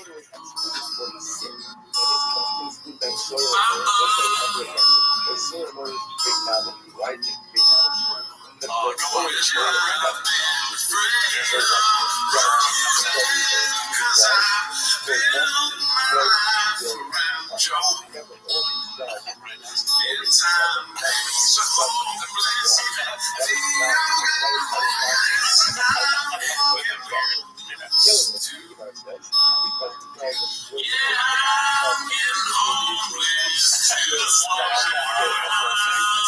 So well, President Banana. Yeah, you really very good, very good. Killed it, dude. Thank you. So the first clip of today, this one's posted by Low Ad 3570. It's called Papa Struggles to Take a Sip. Have you seen this clip yet? I don't think so. There's been like 3 or 4 clips about this already. I just love him not being able to ingest things. Well, he's doing a bit. It's the bit with. So he's doing it on purpose? Yes. Oh, okay. He's trying to say like something that he doesn't believe. Where he's like, Dana White didn't beat women. Only he's the guy that gets that thing. Yes. I mean, nobody else does it, as far as I know. All right, here we go. All right, I think this is probably the biggest news over the last couple of weeks. Dana's bigger, but yes, that's true. So yeah, but you all depends what news outlet you understand. So Jake Paul signing. He really does kind of look like Joe Camel a little bit. Who's Joe Camel? You know, on the camel camel for the cigarettes, who has the big. Oh yes. Yeah. He's got that monolith. Papa, the Canadian genius. Facial. Tour. The next clip is called. There's so many clips of him doing that coffee stick thing this week, so I kind of just got that one out of the way. Okay, Mr. Whole Foods. We watched Gringo Poppy this morning. We rewatched again. This one's called "You Get Everything Wrong, Don't You?" posted by Rogan and Shorty Pie. Oh, the guy from Tanks reached out to me. The head host reached out to me. Yep. So let's get you a tank. He's from Tanks. Huge show. Tanked. It's on fair. 15 seasons. Really? You get everything wrong, don't you? I mean, just you get everything wrong. Tanked? My brother-in-law and my nephew are like, he said Nebuchadnezzar or something. Like Niedermeyer. That was so hard. The all soccer fans were like, what the fuck? No, wait, what are we talking about? What we talking about their name either? That's the best part. What are we talking about? Say shit. No Messi and fucking... We know Messi and Ronaldo. Outside that, you and me don't know shit. And the other guy, I know Pulisic. and the French guy. American. The French guy out Mbappe. All right, wait. What about we were talking about something else before we got into this shit. Point is, I'm Bubba Gump. I raise shrimp. Did you say pause it? Yeah. Oh, I thought that was Chin saying pause it. I thought it was the clip. What do you say? Dude, what he sets it up. He goes, "You get everything wrong," and he's like, he doesn't really rebuttal, and then he gets 3 names wrong. It's wild. Did they do that on purpose? I don't know. Pulisic. Okay. Impulsive. But what I don't get is why does it just don't talk about soccer? Yeah, it's almost like they're doing it because they know we think it's funny. Yeah. I don't know. It's offensive, apparently. Niedermeyer. Well, I'll tell you what, there's a lot of papas in the comment section call me Geraldo. Hey, your name is hard. There's going to be a little bit of... Wouldn't want it any other way, Papa. Let's play the rest. Okay, the rest is just 5 seconds. I don't know what else is on here. Yes, what do you got? Wait, what are we talking about? See? You always play It's always golden. That reminds me of like the clip where he's like, what is it that he's dating Miley Cyrus's dad? Miley Cyrus's daughter died. Classic. All right, so this next one's called Papa's Story About Getting Molested by a Kid with Down syndrome. Have you seen this yet? It sounds vaguely familiar to me. Trigger warning. Posted by I Downvote Geek Days. Doubt it. Okay, when I was 9, I got molested by a guy with Down syndrome. Don't laugh, Brandon. I'm not laughing. Why'd you laugh? It's just... It's such a curveball. That's a difficult... Dude, I got molested by a walking dog?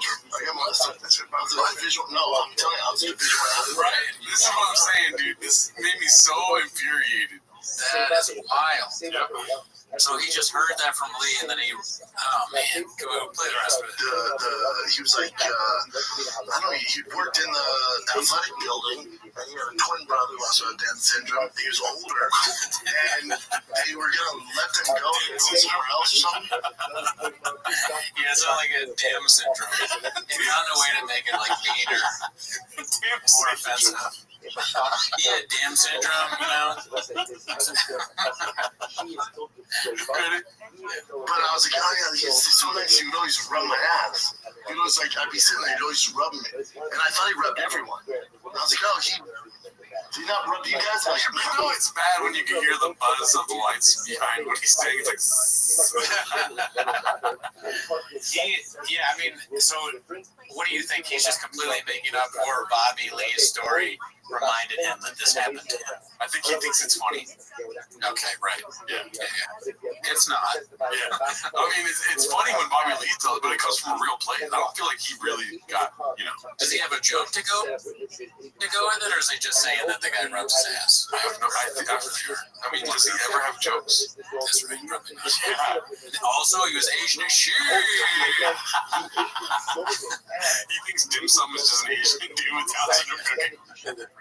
I almost said it after the dim part. I don't want to be on that. I'm like, no, what you did is more organic, I don't know. Come up on charges. I'm thinking about it. Yeah. Wait, but first time told the story here. No, I've told this before. Maybe when Bobby was like, Oh my god. It's so ridiculous though. Yeah, Brendan really just thinks like any kind of somebody with anything that makes them different is funny. You know, wheelchair, mental disability. It's gold, golden, and you have to bring it up. He's like, I got molested by a guy with Down syndrome cooking fajitas. You ever hear fajitas? He's stealing all the jokes into one. All right, so this one's called "He Threatens to Starve the Fish If People Don't Buy Tickets." That'll work. It's posted by Logical Scientist 2221. get your tickets right now at thickboy.com. If you don't get your tickets, these fish don't eat. That's not cool, right? So let's make sure these fish eat. Yikes. Is it that desperate they can't afford fish food right now? I mean, when you vlog every day, you say some things you regret, right? Right. True. So these fish don't eat. The next video is like, these kids don't eat. Brian can't get more sandals or whatever, flip-flops. yeah. All right, so this clip is called "Uncle Joey Makes It Crystal Clear He Does Not Speak to Delia Callan or Brendan." Posted by Ryan Joseph 82. If you guys think I give a fuck about who's doing theaters or who's involved in a fucking child porn thing and all this shit, you people are fucking crazy. That's the last thing I want to hear about. I don't know what's going on out there anymore. Half those guys don't even talk to me anymore, and it's okay. I talked to Tom this last week. I talked to Bert from time to time. Theo checks in with me from time to time. Ari's my fucking brother. Duncan's my brother. Red Bear's my brother. Joe's my brother. Besides that, maybe we don't need the highest quality mic on Joey Diaz because you hear all the clicks of his mouth and everything. Dang, you're a little homeless with Joey, huh? Yeah, just a little observation. Shots fired. This reminds me of us on the subreddit. This is like, I check in with that person every once in a while. Haven't heard from Ryan Joseph. Broken is shorty by years. We have every now and then. President Banana, I don't know him. He's a great guy. Never met him, but these people saying that we're connected with him, that's not true. I haven't even heard from Durnham or whatever, and never reached out to me. Okay. So, what's Sean McCorkle's name? Big, what is it? These nuts 5,000. I mean, I talked to him the other day. He checks in on me. He checks in on me every now and again. Thank him. You know what I mean? I really couldn't tell you what the fuck is going on. But that is exactly how I feel about this James. I really couldn't tell you. I have no idea. Wadsworth, don't know what he's at. Some days it's like, this is a great song. Other days people are telling us that I have small teeth and I should kill myself. Hard to tell. From time to time, I talk to Josh Wolf. I talk to my man Ryan Sickler. But that's it, guys. I don't know what's going on out there. I don't hear from them. I like how he continues saying names, so you can kind of corner it out.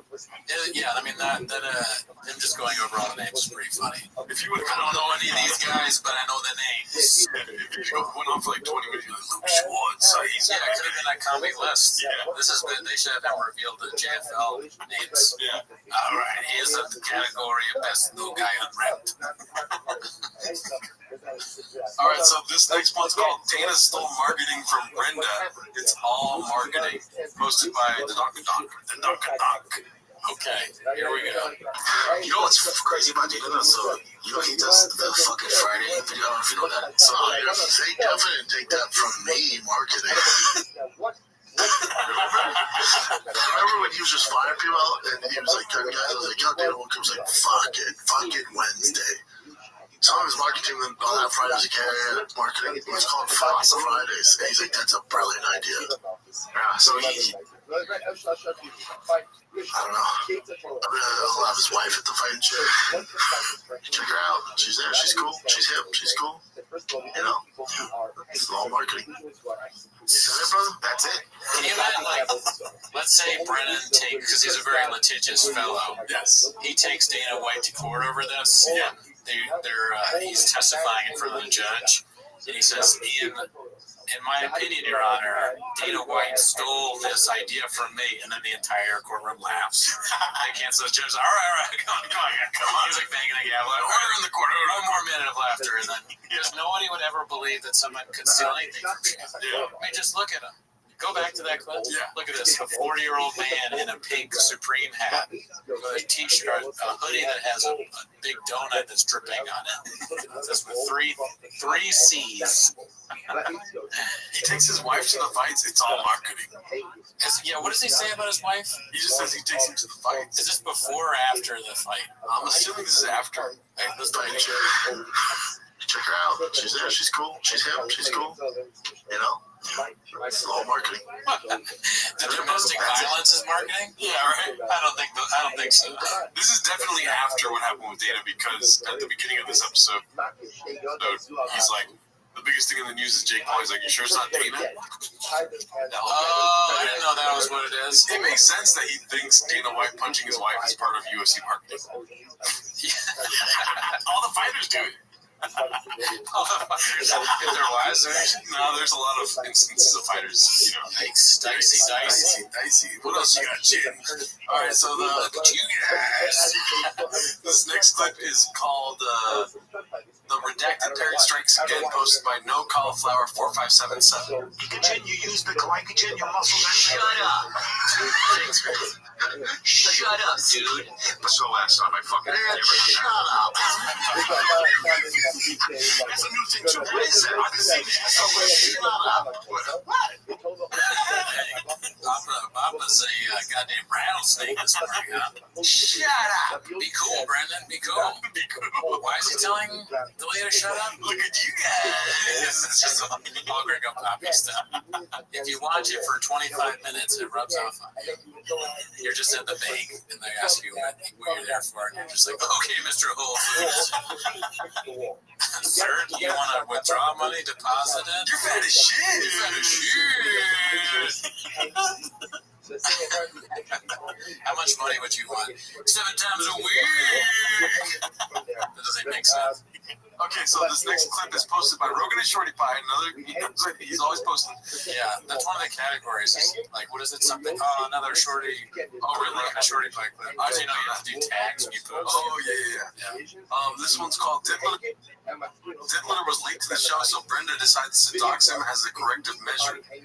Let's see what this is all about. Bro, hour late. When I finally got the gate open, I'm in my robe trying to fucking man. You want a robe? Hey, yeah, bro.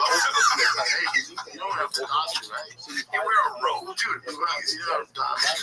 What is wrong with your eyes right now? They're so happy. You don't have to dox you, right? All right, but that's fine, man. All right. You know what? I dox you, I mean, Diet Cokes today. You know, you can't always be Netflix. Yeah. Netflix, I think he just ran out of steam. You can't always impersonate Brian Callen perfectly. Oh, yeah, that is kind of like Brian. It sounds, I'm going to keep you busy. So mine's been heavy. I'm always walking around with flip-flops just in case, because I need to put them on my feet. He always talks like that.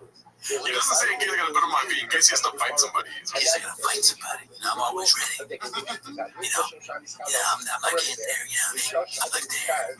Alright, so this one's called Papa Not Understanding the Trolls, posted by Thick Hedgehog 4136. It's so traumatizing. You might be right, well, there's that, like, with the killing, because, it's so fucking terrible and tragic and ruins families and lives. The serial killer thing, I don't know why I'm drawn to, because other than that, like, really bad, like, trolls or haters, like just vindictive, like really nasty. I turn a blind eye because I can't even understand that. That's the same idea. So the same idea. Somebody told me that I don't understand it. Like, I don't want to understand it. I assume they have their own issues. That's why they're directing the hate towards us or to whoever. I don't understand it because.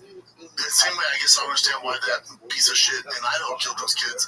I don't understand it because those kids did nothing to him. But also, when it comes to like me or you with me, it's like, hold on, you guys want me to live on the street with my wife and children because I do free podcasts and stand up? Well, no, there are people, and never works out.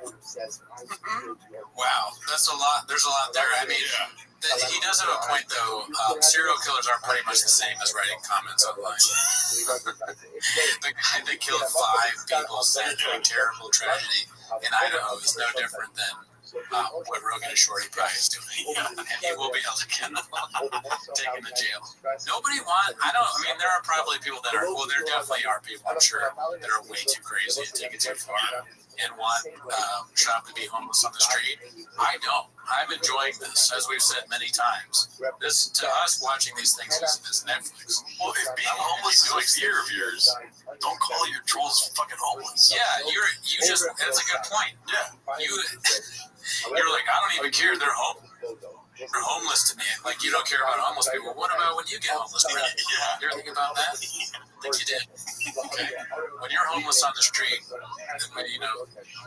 know what it's like to be a homeless cat. And in no way, shape, or form do I want him to stop. Yeah, I want him to keep doing it forever. I wish he hadn't started doing stand-up, but now that he's doing it, I'm like, I can't get enough. Yeah. I mean, we really did watch the whole Ringo Poppy this morning, and it was hilarious. We will not stop. The part in the beginning where he goes, "Look at you guys," it's just like, it's so good. It's so funny to me. There's a little Are we back, Dallas? Dicey. So people were all like, "No, for that." What does that mean? It just doesn't make any sense. Well, he's talking about getting free donuts. I know, but that doesn't make sense. Nobody. That didn't happen. Almost nothing that he says happened. You guys remember that guy that was all like, "Oh, fucking with the vaccine, oh my god." Okay, Mr. Whole Foods. Okay, Mr. Whole Foods. That doesn't make sense. Yeah, I don't. Yeah, what does that have to do with nacho cheese? Because right before the "Okay, Mr. Whole Foods," the guy's like, "You're in the figure," and you're all like, "This nacho cheese." Okay, Mr. Whole Foods. Do they have nacho cheese at Whole Foods? I haven't been in a while, so I don't really know. It's not the last thing they would keep in stock. Yeah, I don't think so. And also, he said nacho twice. He said you put your nacho with nacho cheese. He's really self-conscious, Brennan is. I mean, because the whole thick thing is because I guess he's a little chunky. He's fat as fuck. He's fat as fuck. Picture there. And he's just this giant thing that's this thick. I don't think taking like a pop culture freak. Well, maybe he just really identifies with thick. I don't know. I don't want to hate on that, but it's a lot. You know, I mean, I would wear these ironically. Like sometimes I wear the thick boy shirt that won't stop me. But shout out to World Record Pod. But if Brendan's watching this, if he ever gets a chance to see this, I want him to know. I want you to move into a bigger house, dude. I want you to get a better studio. I want you to get nicer cameras. I want to see you in 8K, dude. I have more podcasts. I said you're doing like 6 or 7. Make it 12. Those are rookie numbers, B. Yeah, those are rookie numbers. Whatchamacallit, you got Food Truck Diaries, you got Carl Bassett Fike Opinion. I want to see a San Jose Jack Johnson tandem episode. It's San Jose Jack Johnson experience. Yeah, start doing start doing stuff about ghosts. I want to see some ghost stuff. Yeah. Do some stuff about cult. The stuff I don't even like. Like, I hate those cult shows. Talk about cults. I'd love to watch Brendan talk. Well, we know that Brendan likes Ghost Adventures or whatever. What is it called? That one show? Ghost Hunters. That'd be great. Amazing. That'd be great. Shops like, so are the ghosts like gay? Is there a possibility they might be gay? Are these ghosts like maybe they're trying to secretly like touch my ass or something? Also, do more sports. Stop just the MMA thing. I want to see a basketball, football. I don't even watch football. Talk about the broadcasters in all sports. I mean, there's probably some sports where they're not getting the best range. They're really, we get it. Talk about the NFL and NBA and all that stuff. What are your thoughts on Charles Barkley and Shaquille O'Neal? So, I mean, he is right, because he doesn't understand the truth. We want more. He really does not understand the truth. Yeah. More content, please. Feed the trolls. Yeah. And don't listen to the ones like, kill yourself, something like that. Yeah, do not do that. No violence. It's all about, love, family life. This one's, next is, okay, no, we're done. That was like 20 minutes. This one's called Papa Doesn't Like Rings, New Menu Ideas, posted by Slippy Pia. Like fertilizer, because you gotta get rid of all the weed. I didn't make shame here, but I don't eat fish anymore. Wait, why did it stop? Oh, what? And if you That's fucking super annoying. this is gonna annoy you too. You order calamari around me, especially after I get an octopus named Eddie. If you fuck with and you eat Eddie affiliate of mine, I'll fight you. This is so annoying to me. Like if Sasso ordered that black squid calamari that you ordered at Scopa. Yeah. So you want to eat cod? You want to eat? No. I'll kill it. I'll got it. You're so fucking annoying. Would you eat a flower horn? Yeah, well, flower horn? You? I don't know what that I'll means. eat anything in your fucking tank. You know flower horns aren't natural fish. I don't They're a hybrid. I'll fillet it and eat it. And then you know what I might do? I'll fillet it and I won't eat it. I'll be like, I'm not hungry after I got it all filleted and lemoned up. Yeah, lemon parsley. You know me, I like a good joke, right? Yeah. Stop. I'm gonna dox you. I'm fun, right? I'm fun. Yeah, I'm gonna dox you. Why? I'm gonna dox you. I do that fish now, man. It's different. I'll eat fish. You might as well say you can eat my kids. Put lemon on it. Might as well say, why is he putting his kids in danger all the time, satirically? Well, I mean, he has the thing he can do just in case it happens to put his wife right in front of him. Oh, you're right. Brian kills his wife. Trying to eat my kids, I'll use my wife as a shield. They're talking about this is like, I think, I'm guessing, because he just got the fish, you know? Yeah. And in the other clip, he was saying Tank. I kept thinking about Tank. You know, we never got justice for Tank. And he's just talking about the show called Tanked. I guess it's different. It's not the same name. This guy really doesn't care.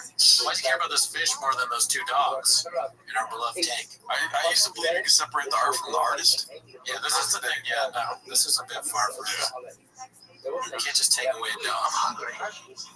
I like to eat them. Yeah, I have fun time, right? Fun time, Charlie. Yeah. Talk about fish? Yeah. It ain't fun. Really? It's not funny to me. Fun time, Charlie. Talk about fish. Fun time, Charlie. Is that the name of the fish? Fun time Charlie? No, I think he called himself Fun Time Charlie. Oh, wow. But who's Carl Bassett? Who's Fun Time Charlie? Who's Samuel J. Jack Johnson? Oh, a lot of nicknames, eh? Yeah, dude. All right, so the next clip is called Some Deets on the Big George Fight, posted by Rogan and Shorty Fight. Don't really know what this one's about. Let's see. Speaking of fight, how about our boy George? He went to the but he went to the fight set, the Congress fight. Oh, our boy George. So, Keto George, you guys know him from King of the Sting, lost all the weight. There he is there with his stomach melting. Something melting. But it's a positive thing. It's about the. Don't put him next to Ishii right now. I know. Jesus Christ, something that he done. But Keto George lost his fight via submission to a guillotine. And then Keto George beat the shit out of his guy. So, okay, I was there, and Keto George, I'll tell you though, I've never seen him look the way he looked. He was just like determined. Even when he was walking by, I was like, hey, George, because I was luckily in a row where they walked by next to me. He was just like, give me a wink. It's all business. And dude, he was so legit, like a real fighter. Yeah, I'm so proud. The entire time he was. I talked to him afterwards because unfortunately I couldn't be there. Sorry without Rich Chow, but I couldn't be there. I wanted to. I sent them videos. Dude, he's like Keto George. He stopped eating quesadillas. He got caught with the guillotine. There should be a show where it's like the spelling bee. You know, you spell the words, but instead of spelling, they ask you to pronounce words. Yeah. Like, pronounce guillotine. No, because I would tell them that. They go, pronounce this word. And then they have a word on the screen and it says quesadilla. And he's like, quesadilla. But you know with Shab, you can never predict what he's going to do. So they'll say, pronounce this word. And he goes, every word? In any facet? In any facet? Here, apparently, it's Jim makes tacos, which, you know, he's a multi-talented guy. You can't help to. I had tacos last night. Jin is better than this show, I would say. Yeah. Belongs somewhere. That could use his talents better. And this one is posted by ICHDZ. Drain this out as much as I could, took out as much honey as I could. And this is what I'm about to do. this is what I'm motivated with this. These are 0 carbon tortillas, which is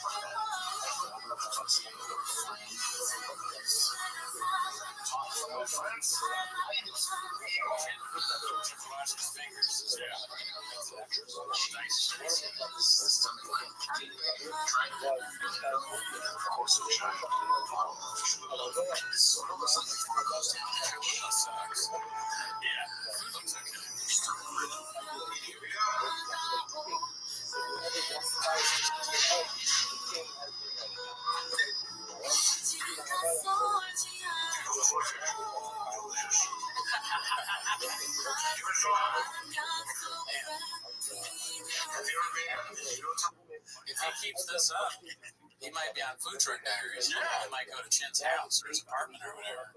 Also, too, that was tripe, right? Tripe? No, what is that? Tripas? Oh, really? That's what menudo is?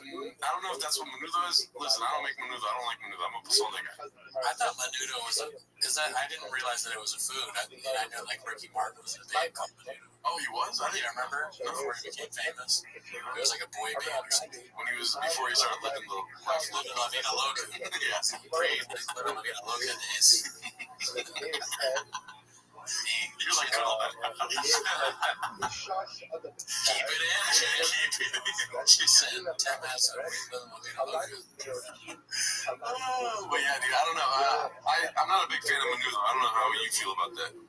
I've never had menudo. I think it's interesting that Chin is doing all these like lifestyle YouTube things. Yeah. Trying to do side projects. It's healthy, dude. It's healthy when you got all those toxic people around you. Right. Use your audience, Chin. Yeah. I mean, that video was kind of boring, and it looked like he was going to burn himself at one point.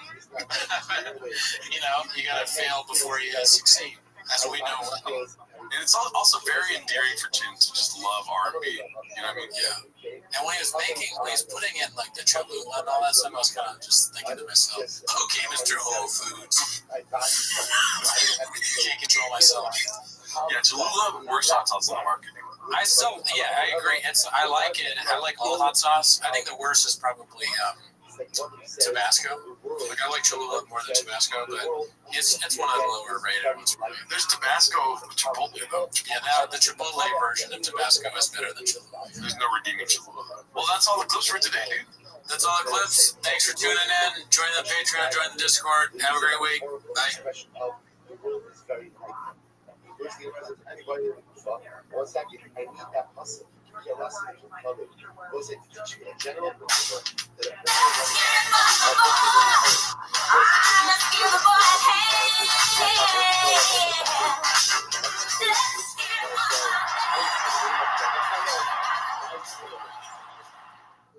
Guys, thank you for tuning in. This is the first ever 10 Minutes of Shop interview. We're so lucky and blessed to have on the CEO of PF Chang's, Sean McCorkle. Anything else I'd say would not give it its due. So if you want to support the podcast, join the Patreon, subscribe, all that stuff. And we want to do more guests like we're doing today. So if you have any ideas, join the Discord and let us know for other people that you want us to try and get on. But this was amazing. You really got to check it out. Sean McCorkle, thank you. Hope you enjoy. I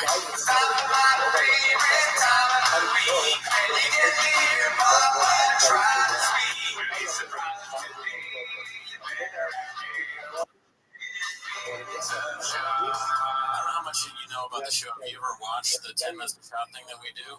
I watched about 10 minutes of it literally just to see what you can do and check your views. Because I get people sometimes that want to do a podcast, they have 7 views and 6 of them are watching it themselves, Yeah. I actually have a buddy from high school who sells a program to drive traffic to YouTube videos, as YouTube videos have 12 to 14 views each. And I'm like, that's what you're doing for a living, teaching people how to get 14 views on a YouTube video? Like, I don't know. But yeah, we just looked into it. We did like one episode where we watched the Gringo Poppy, and then it got so many views, and then we created the 10 minutes thing off that. People just love it. So Yeah. There's a lot of people that don't like him. All you gotta do is put a shop review of any kind. They've been begging me to do one, but I felt like I'd be the 50th person at this point to pile on. So I guess, yeah, maybe, but I think you should do it. I'd watch it. We would watch a little bit of your stuff. I mean, yeah. So yeah, with Shab, I had a question for you. The first question I had was, so he is always eating stuff while he talks to people. He always has something in his mouth. Do you think that that's like a disrespect thing, or is that CTE, or what is that? What do you think that is? I think it's CTE is too much credit for Shaw. He was an idiot ever since I met him in 2010. Like, he's been an idiot. I think he just has no. I mean, the guy thought giraffe was spelled Duraf for 34. He just has no self-awareness at all. He's probably one of the least self-aware people I've ever seen in my life. He actually doesn't know that you shouldn't stick your tongue out as you're eating before every bite, and that you shouldn't talk with your mouth full of food falling out. Like, he doesn't understand, like, just standard human behavior. He doesn't get it. So when you knew him back before all the controversy and all that, was he known as somebody who would misspell things or say words wrong and all that? Was that like that's always been Shab? No, if you look back at some videos, you can see that he was that guy, but I don't think anybody, I think it took the homeless cats to figure that one out. I would notice, it was so funny when I found the whole Reddit page. It's kind of one of the things when you think you're alone, like, you know, like where you're like, you think you're the only guy who's pretty sure Bill Cosby's or something like that. Like I always thought, man, like Shab, he sure does say a lot of stuff like wrong. I noticed like that he would say like mountains of Rushmore or like things that didn't make any sense. And then the more I would see of him, I would think like, God, man, why did Rogan unleash this curse on the world? You know, like giving him a platform, you know. And he was always, he's just always annoying. And then when I started reading the stuff on the Reddit page, it was like I found my home. Like it was like I can't believe these people. They're all saying the exact things I always felt. Like, I can't believe these people notice this too, you know? And then that many people notice it, not just me, you know, with no more famous than he is. So. Yeah, that's kind of like what we had. I mean, I assumed he was bad at stand-up because everyone hated on him. But I wasn't like one of those people who was like, oh, am I the only people that think this? Because I had the opposite. I went on Reddit and I saw like 100,000 people think the same thing that we do after watching the Gringo Poppy. What was your favorite bit from the Gringo Poppy, would you say? Oh, God, dude, man, I don't even know. It's hard. I actually, despite, I guess, my persona, I actually have like a soft heart. I'm empathetic toward people, so I find myself feeling sorry for him when I watch it. Like I get, it's like we had a kid when I was in high school. They had 1 year I played basketball in high school and college and stuff, so we had this dunk contest, but they lowered the goal to 9 feet because I was one of the only guys that could dunk. And what kind of dunk contest would have been good with one guy dunking?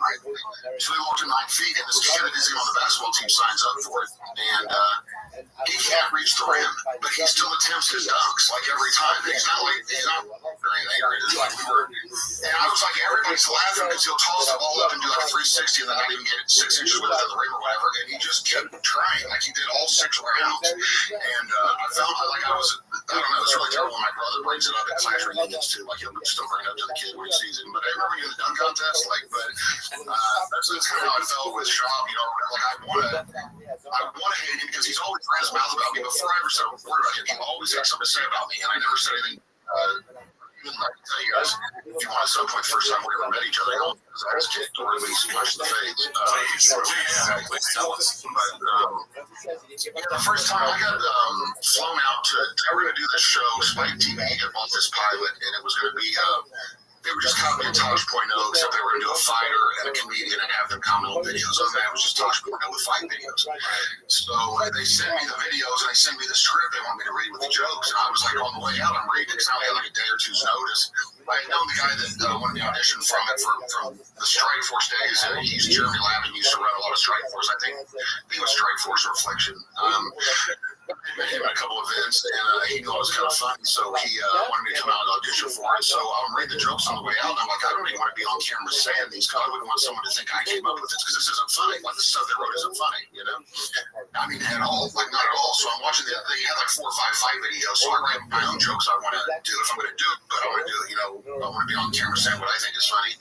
And I come out there for the audition, and I'm in the middle of doing my jokes, and they're cracking up because they're like, wait, that's not the script. I'm like, well, I wrote my own. If I could do it, I'd appreciate it. And, so they're like laughing. I'm with another comedian, a guy who, that's a whole other long story. I was trashing literally the cable guy for 20 minutes, and after I trashed him for 20 minutes, he goes, he's my best friend, actually. I live with him. I was like, awesome. But, so I'm in the middle of my audition. All of a sudden I hear a door slam, like, open, and I hear, like, somebody going, like, oh, don't do that. Just, like, real loud, like, and I'm like, oh, God, like, it threw me off, and I look up, and it's, Shab and Calvin walking in, and dude, you would think that they were Kim Jong-un walking before the citizens of North Korea, the way they walked in, how cocky they looked, walking in, looking around like everybody was going to applaud for them or something. There's only like 10 people there, and the guy, the director, guy's like, guys, can you keep it quiet? They can't believe it. Like they're like, oh, and then Shab's like, oh, did I mess something up?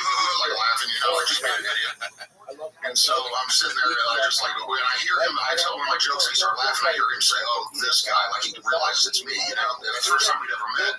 And so I stopped him and I looked at Sean, look up, you got something to say? Like in the middle of the audition to him. And he was like looking around, I said, I'm talking to you. Like maybe there was someone behind him I was, talking to. And I said, you got something to say it. And he was like, he just started looking at his Gucci boots, just looking down, didn't know what to say or whatever. I said, yeah, that's what I thought. So then my audition was kind of ruined because I wasn't in a good mood anymore, like it was, I kept thinking I wanted to smack Sean. Plus, Adam Carolla had made me and Stephen Bonner take boxing lessons from him right before the thing started. It was very awkward. He was at Adam Carolla Studios, and he brought out mitts and gloves and wanted us to, like, hit mitts with him. And I was like, I don't want to do that, man. I'm good, whatever. Like, I'm in nice clothes, I'm all sweaty and stuff. And Bonner gets talked into it, and it was like the funniest thing ever because he was telling Bonner, a well-trained fighter, what he's doing wrong. Adam Carolla is. So, that worked out. So, but yeah, so Shab, Calvin comes, then he reads with me, and then Calvin starts like cranking up, saying like they're just starts saying, I'm like, man, this size your hands, I'd love to be your size. I bully everybody, and I can tell like Shab's getting jealous, like his girlfriend's talking to the guy. And at some point, I said one of my jokes, and Calvin was like, man, you're really funny. Like that Shab is just pure hatred all over his face. He can't believe it. And so we finished, and I get up, and I'm just staring at him the whole time he's doing his thing, and it's terrible. Like he's nervous or whatever, trying to do it because he thinks I'm going to beat him up. And so they asked me afterward, instead of hosting the show, would I rather just write the jokes? They said they could pay me like $4,000 an episode. I said, absolutely. Like, I'll write all your good shows. I'd rather do that than fly to LA anyway. I don't really like it out there. And so I guess the whole thing was they saw they picked Shab and Calvin to do it, and I guess the whole thing never got picked up. Then after they saw their audition or whatever with their jokes, they dropped the whole thing. But things were happening like, hey, did you hear the Shab was talking shit about you on Rogan's podcast? And I'm like, what? No. And somebody would send me a clip of Shab on there, like Rogan was saying how funny I was, and Shab was like, yes, is he still alive? I heard he died, like, or something like that, like trying to just, oh my God. Yeah, and the same thing when Rogan said I was funny. It was funny because it was like Shab, like someone's dad was telling their kid that they love another kid more than them, or whatever. It was like, I was saying that about you. I misunderstood it. Yeah, so he's saying Shab's probably seeing, like, every time these people say that, he's seeing you instead of him there, like you as the fighter, you on Rogan. And of course, you don't like LA because LA is North Korea with a beach. Right? It's the phoniest. I can't stand out there. I've been out there 100 times. All times I had to be there for something. I wanted to go, but I can't ever go out there. So fake, man. The whole setup is crazy out there. See, it's hard to be authentic. I hear more about it. So you mentioned that you kind of feel bad for Shab watching the Gringo Poppy. Like the more I find myself watching the Gringo Poppy, I have some like reference for it, and it actually is like a good special to me, only because of how ridiculous it is. Do you see like the cult classic following of it? Do you fall in line with that? A little bit. I like this. Kind of like one of my favorite movies of all time is Harley Davidson and Rob Roman, because it's so bad, like it's awesome. It's like Roadhouse too. Like I watch Roadhouse every single time it's on. A lot of people probably like that, just crack up. Saturday Night Fever is the most unintentionally funny movie that was ever made. If you guys haven't seen Saturday Night Fever, watch that. It is meant to be serious, but it's the funniest. Like it's the funniest thing ever. So yeah, he can be. I mean, he can be unintentionally funny, but not funny just laughing at him, not with him. Like there's and the fact that he thinks, I always told people don't dislike Shab because they're like, oh, you're just jealous. I'm like, dude, Cain Velasquez would beat me in a fight easily. Like, Rothschild is better looking than me and richer than me. I can name 100 fighters who are successful. I'm only jealous of Shah. Like, I'm jealous of somebody. Why is it only him? I don't like Shah because he thinks he's Richard Pryor. Like, he really thinks he's the same foundation of Richard Pryor. It's impossible to be jealous of Shah at this point. He's so embarrassing. Like, he's failed. Like Kalani said, he's how did fighting go? How did the podcast go? He's failed at everything. I don't even mean that in a mean way. I feel kind of like you. I'm sympathetic to it. He's just so bad at everything. But it's funny, every time he starts to feel bad for him, then the whole like walking in my truck thing came out. And then he's like, oh, he's cheating on his wife. Like, I knew he was doing that. I have to tell my close friend is. He doesn't even know, like, people that know him very well will send me stuff like, hey, Shop's doing this. I'm laughing, you know. They're like, dude, you're ugly with Shop's in today. But they were like, hey, Shop's looking for a counselor. He's trying to beat an addiction to the jack off Asian massage. Fingers in the butt, too.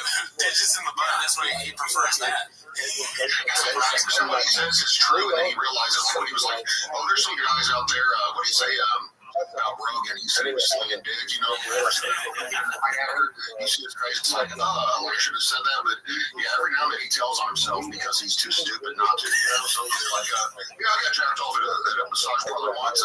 Just kidding, guys. Like, same day. Like, yeah, I mean, I would Brad Pitt. Like, guys, no, just kidding. You know, like, he doesn't know, like, how to get himself out of it. Yeah, he just every time he sort of feel bad for him. After the whole Real Poppy thing came out, when I saw like mainstream people, just even Steve-O was trashing it. Like, dude, Bobby, like, when I started seeing everybody making fun of him, I thought I'm not gonna pile on him. I feel bad, and then he just does something else like that, much more ridiculous. He's gonna sue everybody for the ball my truck thing, you know, or whatever. Like, he just tops himself over and over again. What do you think about? There's this new thing where he keeps returning dogs. Like, he gets. Have you heard about that? I knew of one dog he got. He was real proud of it, and he just never heard of it again. Like, he never brought it up again. He reminded me of a friend I know. I've got a guy I used to grow up with, and he's the most fake successful person ever. He'll take a picture next to someone's Rolls Royce and put it on Facebook. He like, just got it today. Been dreaming of it my whole life, and a bunch of idiots that don't really know him will be like, dude, that's awesome. That's amazing, you know. And they're always whatever. He'll just like a week later, he'll just randomly delete it and never write the picture or never anything. Take a picture in front of a house and just close to it, you know. Like, I always call it on Facebook. I'm like, your Rolls Royce, I'll post. Like, I'll start doing stuff. Do this, and then you'll delete the whole post real quick. That's reminds me of, you know, just he's too good to be true. Rolls Royce there. Like, Shah was getting dogs that were unsafe for his kids to. Is it Cane Corso? Corso? How do we pronounce it? Would you right? I do, but they're grown. Would you like Cane Corso and have them around when they were younger? Is it something that you would do? I've actually got American Bulls. Even now, I don't let my kids unless I'm there. Like, my kids are grown. I don't let anybody around them. The Cane Corsos are just bigger pit bulls. Is all they are. That's a dangerous. Oh, yeah. I think Argentinian dog or something like that, or South American, but it's just a bigger version of the pit bulls. So those are dangerous dogs. But yeah, he doesn't shock me that he's the kind of guy. Like, I have American Bulls because I've always had pit bulls growing up, but I don't. I'm not into dog fighting. I never was. I don't care about that. I don't need a fancy car. I don't need a dog to make me seem tougher. You know what I mean? Like, everything that's right. That's exactly the kind of dog he would try to get. That's the stuff that me and Gerardo need to seem tougher. Is that big dog and all that.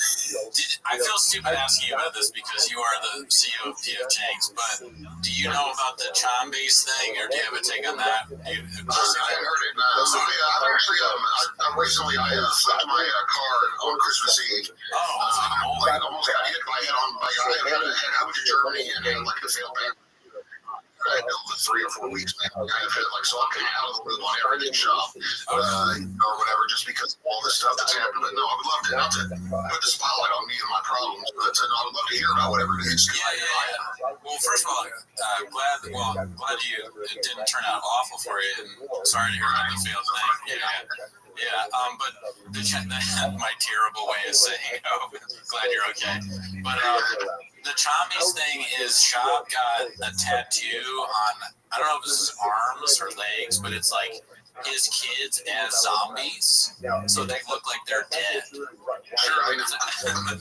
So people have been calling it Chombies, and I'm just like, what? What is that? I don't know if you're true, because that sounds like, I mean, it sounds like some shop would do that. Yeah, no, there's video of it. He's like proud. He's at his tattoo shop. It's another thing, like you're saying, it's some cool tattoo guy. He's trying to look cool. He's like, I'm here with his ninjas. You see that? Dude, that doesn't even look like his kids. Yeah, one of them looks like a girl. I thought they're both boys. Yeah, that's what I was thinking. I was like, I didn't know you had a daughter. Jeez, that's even more redacted than we thought. Oh, yeah, that's right. It's his little Boston Red Sox or whatever. It's not his little Red Sox or his little Sox tattoo, the baseball or whatever it is he's got. He's such a trend jumper. He jumps on every trend, so his favorite team is who number one last night. Exactly. We've talked about that, like, not specifically that, but the hats. He has so many hats. Like, his house must be just full of hats. You see the little brains on it, though? Why would you have brains coming out of your kid? I've got portraits of my kids on my arms, but they're not zombies. It's just... I got to meet and hang out with Theo Vaughn in San Diego, I think December. Like, maybe November, I don't know, a couple months ago. I was out in San Diego for a wedding, and I saw Theo Vaughn was performing.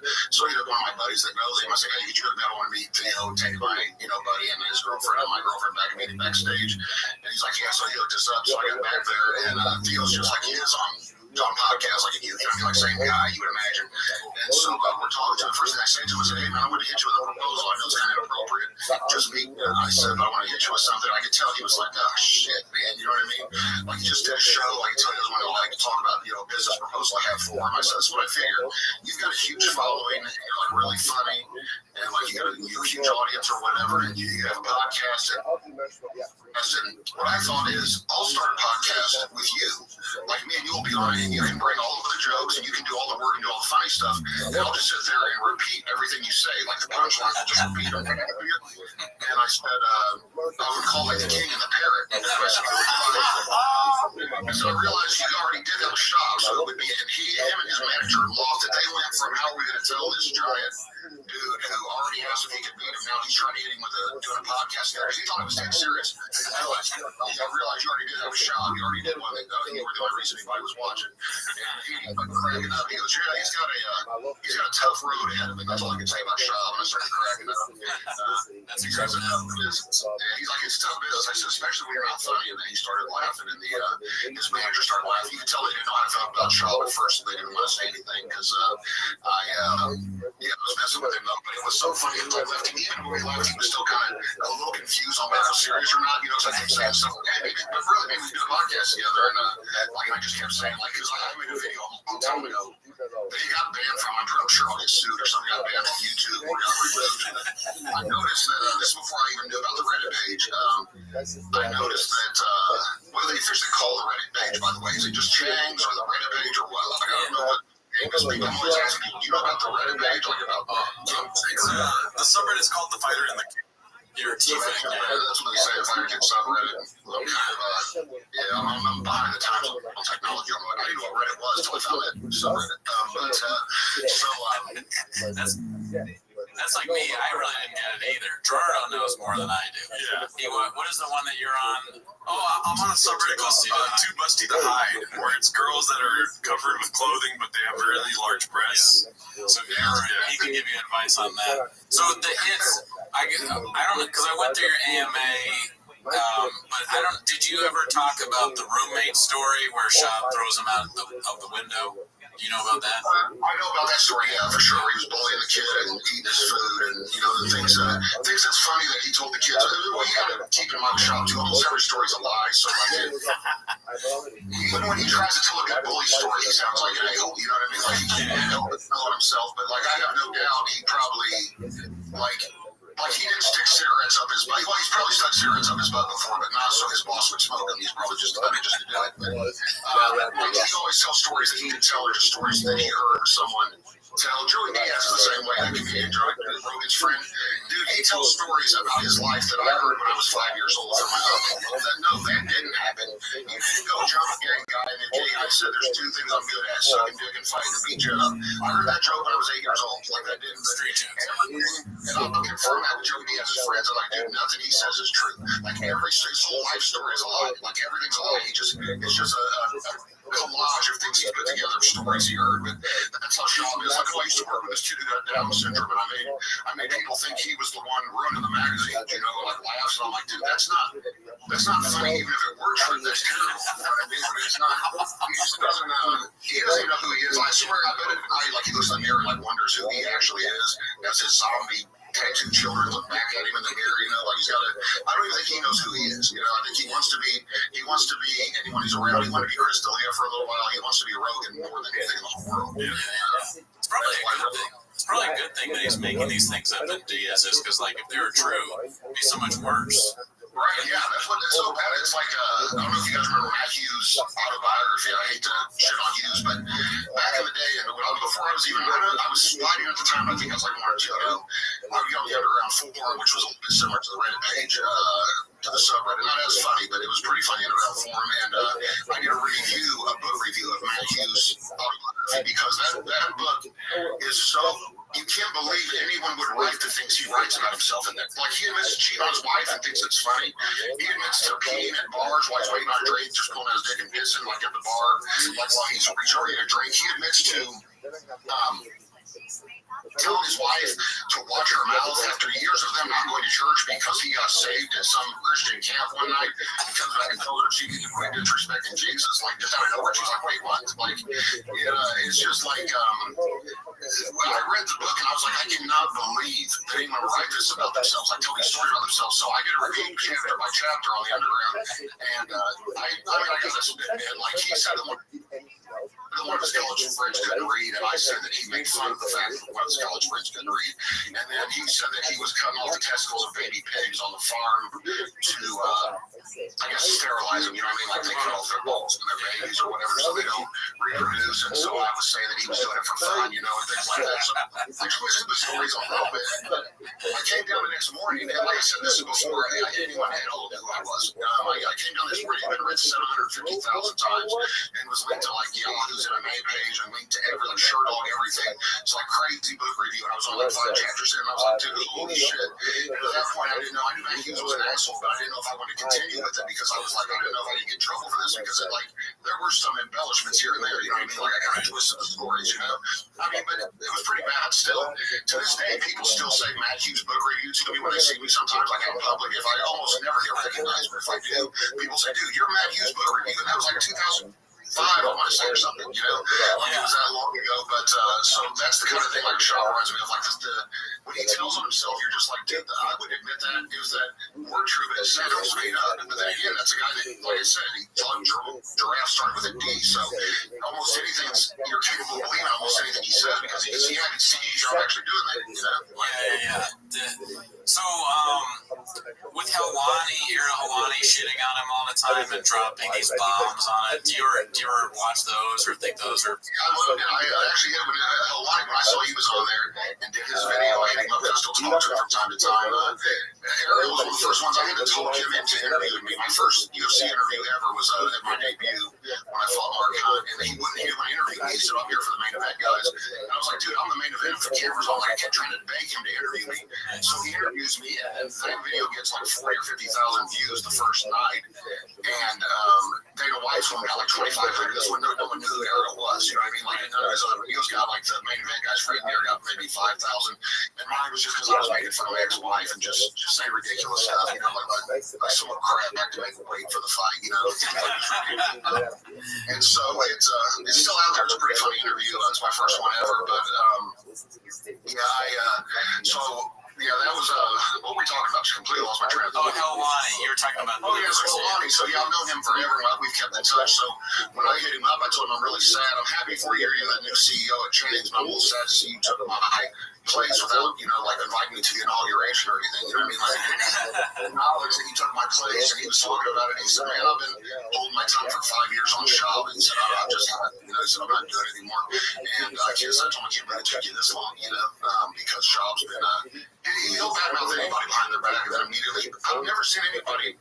I don't know how he had the balls to fight because he's such a pussy. Like when any kind of confrontation comes, he immediately backs down. You know, he tried to tell me, Andy Trump, he wanted to make peace with me. I was like, there's no making peace. He hasn't said anything, and he won't say anything else. You know what I mean? Like, he asked Mitch Rowan, he was like, dude, he really goes hard at me. And Mitch Rowan told me, dude, I wouldn't say anything back. He said, because if you actually try to get my whole thing when I started trashing, I wanted to get into a battle with him, kind of like people call out Jake Paul so they can. Right, that'd be awesome. I was like, if Tom would go back and forth with me, then I'll start a podcast just off that and steal his viewers.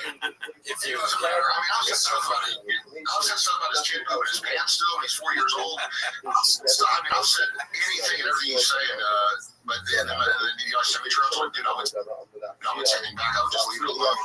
He's like, even Matt Hughes never said anything back. You know, he just let it go when he was a UFC champ and I was nobody. He said it isn't worth it because it's because I'm too witty, and that's what Shabs loves saying about with Dana White. Like, oh, you don't want to play that game with me? I'll light you up. Right. And I hit him on Twitter, so I'll play it with you. Like I'm always trying to get him to say something, but he won't do it. He would probably hang himself if we actually ever got in any kind of thing. It's like, unfortunately, sadly, one of the things I'm best at is making fun of people. It's not a game to be proud of like his, but I came from a life of growing up with an abusive older brother who would trash me verbally 24 hours a day. So yeah, get pretty good at figuring out what people's insecurities are and attacking them and stuff. So speaking of him fighting, I'm just curious, have you ever found yourself in the same gym as Brennan Schaub? No, he was at our home gym one night, and Drew didn't invite me. I was actually mad about it because Tim Tebow was there, and I didn't hear about Tim Tebow one way or another, but my son would have liked to have met him. That's what Tim Tebow was, I think, the first rookie in the NFL. He was there for some reason, and Matt tells me, Matt's like the worst best friend ever. He really will, tell you he'll pay you to come out and train with him in Vegas, and you'll go out to Las Vegas, and not only does he not pay you, he never shows up to pick you up and won't return your calls. You're just in Las Vegas for 5 days, like he's done that to me before, and I'm like, dude, I thought we were trading, he won't return my calls. I go, I'm not even out there. I went to, Florida for the weekend, and I'm like, look, you told me to come out here, so they held up. Matt was like, you should be in the gym last night. I had a Tim Tebow up there, or whatever. Your boy would probably like to meet him. I was like, well, I would have liked to. I know you guys were doing that, but then he said Schaub was there, and I said, oh, it probably wouldn't have turned out well because I tried to get all the fight Schaub forever when we were fighting. I told him, I told my agent, he was like, I don't know if that's the best matchup for you. And I was like, I just want to punch you in the face. Like, even if I lose, I don't care. I just want the opportunity to punch him in the face at least once. I don't blame you, man, because that thing you said about when he's like, is he still alive? That would really piss me off. That's like a real shot at you, for sure. Well, he told Mitch Rowan and Josh Barnett were on. I don't know if you guys saw that thing. Mitch Rowan and Barnett were on his little fight committee. Yeah. There's a whole clip where Barnett says, McCordle's the funniest guy ever, and they're rubbing it in. I know they're doing it on purpose because I'm friends with Barnett. So in Schaub's face, he goes, well, why does he do something with it? Why does he do stand-up? And Mitch Rowan's like, I just don't think he wants to do it. I don't think he wants to travel and do all that. And he's like, so what is he, like the funniest Uber driver in Indiana? Like he's always got something funny to say, or something that's just funny to say, but then he won't engage. He just like he does with the one, he just throws a little jab in there and it goes. And no one laughs, like silent. He says the Uber driver thing, and they're like, I just wanted them to be in the show. I told him to make sure he told him. I said, he's like, I'm here. I said, make sure he knows I'm still punching him in the face when I see him too. Like Schaub, I told him a long time ago.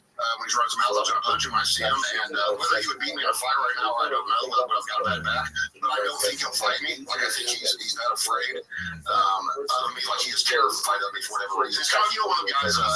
Brock Lesnar was always great when he was the bully, when people were afraid of him in a fight, like Frank McGuire was afraid of him in their second fight or whatever, but when a guy's not afraid of him, he can't do anything, I can't do anything with him when they're not afraid of him, and that's how Schaub gets a lot of confidence if he thinks he's the alpha, he can bully somebody, but if even how Wine stood up to him, he kisses how Wine's ass now, he's always trying to, he's afraid of Earl Wine now, like it's, yeah, he's afraid he'll get cadooshed again by Hawaii. I'm sure you'd crush Schaub in a fight, but we have a very strict no violence. We don't want to provoke violence on 10 minutes of Schaub at all. Also, like your thing where you make fun of him is so funny. I think it would be great. You could just do that instead. You could douche him that way. Like if you did a food truck diary show where you just eat like a normal human being does, I would watch the shit out of that. If you could build an empire, at least for me and Gerard and the rest of Chang, it's just off like mimicking. I hope he stays popular enough where I could steal some some of the headlines by making fun of him, but also I wouldn't get too famous for anything because they don't get canceled because of stuff he's never said, and then kill himself, because he couldn't take that many people alive after him. He can't take the chains down. I swear to God, if I had 100,000 people who hated me and trashed me 24 hours a day on there, I would join the group and trash myself too. That would be so funny to me. I mean, you can't deny, man. Some of the stuff I had people online when I was at UFC. Every now and then they would roast me and they would beat me like someone on Twitter, like they would get something better than me, and I would start cracking up. I'd be like, yeah, you got me, okay, I get it, I like to say about that, whatever, but it's or I can't respond to that, you win, or whatever, but it's he should have leaned into this thing to begin with the whole time, or whatever, and he got on there and posted and be like, yeah, I suck, or even that, or go pro wrestling style heel and just antagonize him even more, but to sit and be like, it hurts my feelings. It's not nice, like, whatever. After he talks about throwing his roommate through a glass window, or making fun of a kid with Down syndrome, saying he blamed everything on him, but then you definitely get canceled for that, and then also like the recent bits we've been going over. What I was saying is that Shav is so stupid that these bits that would cancel a normal person, people just laugh at them because they're dumb. Like I don't know if you saw the Magic Johnson thing, where he's like talking about Magic Johnson having AIDS as the punchline. It's like a normal comic, they might be like, wow, I can't believe they said this, but Shav, people are just retweeting it like that. He's the stupidest guy I've ever seen do something. Right. He's actually had potential with the whole mosquito thing he said, but he still fucked it up. Yeah. We have a theory that there's no way he wrote that mosquito line. Oh, yeah, well, there's no way someone else wrote it. He was smart, and this is what I don't get. If you're making the money he allegedly makes, I would hire a writer to actually try to tell Shaw, like, I would hate to do it and give him any kind of material, but I said, I will write a 30-minute bit for him if he wants, but I want $100,000 for it. And he can even claim it's his, but I want $100,000 for it, or whatever. And I said, because it'll be better than anything he's got. And I said, I can produce it in 24 hours because I can think of in 5 minutes, I can think of more funny stuff than he can think of in 5 years. Like, he's just not funny. It's not, it was like CM Punk in the UFC. I didn't want to pile on that guy because, he came and he tried, but he was also humble and knew he didn't belong there, but he is really the CM Punk of comedy, except he doesn't know it. Like, CM Punk just did not have what it took to fight UFC. He wasn't athletic. He didn't have the background. He didn't have the toughness. He didn't have the athleticism. He just didn't have. He's too old. He didn't have the body to do it. He just didn't have. That's what Shaw just does not have what it takes to be a comedian. He's been riding Rogan's coattails. When you're on Rogan's podcast, 30 million viewers a week, he's been on there like 200 times or close to something like that. When you get that kind of exposure, I mean, that Lex Friedman guy was on Rogan twice, and then he had a podcast with 300,000 or 400,000 subscribers. Now, Shav rubbing off on all of it. We do it all the time. Go watch the show, but no, it was a show. It was my son. We do it all the time. It's part of podcasting. Now just pretend like I am it. That's my shop voice. I was doing my fiance says it doesn't even sound like him. So I'm always like, we did dinner the other night. Like I was saying stuff to her, but her and I have actually bonded over the whole.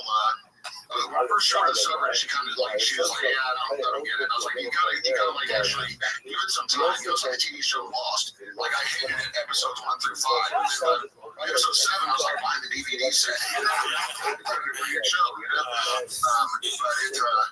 it was no near a big show like Shaw used to say. I mean, Kansas City is a full TV studio production. This is a TV show, not a podcast. I don't know if you guys ever said so. I'd say that, but it was he would say that all the time. At one point, Theo Vaughn was like, "Dude, would you quit saying that?"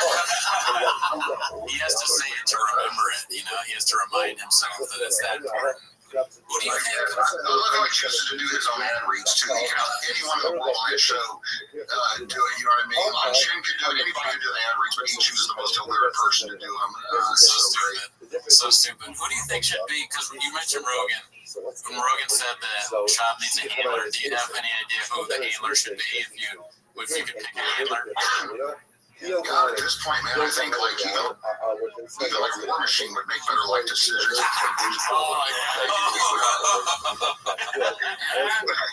If he would pick anybody, I mean anybody, just to ask. I mean, I think that's what happened a lot of times when he was there with Rogan. I'm sure it's what's funny is I know too. When Rogan moved to Austin, Shaw was moving too the same month. Like he told his wife, like, yeah, that's just what we got to do. And she's like, listen, I'm not. I know this from inside source. She's like, I'm not moving because she wants to be famous too. She thinks she's like famous or going to be famous. The Kardashians, she wants to be in LA. Even though she allegedly was born in Mexico, but she wasn't. But that's a whole other story. Born in Hollywood. The girls like her, she dated some, I think, a professional baseball player, or some like she just it was weird. She just kept falling in love with people that were kind of famous. It's weird, you know how that happens. Those girls that only date NBA players, it's like, wow, you just keep meeting NBA players. That's crazy. You know, like it's just you keep falling in love with. Yeah, what are we doing here? She told me he wanted to move to Austin, and I had heard through a very good source that Rogan told me, but who's going to hold down the fort in LA? Like I need somebody sitting here to my spot in LA because it's like, dude, I'm not moving to Austin and having shop, stay living in my house 24 hours a day. You know what I mean? Like when his son was born, I don't know if you guys know that his son was born, and 6 hours later he's doing a fight companion with Rogan. Like, didn't you just have a kid? And he was like, oh yeah, but she's in the hospital still, but she's fine. So they're like, he went to do a fight companion right after his kid was born within a few hours, you know, which I'm sure. I would ask my girlfriend, like, what would possess a woman to put up with that kind of behavior? You know what I mean? Like, things like that. And she said she probably knew what she was getting when she got into it, like, knew that that's just him. And, you know, like, if some women do that, they know that it's part of the thing, you know, like, it's a well to be accused. He's a well-documented good husband. I mean, there was that clip of him saying that he put his wife in front of the bullets, and there's a new clip that's like if someone's going to kill your kid, he's like, oh, I put my wife in front of the bullets. Right, I saw that. Yeah, he was dead serious. That's what's so funny. And the funny thing was, too, his whole story about being a hero and he had to say the kid was fat, like breathing out of the thing, the rescuing thing. And then it just so happens some lady confirmed the story. Somebody that no one knows, no one can confirm. Oh, and look, she's fans, or she's like friends with other MMA people online. Like I had several friends with her, mutual friends. I looked her up on Facebook because I didn't buy the story. That she confirmed that Sean was there and this all happened. And so I looked up, I was like, look, she's got like 10 friends in the MMA community. Isn't it crazy that she happened to be driving by the same accident as Sean and got out? It just so happens that she knows other people in the MMA community who do Sean. Like I guarantee you, that story did not go anywhere near like it was told. Just because one lady confirmed it doesn't mean it's true. You know, somebody who knows people in MMA probably knows Shop. Such a lie. And then if you're in an accident and you're a kid and you're being pulled out by Shop and he's like, hey, you like Moana, right? You're like, are you redacted? Who's saving me right now? Put me back in the car. I guarantee that kid was probably thinking, is this hell? Like, you know, I remember funny when car wrecks when I never had a nice car in my life. Even when I had money, I retired at 28. I was a millionaire. Like sold my business, retired at 28. Got divorced, and all my money was gone. But even back when I had money, I never had a really nice car, right? So I finally, first time in my life, a few years back, I was like, I'm gonna buy a nice car. I'm tired of paying for repairs, fixing it every 2 months, you know, like doing this, and put in transmission in one. I was just like, I'm just sick of this, man. Like unexpected costs all the time, you know. And you got to rip that car while that one's gone, you know. And so I buy an Escalade that's a couple years old. Paid too much for it, but long story short, have put over $10,000 into it in 2 years. Had to do a transmission on it, and the brakes on it, had to start it. Things just keep going wrong with it. Somebody had hit it and left a dent in the front bumper, and then just left like hit and run like old dent. So I go get that fixed. So I put, you know, more than 10 grand in this car. I go take it, have that guy fix it. I pick it up. It's a few weeks ago, I pick it up, and he was like, you know, we got to go ahead and paint the hood. if you want to bring it back, that's all that's left on this car. You've about done everything there is, and it's perfect. Like now, you know, the hood's a little faded. He said, "You're letting me paint. I have paint left over from doing that front bumper."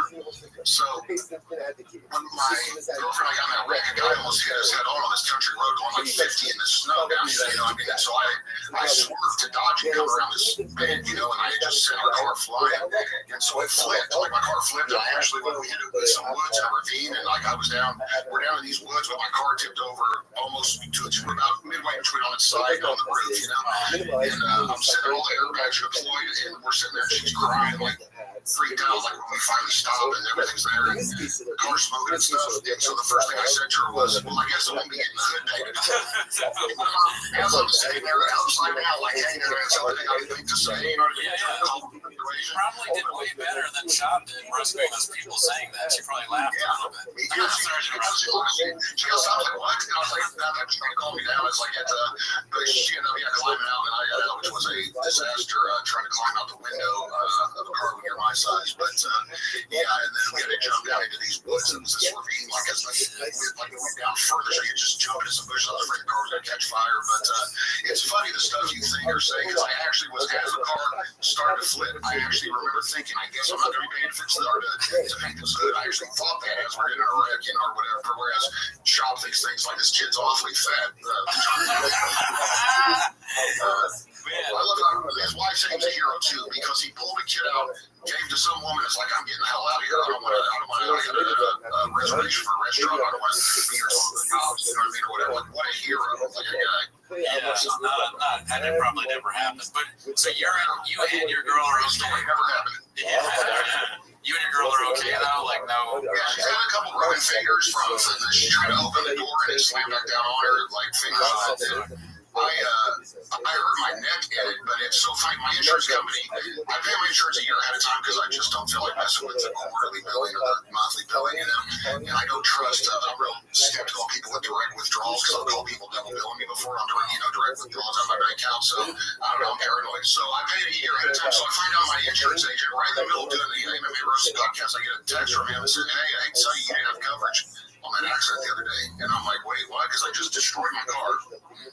I still owe like $15,000 on the car or something like that, let alone what I'm going to lose, what it's worth, you know, whatever left it's worth, and we're injured and stuff. And I was like, "What are you talking about? Didn't have coverage?" He said, "Lapse, you didn't pay your bill." I said, "You didn't send me a bill." So I tell Adam, I don't know, podcast, dude, sorry, I had to go, you know, or whatever, like right in the middle of the podcast. I called my agent, I'm like, I started going off on him, man, like I started basically threatening his life, you know, or whatever, like, "Hey, you're not going to take that." I said, "This is going to be like a $70,000 hit for me," you know what I mean? Like, I'm not going to take a $70,000 loss, you know, and that's if we're not even hurt, you know, that's not even medical bills and stuff. And I was able to prove to him where I'd seen him, I knew no address when I moved, and he goes, "Well, it's still kind of your responsibility to pay your thing." I was like, "It's not." I told him, "It's your responsibility to trace down the check. If I send one to the wrong address, you send the bill to the wrong address." And he goes, "Well, yeah, it would be mine." I said, "Okay, well, I sent it to the wrong address, so go chase it down. I got coverage, you know, whatever." I threatened him. I told him I was actually going on Road's podcast in 3 weeks. I was going to make it a 3-hour commercial.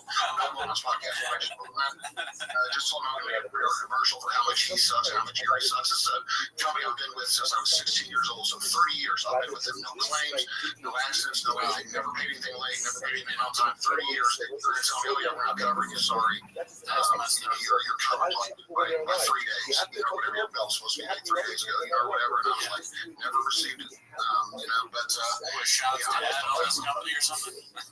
It's like sounds like I think that, or I think his dad. I don't know. I always wondered if his dad didn't go into opening a string of comic book stores, because I heard the one that was in his mom's closet was very successful. You know, like it's the kind of stuff when he told that story. As it was sad. I think that guy's name is like Rick Glassman or something, right? Or Glassman. So for some reason they're wearing like astronaut outfits, or I don't know, like for the COVID, it was COVID. Yeah, the guy's like even doing his like to mouth on the like straws the way Shop does, like he's blatantly making fun of him. I was completely clueless, but he tells that story. Yeah, he used to have comic books, stored in my mom's closet, in my house, and he's like, "Well, who would come in and buy those?" And instead of just saying, "Dude, I didn't really have a comic book store," you think, well, like instead of just saying that we have 9 years old, run a comic book store, when you start being able to lie, he commits to it and goes with it. He goes, "Yeah, I mean, just people came in off the street. I had repeat customers. It's like, your mom, let's just let them come in. Yeah, we ended up having to shut it down because just too many people were showing up, And I was just like, he told my story how his dad was like Will Smith in what is that movie where Will Smith is? I don't know. They're all the same. But he said the door-to-door sales. Pursuit of Happiness. Yeah. He tried to say he told a story on some podcast about how that's how his dad was. Like Pursuit of Happiness, like they couldn't afford anything. Him and his they used to dine and dash. His mom would, and their mom would fill up the car and jump in and take off. Like saying his mom committed felonies when they were little to pay their bills. They couldn't find out his dad's rich. They were never poor, but it's like I said, I don't even know if he knows. I had the opportunity to spend some time with some pro wrestlers, which if you have never done that, that's like a really interesting thing because I'm talking like legends, like pro like Kevin Nash and guys like Shane Douglas, like Tommy Dreamer. I got paid to go to these events to sign autographs, and we were talking to these guys on this. We did several events, and I got paid each one just to sign autographs, and they taught me to participate in one, which was I ended up throwing a guy slamming him on his head. It was so bad, like it was just so I didn't know how to protect him when I would just slam him, and he said, "Oh no, I myself, I'm doing it." Turned out terribly, but anyway, you'll be talking to these guys. And I like the dudes I'm not making fun of, but they lose. They're having shot. They lose track of what's real. They tell lies so many times. So nobody like to tell you what the best night of my life, Starcade 1987. Me and a Flair in a steel cage match. We went 30 minutes, man. There were 4 or 5 times he almost pinned me, and I kicked out. And at the very end, I was exhausted, like pulled out, got him in a Boston Crab and finished him. And they're like talking. I'm like, hey, I just said verify. It was scripted though, right? Like, we're supposed to win. And he was like, yeah. And I'm like, okay, so you don't even actually got to fight. Like, they actually don't know. But I mean, my character, I just pulled through at the end, and I'm like, oh, okay. So I was getting really confused. If you start listening to him, I'll tell you what, man, there's nothing on the road for when you're 15 minutes in a match, and you see this other guy being going to quit. And I'm like, are you talking about like amateur wrestling? Or like, no, I mean, like at WWE when I was there, I saw that, whatever, you know what I mean? Terry Von Erich wasn't going to quit. And I'm like, they lose track of what's real and what's not. That's how Shaw is. I think he's lied so many times. It's possible to tell a lie so many times that even you start to believe it. Like that's the way you remember the story happened. So I'm sure that's that makes sense. He's like a very redacted version of like Hulk Hogan. He's like a very stupid version. So I have a question for you actually. So seeing how the trajectory of Brendan Schaub's career is going, what do you think is in the near future for Brendan Schaub? Whether it's like the next Walk Me to a Drug moment or Chombies, like these classic moments in Chaubisms, what do you think is next for him? I would say, man, I had heard through actually a couple people, they said they were begging Schaub, like his management company, when Showtime didn't want him anymore. He says he left Showtime. Showtime basically said, dude, we're done, like after the special, we don't have any interest anymore. They had, basically his management company had been like, hey, let's forget about comedy. That's like not your thing. Let's try to get you more to I don't even know who you would compare it to, like, oh God, it was Kid Slater from, Saved by the Bell. AC Slater? Mario. Like a guy like that, or like Ryan Seacrest, like somebody who hosts things like events, you know what I mean? Like try to get him on, like, how he did with the Mayweather fight. They're saying, let's go more that route, like try to put you more like a sports guy, or, host like he did the E Awards, fashion, like, so let's try to go that route, because obviously comedy is a good thing. He's been my dream. Since I was 5, Yeah, he's not giving up on his dream. He said, I told him I'm not giving up my dream, my lifelong dream. Like, dude, you were supposed to be an NFL player, lifelong dream, and he never went away. He never played a game in the NFL. He barely played in college. He played a year and a half at Colorado as a walk-on, so he didn't have a scholarship. As a walk-on, he played like 6 plays total. Like, that's what, like, ever. So he didn't have an NFL contract. He's always talking about how him and Mitch Rome were the 2 NFL guys from TUF. Like, no, playing, that's like saying I'm an NBA guy because I played college basketball for a year and a half. I was never an NBA guy, But it, so he said he wasn't giving up his dreams. So I think, man, honestly, it's obvious that Rogan, I don't think has mentioned Calvin or Schaub once or twice since their whole little scandal thing came out with Calvin being a rapist and all that. Rogan's the kind of guy, I know him, I like him, he's always been cool to me.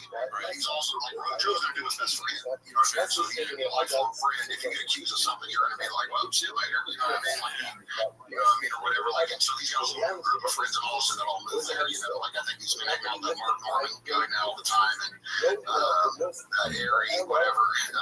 Ari Shaffir, yeah. He's got a those guys, so he's been hanging out with them. He got like a new group of friends that all moved to Austin just to basically suck off the nipple there, you know, whatever. That's what they all did, but luckily Shop's holding down the fort. But I mean, all his numbers are going down, you know, I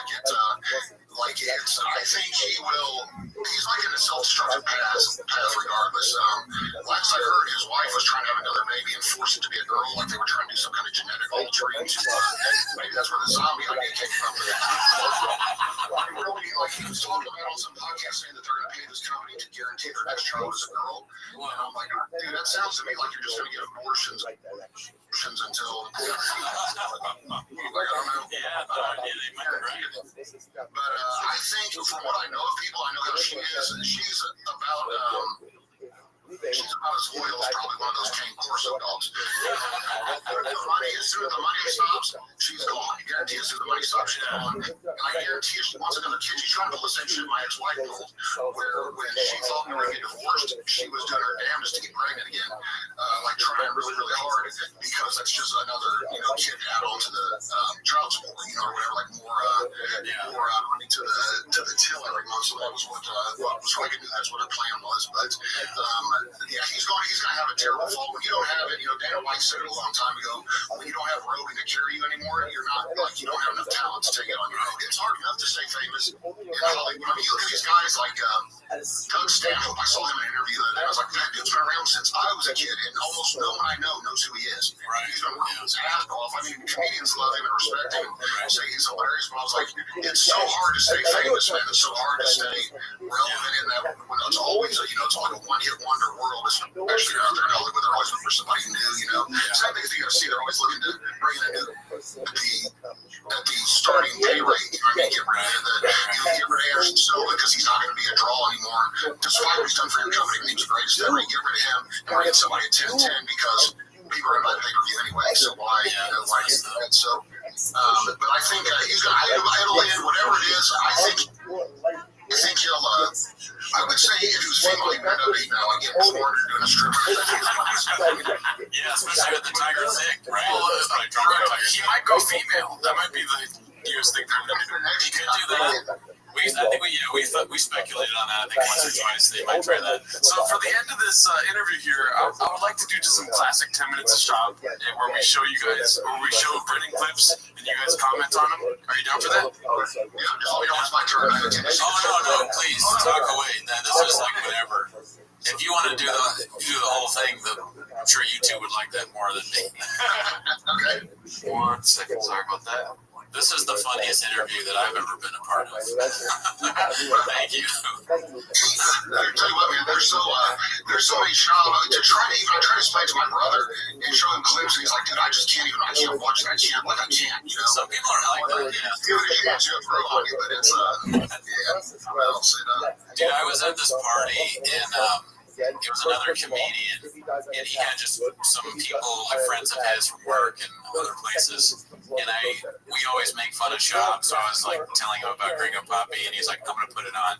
So he put on Gringo Poppy when it was just people from work were there, and 2 of them left. They were like, we have to go. I'm sorry, if this is what you're going to do, we're gone. So now they're going to do is I love to act like I'm a fan of Shop until my friends like, dude, this dude hilarious, watch this clip. Not my friends, because my real friends know people that I just meet, and they want my approval. You know, like people want to be friends. So like, watch how funny this guy is. So I'll like send a clip. They're like, yeah, dude, that was funny. But I can tell they don't want to tell me it wasn't funny because they think I really think it was. And so I just keep messing with them and keep sending them. Well, yeah, it's this thing. This guy's hilarious. He's funnier than Norm Macdonald. Like I said, a clip, and I was like, yeah, I mean, it's pretty funny, I guess. Like even the people who want to be my friends won't. You're losing respect of your friends because you're doing this right. They're like, fucking Sean likes this guy Shop. I don't know. Alright, so I got a clip pulled up here. It's called, let's see here. It's called Don't Make Noises in the Mic Beat. Shop Gets Triggered. Posted by King Demon 5 days ago. Sorry, start the timer now. That's our good. He said he doesn't live far. Keep your going down to he doesn't live far from here. He's probably done it before. But this time he got to do it with 4 people. It was a thrill. His wife makes a lot of sense. That's why out of all the yellow throw problem, you keep doing it. You don't get over symbols. Yeah.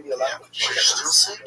Shut up. You're still sick, Daddy? No, you're annoying. No, you just got a throat problem. I just went like this. No, it's all. No, it's definitely not demolition. You want me all sick? You want me to do it every time so you know? It definitely is not. I'll do it every time you do it. Watch. Just so you're aware. I don't care. I'm used to it. Now, Daddy. You know what it is? It might be the mocha. Here's your green flat. No, man, it's not, bro. Okay. Yeah, this might be the end of the show coming up. What do you think? What is with his face? He's got my phone the first day. Like, I don't look like I get once I UFC. He's got my phone all the time, taking every steroid known to man. But his face is like, he goes about his tobacco like in the lower lip, and it sticks. It looks like his whole face is like that. Like he's how many? Is he tobacco in his eyelids? Like. Also, too, the big thing about this is like, why don't they cut this out of the podcast? Right. You can tell it wasn't even meant to be funny. You can tell he was like, I'm so sure as if Shab has any room to talk about somebody doing something annoying. I would love to see shit like Calvin just one time tell him some truth about himself. Like, well, guess what? Every time you tell that joke, it's annoying. You know what I mean? Like, every time you repeat a punchline that you got from Dalia or Theo Vaughn, that's what I swear, dude. I started telling you guys that earlier, but I made a video. I call it the King of the Parrot. It was 1,000 clips of, I'll send it to you later if I can find it. 1,000 clips of him just saying the last 3 words or whatever Theo says on their podcast. So Theo would be like, dude, you look like an Asian raccoon. He's like an Asian raccoon. He just repeats everything. I remember in like 1,000 clips of him, and he just, I don't know what's wrong with his face. I know that Theo always says he looks like he got stung in the Oh, yeah, I want to know too, because you're right, he does the nicotine stuff in his mouth, but it's like, at some point you got to take it out, but it's his face is still puffed up. Yeah. It's doing fillers or something. He's doing some kind of plastic surgery. Your face doesn't just getting bigger like that. Like, I don't know, man, unless he's drinking. I mean, I heard he does drink a lot. Yeah, I mean, he starts drinking at 9 a.m. on a Chris on Monday morning. He's got like 7 drinks there. There's Diet Coke, coffee, Kratom, Diet Coke, and then like whiskey, and he drinks it all at the same time. Like he's at a crazy diner. It's wild. Those people crack me up on Kratom. They're like, dude, that stuff really works. I'm like, yeah, it's an opiate. Like, it is just an opiate. Like, I've used it before for my back because I have really bad back problems, and it does work. It does work great for pain, but it's like, you take it, so you'll have withdrawals if you quit taking it. You take it too long. You're basically just taking, Vicodin if you're taking it, but people are like, yeah, take pre-workout. It's great. Like, yeah, take Percocet before you work out. You'll have a good workout too. All right, I got another clip here for you. We'll end on this clip here. It's called Papa Got Scammed Online Again. This sounds pretty promising. Let's see what this is all about. Speaking of shitty websites, I clicked on Fear God, the clothing. They had this new drop, and I went to I clicked Fear God, but it's Fear of Gods with a Z. Exactly the same. I'm like, damn, they have all my size in this? I'm ordering everything.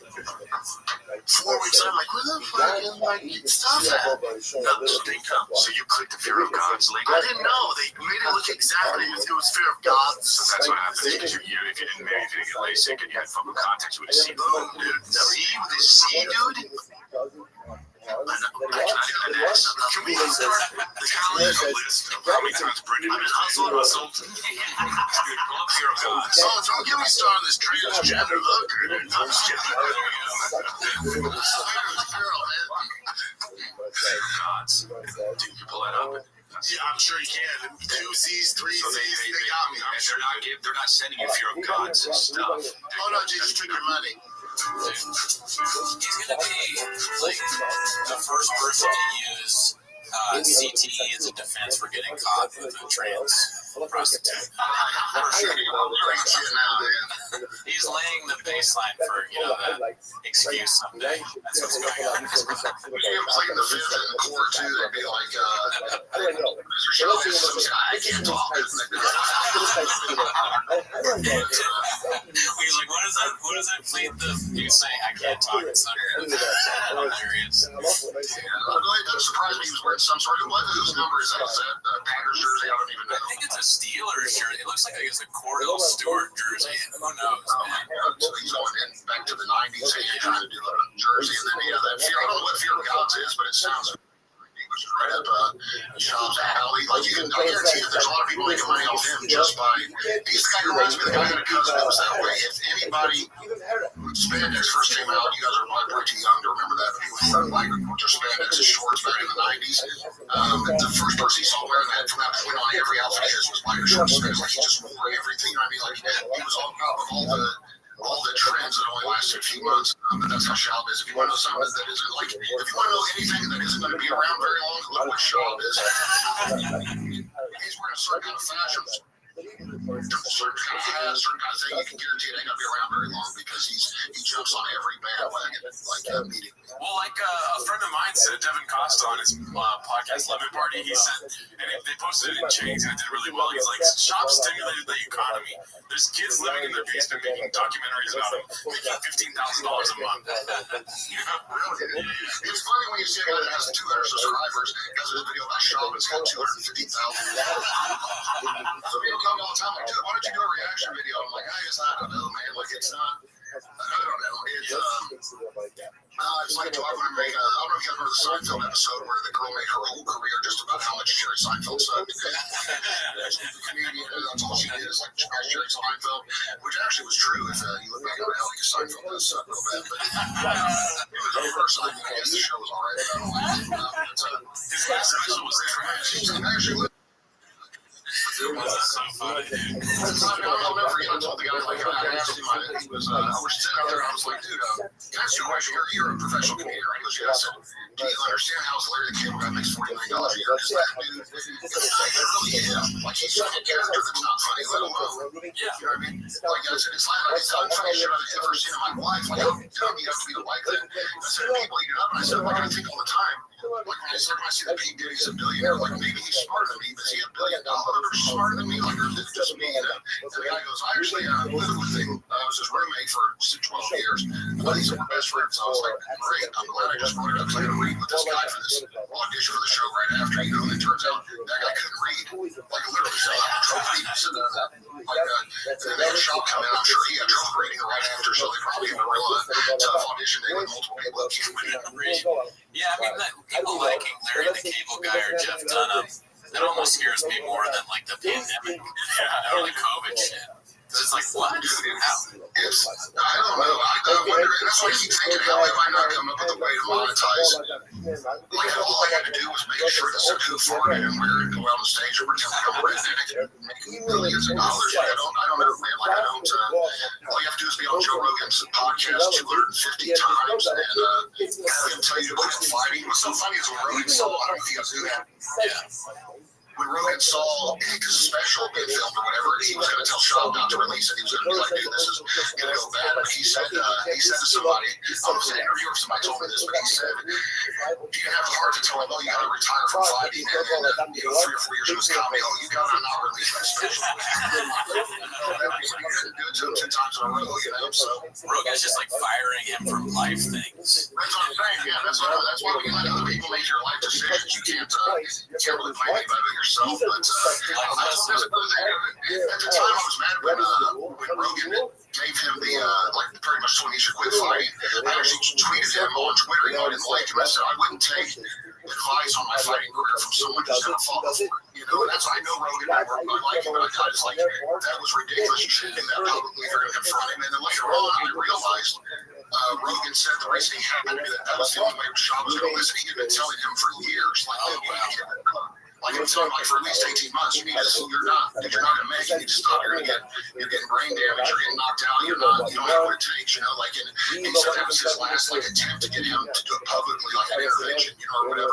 Like you've been knocked out 4 of your last 5 fights, and like viciously, like you got to stop. But then I understood why he did it. But yeah, you want to send Schaub that he traded and say anything back to me, but I didn't reply to the tweet. And I was like, okay, so I'm throwing you a bone here, trying to be like, you know what I mean, like, because I thought it was kind of dirty move by Rogan at the time. But yeah, even then he wouldn't reply to me because I probably have his feelings about his YouTube ads or whatever. Yeah. So one other thing I saw in the AMA, you wrote like a poem. Where did you come up with that? Do you remember doing that? Violence or Blue or something like that?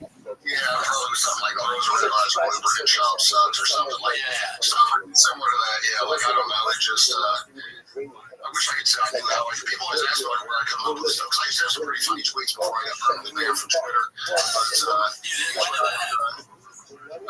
man, I've been banned for at least a year or two. It was, I think at least a year. It was during the pandemic stuff. I was trolling people on there, and I would find real racist stuff that someone of another race had said about white people. And I would retweet it, and then I would comment on the retweet, and I would say the same thing they said, but switch white with black, and switch whatever, and then I would get suspended, but they wouldn't, you know, or whatever. It became like a game for me. Like, I would be like, hey, Twitter, I reported this, and you guys said it didn't violate the terms of service, so I just want to take part in the same conversation, and I would switch the words white and black, and then I would get suspended again. So I just kept doing it, thinking it was funny, and eventually they just said I was permanently banned from Twitter. And even since Elon Musk came off, I'm still permanently banned, which I only had like 10,000 followers. If I was like Shab, I would have bought 900,000. That's what cracks me up too. That dude's got 1 million followers on Twitter or whatever it is, and he gets 4 likes and 3 responses on a tweet. Like, really, dude? It's almost like you're buying followers, you know, because you get no interactions at all, you know. What about your name on Reddit? Get off D's nuts 5,000. Did that come from somewhere? Just no, yeah, I was trying to come up with it. I didn't understand how Reddit worked. My girlfriend at the time was trying to explain it to me, and I was like, I still don't get it. Like, I don't. If she would have told me it was like a chat room, I would have understood. Like, I thought it was like Instagram or something. Like, people post a picture. You know, I was like, I don't get it. And they kept saying I needed a username to sign up.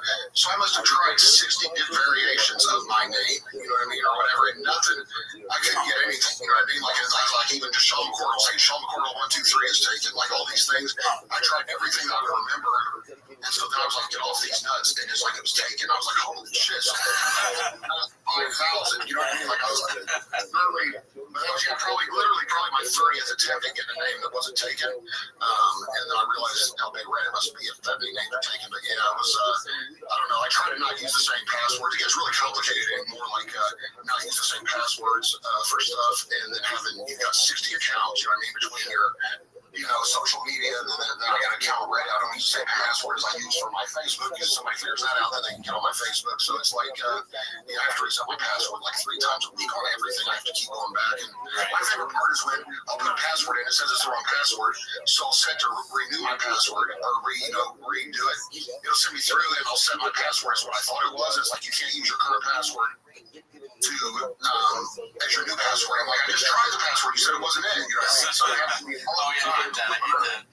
Yeah, I don't know what the deal is, but yeah, it was just something I just made up. Just something I was trying to come up with, something that nobody would have used. And then I didn't even realize, like, I still don't really know how to use it. I'll see I got notifications on there, and I click on it, and it just takes me to a page that isn't even the Fighter and the Kid page. So, like, I'm doing something wrong. I don't know what. So, I just really haven't spent enough time on there. I usually just get on there to watch what people say. I'm not kidding, man.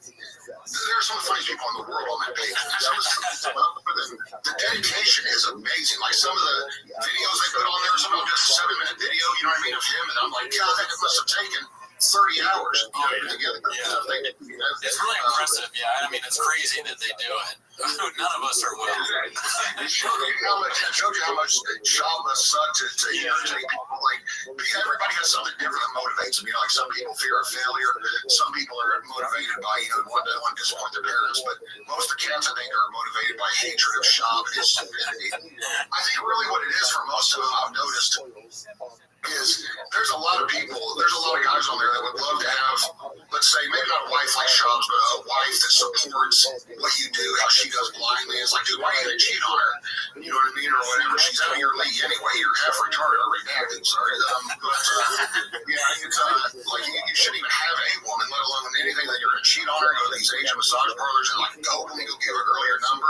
And I think that's the kind of stuff people don't like about Shab. I think that's what really irritates him, is like, he cannot admit he's wrong ever. And just like that, like, he no self-awareness, saying things about, come on, Bubba, you're saying you got a little throat thing going on. Like, dude, you have a list and 16 other things going on. I can't understand. Half the time I can't understand what he says. It's like, I'm starting to wonder, like, if I have CT trying to listen to it, like, like, it's like, but he, when he made fun of Nate Diaz, he actually lied about what happened with him and Nate Diaz. I'm sure you guys saw that whole thing after the Mayweather fight. But he lied about what was said, and he's like, I think he's sensitive because he has a list. And I'm like, this is talking about the pot calling the kettle black, or whatever. I actually didn't see that, but that's hilarious. Yeah, Nate Diaz called him up. Right? Yeah, he told me he was going to try to a fight because he tried to say, the Diaz dude, if you met the Diaz brothers in person, they're the nicest dudes. You wouldn't even believe how nice and cool they are. They would never start drama, never start fighting, everything. It's always someone starting with them. It really is like people starting with them and trying to talk to them. But they are the nicest, friendliest guys ever. But yeah, after the fight, Shaw was like, I told you he was going to do it, blah, blah, blah. And it's all over YouTube if you look it up. But Nate Diaz was like, dude, it's not, he didn't even win. He said he didn't try. Mayweather wasn't trying. He was carrying him until he was going to knock him out in the 10th, you know. And he said he just carried him a fight. And then Shaw was like saying something. And it was like, oh yeah, well, Conor was lighting you up, you know, or something like that, or whatever. Like saying, started calling shit. And then Nate Diaz got it with his ass. And Nate would beat him in a fight at this point. So Shaw was talking about dusting off the old skillet, but he would be amazing if he, he faked and he went and got his black belt for his son too and stuff like that. Like he's such a liar, but he's not a black belt. He can't even say who he's under. You know, you don't get a black belt unless you train with the gi. He didn't train with the gi. You know, that's what people always ask me what my belt is. I said I stopped training with the gi after the 5th time, so I don't know. I have no idea what belt that would be because those jiu-jitsu instructors are all running a scam. They know if they teach you without a gi, they can only teach you for a couple of years and you'll know everything you need to know to fight. But if they teach you with a gi, they can teach you for 30 years, you know, because there's so many gi tricks, you know, so that's their business plan. But yeah, like I said, he's a fake black belt, a fake comedian, fake super dad, fake everything, man. Like he fake comedian, he's something else. I hope he doesn't like kill himself one day. I wonder, I saw two fight each other one time in a real MMA match, and it was funny till one got hurt, and then I was like, oh gosh, man, you know what I mean? Like one was actually hurt, right? And they had a tiny stretcher. I hope there's no tragedy at the end of this, you know? I really do. So if Shaw killed himself or something, I think all of us. Not all of us necessarily. There are a few people that are ruthless on there. I think most of us would feel a little bit bad about it, you know. Like it'd be like, dude, I hope we didn't push him to do that.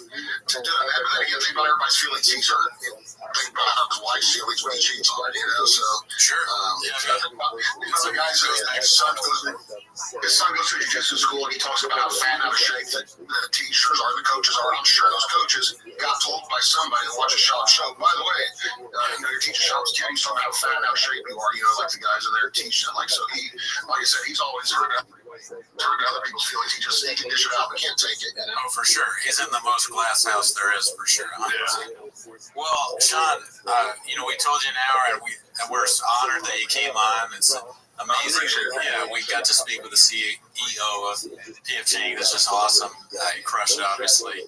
So thanks so much for doing this. Is there anything that you wanted to plug or anything? I would be trashing my insurance agent if they hadn't covered that asset and given his personal address out and asking people his phone number and everything. We're crazy enough to let you do that. We would definitely let you do that. I had a girl before that crossed me, long story, but she basically made a fake Facebook page for the girl I was currently dating and then started like emailing people or messaging people from my family from it. So I put her work number on the underground forum and where she worked. And before I knew it, people had Craigslist ads for like free massages just come and knock. Had like weirdos showing up at her door, knocking on the door. They had people coming to see her at work. She was getting 100 phone calls a day, and then she was like, because I told her when she did it, I said, you better delete it. You got 20 minutes on it. Because she had sent messages to my mom, to my brother, all from this fake account from my new girlfriend, you know. And I knew it was her. As long as I knew it was her, she was the only one that would do something like that. She was like, I don't know what you're talking about. I said, okay, so yeah, it's, I don't know, I can be pretty vicious when cross. So yeah, that's what I told my that insurance agent. Like I said, I went to school with his kids. I've known him for 40 years. He's been my insurance agent for 30 years. And I told him, dude, this will be one of your biggest life regrets if you don't cover this. I'm telling you right now, by the time it's done, it'll be one of your top 3 life regrets not covering this. I said, like, I won't stop, like, no matter what. And suddenly they decided to cover it. So they found a way, but they were legally responsible. I told him I'll spend $50,000 for a lawyer if it costs you $10,000 to defend it. You know what I mean? Like, as long as it costs you personally money, I said, I won't, because it wasn't wrong what they were doing. You know, like, it'd be different if it was my fault, but so normally I would do that. I used to always thank myself for all my hard work and dedication. As I said, without me, none of this would be possible. If I ever get one actually do this, but I'm going to be like, listen, I'll call Sean and I'll have him do it. You're going to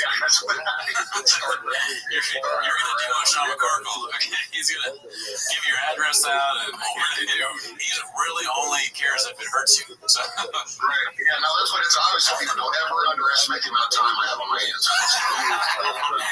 have nothing going on ever but to get even. I'm kind of like Terry Silver in Karate Kid 3. Like he's come back and been popular on Cobra Kai, but I was a fan of his for years. I was like, this dude is a billionaire, and he's getting even with a 17-year-old karate student. Like, that is so awesome. Like, he spends all day plotting how to get even with this kid. And it was basically, the best is he's like threatening Miyagi, like, I'm going to open Cobra Kai locations all over the valley, and I might even teach for free, but like, how's it going to hurt Miyagi? He doesn't even have any students or a school. Like, it's not like, well, you're like, okay, good luck with your business, you know what I mean, or whatever. Like, what does that do? Like, what does that do to me? But it's, Terry Silver, one of my all-time heroes, like one of my idols. Him and Brad Wesley from Roadhouse. Brad Wesley was awesome, and the bad guy in that who.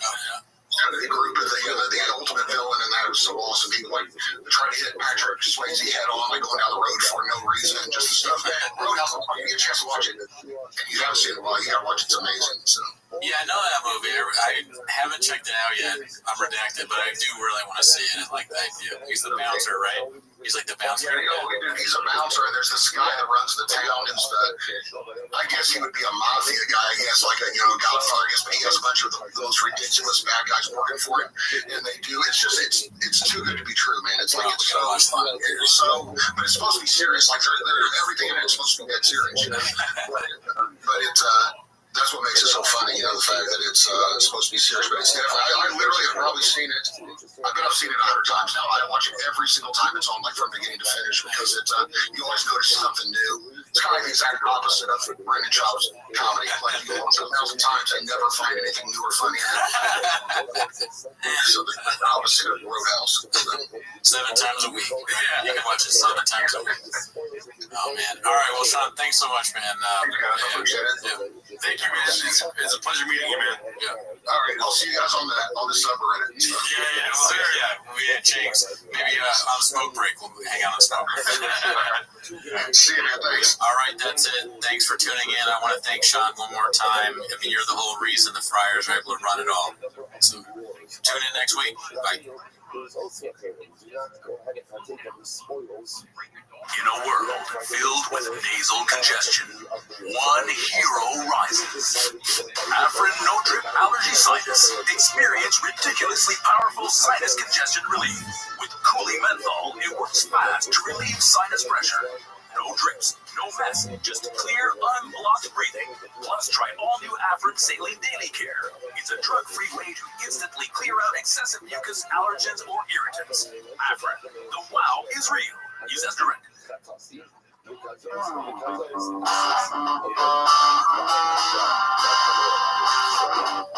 I heard it all before.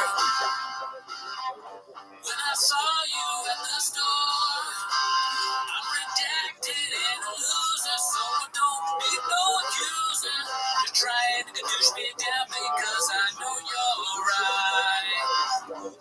So go do Trash Tuesdays. Heard Esther goes both ways. You may find out that your call out gets the most views on your podcast. You can't go watching something if there's just no show. No time to read the comments around, 'cause you know where I'll be found. Walk me to my truck.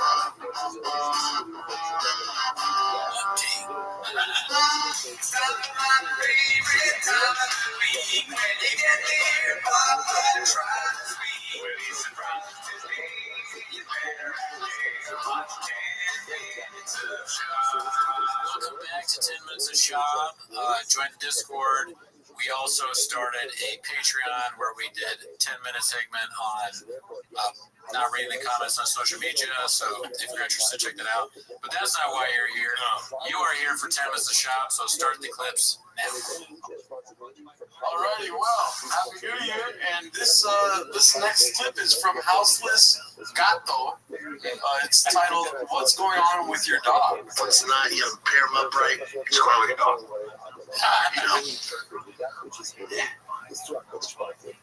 Dogs are dogs, man. Dogs are a little harder in some ways than the quips. That's a good question.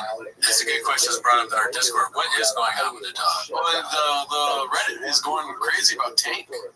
What's his Tank the name of the dog? I think Tank is a new dog. Okay, I didn't see that part. I just saw they Or an posted old dog. Tank's an old dog. Justice for Tank is a hashtag. That's good. Good work, Cats. Somebody said that he gave like 2 dogs back in a week or something like that. Like he got a dog and then he returned the dog. You imagine it would I would struggle with returning. I've never returned a dog. I did have one. I've only had one dog, but it would be like heartbreaking to return a dog to rescue. 2 dogs? I assume they're rescue. I don't know. That's especially with Shop and all this like Pixar shit. He's like getting all these. He's an animal guy. Yeah. Even like sharks. He knows about snakes. Blackfish. He's a big. Most of his stand-up has something to do with animals, but he has no qualms. I guess just giving these dogs back. Unhoused dogs. Homeless dogs. Yeah, I'll tell you, it's homeless cats, but really it's homeless dogs. If you go to Shop's house. I don't know if you want to go look at it, but there's been a bunch of posts about Tank. Sure. All right, let me open. Is Tank this like the big dog that they were saying is not good for kids? I don't know about because you got this like dog that's specifically not good. Around kids. He has like 2 kids. So if you look here at the top post of the week for this week, you'll see here that Justice for Tank. Yeah, I think. Well, I don't know. I don't know if that's it or not. I don't know. Is that Tank? I don't know if that's the big dog. It was some breed of dog that's not going to be around children. So missing dog, name Tank, color brown. Last seen December 7th. More info purchased irresponsibly offended Mexican. Oh yeah, it's not safe for the chompies. Oh, that's probably the same dog. Oh, okay. Well, I don't know much about this dog, but I like the hashtag though. Yeah, maybe this episode should be Justice for Tank. We want Justice for Tank. All right, so this next clip is titled "Brendan Schwab once again mentions his subreddit, calls the people on the Reddit awful people." Ouch! But who's that by? It's posted by Quite Retendus. But have you met people? They're awful. They do awful shit. Not all people. Yeah, not all people. You ever been to my subreddit? Keep going. But it's awful. Awful shit. So, but have you met people? He's like, my subreddit. Yeah, you know what I've been through. I like how he does that, and then everyone's like, "Oh shit, he's gonna talk about this," and they all pause. All right, anyways, back to what we were saying. Man, he left us wanting more.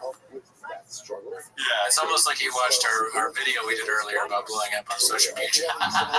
Leave him wanting more, but yeah, man, that was really good. I was like, ears popped, ready to listen to Shop, but then that's it. Just a little taste, He's the master of that. Black Mesa. All right, so this one's pretty popular. This is my favorite clip of the week so far. Oh yeah, I heard about this, but I didn't watch the clip. Oh, you didn't? I haven't seen the clip yet. This one transcended T-Fat K. He calls Neymar Niedermeyer, right? Yeah. Terrible guess. Not only that, but he also says they play in the English Premier League, which is not true. Oh, okay. Well, let's watch. All right, here it goes. By the way, my friends have been laughing at how bad you are with names. You were talking about Niedermeyer, which is Neymar, and you were talking about and you said all of them are on the same team. Yes. They were like, that's not true. They were laughing so hard. My brother-in-law, my love soccer, they're huge soccer fans. They're like, dude, they were laughing so hard. Well, it actually made the rounds on TikTok. Good. So marijuana. They're good. Also, it is true that they all play on the same team. What he said is true. But they don't play in the English Premier League. They play in France. That's going to the country versus states beat. He's not going to. Oh, yeah, he's right. I should have. There's no way he's going to know the difference between different countries. But that's not the clip where he actually says Niedermeyer. They're just kind of talking about it. Let me try to find it. Who does Neymar play for? I don't know anything about soccer either.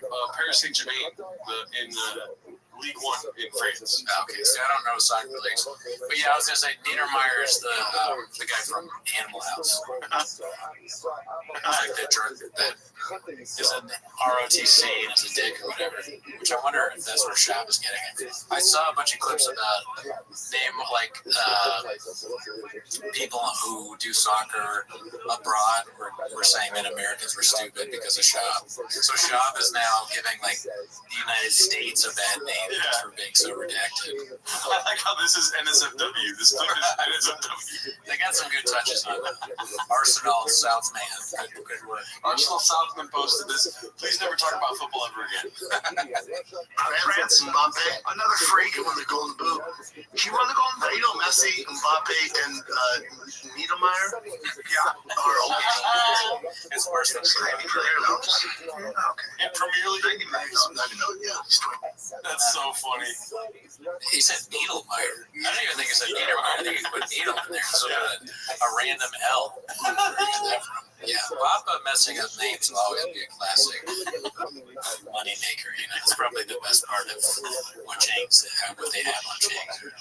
All right, so this was posted by Dadonkadonk, a popular poster in the subreddit. It's called "But Do You Wear Women's Clothing?" And your body doesn't look like that anymore. I look better now. I'm gonna say out of shape now.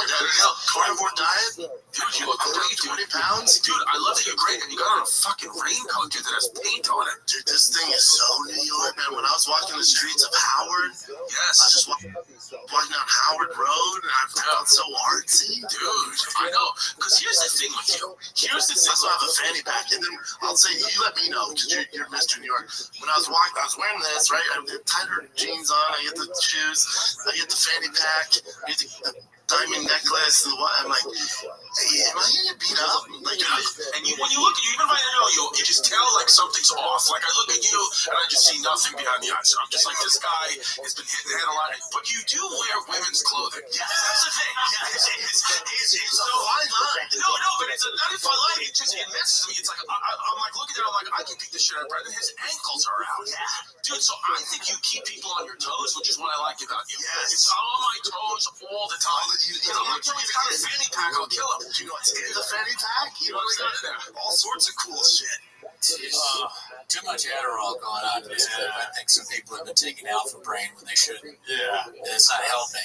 But then, Shab completely misses that's an insult. Yeah.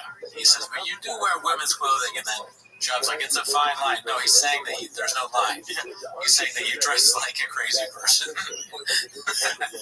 You want like a big raincoat that has paint on it. Yeah. You should explain why there's paint. Are you painting something? Were you painting your pink and green hat? Shab, you see Shab like with a little paintbrush, or he's got the hat on, he's just like painting. Maybe that's why the hats are so many different colors. He's just like every night he's like, no, today the Patriots are gonna be purple. And all that. Who knows?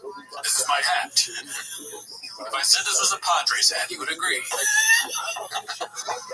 Shout out to last week's Papa Plainview episode there. Also, too, somebody said that's actually sold by the Padres. That hat. Yeah, I saw that comment. That might be right. I'm redacted. I don't know.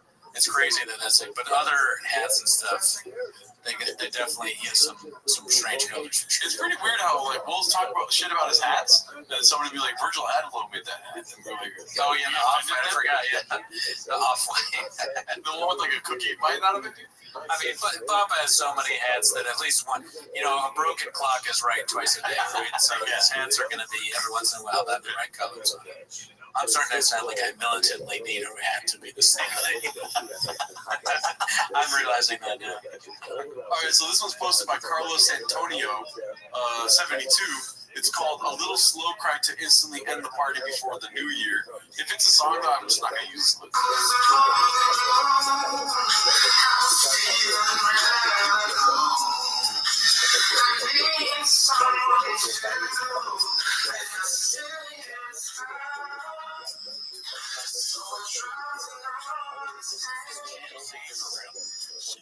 This is Chin singing. Not bad. Yeah, it's actually way better than me.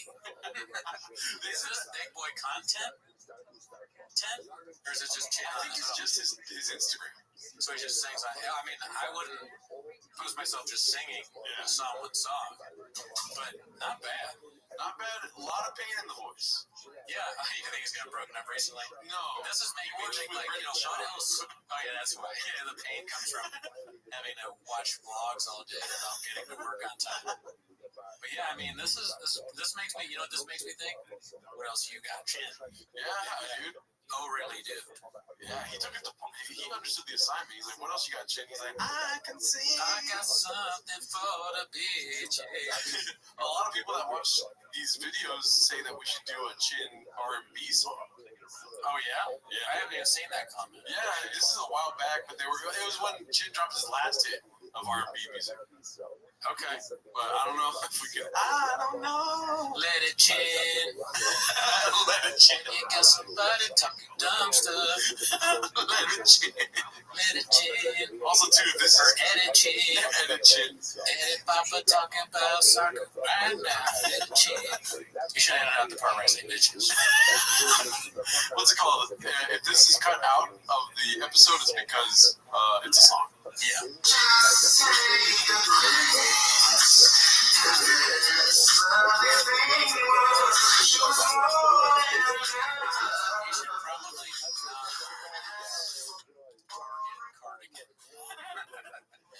That's my one suggestion. Yeah. Why not? It's whack. Oh, really? Yeah. But who are you? Who are you to say? Hey, I'm not a stylish guy, but that looks like something that Target would make their employees wear during winter.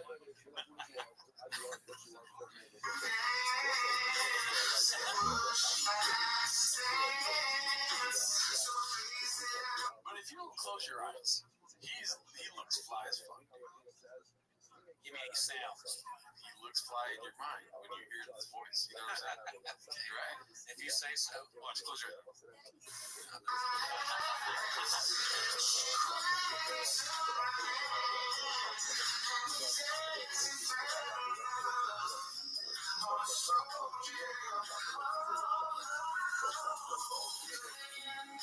It makes me want to get Chin on our side so he can help us out. He knows better than me. Do you think before they all record TFK, they're like, "Come on, Chin, hit us with an R&B song"? He's like, "No." Probably not. No? No. You don't think Papa and Brian get out to this shit?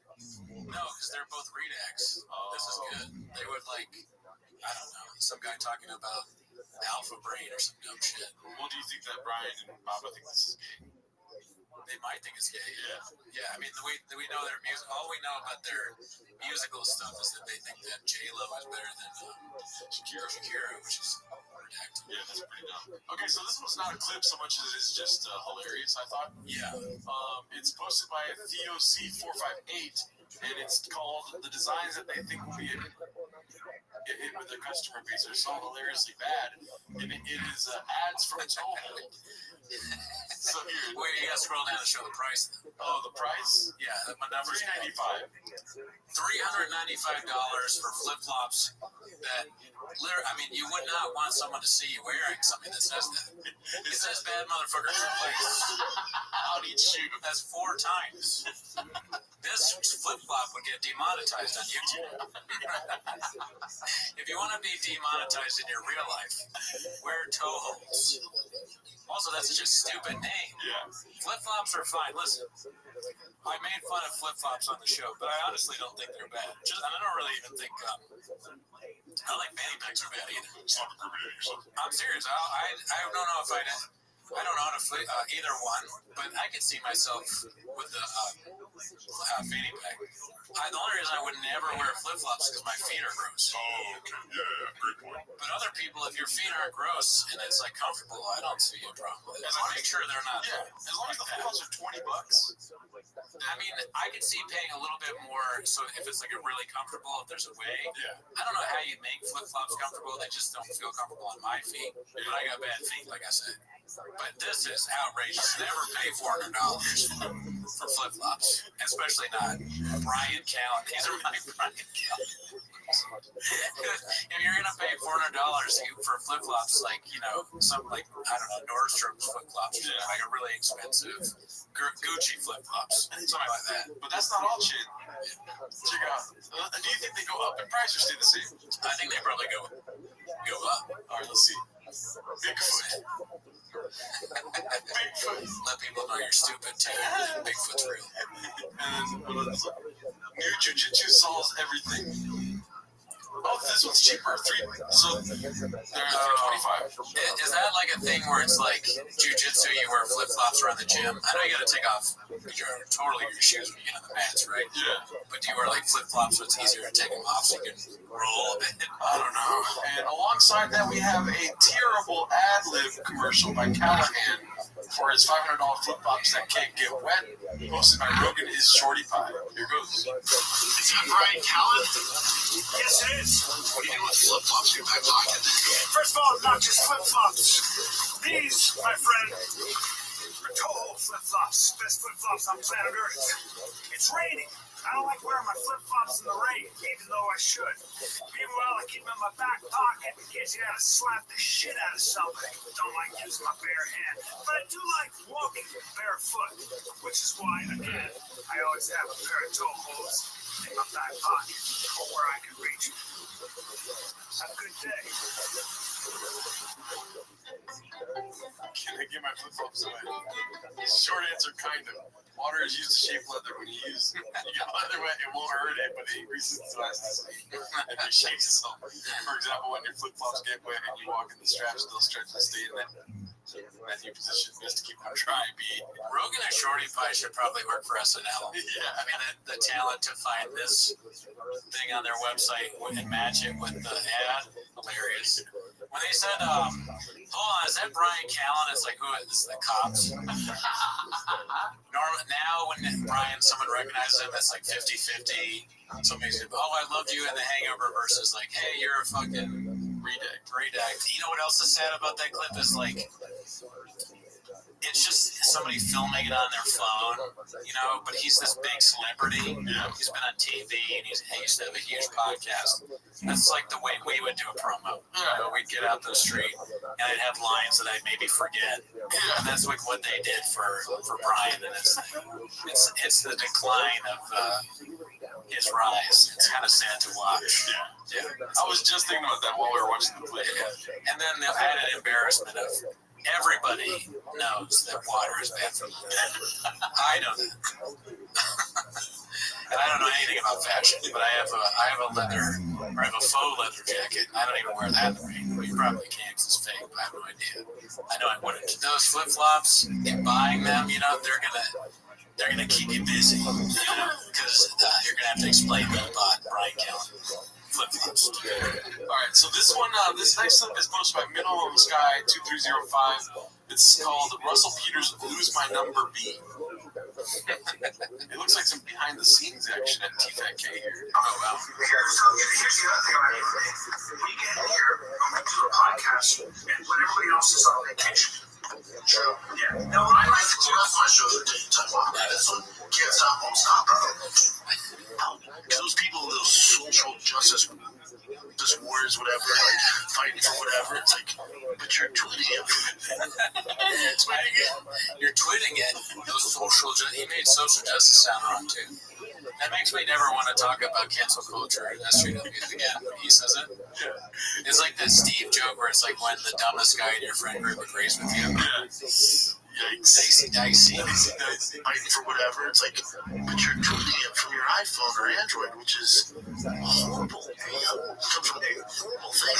Well, yeah, he's one of the good ones. I was doing sets with him last night. Russell Peters, I haven't seen him forever. The greats. He's a gearhead. He's a car guy. So we always talk about cars. I haven't seen him all through the pandemic. He was touring like we were, all through the pandemic. I'm like, I haven't seen him bumping on doors for a set I've seen in years.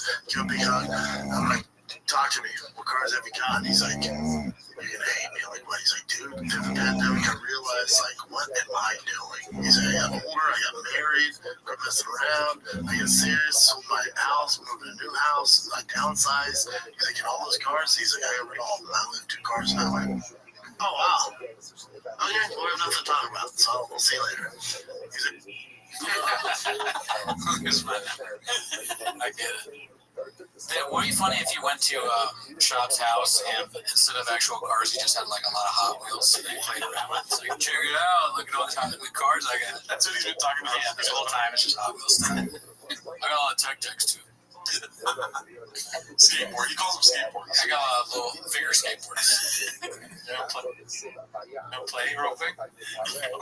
You got time to play, Jen? Dude, I crashed on my skateboard the other day. It really hurt. My fingers, that is. Tiger of Boston took my cars again.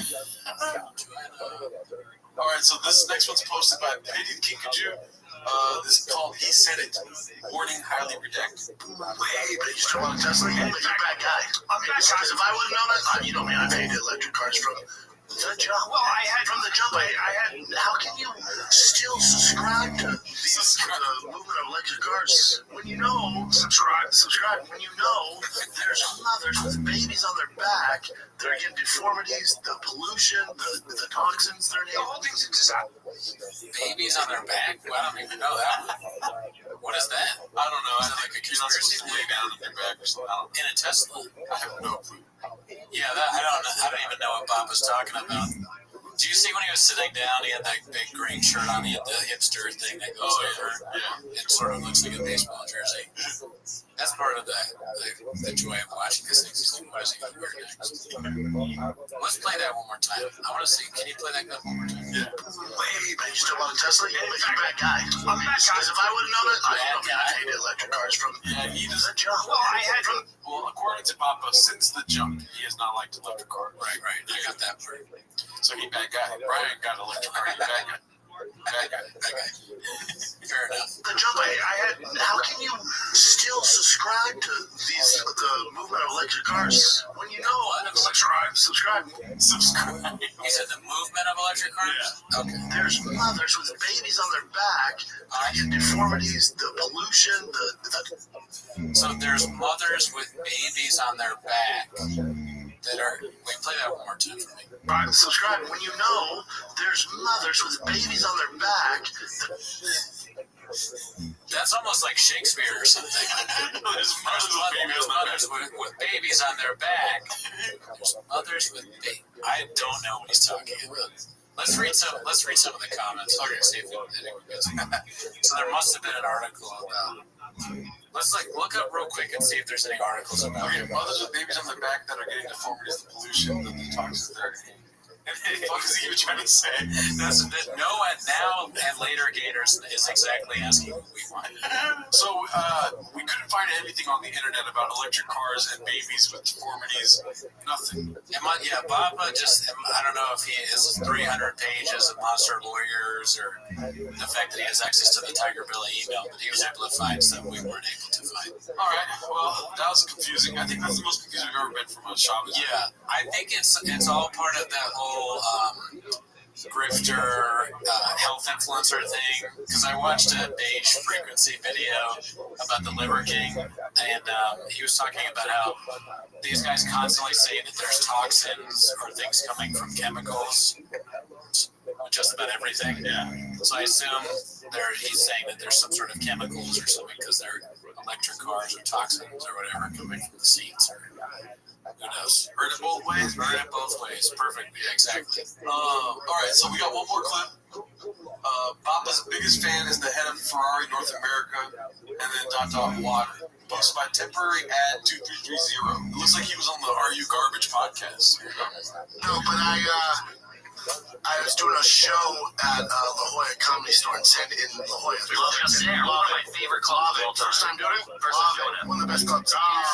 It's insane. I don't know what it is. It's crazy. The comedy is just great. The room's great. The stash is great. The best. One of my favorite nights of comedy I've ever had. Yes, one of my very favorite clubs. So I'm there, I don't know, like a year ago. I do the meet and greets after the show. So this guy comes up, he has like slick back, silver hair, dope ass suit. Nobody wears shows to my suit. Suits. Nobody wears shows to my suit. He can't help himself. He's thinking too fast. Sentences are checks that his brain can't cash. He's talking to me. He goes, "You're a car guy, right?" I go, "Yeah, big car guy." He goes, oh, what's your favorite? And I go, my favorite car ever made is a GT2 RS. He goes, oh, those are cool. Yeah. He goes, you ever driven one? I go, yeah, I own it, man. It's my favorite car. I'm never getting rid of it. He's ever driven a Ferrari? We had a Ferrari, his front engine, though, and I'm talking about it. Not my favorite, man. He goes, that's a shame. I mean, yeah, they're cool, though, but see, you know, my brother, he's all, he goes, oh, man. And I go, but, you know, I'm waiting to get on the list. I heard it's like a 10-year waiting list. He goes, yeah, it's fucking tough, man. All right, say less, dude. He leaves. Again, I asked to be on that list, you know, I don't know, 7 years ago. I'm driving down somewhere in San Diego. My brother's in the car. We're in my Bronco, and I get a call. My Bronco. Hey, it's Ferrari North America. How many different cars has he said in this clip alone, dude? How much does he have more hats or cars? Obviously more hats, but I just had to say.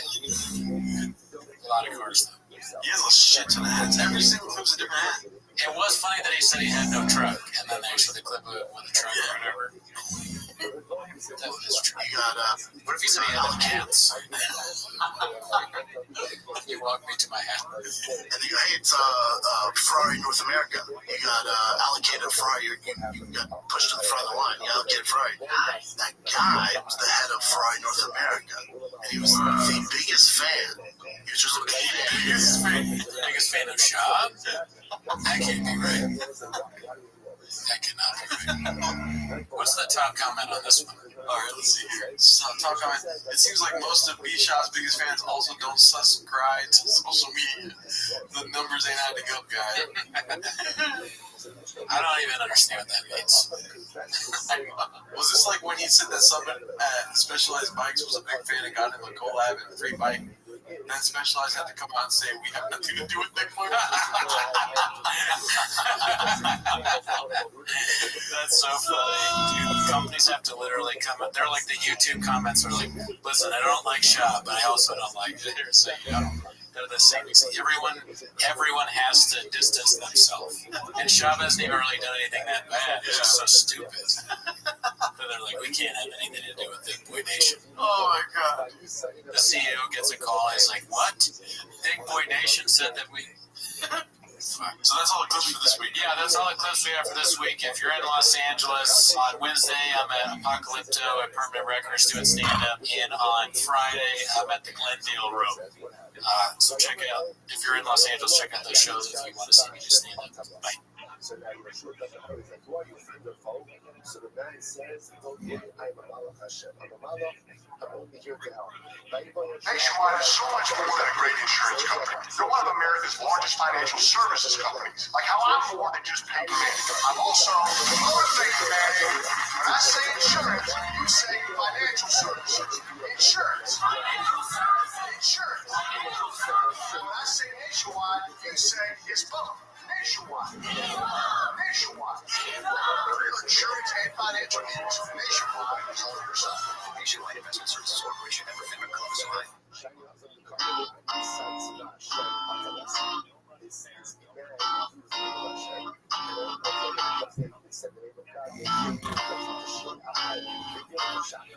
Maybe a combination.